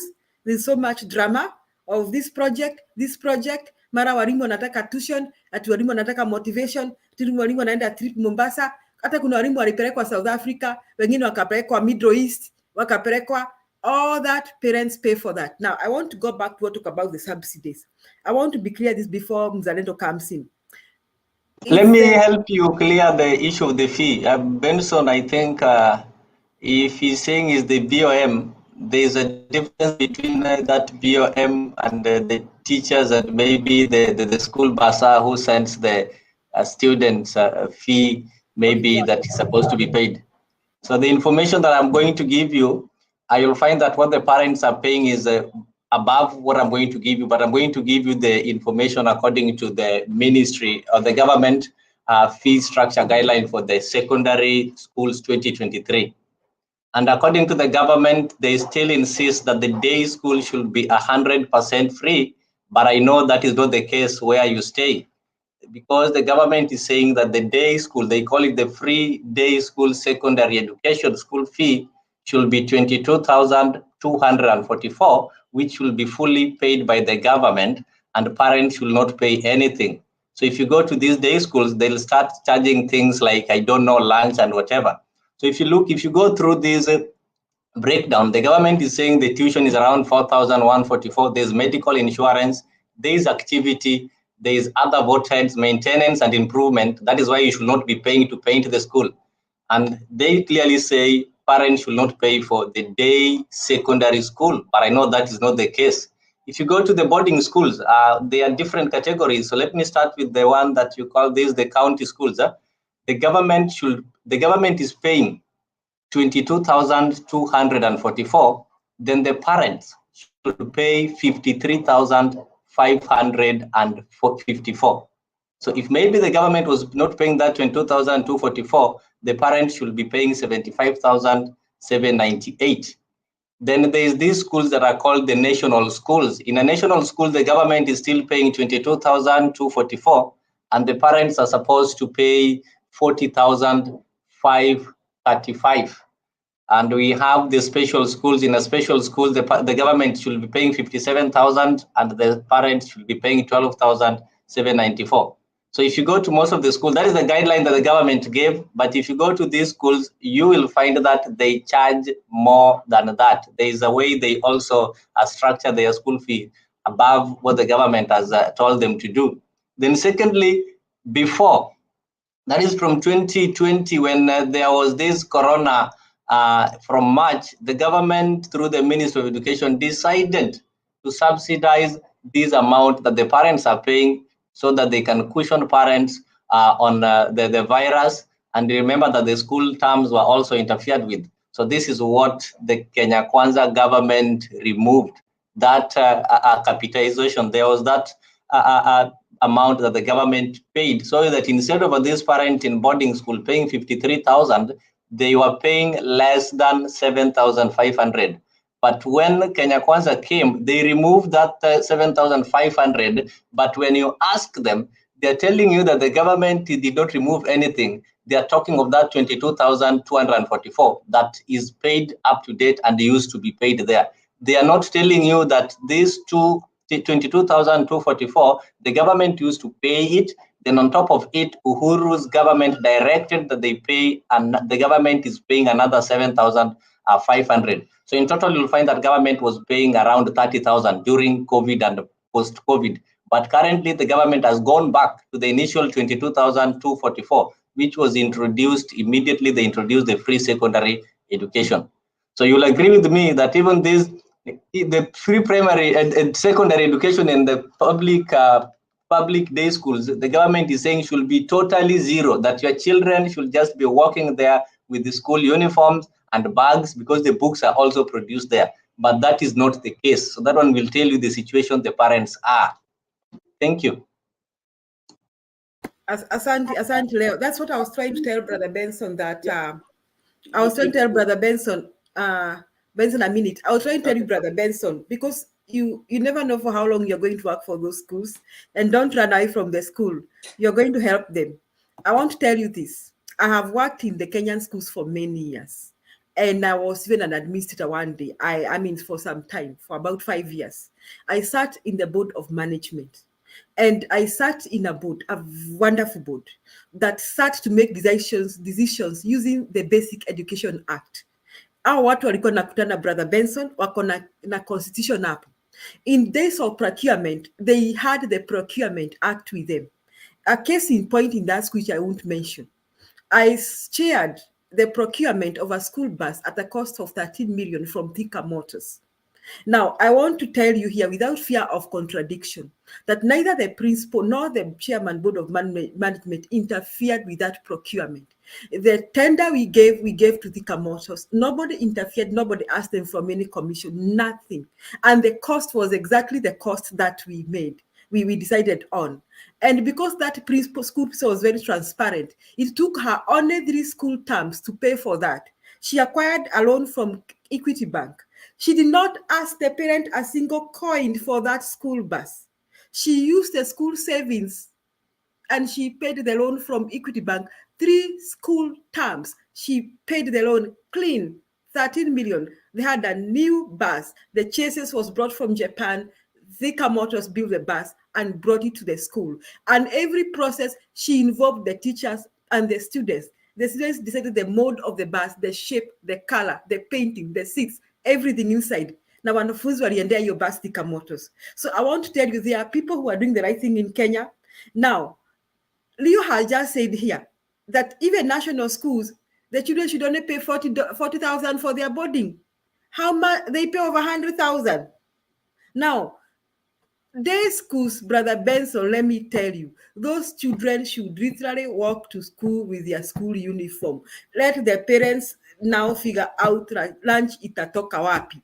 If kama mngekuwa na discussion kwa hiyo board, mngekuwa muna discuss pesa ya lunch, because all Kenyan children, like you have told us here, are paid for 22,000 shillings. First and foremost, the teachers are paid by the government. Secondly, the textbooks are bought by the government.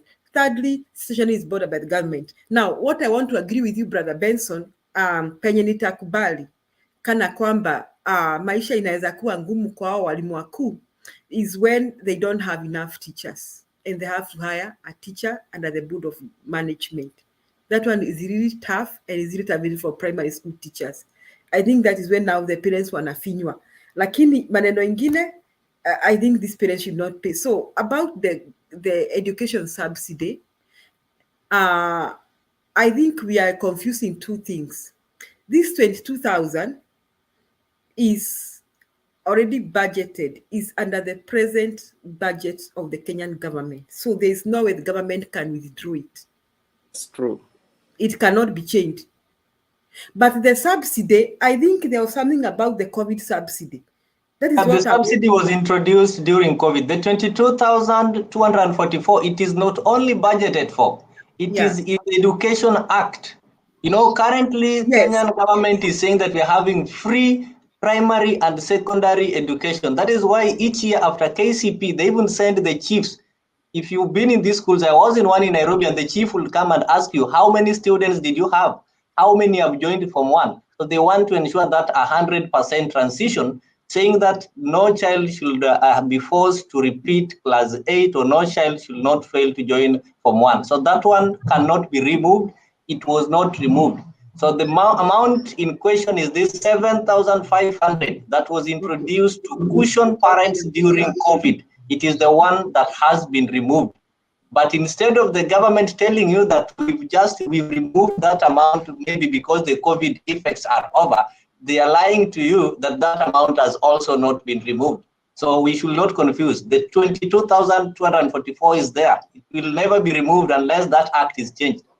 Yes. The 2000 is under the Basic Education Act. So we should look at that, the Basic Education Act. So that one is a must, it must be there. So I think what has been removed is 7,000. That is what we need. Brother Benson is going to tell us when he looks at the school No, years. anyway, no, but like what I need to tell you, and what I need to tell you is something that when I went to that for the very first time, because like and how you see things are being done, there's some of the things that were even like were being said there that was supposed to pass, that like I had to fight not to be there, and it's so challenging. And one of the reasons why it's so challenging, like the majority of people or the majority of us who are taken there, some see it as a place whereby it's something like getting a what, an income.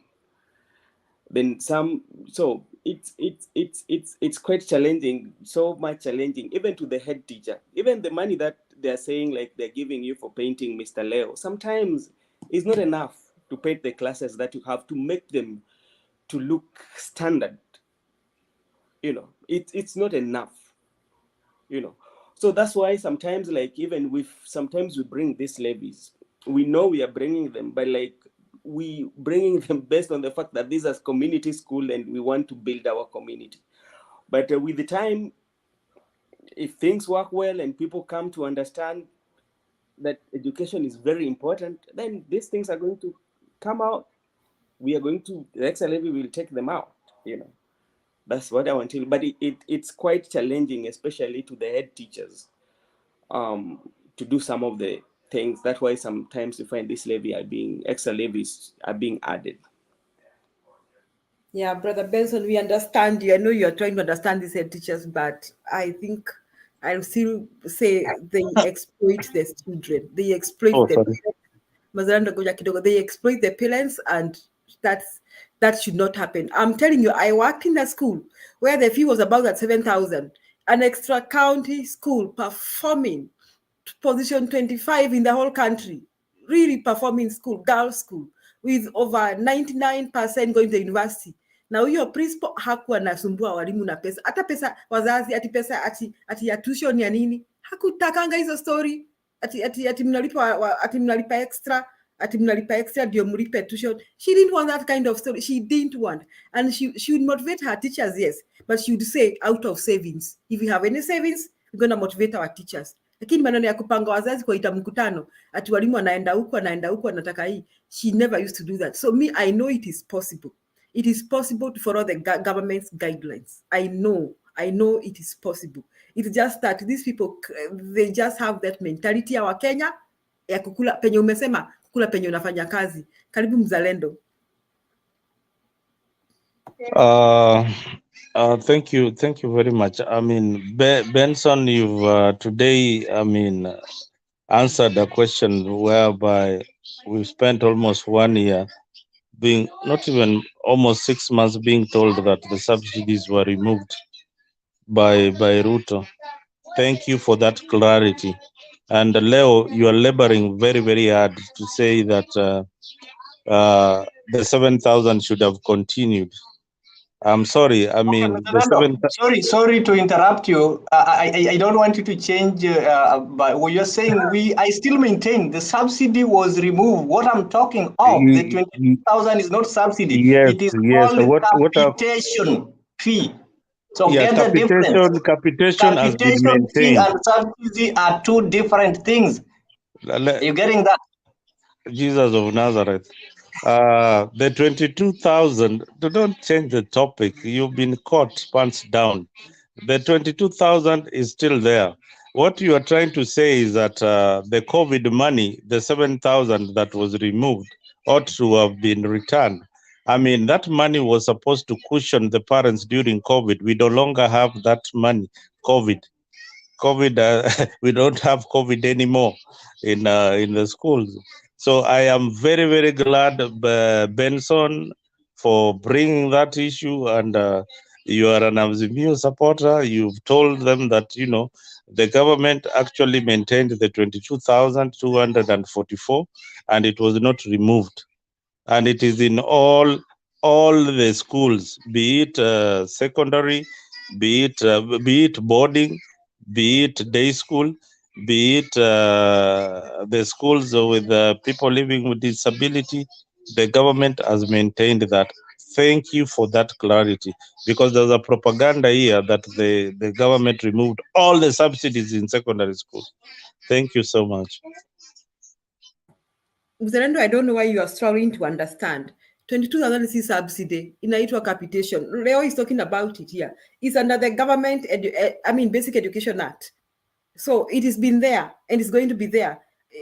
I think the discussion that has been there is the 7,000 shillings. So what are you saying? That the government removed 7,000. Yes. That is what we've been crying for. That is the only favor that the government. But we don't have the COVID crisis anymore. Why are you crying? The Just like when the we talk of economy of the Kenya is we talk at of its fertilizers. sorry. That amount that was being paid for fertilizer, it's called a subsidy because it was not under any law. So government did it out of the prerogative mercy. So the same with this 7,500. It is not in the Basic Education Act, but it is because the government had a feeling of the people and the situation, the economic situation that we were in. So they introduced it. So we are not talking of that amount that is in the act. That one is there and no government can touch it, and we used to have it. But still, despite having that one, parents had challenges, and the government, out of its merciful wisdom, decided to pay 7,500. So when we got a government that is merciless, it decided to remove the 7,500. So you need to get the difference. So Yeah, we have to feel it. because we don't have COVID crisis anymore. I think you answered.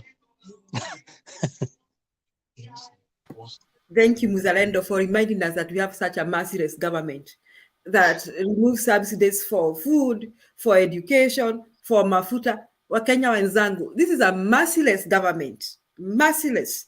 Mjipange, vile mtapeleka watoto shule, vile mtanunua unga, vile mtanunua mafuta. Ama Domi, you want to say something? And then mama Kibao atasema kitu. Karibu Domi. No, I think no, I was just laughing because you know, there is something. I think you have clarified where Muzalendo was trying to keep on lying to us about subsidy. Subsidy ilitolewa. You're still going on. Na ukubali nayo. That's what I was laughing about. Anyway, I didn't want to say anything. He's trying to rub it on you, Muzalendo, to remind you that you have a merciless government. So today we have Brother Benson. You'll be telling us updates. Brother Benson, hiyo 7K ikirudisha utatuelezea. We are following this story. Okay, This story. Ngoja ndauliza mwalimu. Makini. Unajua yeye ako na habari. Ndauliza even like I know the junior secondary school, there's a money that they should be getting. I will tell you. Question, Brother Benson. Yeah. We have the right man in hand today. I mean, tell us about junior secondary school. Hawa watoto wametoka primary, wamekuja kwa hiyo shule ya secondary. No, what happened was this.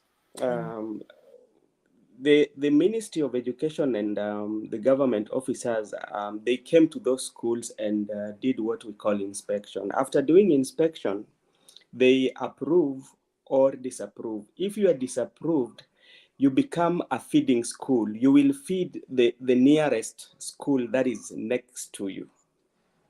You know, and if you are approved, I mean, you feed if you're up. Who was being approved? The primary school, the or primary the schools where you are. Mm-hmm. Yeah. So where you are, those are the place like they come and inspect the school, then approve, because like you only have like the ones that are going to class 6, yeah. So they are class 6 and 7, right? So they approve those schools that they can be the junior high school. So what will happen if they don't meet the criteria? One, the school can be a feeding, so which means you are feeding another primary school that is next to you. So for instance, and another thing, like we need labs. If the schools, because like the labs are not built, and some of the schools, they have high school that are next to them. So they can use the labs for the high school that is next to you. And another thing I know, we were told like they need to have the different uniform from the school, yeah, from with the primary, yeah.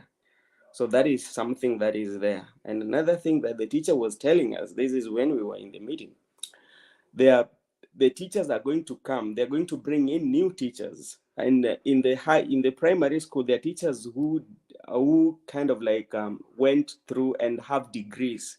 So the teachers who have degrees will be also teaching the junior high school. So that is something that is there.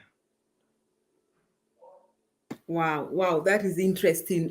So I know of some schools in Kenya. Okay, Magoha did some construction. Is it of 10,000 classrooms? Because I know of a school that has 2 extra classes. Is a high school. Now, it's an extra county school, it's a big school.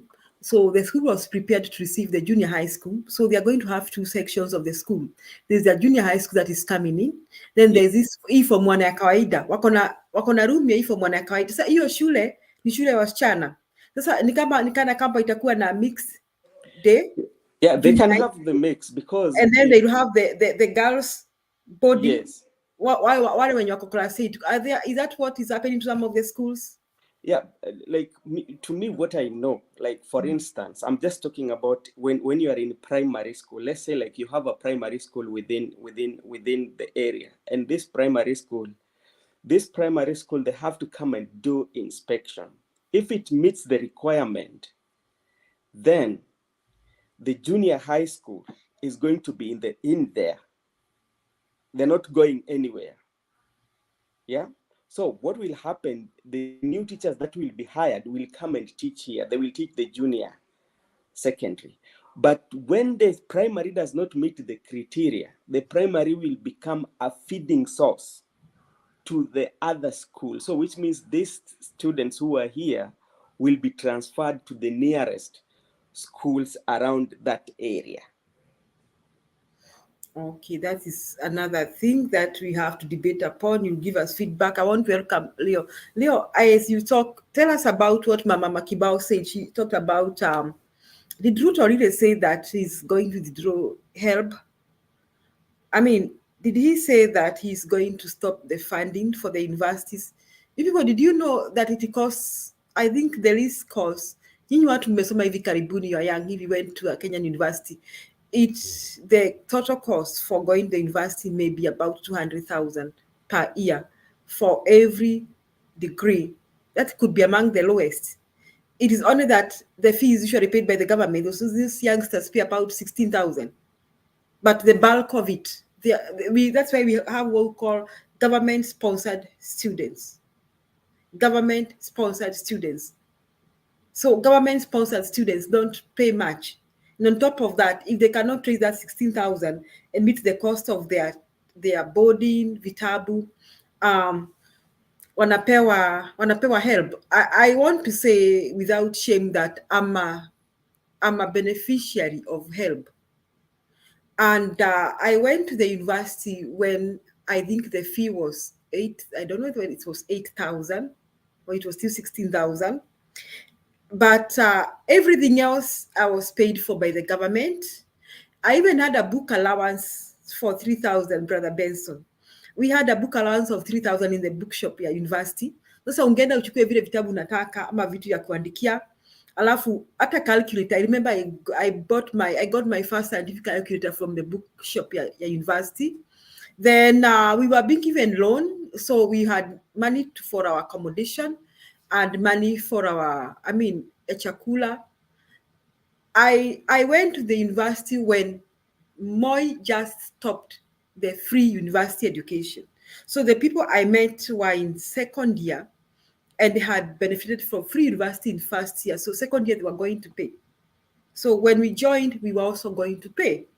But even as we paid, we were still being funded by the government. Almost like, that's a very big percentage if you're only paying 16,000. And then the 16,000 umepewa loan. Na loan yangu ya kwanza ya help, kwanza kuna ile tulikuwa naita boom, lakini loan yangu ya kwanza ilikuwa 42K. So 42K was a lot of money. I paid my hostel, and those days you had to stay in the hostel. I paid my hostel, I had enough food. But I want to say this, that it didn't take me long to pay for help, because help, you can't get away with it. You can't run away. As soon as you graduate, unashikwa. Hata kama you are working with the private sector, unashikwa. Na Waswahili wanasema ukishikwa shikamana. You pay, you have to pay it. And some of us who have come to the US on work permits, I came here on a work permit. And therefore, the government of Kenya had to clear me to come and work for the United States of America. And they had to make sure I had a help certificate for me to be cleared. So hii story ati kwamba watu walipiwe help, people pay for help. Hiyo ni story ya Ruto. That's a lie from hell. So people should not buy that lie. So Leo, as you talk about today's agenda, you can also tell us, is it true Ruto is planning to stop help or to withdraw funding for the university students. We still need to confirm that. Karibu leo. Thank you very much, Julia, Brother Benson. I can see Mzalendo, Domi and wamama kibao mbele, ingawaje leo mko wawili, sasa sijui. Ile siku mlisema wamama kibao na mlitu overpower. Good morning, everyone. So first of all, maybe to start, first things first is just to remind the Kenyans outside there that the Jacaranda meeting is real, despite the conspiracy theories that the Tanga are trying to give outside there, and to an extent of even telling you that the Jacaranda meeting is going to be called because of a mere AFC Leopard game. That is not true. The meeting is there. People are welcomed. The gates will be opened as early as 9 a.m. So you can tell a friend to tell a friend so that you can attend. It is going to be the mother of all meetings. This is a meeting that has seen the government suspend their daily routine, and each and every person in the government, from ministers to MPs to senators to MCs, are talking about the Jacaranda meeting. Wherever the president goes, he has to mention about Jacaranda. So maybe to put that on aside, I know we'll get some better time to maybe address it. The matter of education, what Ruto said was this. I want to make it clear. He did say that he's going to disband HELB, and there is this thing that you normally call the TVET funding. Remember, we normally have TVET funding. Then after disbanding them, he said he's going to constitute a new board, which he said is going to streamline maybe the way the funds are being transferred. So that is the reason he gave. But the reality here is you'll find that TVET funding is operating independently. And if you go to the villages, you'll find that currently most people are able to do courses at an affordable fee because of this TVET. They've been technical training colleges. I remember in my village, there are about 3. And when you go there, there's amount that the government is paying for you. Actually, if you join this TVET, the government is paying for you 40,000. So if the fee was supposed to be like 60,000, you'll find that you'll only be paying 20,000. HELB has been there, and it is a part of the Kenyan heritage, because if you mention HELB to any other country, they know it is part of the Kenyan heritage. So if you want to disband HELB and maybe come up with something called Ruto's Fund or Hustler maybe education fund, I think it is also going to make Kenya lose their heritage and their identity. So if you look at it keenly, what Ruto wants is, he knows very well, if he consolidates these things together, he's going to have them at one place whereby it is easy for him to control and manipulate them. When these bodies exist independently and separately, it is hard for you to control them. Ruto is just after bringing everything under his feet, whereby he can remotely control everything. So at the moment, we are having HELB in a different, it's differently structured, and we're also having it differently structured. So if somebody wants to interfere with them, for example, today, you'll have to sweat, and maybe you'll have to use a lot of energy, a lot of time, and approach several people for you to be able to control them. Because maybe the person in HELB will not agree with the person in TVET. But the moment you bring them together, it is easy for you to control them for your own benefit. That is what this government wants. Another sad thing that is happening here, and you see the ministers, even the ones who are not concerned with education, boasting how they are going to look for the investors outside to come and pick our public universities. They want to privatize universities. And they don't want to maybe privatize it by giving it to the Kenyan investors. They are looking for foreign investors. Meaning, currently, like most of the things that we learn are foreign. That is why we normally have Kenyans, Africans with some European mind or European brain. But now they also want our universities to be owned by foreign investors. And that is how education is going to be expensive and complicated. If currently we are having these universities run by the government, and majority of the students who are admitted in these universities, first of all, there is a specific grade that you have to attain, then the government will have to pay some amount. So if currently at that situation, there are some who still cannot be able to pay. So what do you think will happen if these universities are privatized? Will the government be able to pay money in a private institution? You know, we have the CDF bursary. The government does not pay bursary to the private secondary schools or to private institutions because of one reason. There is a ease of manipulation. There are cases whereby somebody will have a private secondary school and will register non-existent students only to get money from the government. So if the government is planning to privatize these universities, it means, number one, this help or the body that they want to form will be channeling money to some people's private businesses. And here is a case whereby you'll find that a university will be having like 1,000 students, but will be getting money for 2,000 students. So we should not allow our universities to be privatized. Just a minute, I'm just opening for somebody somewhere. Brother Benson, you can continue within a minute. Anyway, to me, I'm not really very much conversant about the university. So about like the system now, the way it is as compared to when I was before. But like right now, maybe Mzalendo, if you know anything about it. What I had the president saying is that he will form a body that will will join, what is the better word for it? Will join the I Tibet said colleges. he's going to form a body that is going to Will join all the, Tibet and yes, yeah. and increase funding to students who are receiving help loan by 45%. That's a good thing. I don't know why these people are deliberating about it. That's a good thing for the students. Zalendo, Yeah. let me ask you. You are a professional. You understand what specialization is. Specialization, yes, I understand what specialization You understand is. what it is. So I believe things work better if they have like things are categorized, unlike when they are generalized. I don't. Increasing the funding does not need renaming or merging two bodies. You can increase the funding at the departmental level. If today you want to tell me for you to increase the funding for education in Kenya, you have to merge a secondary and a primary school, then that is a misplaced priority. It won't work better.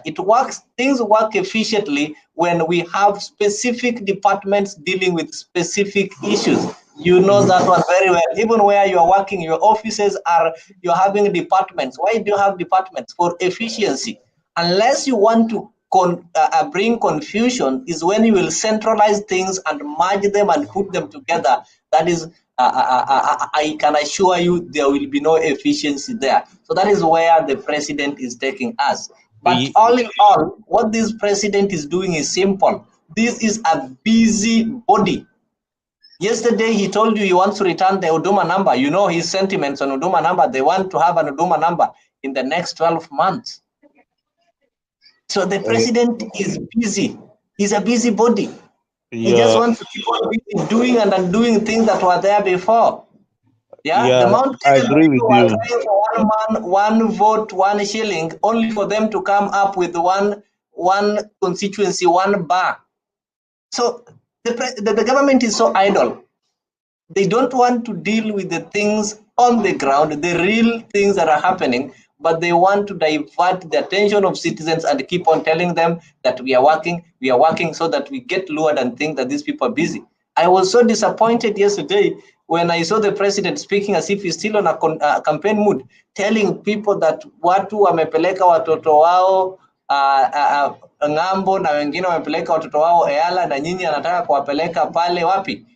Pale Jacaranda, badala sasa sisi tuwatafutie kazi. So what has he done for the last 4 months? Didn't he promise to give these Kenyans work? So I like what Sakaja told him. If you see somebody calling a maandamano on a Tuesday, working day, na watu wanaenda wanajaa, it means kuna njaa. So anafaa tumia kile ajue kuna njaa. Zile ahadi alipatia watu hakuweza kutimiza. Kuna zile ahadi alisema atatimiza, baada ya siku 100, na zile ahadi zingewezekana, kama kupeana ajira hizi za watu walikuwa wanafanya clean up na wanalipwa pesa. So because such work is not there, people are hungry and they are available, and the same people are the ones who are going to remove him from the office because they get angry each and every day. So those are the busy things that he keeps on telling us. The 6 months, which is historical, is also back. Those are not making sense. So he cannot promise that by disbanding, and they are also talking of renaming. No, those things are not going to work, Zalendo. Domi. Hey, boss.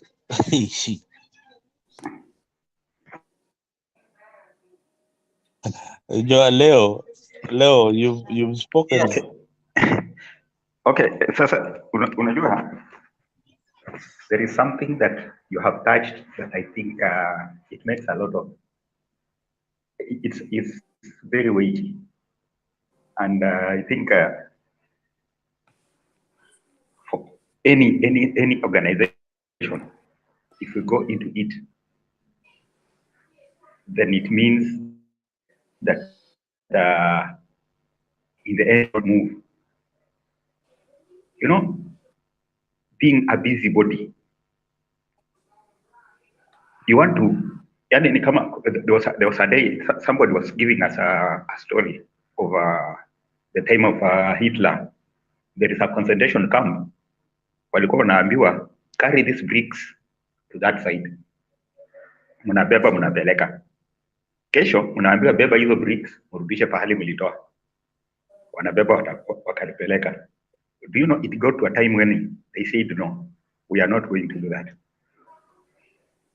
The reason being, even if you are under bondage, even if you are under oppression, mmefungwa, yani uko jela, but there are some things that don't make sense at all, and there are some things that don't make us they will not give you even a mind to rest. Is doing the same, going around the same thing and not moving. Hapa hivi anatuambia anataka kudisband help. Sijaunganishe gani na gani. For what purpose? Isaidie na nini? Has help failed? It has not failed. In my workplace we used to say, if it's not broken, don't fix it. Fix what is broken, unless you are doing an overhaul. You don't do overhaul every time. Now, any project yenye Uhuru alianzisha is working against it. It means you are idle. Now listen to me, na Wakenya mnisikize vizuri. And this is just common knowledge. I don't have to be an economist. You as an individual, wewe kama mzalendo, wewe kama Leo, wewe kama Benson, what makes you grow is what you are producing in your home or in your land or with your energy at your workplace. What you are producing is what makes you grow. If you are not producing anything, you are not growing. For Kenya to grow, we should think of how we can create production, not taking water from one jug to another. Because what the whole government is doing is kuchota maji kutoka kwa jug moja kuweka kwa. Thank you very much. In Zimbabwe, we have adopted basic philosophy, which is village philosophy. One, we say a country must be ruled by the people of that country. Two, a country must be developed by the people of that country. Three, a country must eat what it kills. That is village wisdom. Now, in Zimbabwe, we have problems of food insecurity, and we said, how much food do we want per year to feed our country? We know we need about 2 million metric tons of grain. So we say, because there is climate change, how many hectares of land can we put under irrigation to produce the 2 million plus metric tons to feed the nation? And we determine how much yield does a hectare have. Once you have done that, you now know how many hectares you must put under irrigation to achieve the amount of grain you want to feed your nation in spite of climate change. That we have done, and we are now food secure. Secondly, we have been importing our wheat from Ukraine, our fertilizer from Russia. Now that side is problematic. So we decided to say we need about 240,000 metric tons of wheat. So how many hectares do we want under irrigation to grow wheat? And we calculated and put that number of hectares under wheat. We are now wheat sufficient. And we believe that next season we should be able to export wheat. We got the fertilizer which we are getting from Russia. We decided to find out what makes fertilizer. We discovered that because of the colonial mentality, we thought fertilizer was produced elsewhere. We have the materials in the country, and 3-4 months ago we've begun producing our own fertilizer. Fourth, it is necessary that we harvest water. So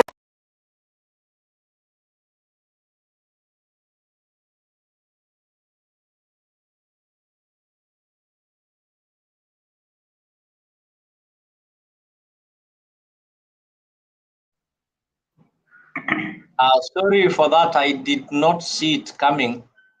I think I'm also surprised to see it, but it given us some great information there that I would want us to comment on. So you can proceed with what you are saying. Maybe if you want to comment on the video, you can also do so as well. Then I'll give Zalendo an opportunity to say something on it. I can see Godfrey is also there. Then finally, Brother Benson will also have to give a comment.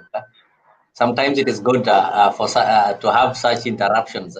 So if maybe you are planning to lie, they interfere with your lies. So when you come back, you have to restructure the lies and give us what is truly in your mind. So you can proceed.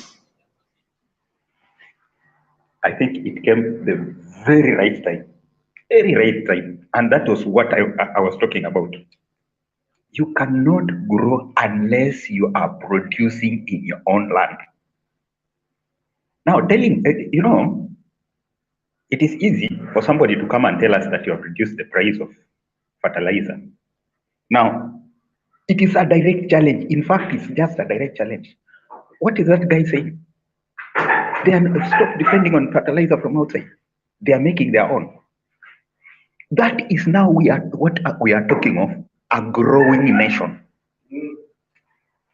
That is what we are talking about, a growing nation. A growing nation is those thinking on what do we do on our food security. The food security problem was brought by irresponsibility in the government, whereby guys, they end up, instead of facilitating growth of a farmer in Kenya to grow maize and sell to the seaboard, they open doors for importation at the time when a farmer has maize. Now, how do you expect it to grow? And exactly what happened recently. They are importing maize at the time when the farmer has maize. Are you helping to grow the nation? No, you are killing. So it was killed that way. You see, this guy is talking of making their fertilizer. They have managed. They are, what? Okay, they have talked of. They calculate. They should be in mathematics. They got in a mathematics room to calculate how much grain do we need, how much land do we need to plant. That is what Ruto will be doing now. The guy is talking of how. Okay, he talked of wheat. He talked of grain. Okay, probably if it's in Kenya, we'll be talking of maize. Those are the mathematics that should be thinking, a progressing nation should be thinking of. It is not going to talk about help, merging help and whatever. Taking one jug of water and pouring in another jug, and the next day you are going to take it from one jug to pour in another. That is rubbish. You are not working. You are just circumlocuting. And now, if such a things happen, I'm trying to imagine if they had taken something like in those dry areas, they have started the maize, the maize growing whatever field for irrigation. If they will be making something, people will be employed there. We will have some people who are going to transport fertilizer from Nairobi to that side, from whatever. You have some people who will transport even the maize, the harvested maize from that side to Nairobi. We'll have tractors who are going to do the cultivation of the land there. That is employment. And you know, in addition to doing that, it will be, you are making your land food secure. You are spending, but creating a solution for the nation. But what are these guys doing?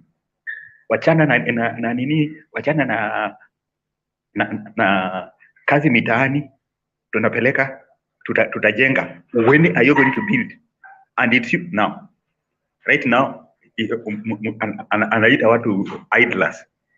Wenye wanapanga kwenda Jacaranda kesho, that idlers. They are idle, yes. But why? Why are they idle? It's because they have nothing to do. If those guys were occupied kwa kazi mitaani, they will not go there. Utaacha kazi uende Jacaranda. And by the way, these guys are not paid anything. Everybody knows that Raila walipi watu kwenda mikutano, wataenda wenyewe. Because they are idle. Keep these people busy. Give them something to do. Let them produce. Instead, okay, kama kitu angekuwa anafanya kingine, wangekuwa anatengeneza, tafuta vile. They should be trying to encourage farmers to plant more coffee. Encourage farmers to plant more tea. That is the direction the nation will be going. But what are they doing? Kwenda kuzunguka na kuambia watu tulishinda. So what? Inatusaidia na nini? You know, that is, as Leo said, that is being a busybody. Hakuna kitu natusaidia. I think that's what I will say for now. Thank you. I think also your president lecturing fellow African leaders there in Dakar on food security. When back in Kenya, Kenyans are eating ugali made of grass. Pale Nakuru. We've resorted, like we are eating ugali made of grass, and your president has got the guts to go and lecture a fellow presidents on food security. This is a president who's, when he was the deputy president, is being claimed that he interfered with the construction of dams that right now will be helping in production of food, the Aurora and the Kimwarer dams. This is a president who, when he was the deputy president for 10 years, kept on promising you that you're going to have 6 stadiums within 6 months, making it 10 within 6 months, and the promises still continue. Let me give it to Mzalendo. A point of correction. Ruto was not the president when he was promising stadiums. He was the vice president of the Republic of Kenya. You keep on Correction, telling. correction noted, but you also have to note that the second in command is he's not a vice president like in the He old was deputy. He was the cabinet. deputy When president. in the old constitution, a vice president was just a mayor, mtu wa mkono wa rais. But this is a deputy president duly elected with the president. Is the one who was chairing the cabinet that determines how development is done in this country. It is called IB what? Chairing that. Apart from Anyway, that, he was drawing salaries each and every month. Never did he fail to draw his salary claiming that he've not been assigned duty. Then the deputy president is the principal assistant of the president. And if all he was saying is true, that he was denied his duties, this is the same person who keeps on telling us he only takes credit of what the government did well, but doesn't want to be associated with the failures. So there is no way you can once you've cooked tea with using water and milk, you can't separate it. So the president is trying to invent his own scientific methods. I understand he is a scientist because he ate a GM1, did not grow some breast, so he's a scientist.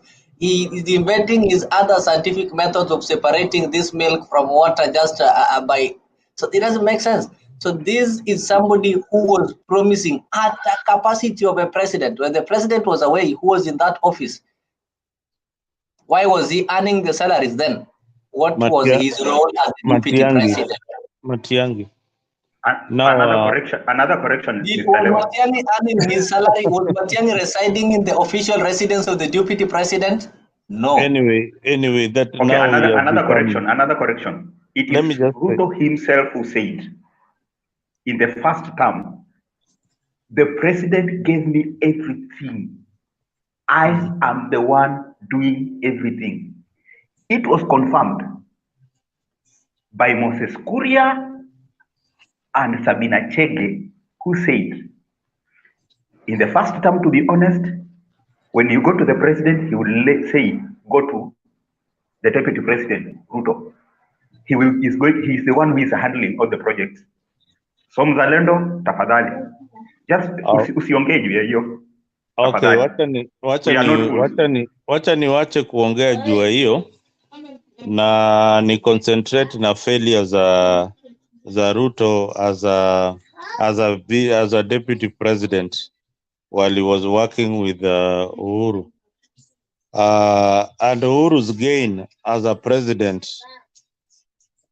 without mentioning Ruto. So when Uhuru is gaining, Ruto is losing. Or you will say Ruto Uhuru only worked with Baba to achieve whatever. I know that will be your argument, your next argument, line of thought. But anyway, Leo, you played a very important clip, and that has made me thinking how Kenya we can improve our farming. Although some of these things have already been were already initiated before, irrigation schemes, things like that. It's only that the political leadership in Kenya does not really emphasize on things that will increase food security. You know, when you have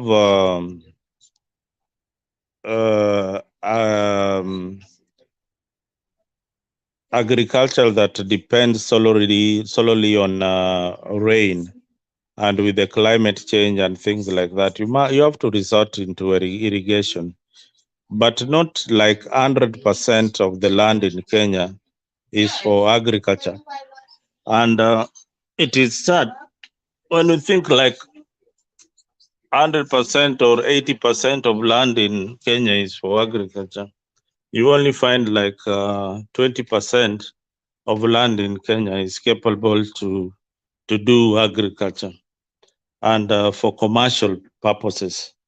In Zimbabwe, I think the white farmers, when they were chased away by the blacks in Zimbabwe, they left very huge tracts of land. They depended on farming. What had been a challenge, apart from politics, is that the Africans in Zimbabwe could not maintain the equipments that were left by the white people. So for a long time, before they got the politics right and got the right leadership, and that's where we are, getting the politics right and getting the right leadership. So they got the politics right and got the right president who was going to take care of the farmers and take care of the land and give them the subsidies that Leo, you are talking about. That is why there is an increase in production in Zimbabwe. It can happen in Kenya. I believe if you go back without politicizing and critiquing William Ruto, go back to when he was the Minister for Agriculture. That is the time most farmers gain in Kenya. Apart, then I know you will come later and say, that is the time we got the maize scandal. You have to bring that in. But look at what he did as the Minister of Agriculture. No minister has achieved what Ruto did. Look at what he did when he was in ELB. He was in charge of ELB, the Minister of Education, something like that. Look at what he did. Just go back. You do your research. I always tell you guys, go and do your research about this guy. This guy, if you follow him carefully, you'll realize that he has got some good things that he can bring to the country. Apart from just politicking and saying, Ruto ni mwizi, Ruto ni mwizi, Ruto ameiba sijui nini, amefanya nini. Look at the gains that, and the promises, the so-called promises that he has promised Kenyans. Right now, we have the first. Right now, we are assembling the electric bus in Kenya. Nobody is talking about it. It is an achievement, and it's going to employ people. Yeah, those are things. Those are small gains towards industrialization of our country, but nobody is talking about it. You're only looking at the negative aspect of William Ruto. Look at the positive. Hata kama ni kidogo, try to look at the positive side of this guy. I know you will not see it because most of you are Azimio, but me, I try to look at the positives of someone vis-a-vis the negative aspect and the politics around his presidency. Look at the gains that we will make with this kind of leader. Look at what he's trying to cut down. Ruto is just trying to cut down cost and bringing efficiency. When you are saying Ruto abolished, you started by saying Ruto abolished help. No, Ruto is saying all these people are under the Ministry of Education. This fund is provided by the government. Let us have one body that will take care of the tertiary colleges, take care of the universities, take care of the schools under one roof, not at everybody doing their own thing. It is easier to manage things like that than do a micromanagement. So those are the pluses, but I know you'll just look at the negative aspect of it. There's a lot of positives that are going to come from this government. Give it time, we'll see what really happens by the end of the year. Thank you.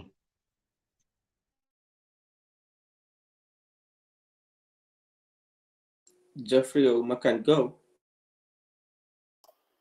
Okay, I greet you guys. I think there's a guy that I want to respond to on the comment section. This guy called John Dirangu. Dirangu, there's something I've said that people will reason upright the moment they will get Raila out of their head and become sober. And then there's another comment that you have said that people can't see anything as long as Raila has occupied their mind. Bure kabisa.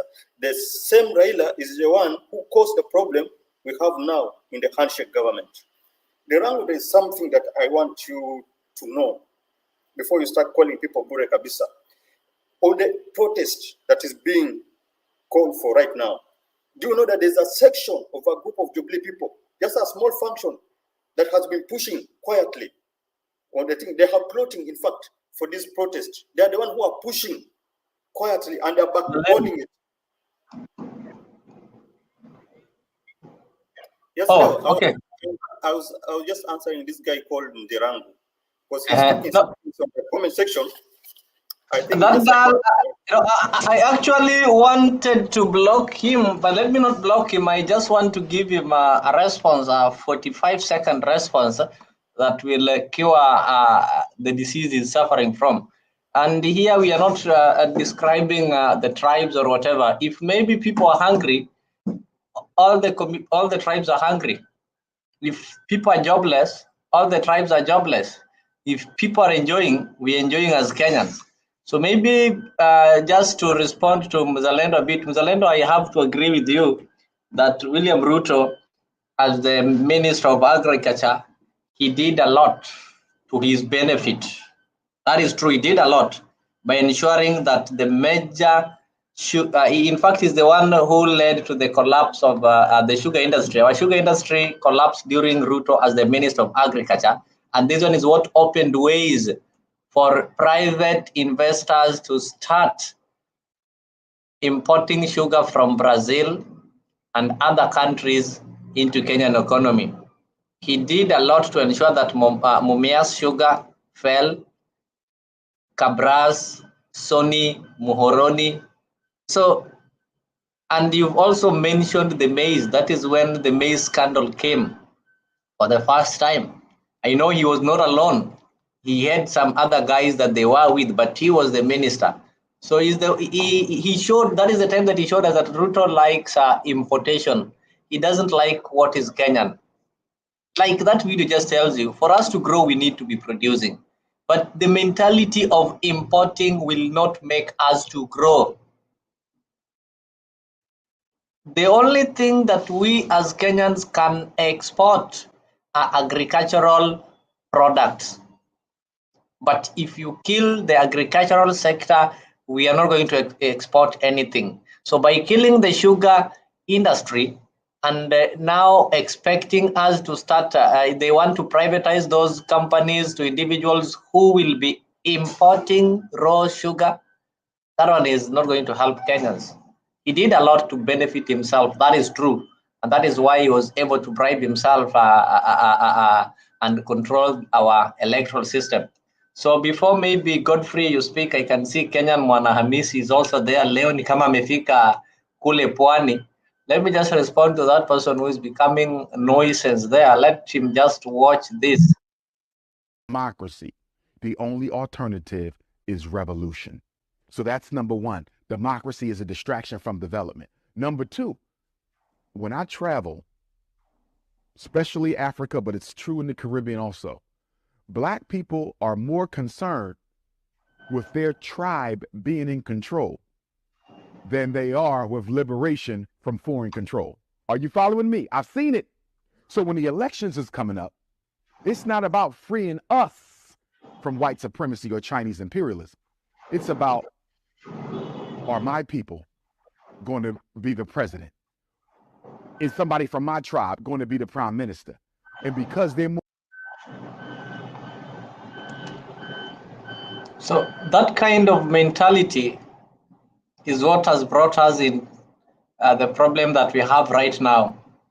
That even if Ruto is not doing the right thing, and because he's from my tribe, or he's supported by my tribe's men, then I just have to sugarcoat it. And this idea of when I want to become president, I just need to go and get few individuals from a specific tribe and a specific community. And this is the news, or this is the gospel that Gachagua is preaching for you daily, that watu ya mlema, sijui watu ya nini. So such kind of backward mentality should get out of anyone's brain. If you want to develop yourself and develop the future, you need to start thinking Kenya and thinking yourself. If you think Kenya, I'm sure you will be able to think and feel the problems that Kenyans are going through, and you'll have to address them and tackle them head on without thinking of who is doing them. But at the moment you come with the mentality of my tribe, And that is when, instead of seeing the evil things that the Kenya Kwanza government is doing, you are seeing Ruto as your tribesman, or you are seeing Gachagua as your tribesman. And I do tell people, tribes are never in power. The tribes have never been in power. Somebody will tell you that the Kalenjins have been in power. I don't know. It is Moi who was in power for 24 years. It was Kenyatta, Uhuru, and currently it is Ruto who is fraudulently forcing himself to be in power, not his tribesmen. That is why there are places in Central, if you go up to date, there are people who are still being infested by jiggers.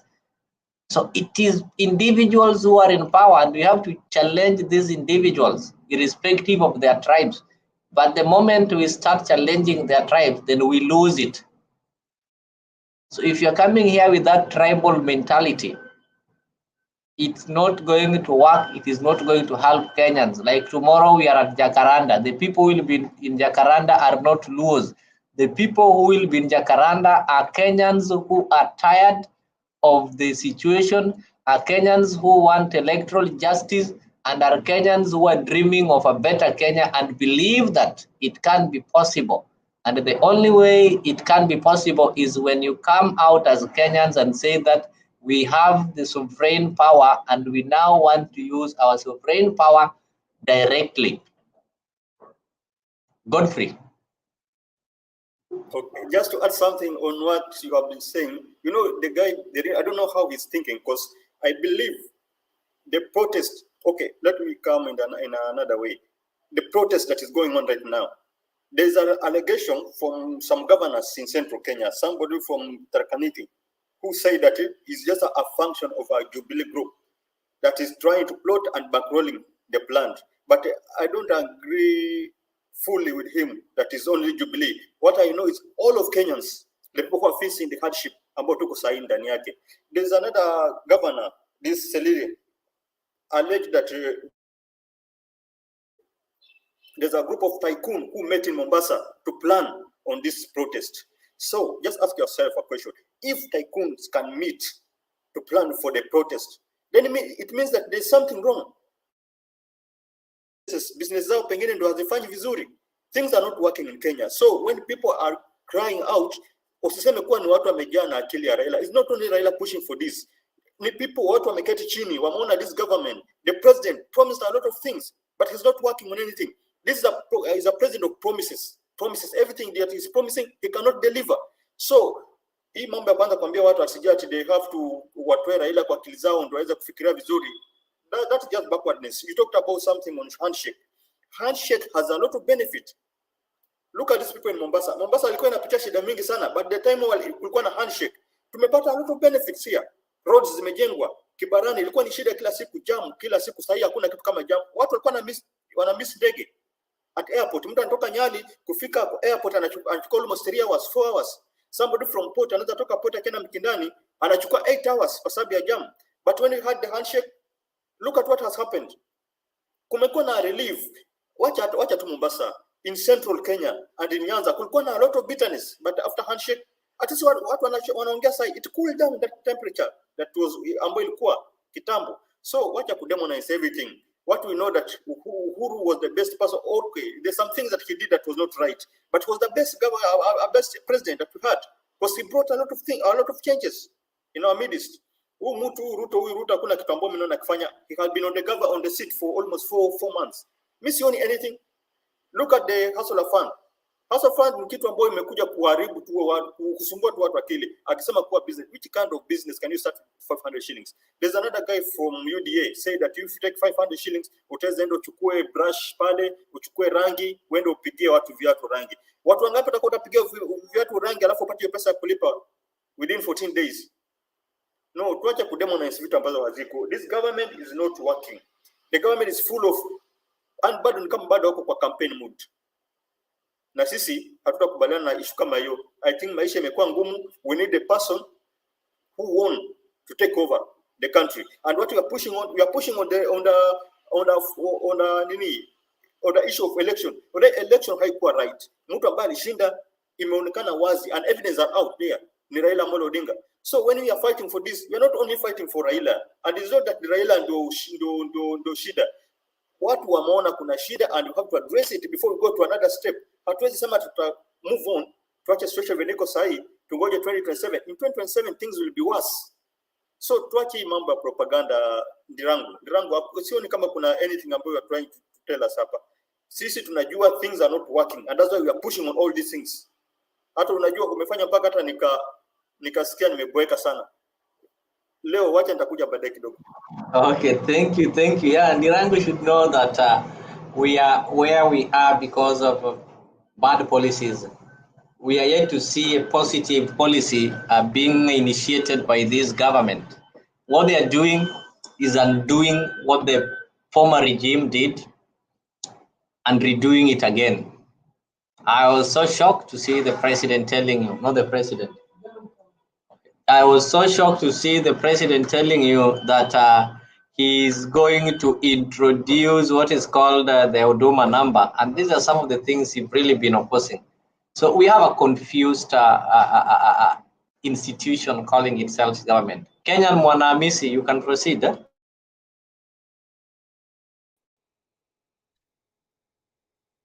Hi Leo.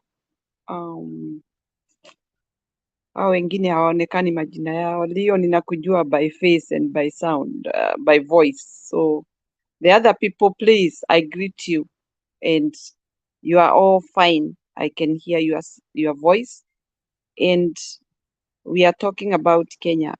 Wewe Leo umeachilia huyo mzalendo. I wanted to tell him something because he is doing harm instead of good to his president.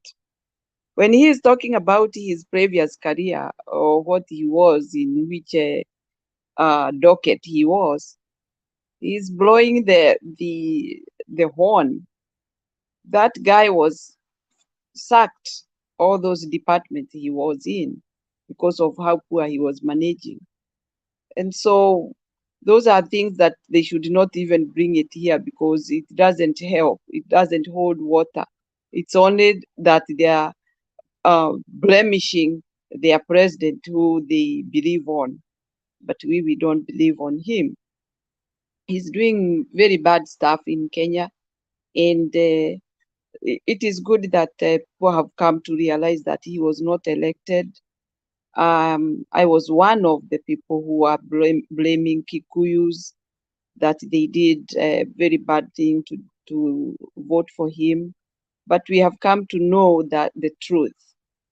This was a hidden agenda, and it was played as perception for many people to see like he was voted in by Kikuyus. You know, this secret ballot plays a lot of things in people's mind. You will not be able to tell who did this or who did that. But it's good that the whistleblower has brought the real scenario, what happened. And I'm happy for that. Because if only today people are told to line up, hata kama ni hiyo ilikuwa inaitwa mlolongo, that guy would be very much ashamed. Because nobody will go his line at this juncture. I wish it can be done like re-election ifanyike. Huyo mtu atakuwa ashamed. Very bad. A big blow. Sababu hakuna mtu atakuwa huo mlengo wake. Hata hawa watu unaona wakimtetea hapa. They will not accept to see a long line going all the way zigzag. It is one line for one person. Hawatakubali kuonekana kwa hiyo line nyingine. They are just talking because we cannot see them or we are not lining up. They are not going to accept to be seen on that small line or short line. I have heard many people saying about this government is doing their work, whatever. And when you see somebody who is promising you today, then promising you tomorrow, then promising you next year, that person has no interest with you at all. Kwa sababu mtu ambaye ako na mpango, at least kuna kitu moja angekuwa amefanya tuone. So he has got all these things he is holding by himself and boasting that it will happen this time, it will happen this time, and the time comes and pass. Tuliambiwa tutajengewa dams. Mara anasema hii, mara anasema hii. Alisema atajenga 100. Me, I wonder what kind of language is that? It's like you are talking to children, small kids that will not remember tomorrow. Because I can't imagine 100 dams and up to today, hakuna hata imeoneshanwa itakuwa wapi, ama itafanyika aje, ama budget iko wapi. The only thing ni kufyonza tu watu damu. Ati mtu anapewa 500, anakatwa 25. Unapata 475. Sasa hata hiyo ni pesa gani hiyo? Sasa unaambiwa umepewa 500. And many people are saying, even those 25 shillings, they cannot trace where they will get it afterwards. Sio kitu iko na mpangilio ati unaweza fuatilia. Na tena unafuatilia ni yako. Si anaonekana huyu mtu ni kutaka, alikuwa anataka your datas. So that ukiwa utafikiria kufanya biashara ingine, wacha hiyo ya 500, umepatikana. So whenever you put your money in account, ama unapatikana uko na pesa pahali fulani, utalipa kodi ukitaka na ustake. Hii ni mambo ngumu sana ambayo watu wameletewa kwa nchi yao. Na hii ni mpango ambayo haijawahi kuonekana, ya kufanyisha watu kazi na 500, alafu unarudi unachukua kile ambacho wako nacho. It's a very bad task that people have been put on. Wasiwasi mingi na tabu zile watu wako nazo. Mmewekewa tabu ingine on top of what you had. Atina mnasema hiyo serikali inawasaidia. Hii ni propaganda kubwa sana ambayo watu wamepangiwa ndio sasa wajulikane. Sinilisikia anasema ati anataka ajue hesabu ya watu, as if census have never been done. Hii mpango ya kujua watu ni kiasi gani, awapeleke wapi, auwe wachache ndio abaki na ile namba anataka, ama ni afanye aje?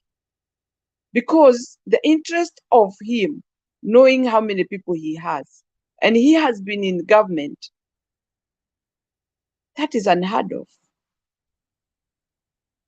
Kama tumekuwa wengi tumemzidi vile anaweza kutusaidia, atuambie.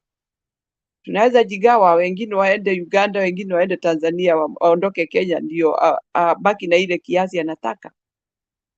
That question that demands a lot of questions. Anataka kujua watu ni wangapi. The books are there. People have been censored, and everything is in the books in those offices. So for him to come and say that, there must be something he is interested to do, and we don't know what interest he has. Amefanya kazi ile ingine, hiyo ndio imebaki. Mimi ninashindwa. Wakenya wanaumia pahali popote wako. Kila mtu anashindwa ni kufanya aje ndio aweze kujidumu. Lakini yeye ni mahesabu ya watu, ati ni watu wangapi. Si atakuta wamekufa wote, ashindwe na kujua ni namba ngapi. Because what he is doing, people are dying while he is doing these other things which are very unnecessary, very unnecessary. Sasa ninashindwa, ni president wa aina gani huyu? Very busy on weekend, very busy on propaganda, very busy akisikia kitu imesemwa pandi ile ya criticize, amekimbia pandi ingine kuitatua. Unashindwa kwa hana kazi ya kufanya. At least he can keep quiet. Let's not see him. Then we will be wondering, what is he doing? Or he's busy, or he's counting money, or what is he doing? The other question I have, why did he decide that the money should be centralized? Ndio sasa awe sasa ndio atakuwa anawagawia. Governors wamekuwa kimya. They cannot say anything. It's like they don't represent anybody. Ni kama watoto wa shule. Headmaster akisimama hapo, wananyamaza wasikie mwito wa siku hiyo ukoaje. It has become very bad in Kenya.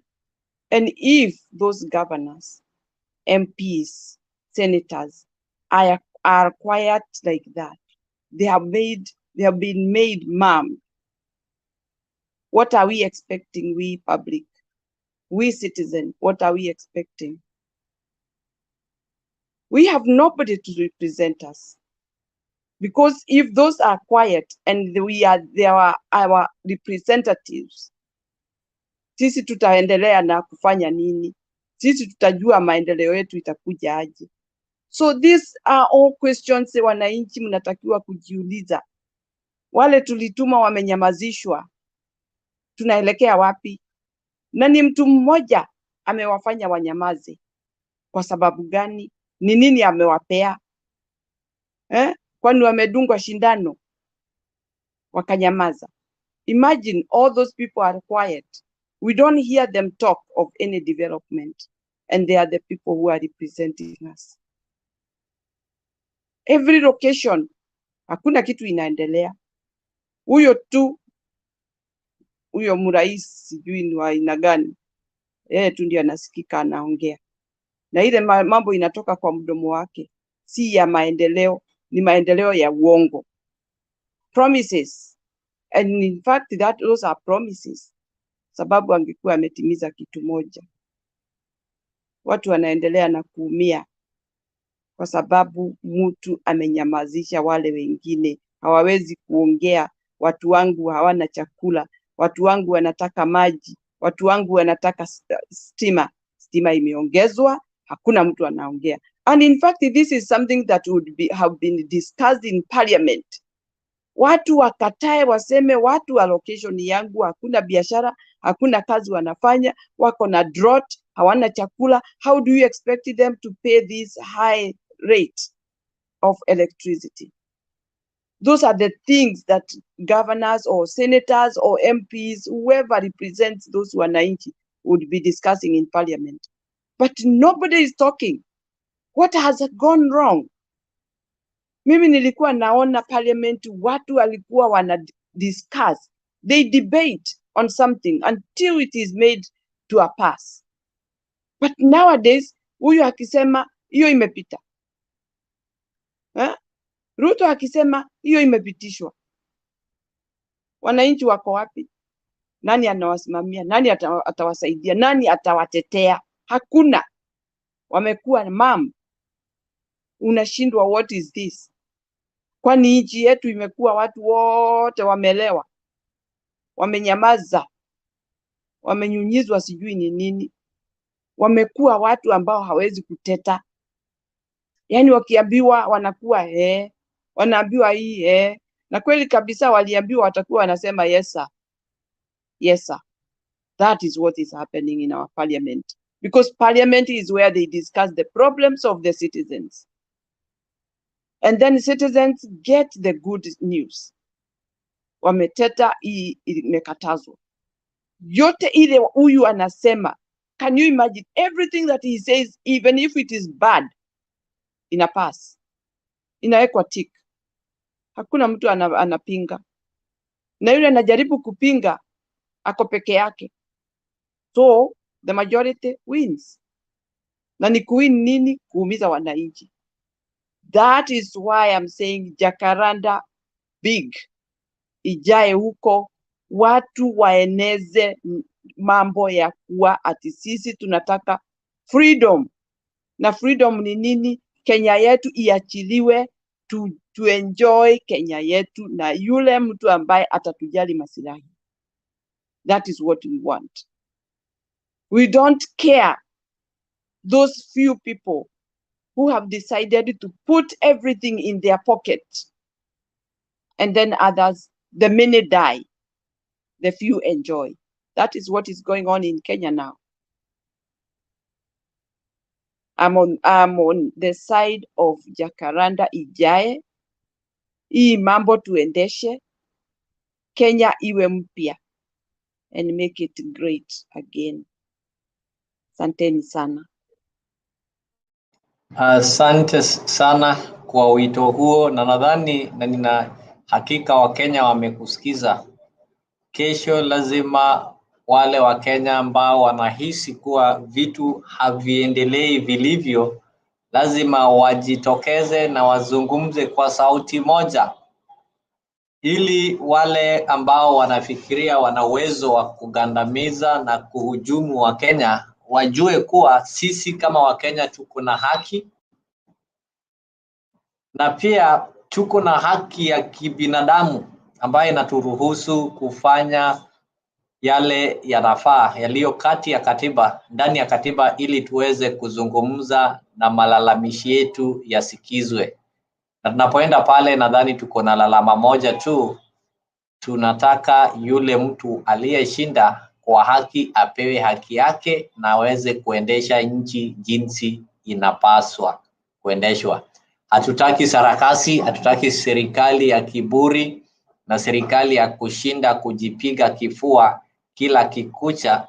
Tunataka serikali ambayo inaongozwa na katiba, serikali ambayo inaongozwa na maadili yanayofaa, sio serikali ya kuongozwa kwa ile njia ya kugawagawa watu kwa msingi ya ukabila na kugawagawa watu na kueneza chuki ndani ya Wakenya. Wakenya tuko imara, na kesho lazima tuamke asubuhi na mapema saa 3.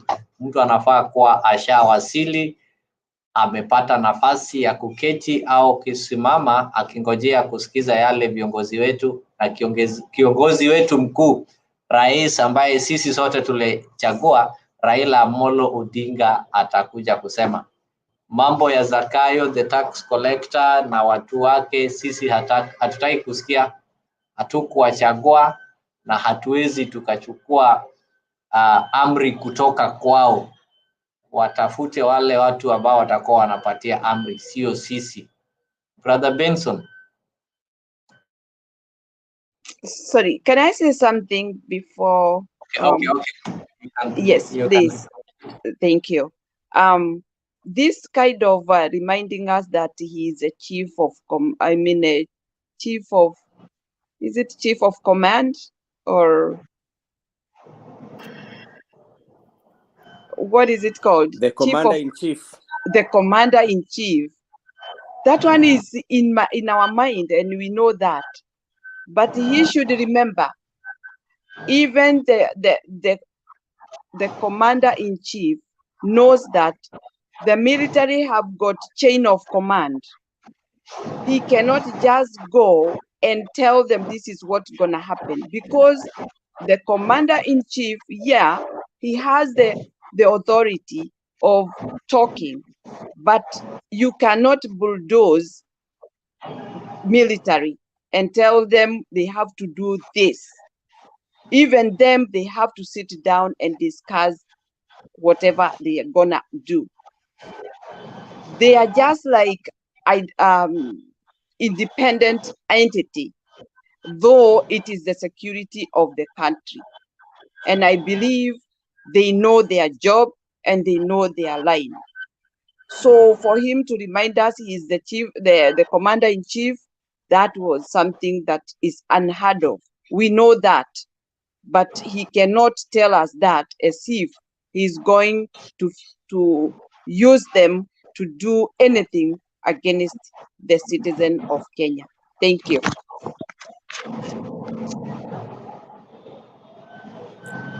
Benson, Mi nasikia hata kama niko na usingizi. Sina mengi la kusema. Najua kesho watu watakuwa naenda Jacaranda. Mimi ombi langu ni a community without unity is not a community. And when you are going there,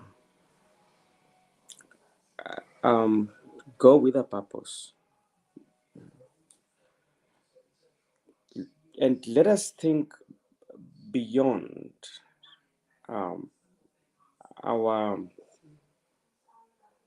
let us just think beyond we might call them our masters, or our leaders, let us think beyond them and think of a country that we want.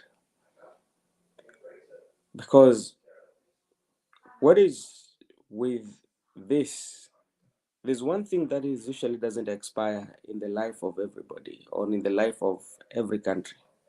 That is called the revolution and liberation. These things, they're always new each and every day.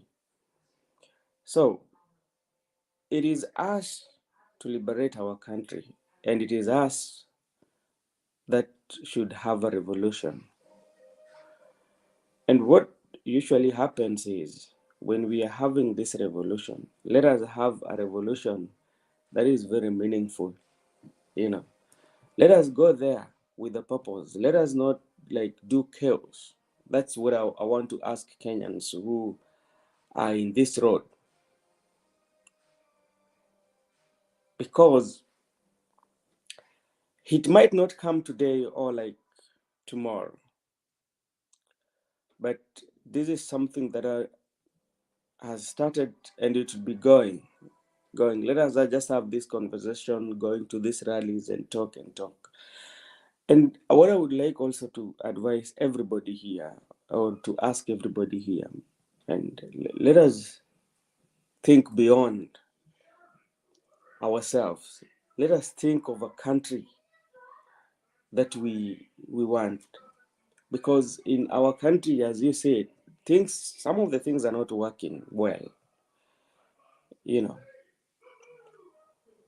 So as we'll be going there tomorrow, let's maintain peace. Mimi nimependa amani. Amani ni kitu muhimu sana. Tusiharibu kitu ya mtu. Tusiharibu ama tusifanye maziara mbaya. Kwa sababu mimi nimekuwa kwa hizi vitu zote. Kuna wale ambao wanakuja na njia mbaya. The idea is good, but some people are not going to like the idea, and they're going to do things that are not going to make it look good. So if we're going there, let us go in peace, and let's remember we have a country to live. We don't have any other place. We don't have any other country. We have Kenya, and Kenya is for us all. That's the only thing I can say. Brother Benson, I don't know what you mean when you say the idea is good, but what do you understand when somebody talks of civil disobedience? Like, what should happen? People should, I think you've been seeing, there are some processions I do see done by churches or what. So people should just get out and sing some worship songs and praising maybe the president, or just sing some worship songs and go back at home. That is not what I meant. Yeah. How do you want it to be done? Maybe if you are the one who is now organizing this meeting. I know it is a consultative meeting. We've not been told it is a demonstration, but if it was a demonstration, in your own view, how should a demonstration be done? I told you, Leo, I think, when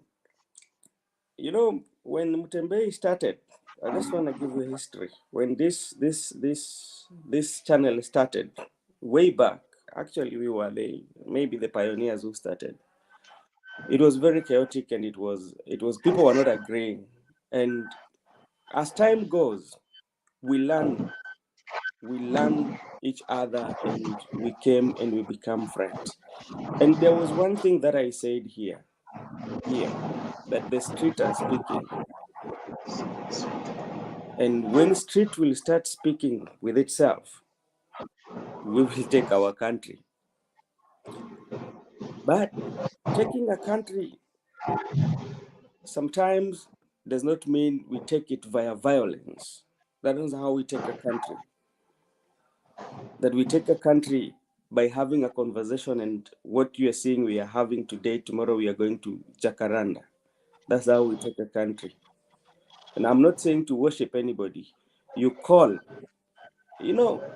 you call where there's wrong. Hiyo ndio inaitwa uzalendo.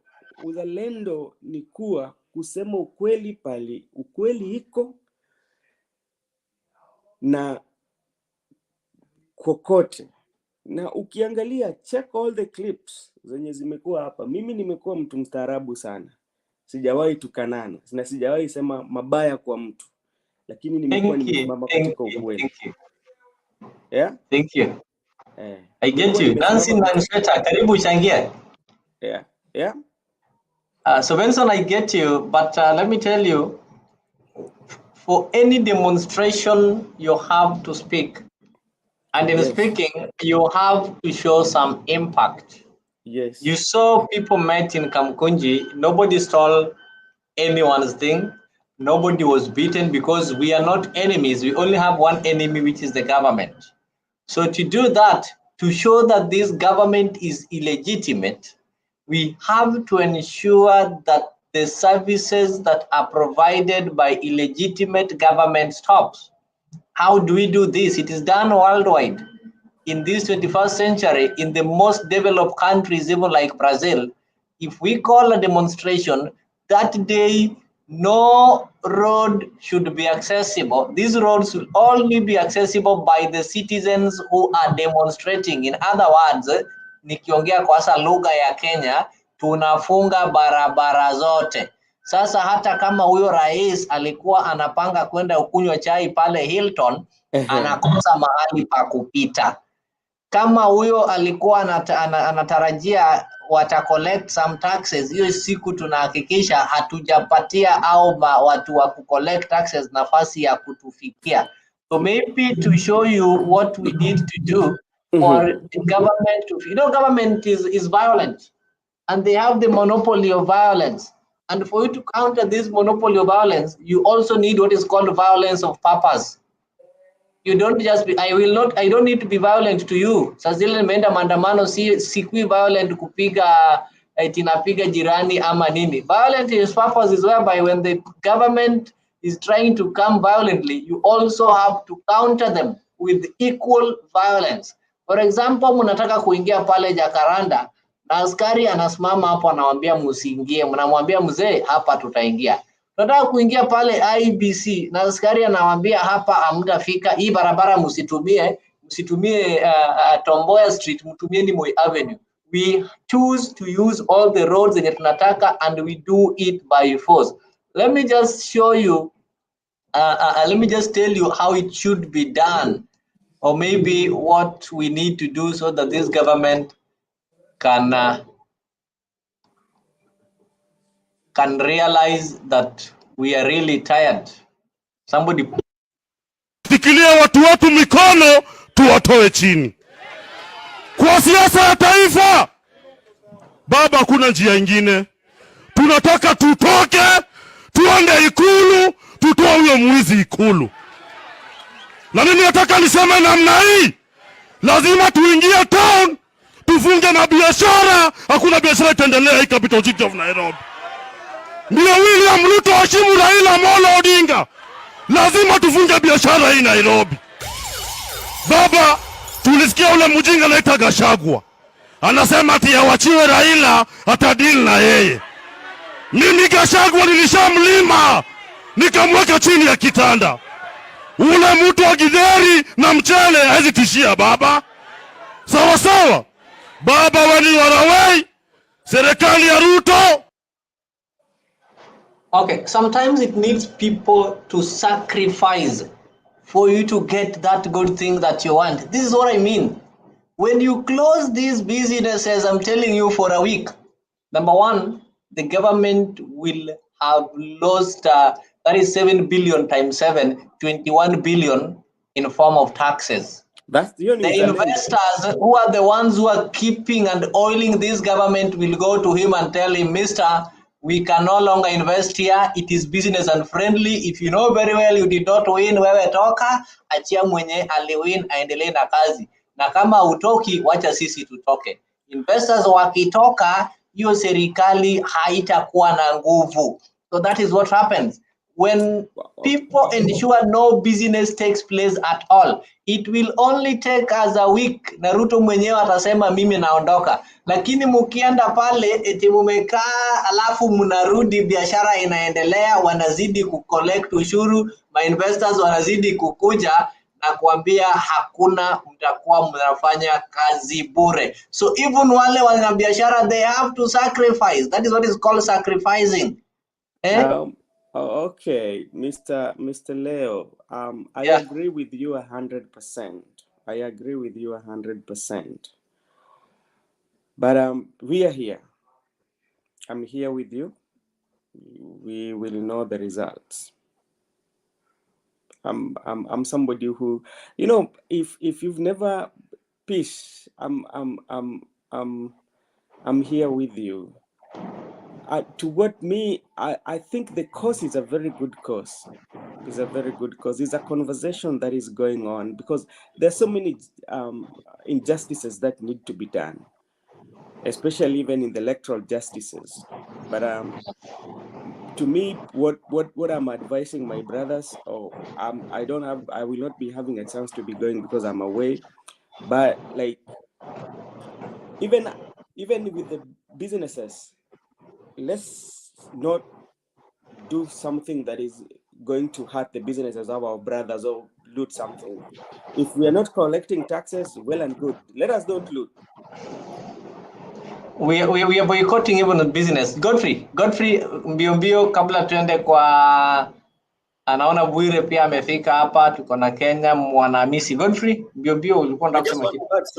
I just want to add something. You know, Bwire, even me, I'm a businessman, but I'm not advocating kuvunja biashara za watu. But now, you know, the one thing you need to understand that Ruto is a brutal, efficient person.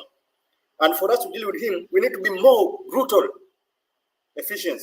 Now, that what I'm saying is, when I just say umeongea kuhusu mambo na maybe justice, maybe reforms, you know, we cannot go to court right now and get our victory back.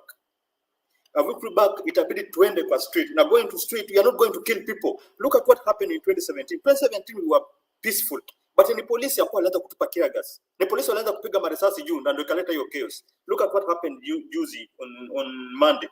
We are all peaceful from airport mpaka kwa kiwanja mahali tulifika. So what we are saying, usiogope bana.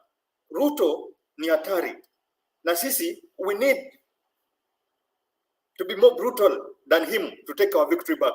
And this is what I'm calling for Raila to look for general. Unajua kuna mtu hapa kwa nini, huyu jamaa anaitwa huyu Ndirangu anasema sijui ati Raila amejiweka chini associate himself with kina Gaucho, with kina Okanga. You know, we need people who are fearless. Ukichukua watu ambao hawaogopi hakuna kitu watafanya. Even in church, ukienda kutoa shetani, wewe enda kutoa shetani kumwambia shetani toka. No, you need to be brutal ndio shetani atoke. So hapa hatuendi kuua watu. We are not advocating to kill people, but we need to have strategy. Na hiyo strategy, we need also to have calling generals, people ambao wanaweza enda. Raila akisema kuja tuende, tunaenda. So hakuna mambo ya kuogopa. Lakini wakileta fujo, itakuwa ni fujo. Ujisa hatuwezi bembeleza. What we need tumwambia vizuri kuwa afungue tu server. Kila mtu aone nini happen. Amekataa kufungua server, amefungua, anasema atalifungua server ambao ni portal. Portal is not a server. Sasa sisi hatuwezi enda kwa hiyo njia tena. Kwa sababu we need our victory back. So usiogope, wewe ngoja uone kitu ambacho kitafanyika. Thank you. Ndirangu, let me remind you, when Raila is associating with the billionaires or the rich people in that class, it's a problem. When Raila is associating with the common mwananchi kama Gaucho, it's a problem. Sasa, munataka Raila awe ana associate tu na wale matajiri na mabwenyenye. I think it is a good thing when Raila resonate and associate with people like Gaucho na watu kama wewe Ndirangu, kwa sababu nyinyi ndio wale wanaumia. Wale wabunge waliochaguliwa mnataka Raila associate atembee nao. Hao watu wanaishi maisha ya starehe. Hawana shida hata moja. Wanakula lunch, in fact they take 4 meals a day. Sasa wale wenye wana shida ambao wanahisi kuwa serikali haitekelezi yale yanafaa kutekeleza ni watu kama kina Gaucho. Sasa badala ya Raila kuenda kukaa na mabwenyenye pale Hilton na wamwambie baba unasikia korokocho hivi, Wacha Raila aende kwa watu kama kina Gaucho ambao wanakaa pale kwa korokocho, manake hao watu ndio wanajua shida yenye wanapitia na wataweza kueleza vizuri. So I will really wish that everyone apigie Raila makofi kwa sababu saa hizi ameachana na mabwenyenye na wakora ambao wanafeel vizuri, na anazungumza na mwananchi wa kawaida pale Jivanji ambaye hajakula lunch, akimwambia baba, unajua bei ya lunch iko hivi, na akimwangalia naona mdomo imekauka hadi mate haiwezi ikapanguza. Badala ya kwenda ukaa pale kwa hoteli, nataka Raila aenda kae na kina Jeremiah Kioni pale kwa hoteli ama kina Sabina Chege, na wale walishapata yao wanakula. Sasa wacha akae hapa chini, hiyo ndio mzuri. Na wenye huwa wanaenda maandamano sio hao wenye unataka baba azungumze nao, hao wanakujanga na magari yao wako juu ya gari. Wale wenye huwa wako kwa front line ni kina Gaucho. Wale wenye wanaweza mobilize vizuri ni kina Gaucho. So I will really be happy to see Raila meeting Gaucho and Nuru Okanga and meeting Anjesh and John Dirangu and Fartum and everyone, Mr. Kamau, than seeing Raila meeting people like Kanini Kega, James Orengo and the Babu Owino. So not unless you are in touch with ule mtu mwenye anaumia, the same way Ruto used to cheat to yeye ni hustler, lakini anakaa na mabwenyenye. That is why saa zile alipata serikali hakukumbuka hawa wengine, manake hamkuwa, you are just an imaginary hustler in his pyramid scheme to con you. So it's a plus to see Raila associating with the common mwananchi. Wacha nikaribishe Bwire Hwasi. Is it Hwasi or Wasi? I don't know. Thank you, Brother Leo. Thank you, the other brothers on the panel, Geoffrey, Kenyan, Mwanahamisi, Secretary General. I greet you all. Good morning. Now, I just want to support what my brother said, Brother Benson, that we need to be peaceful. Even at Jacaranda, when people will be going to Jacaranda, I really feel for businesses, I really feel for travelers. Most of those people are actually our people. You will be shocked to find that majority of them are actually part of the 8.1 million that voted for Baba. And while we are doing our demonstrations or probably attending the rally, I know that rally will have some form of demonstrations along the road while people are going there, but we should maintain peace. I think what we need is peace. That peace is very important, and it's important for all of us. And as we exercise that peace or peaceful demonstration or peaceful procession, I expect also the government not to provoke us. They should not provoke us during that rally. They should also cease from provoking us during their prayer meetings or wherever they are going, like listening to the deputy president. Those kind of utterances are not useful to us. Even the president himself, reminding us that he's now the commander-in-chief, trying to use a language that looks like threatening, even to bring the military to Nairobi, as if he even supported Uhuru's act when Uhuru involved the military in management of government parastatals and even Nairobi Metropolitan. He did not support it. It is interesting to hear that today he's talking about bringing the military to carry out construction projects in Nairobi. I am very, very sure he did not mean that he wanted that military to come to Nairobi for development purposes. That message was actually intended to threaten those who are going to Jacaranda, that I am the commander-in-chief, just go to Jacaranda, I can even command the army to attack you. So those kind of provocations are not necessary. And our people who are going to Jacaranda, I really pray that we remain as peaceful as we can be.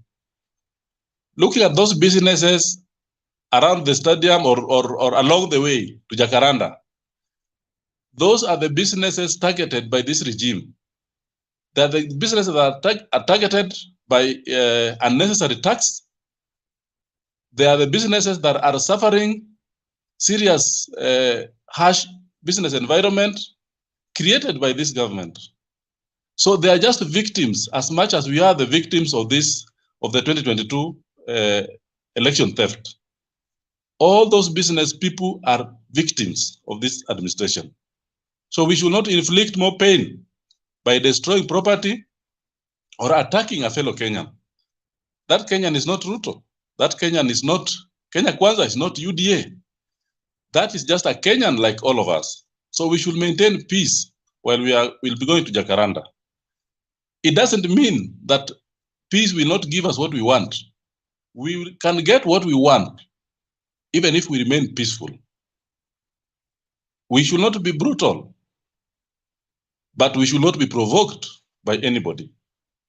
Let everybody be peaceful. Wananchi will be peaceful. The government should also exercise peace, actually provide security, because that's their obligation, to give us security as we proceed to Jacaranda. I am asking all Kenyans to turn up in their large numbers, but we must remain peaceful if we will be taken seriously, or if we will be able to achieve what we want. Thank you, Brother Leo. Thank you so much for even being brief. It's true that those people who attend this rally, actually it is a consultative meeting, not a demonstration. But even if you want to call it a demonstration, there's no harm in calling it a demonstration, because that is where we are heading. So people who attend these meetings are always peaceful unless provoked. So that is why we will always call for peaceful procession. Even last time it was so peaceful, and because the government did not provoke them through, the government, we know they have the monopoly of violence. Because they were not provoked, that is why it ended peaceful. And in any time you find such meetings becoming the opposite, not being peaceful, just know that the government is the one who sponsored the violence. So we just call upon the government not to sponsor the violence, because the more, if they do so, they are going to make Kenyans more angry than before. And the Kenyans will have no option but to retaliate and respond with equal force. It has happened before. The role of the army is not to meddle in the internal affairs. They're supposed to be protecting our borders. And if indeed Ruto claims is the commander-in-chief of the armed forces, I'm wondering why some few illiterates can go and keep on killing Kenyans each and every time in a Marakwet, when the only thing he can do as a commander-in-chief is to give threats, renew the threats, and keep on renewing, and in fact he's leasing the threats in that place. So why can't he, as the commander-in-chief of the armed forces, just get hold of those illiterate guys who've been killing innocent Kenyans in the name of stealing animals? So those are misplaced priorities. In fact, we don't even need police for that meeting to take place. So Kenyans will be peaceful, as they've always been peaceful, and on Monday proved that the violence is normally meted by the government. So if they're planning to do so, Kenyans are ready, and they'll have to respond with equal force or equal measure. Let me welcome the Secretary General of AP Party. So this one, is it the Alliance Party or Affordable Party? It's Alliance Party. How are the gentlemen? There are no ladies today. No, the ladies are there. There is Kenya and Mama Howie there. Ladies are there. We always gender sensitive. Eh? I need a Gina. Okay, that's good. That's good. So I was to speak yesterday. I'm happy on what is happening. Ruto, because we're calling him Ruto nowadays, because Bible alituambia tumuite Ruto. So huyu bwana Ruto, I don't know why he thinks that he is very popular. Ati anaongelea watu wa Nairobi, sijui ati baba aleta watoto yake, sijui hiyo ni tactic ya zamani. Hata yeye abadilishe kidogo kutuambia mambo ya watoto wa Raila. Wacha watoto wa Raila wakae nyumbani. Raila akona watoto wengi. Ndio sababu tunamuitanga baba. We shall attend the rallies, whether the biological kids of Baba are there or not. Let him not threaten Kenyans by telling us, sijui, don't go, sijui, ati sijui, anawatumia vibaya. Hapana. Yeye ndiye anatutumia vibaya. Angekuwa amepatia vijana kazi, angekuwa amewapatia kazi, hawangeenda, awapatie job. Kenyans are unemployed. 7.5 million youths between the age of 22 to 44 are unemployed. 7.5. They are graduates in there. They are undergraduates in there. There are skilled laborers in there. There are people who have gone to tertiary colleges. Kuna walimu, kuna madaktari, kuna maengineer. These people have no employment. It is a high time. It's a high time. Now we keep ourselves busy with the rallies. Kwa sababu we cannot stay at home. So I'm calling all the young people that are not employed to come out in numbers so that they be seen. They are idle and there's nothing they can do except to agitate for freedom and agitate for good governance. Tutawapatia kazi ya good governance. Hii ni ya voluntary. Na kama wewe unafanya kazi ya inaitangwa kazi mtaani na hauna job tena wakati Uhuru alienda, kuja rally, kuja tupige kelele huko. Hii government lazima ianguke because it is a most unpopular government in the history of Kenya. Because after even that 3 months in power, there's nothing Ruto has done that is making sense except kutudanganya in 3 months time, in 2 months time, in 1 year's time. Mauongo tupu. Yeah, I don't know, just because he became president na anatingiziwa matiti na traditional dancers, yeah, amefika. But Kenyans are tired of him already because the electricity bills are killing us, choking us, the high cost of living, na anatupatia hadithi tu za Bunwasi hapa. You know? Therefore, rally ya kesho lazima ingie. Now we shall be having these rallies every week.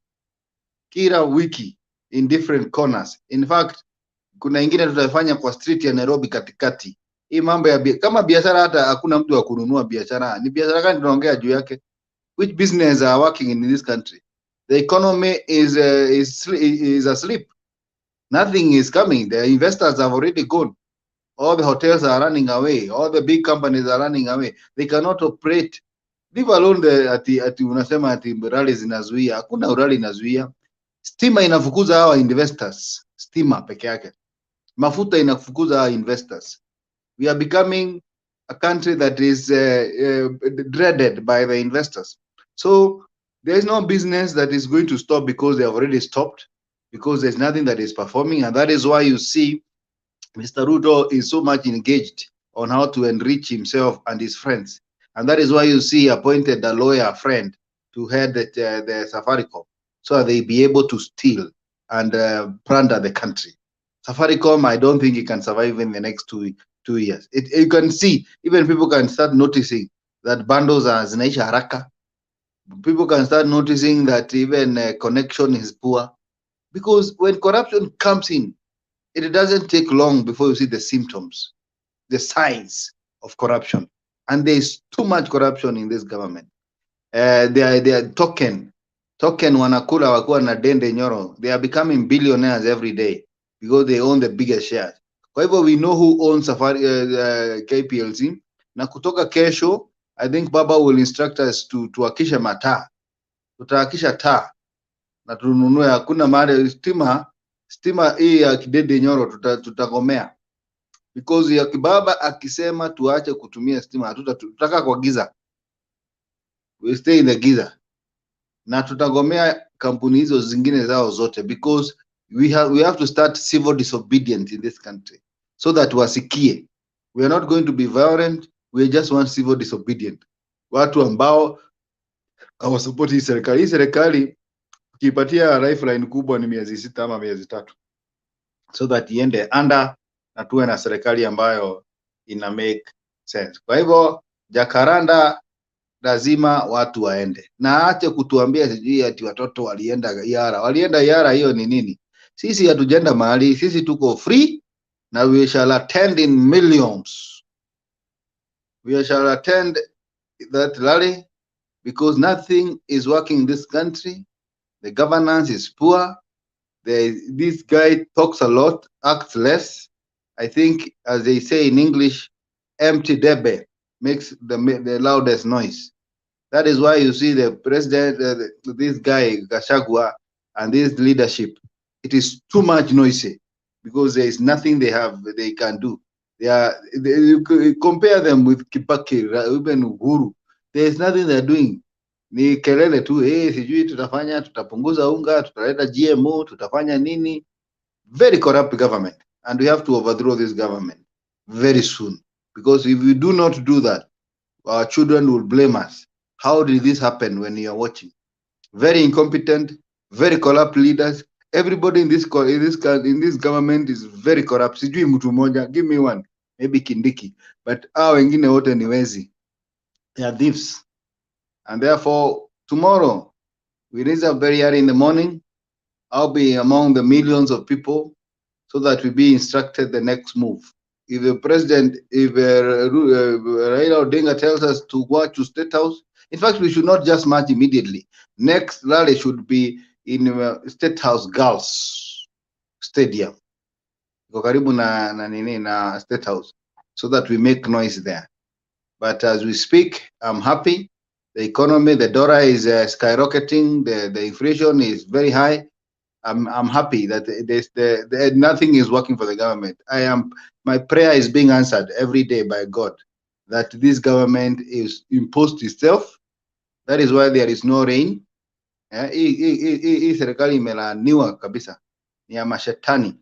Ukiangalia mahali kuna njaa, unajua hii serikali iko na laana kubwa. Hakuna mvua, hakuna pesa, hakuna kitu inafanya kazi. Wamedanganya katika exam. Mashogu amepeleka leakage huko Kisii. Shule moja ikapata A 400. Yeah. So we are happy. Everything is falling down. Now we can't wait to celebrate soon. Once we see the government. Unajua wanaona kama ni mchezo ati kwa sababu Moi alitaka 24 years. Si Moi. Yeah, ati sitaki handshake. Wewe kosa kutaka handshake. Hata sisi hatutaki handshake. Hakuna mtu anataka handshake. Sisi tunataka good governance. Handshake hata ndio inafanyanga tunakuwa weak. So tuachane na hiyo mambo ya handshake, akae na vitu zake. People don't agree because they love each other. Ukiangalia wale watu wameharibu Congo, the richest country in Africa. In fact, the second richest country in the world in terms of mineral is Congo. But wale watu ambao wanasumbua serikali mpaka saa hii haina barabara, haina nini. They are less than 100,000. Watu kidogo. Na sasa sisi tunakuja milioni moja. Na Kenya mzima iko na karibu milioni 8 ambao wana support Raila Odinga. Raila akituambia hakuna kulipa tax, hatutalipa. Akituambia tutoa hiyo portrait kwa maduka, tutatoa hiyo portrait. Atafanya nini? We shall remove all those things. We are waiting for Raila. Tutatoa before atuambie. 8.5 million not paying taxes. There will be no government. 8.5 million. Watoe portrait za huyo mtu. Kuna government. So tunagojea instructions. Civil disobedience has begun. Ndio mtu aanze kutuambia yeye asiwezi tishika. A time has come and we shall be there to fight for our rights. Thank you. Thank you, Secretary General Alliance Party. I do agree with you. The government is doing less even to market Kenya. And I've just seen right now that with the first 3 months, is it the first year? In his first 3 months, Ruto have borrowed 500 billion. So if you think 500 billion is less money, but we've not seen any major project.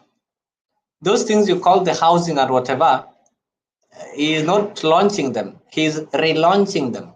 They were there. The buildings are, some of them are like 60, 70% complete. So he borrowed 500 billion. We've not seen any major project. Uhuru used to borrow, and this amount used to be invested somewhere else. I've just seen somewhere the minister, somebody was asking for the CS energy. The CS energy, those are just purports. We know Didi Nyoro is the largest shareholder in Kenya Power. They're the ones who've pushed for the appointment of Chirchir as the CS energy. What do you think he's going to do there? How are you going to challenge your boss? So we are having a situation whereby the cost of the token Kenya Power itakuwa inapanda, but huwezi sema kitu. Manake ni mwenye kampuni ndio bado wako kwa serikali, utampeleka wapi? Right now, I just seen something funny.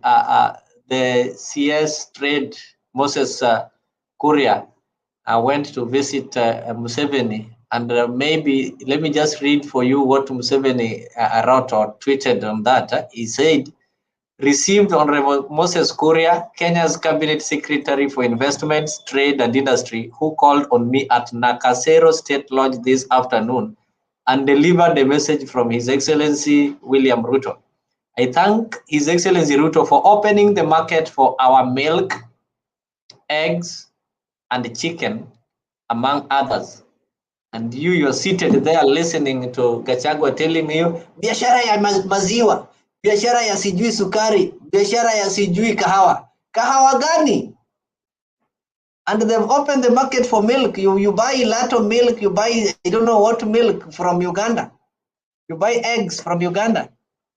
And when you complain, Kuria himself alienda akawambia, kwa nini mnakataa mayai na nyinyi ndio mlipeleka chicks huko? So if we can take chicks to Uganda, kwani hizi chicks haziwezi taga mayai huku? Mayai lazima itagwe tu huko Uganda, ndio kuna ile joto ya kutaga mayai.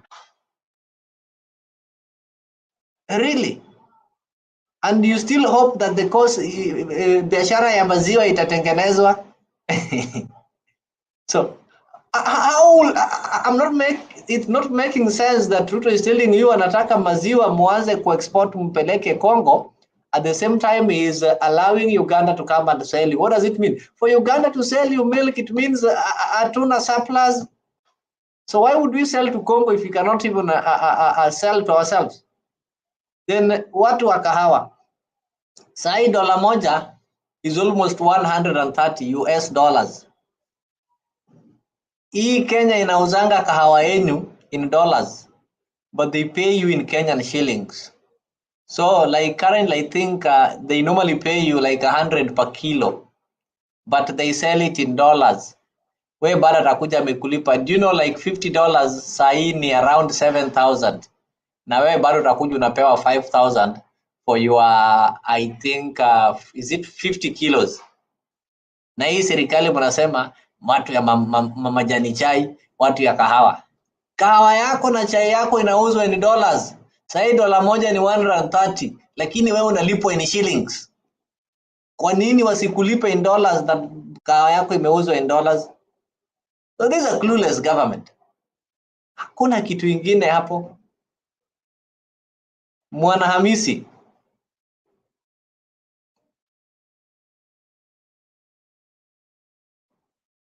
Mwanahamisi, karibu.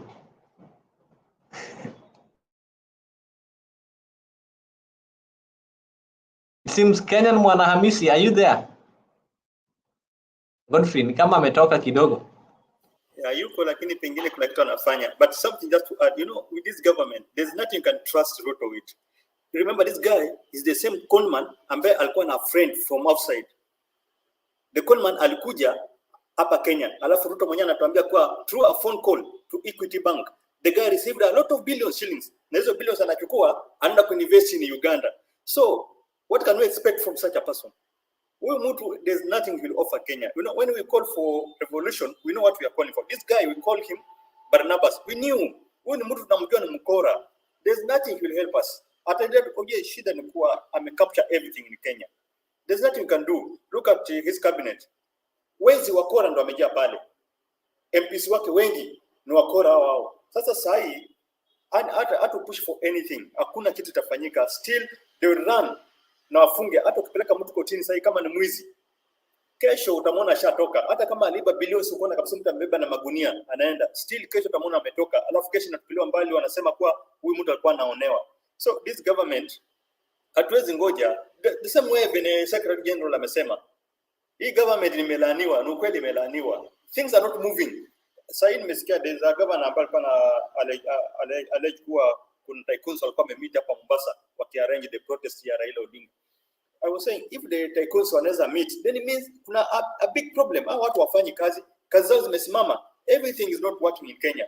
So when we push for referendum and when we push for protest, watu wasikulaumu sana. We know what we are doing. Na hii government lazima tuitoe before iendelee kuharibu maisha ya watu. Leo there's something I wanted to talk on the issue of what sijui kama ulisikia speech ya Raila jana.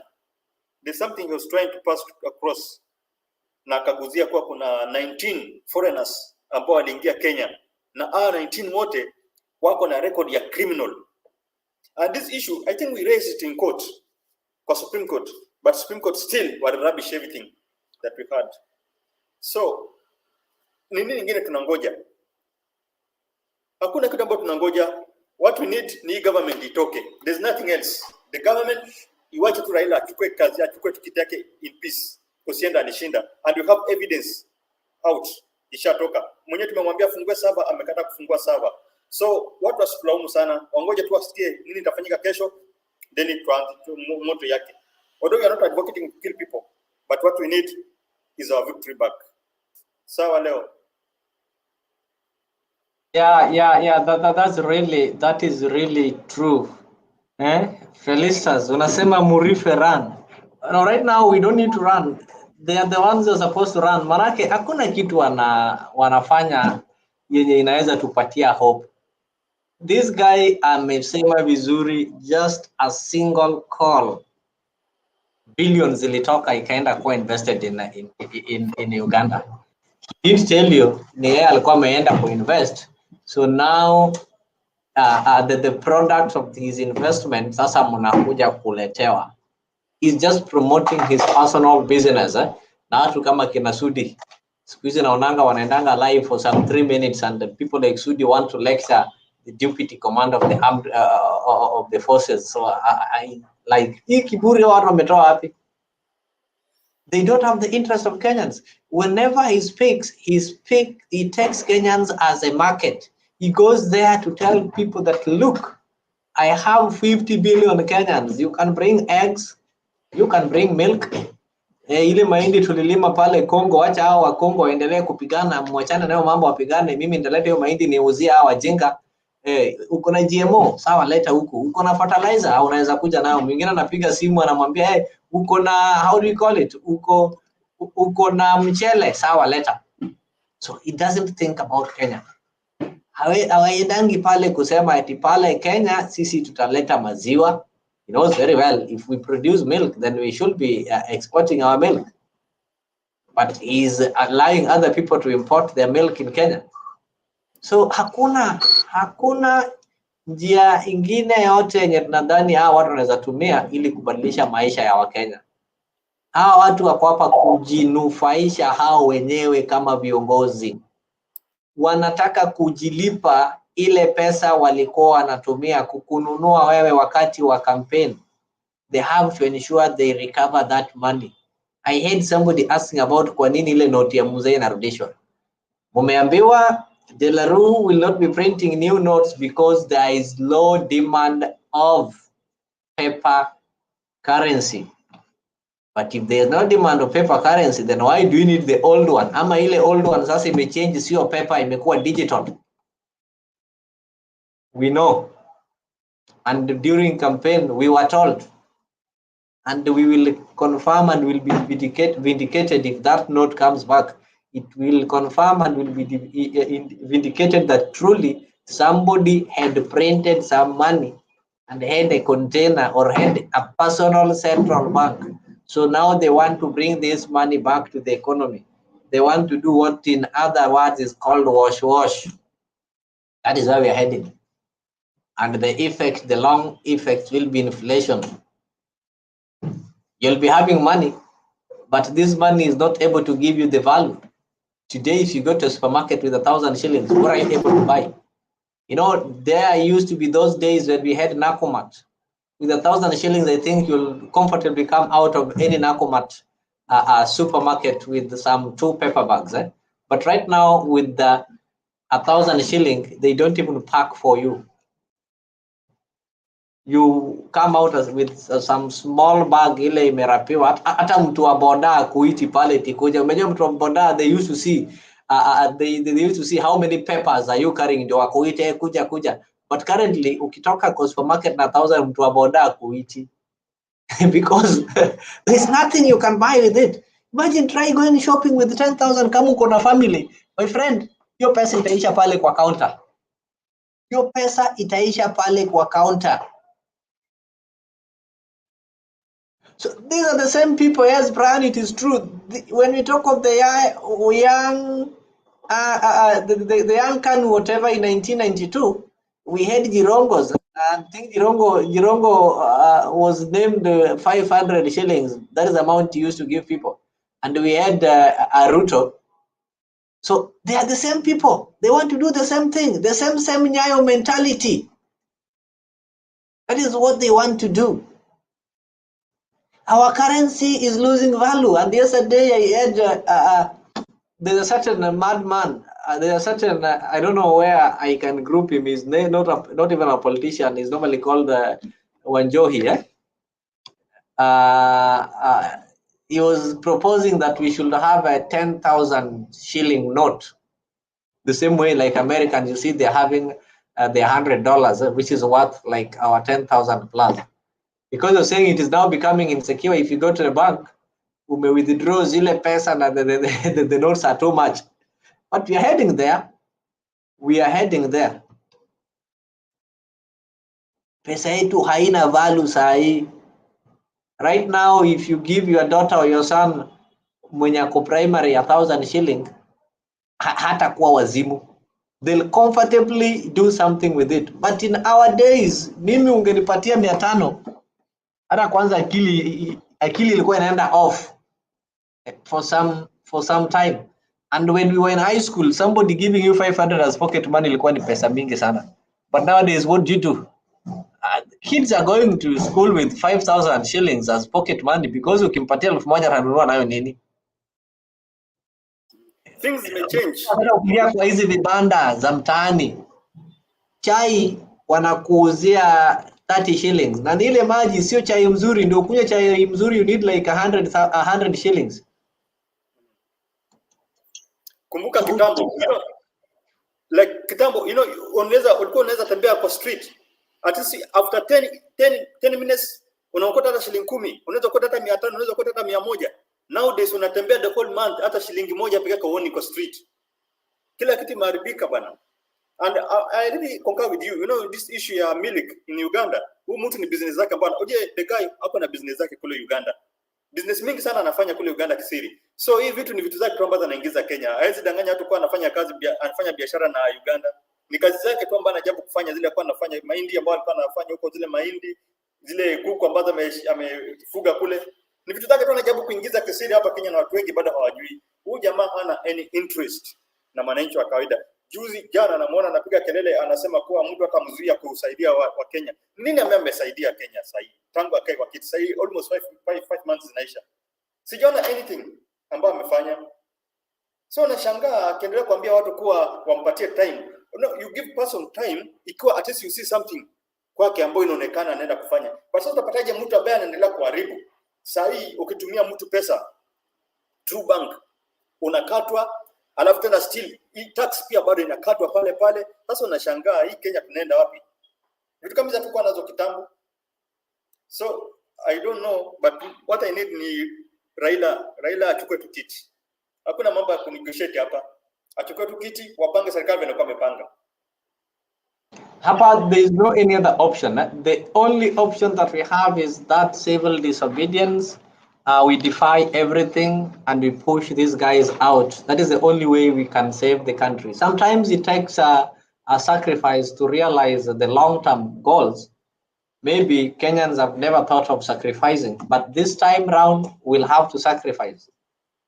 Those guys who do remittance on a monthly basis, I think as time goes, they'll also have to stop. If the diaspora stop remitting for only 2 months,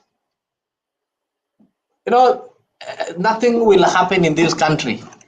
And if it will force people to do that, then so be it. If that one is what will give us a freedom and will make life better, we stop everything. If you've been remitting, don't remit. Let people sacrifice so that we can be able to enjoy the fruits. Hakuna ile kitu inaweza endelea. And I'm trying to imagine if we did not have people like Raila in this country at this particular moment. I'm just trying to imagine what this government would have done to its citizen. When I say you stop remittance, there is that remittance that the government, there is a way you can help without getting the government. We can get better ways, government getting a lot of money, taxing your money that you are remitting. Your mom has to feed. Like me, when I come from, we border those sides of Busia. I can as well buy things from Busia, Uganda, and send it. Why do I need to pay tax to Kenya? And in fact, most people from my region, that is what we do. Why do I need to pay these huge taxes? You go buy things in Uganda. I don't need to pay. Uganda is my neighbor on the other side. We do shopping in Busia, Uganda, cross the border with it, then bring it home. Why do I need to keep on paying the 16% and I'm not seeing what it is doing? Yeah. If you can get some formal ways, some informal ways of doing this without the government taking your money, that is better. Exactly. Other countries milking us. Yeah, like power. I'm told power they are pushing kwa tax ifike mpaka 70%. And juzi tu ndo president ametuambia kuwa hakuna kitu inaongezwa kwa power. Yesterday I paid my electricity bill. I used to pay around 4,000 my electricity bill. But yesterday I paid 9,000. The same. Hakuna kitu nimeongeza pale. The exact kitu ambacho kwa kufanya ni hiyo. But yesterday bill inakuja 9,000 na shangaa hii imetoka wapi? And yet I used to pay 4,000. So economy yetu imeharibika, Kenya yetu imeharibika. Na kwanza imefanyika hivyo and they are saying wanataka push for more. Iongezeke hiyo bill shoot. Sasa ikishoot tutakuwa tunalipa 50,000. I think no, we just have to get our victory back. Wacha Raila kuja tupatie mwelekeo yake ambao ametupatia. His manifesto ilikuwa ina favor wananchi. Sijui watu watakuwa wanaangalia nini. Chebukati apeleke tu jela nyongwe. Huyu mtu alituharibia sana. Aende tu nyongwe kabisa nyongwe. Mr. John Jeremy, no one is advocating for war. It is the government that is at war with its citizens. The role of the government is to provide services, while the role of citizens is to pay taxes. We've been religiously paying taxes, but we are not getting services. So we cannot keep on paying taxes for few individuals to enjoy. We, the poor, cannot be taxed while the rich are not taxed.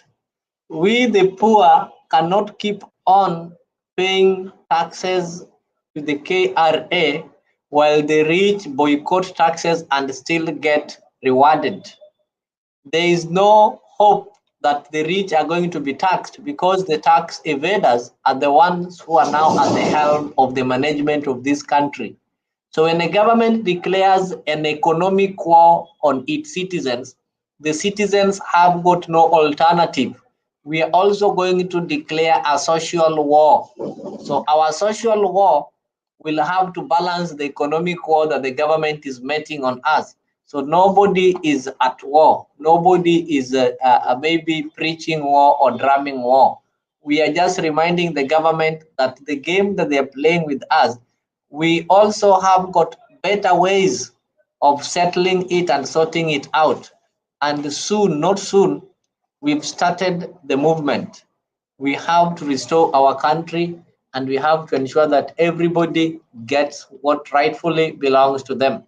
We are not just going to sit back and keep on paying taxes when we don't see anything coming out of our taxes. You are told to take the Hustler Fund. How many people have managed to set up businesses with that fund? Why are we not seeing the success stories? Why are we not seeing the success stories? Why are we not seeing people telling us how they picked that money and it has changed their lives? People have paid a loan that they took.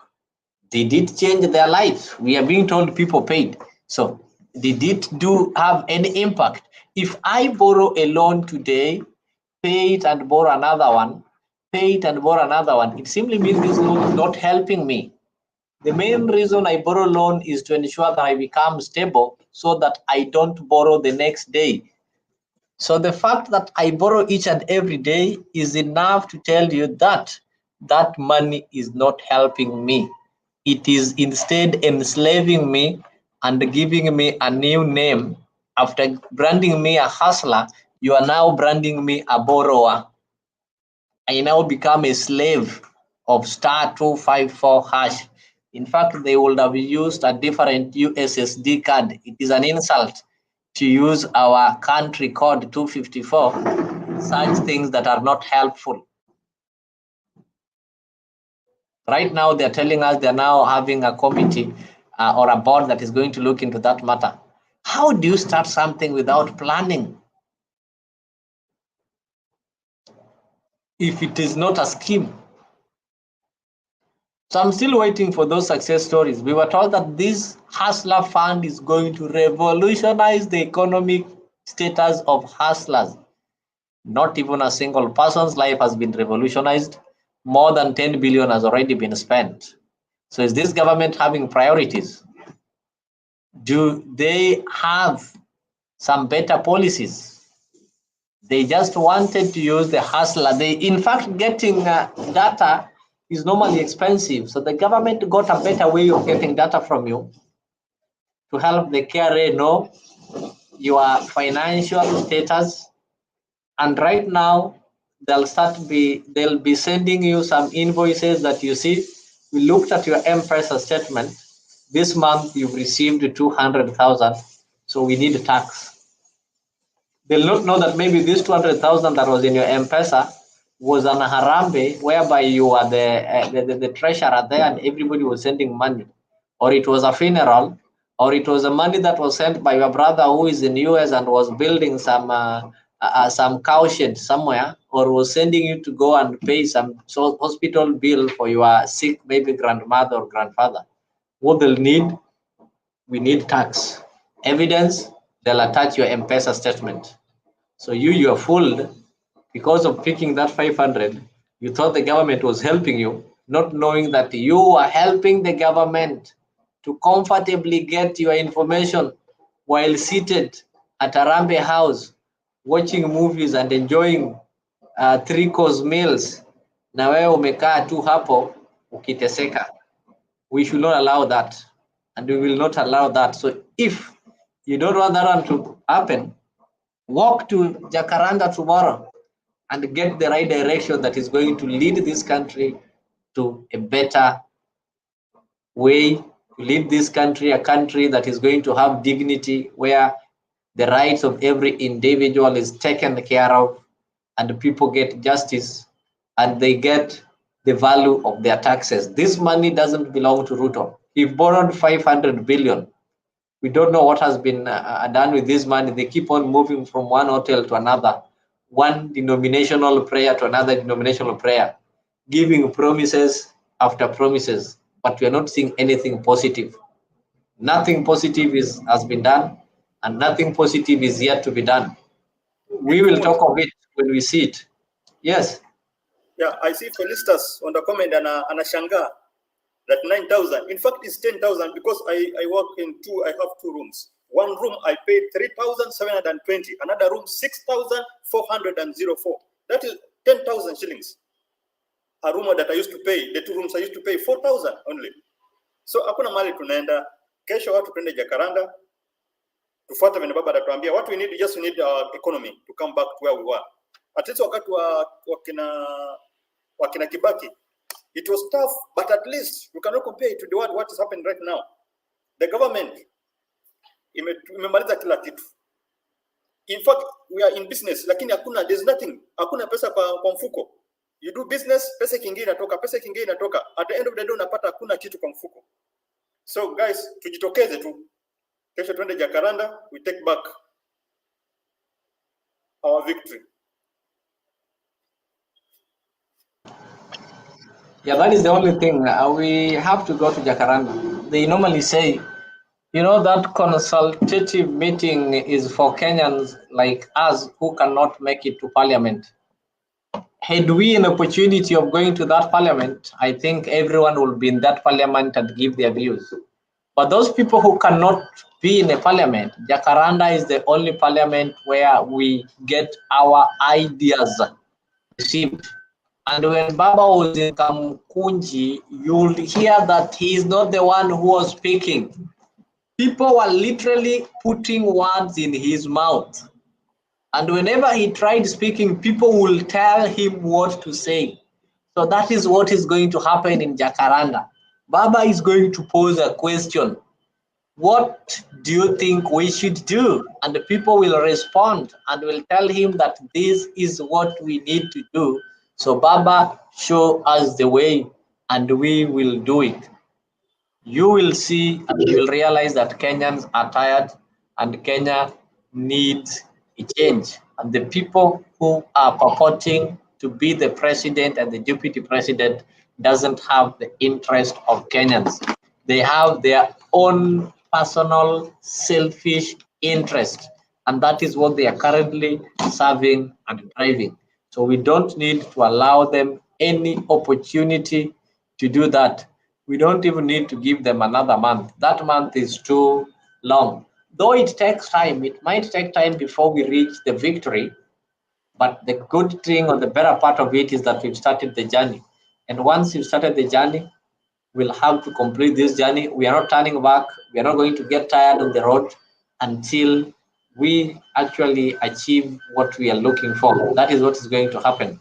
So tutafika hapo, and it has happened even in the most modern and civilized countries. People go on the streets, and the streets have always yield some positive results, because if we just sit there and keep on complaining, nothing is going to happen. But I'm happy that now we are not complaining.